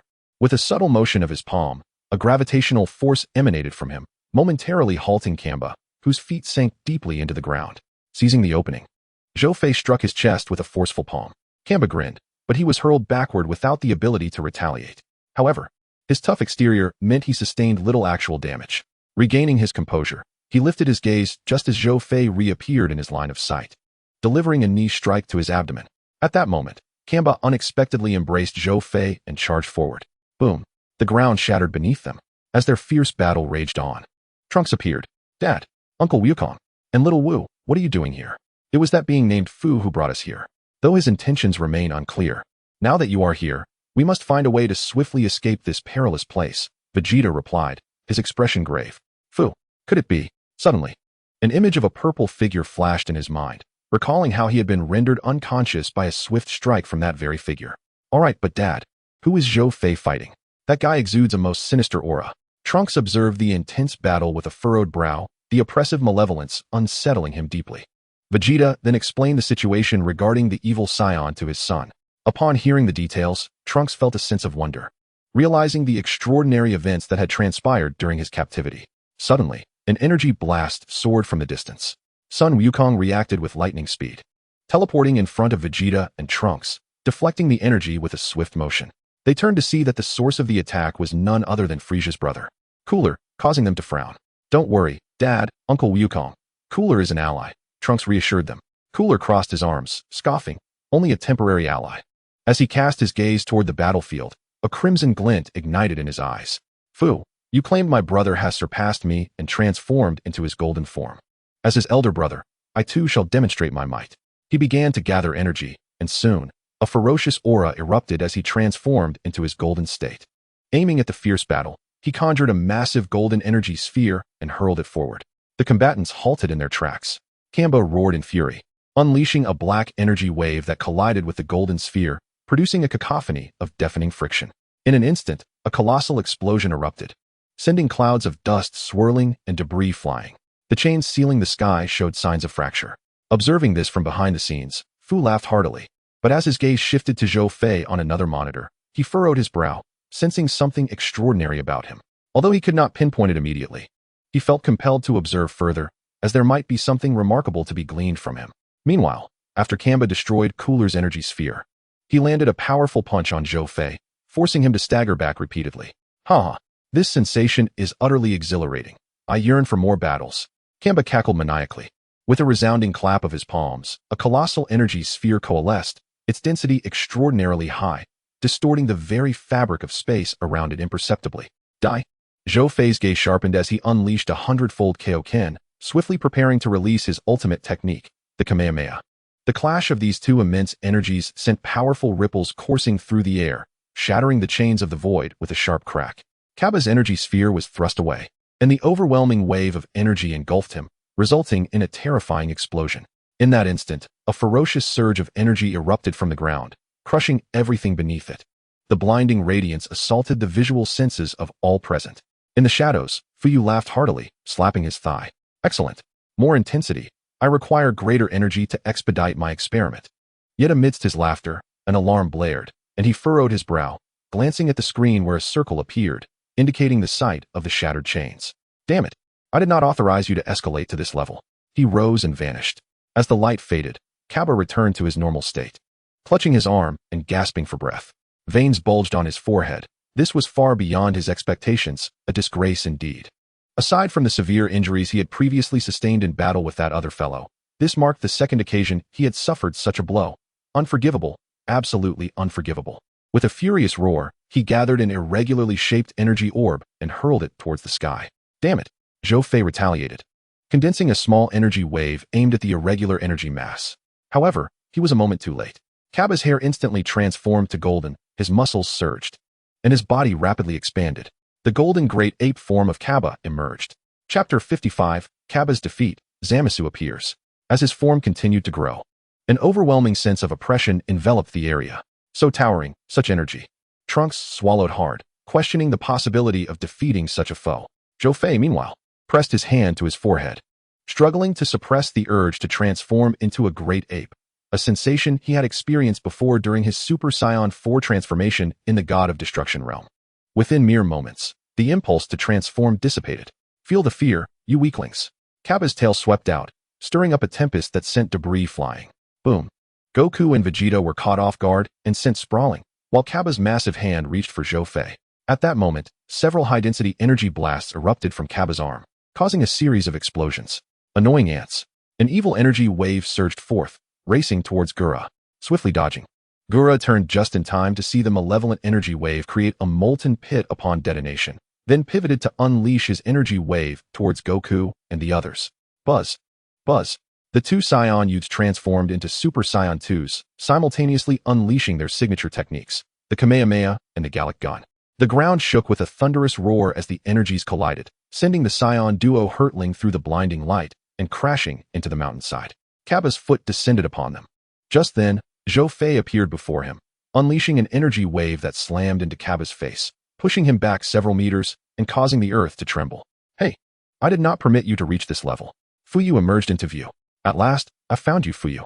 Gura bellowed, relentlessly firing energy blasts at Fuyu. With a smirk, Fuyu sliced through space with his weapon, drawing all of Gura's energy blasts into the rift, then slashed down towards Gura, unleashing a torrent of power from above. A thunderous explosion followed. As smoke billowed, Gura surged forth from the haze, visibly injured. This guy. Gura's expression turned grave. He had sustained injuries. And he pondered the nature of Fuyu's earlier energy.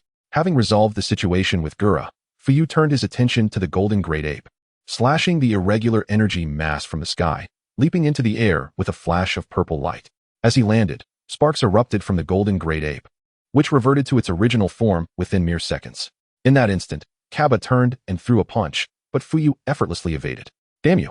I will make you pay!" Kaba roared, unleashing a surge of malevolent energy towards Fuyu. With a disdainful expression, Fuyu vanished, leaving only his voice behind. "You may continue fighting among yourselves."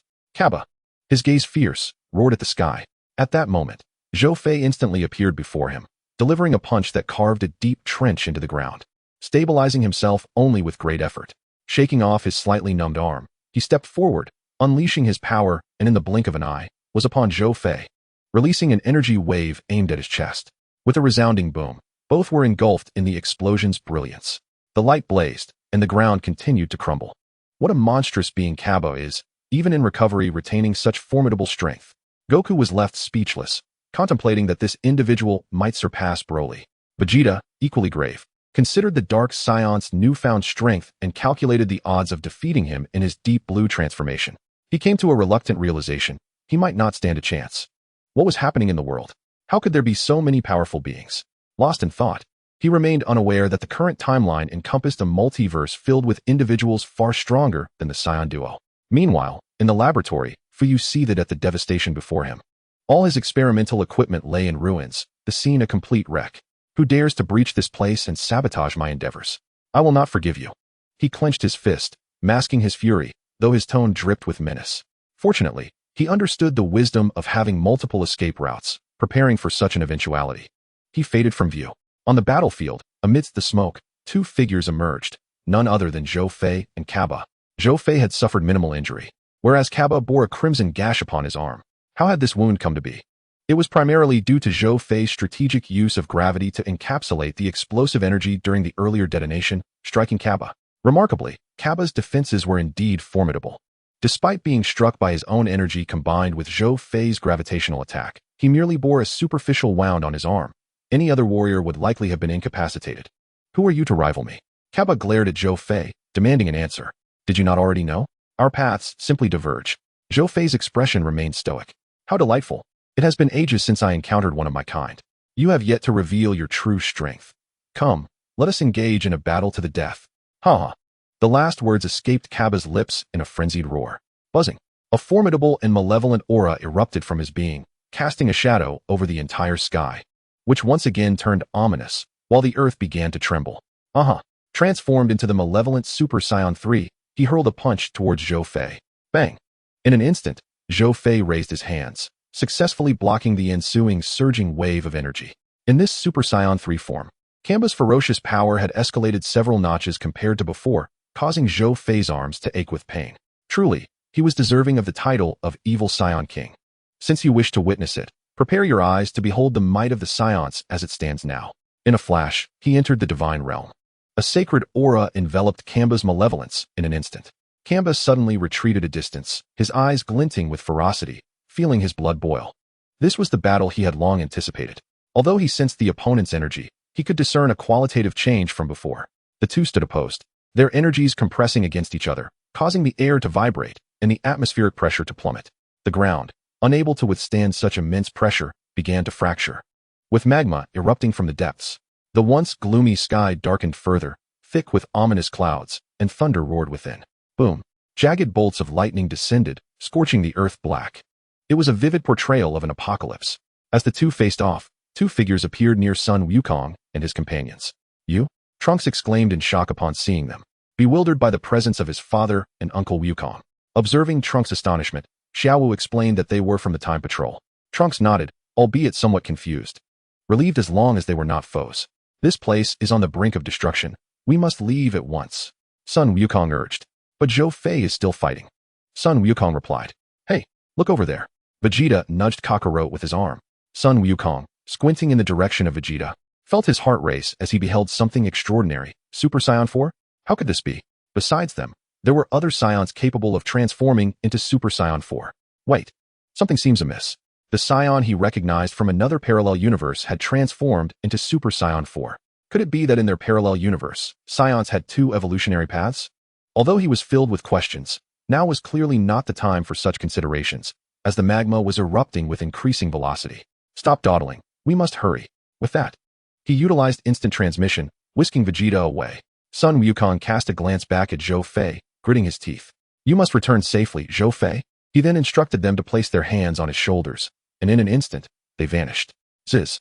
The two energies clashed in the void, igniting sparks. A glimmer of determination flashed in Zhou Fei's eyes as he made the first move, swiftly closing the distance between them. Bang! Their fists collided in midair, unleashing a blinding and furious light, which stirred up turbulent waves of energy, dispersing the surrounding magma entirely. Crack! The void shattered like glass, crystalline fissures appearing momentarily before expanding and breaking apart, terrifying energy emanating from the rift. It was clear that there could be no more hesitation. Muttering to himself, he clenched his fists tightly, evenly distributing his energy across them. Sensing Zhou Fei's movements, Kamba realized he was about to unleash his ultimate technique, which suited him perfectly. Whoosh! Channeling all his dark energy, he gathered an unparalleled, terrifying energy sphere, powerful enough to annihilate an entire universe, ample to deal with this compatriot. Go perish! Whoosh! He hurled the energy sphere, while Zhou Fei unleashed his own ultimate move. With a fierce thrust of his fists, two resounding dragon roars erupted from them, and surging energy manifested into two golden dragons in midair. The two forces collided with earth-shattering impact, a cataclysmic energy whirlwind shooting towards the heavens. The massive explosion shattered the spatial integrity of the prison planet. Wow! Amidst the horrific explosion, faint cries of anguish could be discerned. Moments later, the ground lay in ruins, and the void was littered with crystalline fragments. Kamba lay motionless on the ground, drenched in blood. Zhou Fei fared better. He had only sustained injuries from the blast wave, his internal organs aching painfully. Remarkably resilient, he had survived such a catastrophic explosion. Shaking his head, he prepared to approach and finish Kamba off when suddenly a rift appeared above him. Unlike other rifts, this one revealed several figures. The first to emerge was clad in tattered garments and bore a single eye. Zamasu. Zhou Fei's pupils constricted slightly. How could he have overlooked this? Indeed, Zamasu was among them. Long time no see, Saiyan. This time I greet you, but next will be your extinction. With a wave of his hand, Kamba began to rise slowly. Zhou Fei raised his hand, intending to strike, but his body stiffened instantly. He realized that Hertz had used gravitational binding to immobilize him. He employed a healing technique to mend his injuries, and, with a surge of energy, broke free from the gravitational hold, surprising Hertz hidden in the shadows. However, Hertz promptly snapped his fingers, and in an instant, a square gravitational barrier enveloped him, leaving Zhou Fei unable to move even a finger. Zamasu took Kamba back into the shadows, disappearing through the rift. TCH. He scoffed, then vanished using instant transmission. Mere seconds after his departure, the prison planet erupted in a colossal explosion, disintegrating into cosmic dust. Chapter 56. The Demon's Malevolent Wave, the Arrival of the Golden Metal Gula. In the God of Destruction realm, Sun Wukong and his companions materialized. Sun Wukong, who had been conversing with Whis, paused. Since you have returned, we too must return to report our findings. I hope to see you again next time. Sun Wukong nodded towards his companions and prepared to use instant transmission to depart when Whis interjected. Inform the Supreme Kai who oversees time to expedite the restoration of time. Otherwise, when Lord Beerus learns of this, she may face dire consequences. Sun Wukong hesitated briefly before nodding in understanding and disappearing. Whis, could you please search for Zhou Fei? He was still fighting someone before the explosion of the Golden Universe, so he couldn't return with us, Sun Wukong requested. Whis pondered for a moment before responding.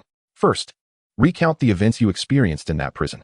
Before Sun Wukong could speak, Vegeta stepped forward to narrate the sequence of events, primarily concerned that Kakarot would fail to articulate them clearly.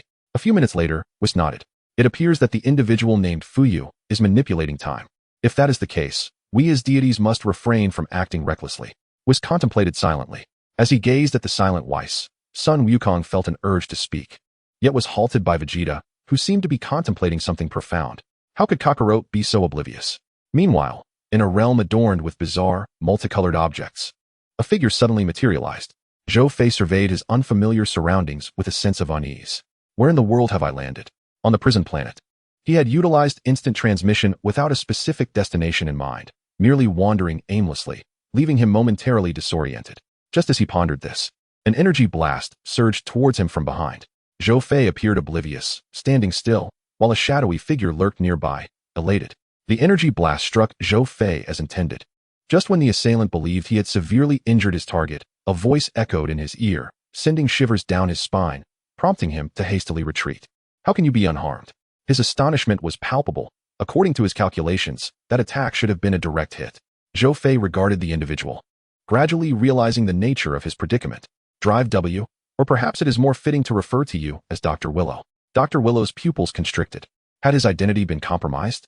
That was impossible. He had concealed it so adeptly. Yet, even if discovered, what did it matter? He had meticulously prepared for everything. Zhou Fei extended his hand towards him, and in that fleeting moment, Dr. Willow sensed an imminent threat of death and shouted, "Evil thought wave." At that instant, a figure brimming with malevolence surged forth, colliding with Zhou Fei and sending him hurtling several kilometers away. Kill him with the evil thought wave. This will grant you an even greater evolution, Dr. Willow commanded. Chirp, roar. The evil thought wave screeched, emanating a violent aura as it darted towards Zhou Fei like lightning. Bang! Caught off guard, Zhou Fei was struck by a punch, crashing into a pile of unidentified debris. Boom! The unknown mass erupted in brilliant light before disintegrating into powder. Utilizing resentment and data, one could evolve to such an extent. However, it was still of little consequence. Let us dissect you further. Narrowing his eyes, Zhou Fei instantaneously ascended into the divine realm. Sensing the changes in his opponent, the evil thought wave let out a low growl and lunged forward, as if transcending space. Arriving before Zhou Fei in an instant, the two clenched their fists, and a thunderous roar reverberated as a powerful shockwave erupted from their clash, creating a colossal energy storm that spread outward. Following the initial punch, they vanished, leaving behind echoes of muffled sounds in the void. Evil thought wave. Your evolution should not be limited to this. Defeat him, Dr. Willow bellowed. Chirp, chirp. The two figures flickered into view simultaneously. The evil thought wave pounding its chest and experiencing a rapid surge of dark energy. In the shadows, a pair of crimson eyes emerged.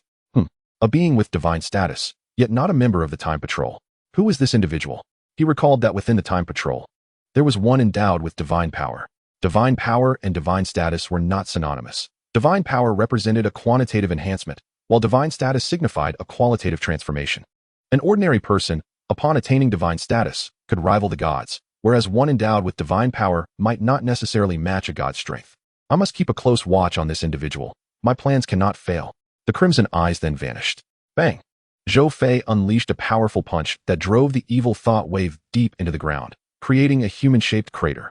The latter writhed momentarily before standing, seemingly unscathed. Chirp, chirp, chirp. The evil thought wave's expression morphed into one of sheer rage, its dark energy surging wildly. Buzz. It conjured numerous dark energy blasts around itself. With a screech, it charged at Zhou Fei alongside the energy blasts. Whoosh. The energy blasts reached Zhou Fei first, but he deftly evaded them, each explosion echoing in the void. The evil thought wave, upon reaching Zhou Fei, did not attack, but instead dissipated. Zhou Fei, audacious and skilled, closed his eyes to sense the surrounding conditions. He detected slight fluctuations in the space around him and swiftly turned to unleash an energy wave. The energy wave detonated in the distance. In that instant, a foot expanded within his vision, and with a thud, a powerful kick struck him, as if colliding with an impenetrable object, producing a dull sound. Buzz. The evil thought wave appeared to be yanked from the void, plummeting to the ground. Gravity punch. As he landed, Zhou Fei's fist connected with the evil thought wave's abdomen. In that moment, the evil thought wave felt as if its body were being torn apart. Emitting a heart-rending howl, before Zhou Fei seized its arm and unleashed an overwhelming gravitational force, snapping the arm off with a sickening crack. Ugh! Its cries intensified. Observing this from a distance, Dr. Willow shook his head in disbelief. His greatest creation was being outmatched. This cannot be true. It is absolutely impossible. He began to retreat slowly, only to collide with something. Turning around, he found a figure clad in gleaming metal, exuding an intense aura of murderous intent, staring at him. Step aside. The voice was cold, devoid of any emotion. Dr. Willow instinctively complied, and in the brief moment he stepped aside, the figure vanished before his eyes. Your strength is impressive, yet you are merely a mindless monster. Zhou Fei raised his hand, energy coalescing into a sphere, radiating an aura of terrifying destruction, potent enough to obliterate the evil thought wave with a single strike. Just as he prepared to launch his attack, a thigh appeared out of nowhere. In that split second, Zhou Fei released his energy, crossing his arms to shield against the incoming kick. He skidded along the ground for nearly 1,000 meters before coming to a halt. "Are you Metal Cooler?" Zhou Fei inquired, gazing at the resplendent metallic figure. "You should take pride, as a Saiyan. You are the first opponent I have faced after my transformation." Metal Cooler spoke in a monotone. Zhou Fei shrugged, displaying an air of indifference. "Buzz, allow me to demonstrate what true power entails." Metal Cooler clenched his fists, a pale golden glow enveloping him, and as his voice resonated, the golden light surged. Within mere breaths, the radiance faded. Metal Cooler donned a second layer of golden skin. Raising his hand, he hurled a massive golden energy blast towards Zhou Fei. At such close range, the overwhelming pressure caused the ground to fracture, with some soil even breaking free from gravity. Zhou Fei's gaze sharpened. This energy was indeed formidable. He assumed a stance and shouted, "30-fold gravity ultimate magic convergence Kamehameha." Buzz. Whoosh. In the fleeting moment when the energy beam infused with gravity collided with the golden energy sphere, an unparalleled tempest of energy erupted, spreading outward and annihilating everything in its path with a devastating force. The vast and boundless infernal expanse trembled as if on the brink of collapse. Chapter 57. Becoming a member of the Time Patrol, First Mission. Crackle. The terrifying energy roared like a primordial beast. Buzz. Buzz. Both individuals intensified their energy output, as the cataclysmic energy generated by their clash continued to compress relentlessly. Crack. After a few breaths, a shattering sound echoed. A pitch-black fissure materialized at the epicenter of the energy collision. "This is bad." Zhou Fei immediately halted his energy output. Yet the dark crack seemed to ravenously consume their energies, as though it were a long-starved entity. After devouring all their energy, it expanded rapidly, engulfing both individuals with astonishing swiftness. Chirp, chirp. The waves of malevolent thoughts appeared to be startled and fled into the distance. Buzz. The obsidian fissure gradually transformed into a colossal vortex, drawing everything in its vicinity into its depths. Within mere moments, the inferno lost its former vibrancy, plunging into a still, monochromatic state. "Hey, wake up." A melodious female voice reached Zhou Fei's ears. He slowly opened his eyes, confronted by a blinding radiance. "Wasn't I consumed by the crack? Where am I?" Rubbing his eyes, he rose to his feet. "Hey, are you all right?" The female voice resounded once more. Zhou Fei turned his head to find a girl with a somewhat exquisite appearance. "This girl, I feel like I've seen her somewhere before." As Zhou Fei pondered, the girl spoke again. "I'm asking you a question. Are you mute? And how did you arrive in the realm of time?" Zhou Fei's eyes lit up.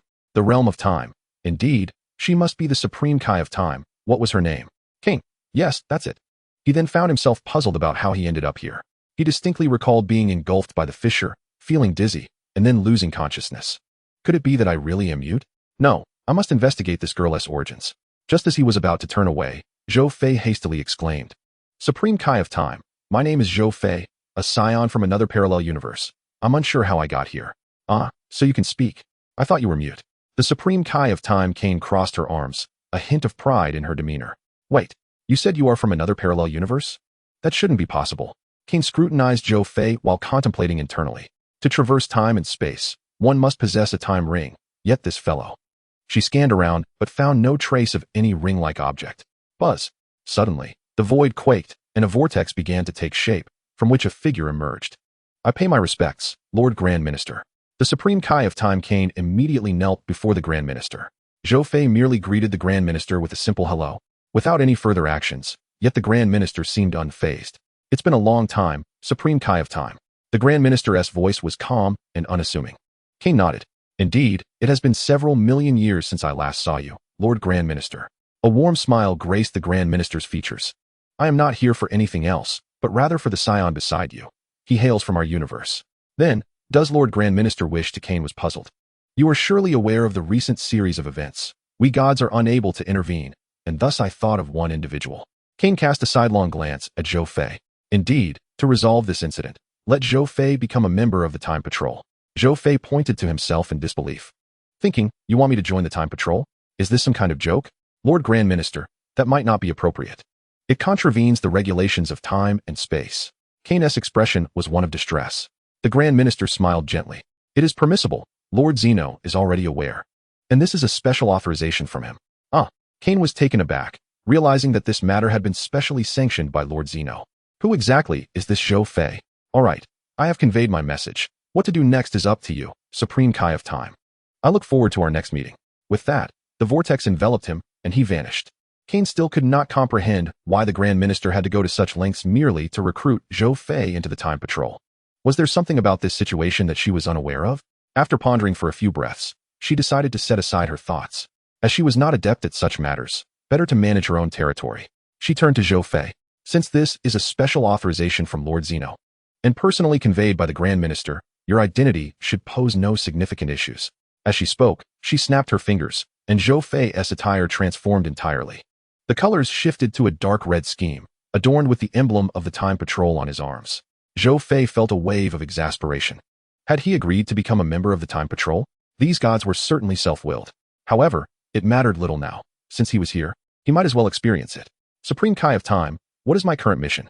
Kane produced a scroll from seemingly nowhere, opening it to reveal a peculiar energy emanating from within. This is the Time Scroll.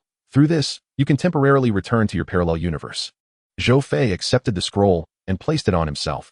Then Kane revealed another scroll, this one radiating an aura of malevolence. This is the Corrupted Time Scroll, containing past histories. Your primary task is to restore the historical events within this scroll to their rightful state, after which you can return to assist your world in defeating those who seek to alter the universe. Zhou Fei nodded and took the scroll. A beam of light enveloped him, and as the light faded, he vanished, leaving the scroll to fall to the ground. Kane picked up the scroll, murmuring to herself, I must hasten my pace. If the realms collide, who knows what horrors may ensue. As she spoke, she made her way to the Temple of Time. A flash of light illuminated Zhou Fei, and when he opened his eyes, he was greeted by a serene blue sky and white clouds. Is this Earth? He surveyed his surroundings, confirming that it was indeed the environment of Earth.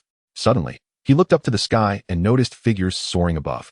Goku, Vegeta, Gohan, and the other Z warriors. Wait, could this history be? He began to sense the atmosphere around him. In an instant, as his energy radiated outward, the Z warriors froze mid-flight, shock evident in their eyes. Yet, after a few breaths, they felt nothing.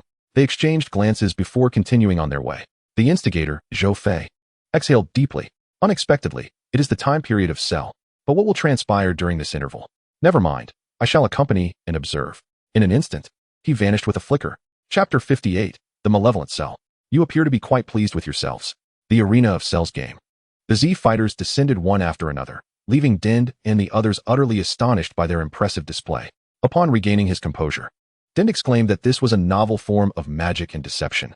The reporters, too, were convinced by Dend's assertion, for he was, after all, the mightiest being on Earth. Cell opened his eyes and cast his gaze towards Goku. After a few minutes, Dend's disciples took the stage for a comedic performance, followed by the champion, Dend himself. Fortunately, Cell bore no murderous intent. Otherwise, the situation would have been quite amusing.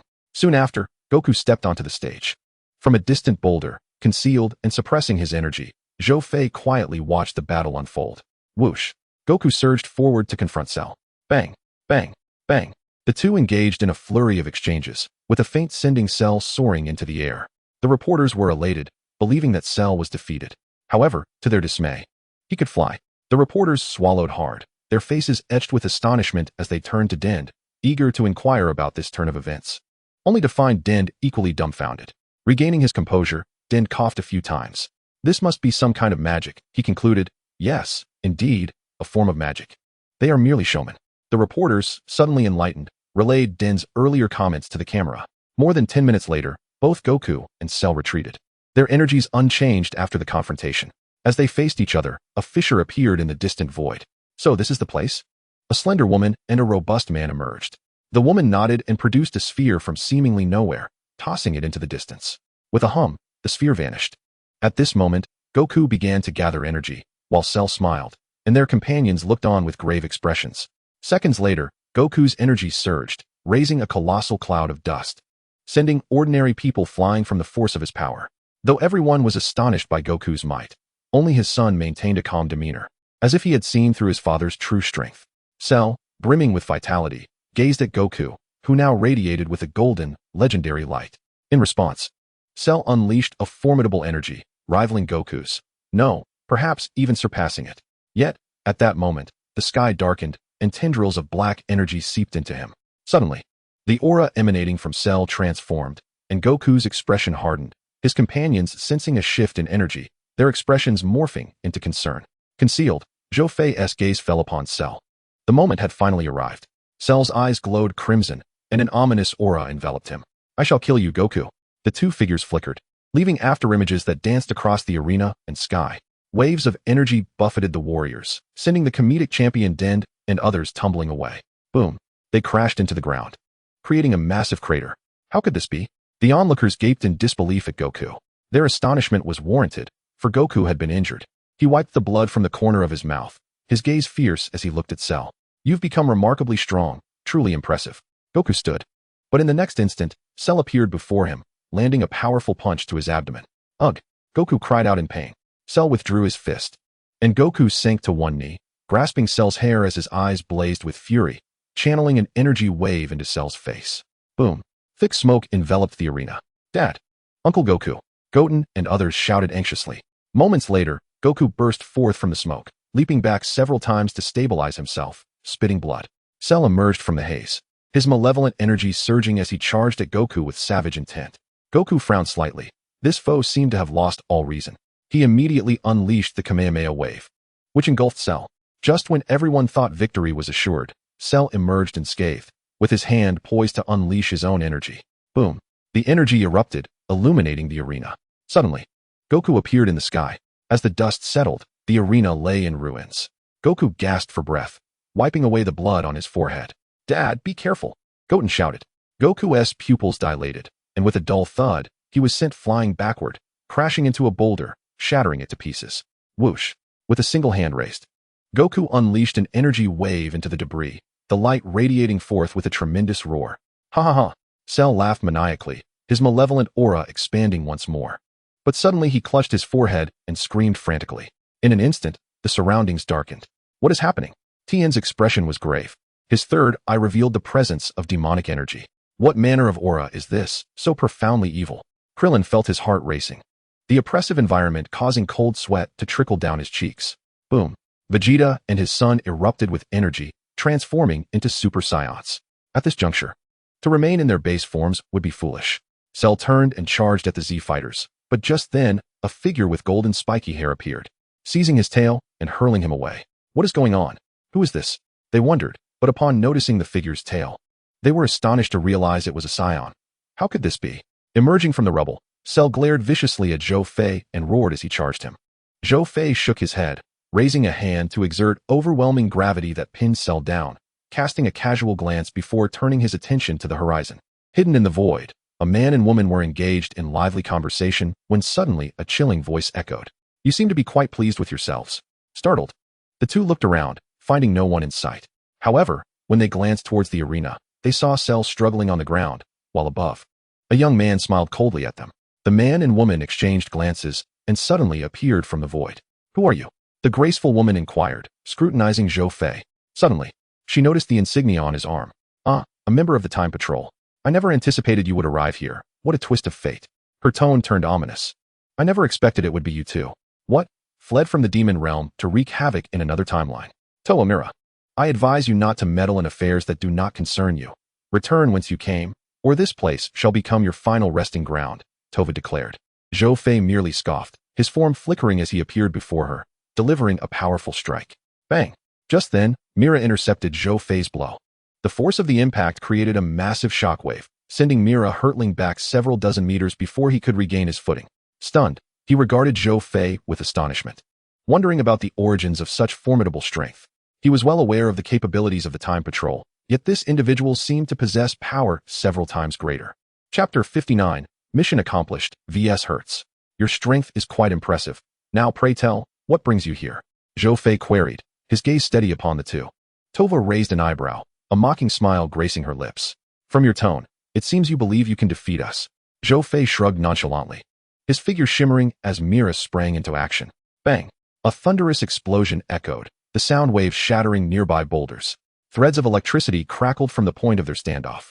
Zhou Fei narrowed his eyes, unleashing a surge of explosive power that propelled him away. Mira, taken aback, realized he was exerting 80% of his strength, yet still found himself outmatched. You are quite protective of your master, Zhou Fei sneered, summoning an overwhelming gravitational force that enveloped Mira. He leaned forward, plummeting like a meteor, crashing into the ground with a resounding thud, creating a deep crater. At that moment, Tova seized the opportunity, Her wand sweeping through the air as a bolt of lightning, as thick as a barrel, struck downwards with unerring accuracy, engulfing Zhou Fei. Observing him ensnared within the colossal lightning, she let out a cold scoff, a hint of a smile on her lips. Those who dare oppose the demon realm shall not meet a good end. Below, the Z warriors wore expressions of utter bewilderment, grappling with the unfolding chaos. While they couldn't grasp the specifics, one thing was certain. Both the woman and the man were villains. Exchanging glances, they charged towards Tova and Mira, while Gohan made his way towards his father. Suddenly, a powerful gust swept through the area, dispersing the massive lightning. Zhou Fei emerged unscathed, stretching his limbs as he addressed the Z warriors. This does not concern you. His primary objective was to restore the timeline of this dimension. Interference from them would complicate matters greatly. He conjured two energy spheres, directing one towards Tova and the other towards Mira, both pulsating with immense energy density. The Z warriors felt a chilling sense of impending doom emanating from the spheres, prompting them to retreat hastily. Tova again waved her wand, summoning a small whirlwind that collided with the energy blasts, producing a shower of sparks. Abruptly, Tova felt an overwhelming weight descend upon her, as if 1,000 tons were pressing down. Alarmed, she noticed her wand glowing, alleviating the crushing gravity. Retreating swiftly, she simultaneously directed a crimson aura from her wand towards the gravity-bound Mira. Zhou Fei snorted derisively, reaching out with a claw-like hand towards the wand. To this point, he had not discerned any dark dragon balls or other artifacts. The only item of interest was Tova's wand. Securing it would conclude his mission. Boom! A red beam of light shot skyward from the crater as Mira burst forth, transforming into a streak of light. What incredible speed! The Z warriors gasped. Unable to track his movements with their eyes, and even sensing him through ki only revealed fleeting afterimages. Zhou Fei continued his assault, delivering a kick that merely caused a tremor, as Mira's hand seized Zhou Fei's foot, unleashing a tremendous force that hurled him towards the scattered debris. Mid-flight, Zhou Fei came to an abrupt halt. Troublesome occurrences seemed to multiply, he thought, a cold glint in his eyes. Just as he prepared to move, Tova's wand emitted the same crimson aura, enveloping both her and Mira before they vanished into thin air. Zhou Fei frowned, perplexed. What is happening? Are they leaving just like that? Does this mean I've completed my task? As he pondered, a radiant light enveloped him, and he too vanished. In the instant Zhou Fei disappeared, the entire space felt as if it had frozen, only resuming moments later. The Z warriors blinked, momentarily dazed, before they began searching for Goku, recalling that he had been sent flying by Cell. In the realm of time, the Supreme Kai of Time paused in his scroll organization as a portal resembling a light gate appeared, from which Zhou Fei emerged. I didn't expect to complete the task so swiftly, he remarked. The Supreme Kai of Time, Kane, nodded in acknowledgement, producing a scroll that now bore no traces of malevolence. Yet, a sense of oddity lingered in his mind. Despite Tova and Mira merely empowering Cell with evil intent, they had not committed any grievous acts, except for that wand. Shaking his head slightly, he realized he could not decipher the situation and resolved to wait for further developments. Is something bothering you? Kane inquired. Zhou Fei shook his head. Voicing uncertainties would serve no purpose, so he opted for silence. Very well, since the mission is complete, you may return to your universe. We shall notify you when further tasks arise. With that, Kane resumed his scroll organization. Zhou Fei found himself puzzled about how to return. Just as he was about to voice his question, a vortex formed on his shoulder insignia, drawing him in. Kane chuckled softly, shaking his head. On Earth in Universe 7, the sound of relentless explosions echoed, the city before them ravaged and chaotic. Whoosh, whoosh, whoosh. Several figures flickered in the sky. Dend and Android 17 were blocking the path with energy blasts, while Carmine and the Orin siblings fused once more into Carmine Orin. Meanwhile, Goku was being harshly pinned to the ground by Hertz's gravitational force. At that moment, the seed of the universe emitted a crimson glow. Hertz discarded his jacket and, without hesitation, unleashed a fierce aura, the overwhelming pressure causing Goku and his allies to pale. Goku, undeterred, retaliated with his own energy, charging at Hertz as they exchanged rapid punches in a warm-up bout. As their battle raged, a divine light suddenly burst forth from the sky, and Zhou Fei's figure materialized within it. Zhou Fei, you have finally returned, Goku exclaimed joyfully. However, before he could finish, a fist sent him flying. Do you dare to lose focus? Hertz, radiating a potent aura, was incensed, feeling slighted. He turned his gaze upon Zhou Fei, scrutinizing him closely. To his surprise, his mind-reading ability failed against Zhou Fei. Interesting. With a swift motion, Hertz gestured towards Zhou Fei, who, still assessing the battlefield, suddenly felt a gravitational pull drawing him in. Zhou Fei snorted, breaking free from the force with a surge of energy. Just as he escaped, Hertz was upon him. Gravity fist. With his hands enveloped in peculiar cubes, they spun rapidly as he unleashed a flurry of punches. Zhou Fei evaded with the agility of a master of rhythm. Each powerful gust of wind from his strikes narrowly missing him, leaving deep craters in their wake upon striking the ground, a testament to their formidable strength. Suddenly, Hertz's pupils trembled, his body stiffened as a wave of intense pain coursed through him. Zhou Fei's iron fist had embedded itself deeply into his 8-pack abs, sending him hurtling like a streak of light over 1,000 miles, obliterating numerous structures in his path. In the next instant, Zhou Fei vanished from his original position. However, a colossal elliptical shield, spanning 1,000 miles, materialized in the direction Hertz had been thrown. Whoosh, whoosh. A violet figure and a golden figure burst forth from the shield. Hertz, maintaining a calm demeanor, arrogantly dusted off his clothes. Your strength is quite commendable, yet it pales in comparison to mine. If you were to serve under me, I could elevate your powers even further. What do you say? He flashed a grin at Zhou Fei. Sighing, Zhou Fei exhibited an expression of exasperation. He could not fathom the thought process of this individual. To desire the annihilation of the Omni King? How naive, thinking that such a supreme entity could be extinguished at will. With a system at his disposal, he might even surpass the Omni King. Serving under you would be a monumental loss, you old schemer. Seeing that Zhou Fei remained unfazed, Hertz shrugged and flicked his stylish hair. If you refuse my cordial invitation, then you shall face the consequences. Prepare for annihilation alongside this universe. He swiftly soared toward the cosmic void, conjuring a multitude of gravity cubes of varying sizes to encase the essence of the universe, compressing it into a minuscule sphere. Grasping this tiny orb, he found himself rapidly enveloped by the cubes, which gradually coalesced into a massive golden cube. At the center of this enormous cube resided a sphere radiating a kaleidoscope of colors, an enlarged version of the small orb. Zamasu and Kamino positioned themselves to obstruct the path of everyone present.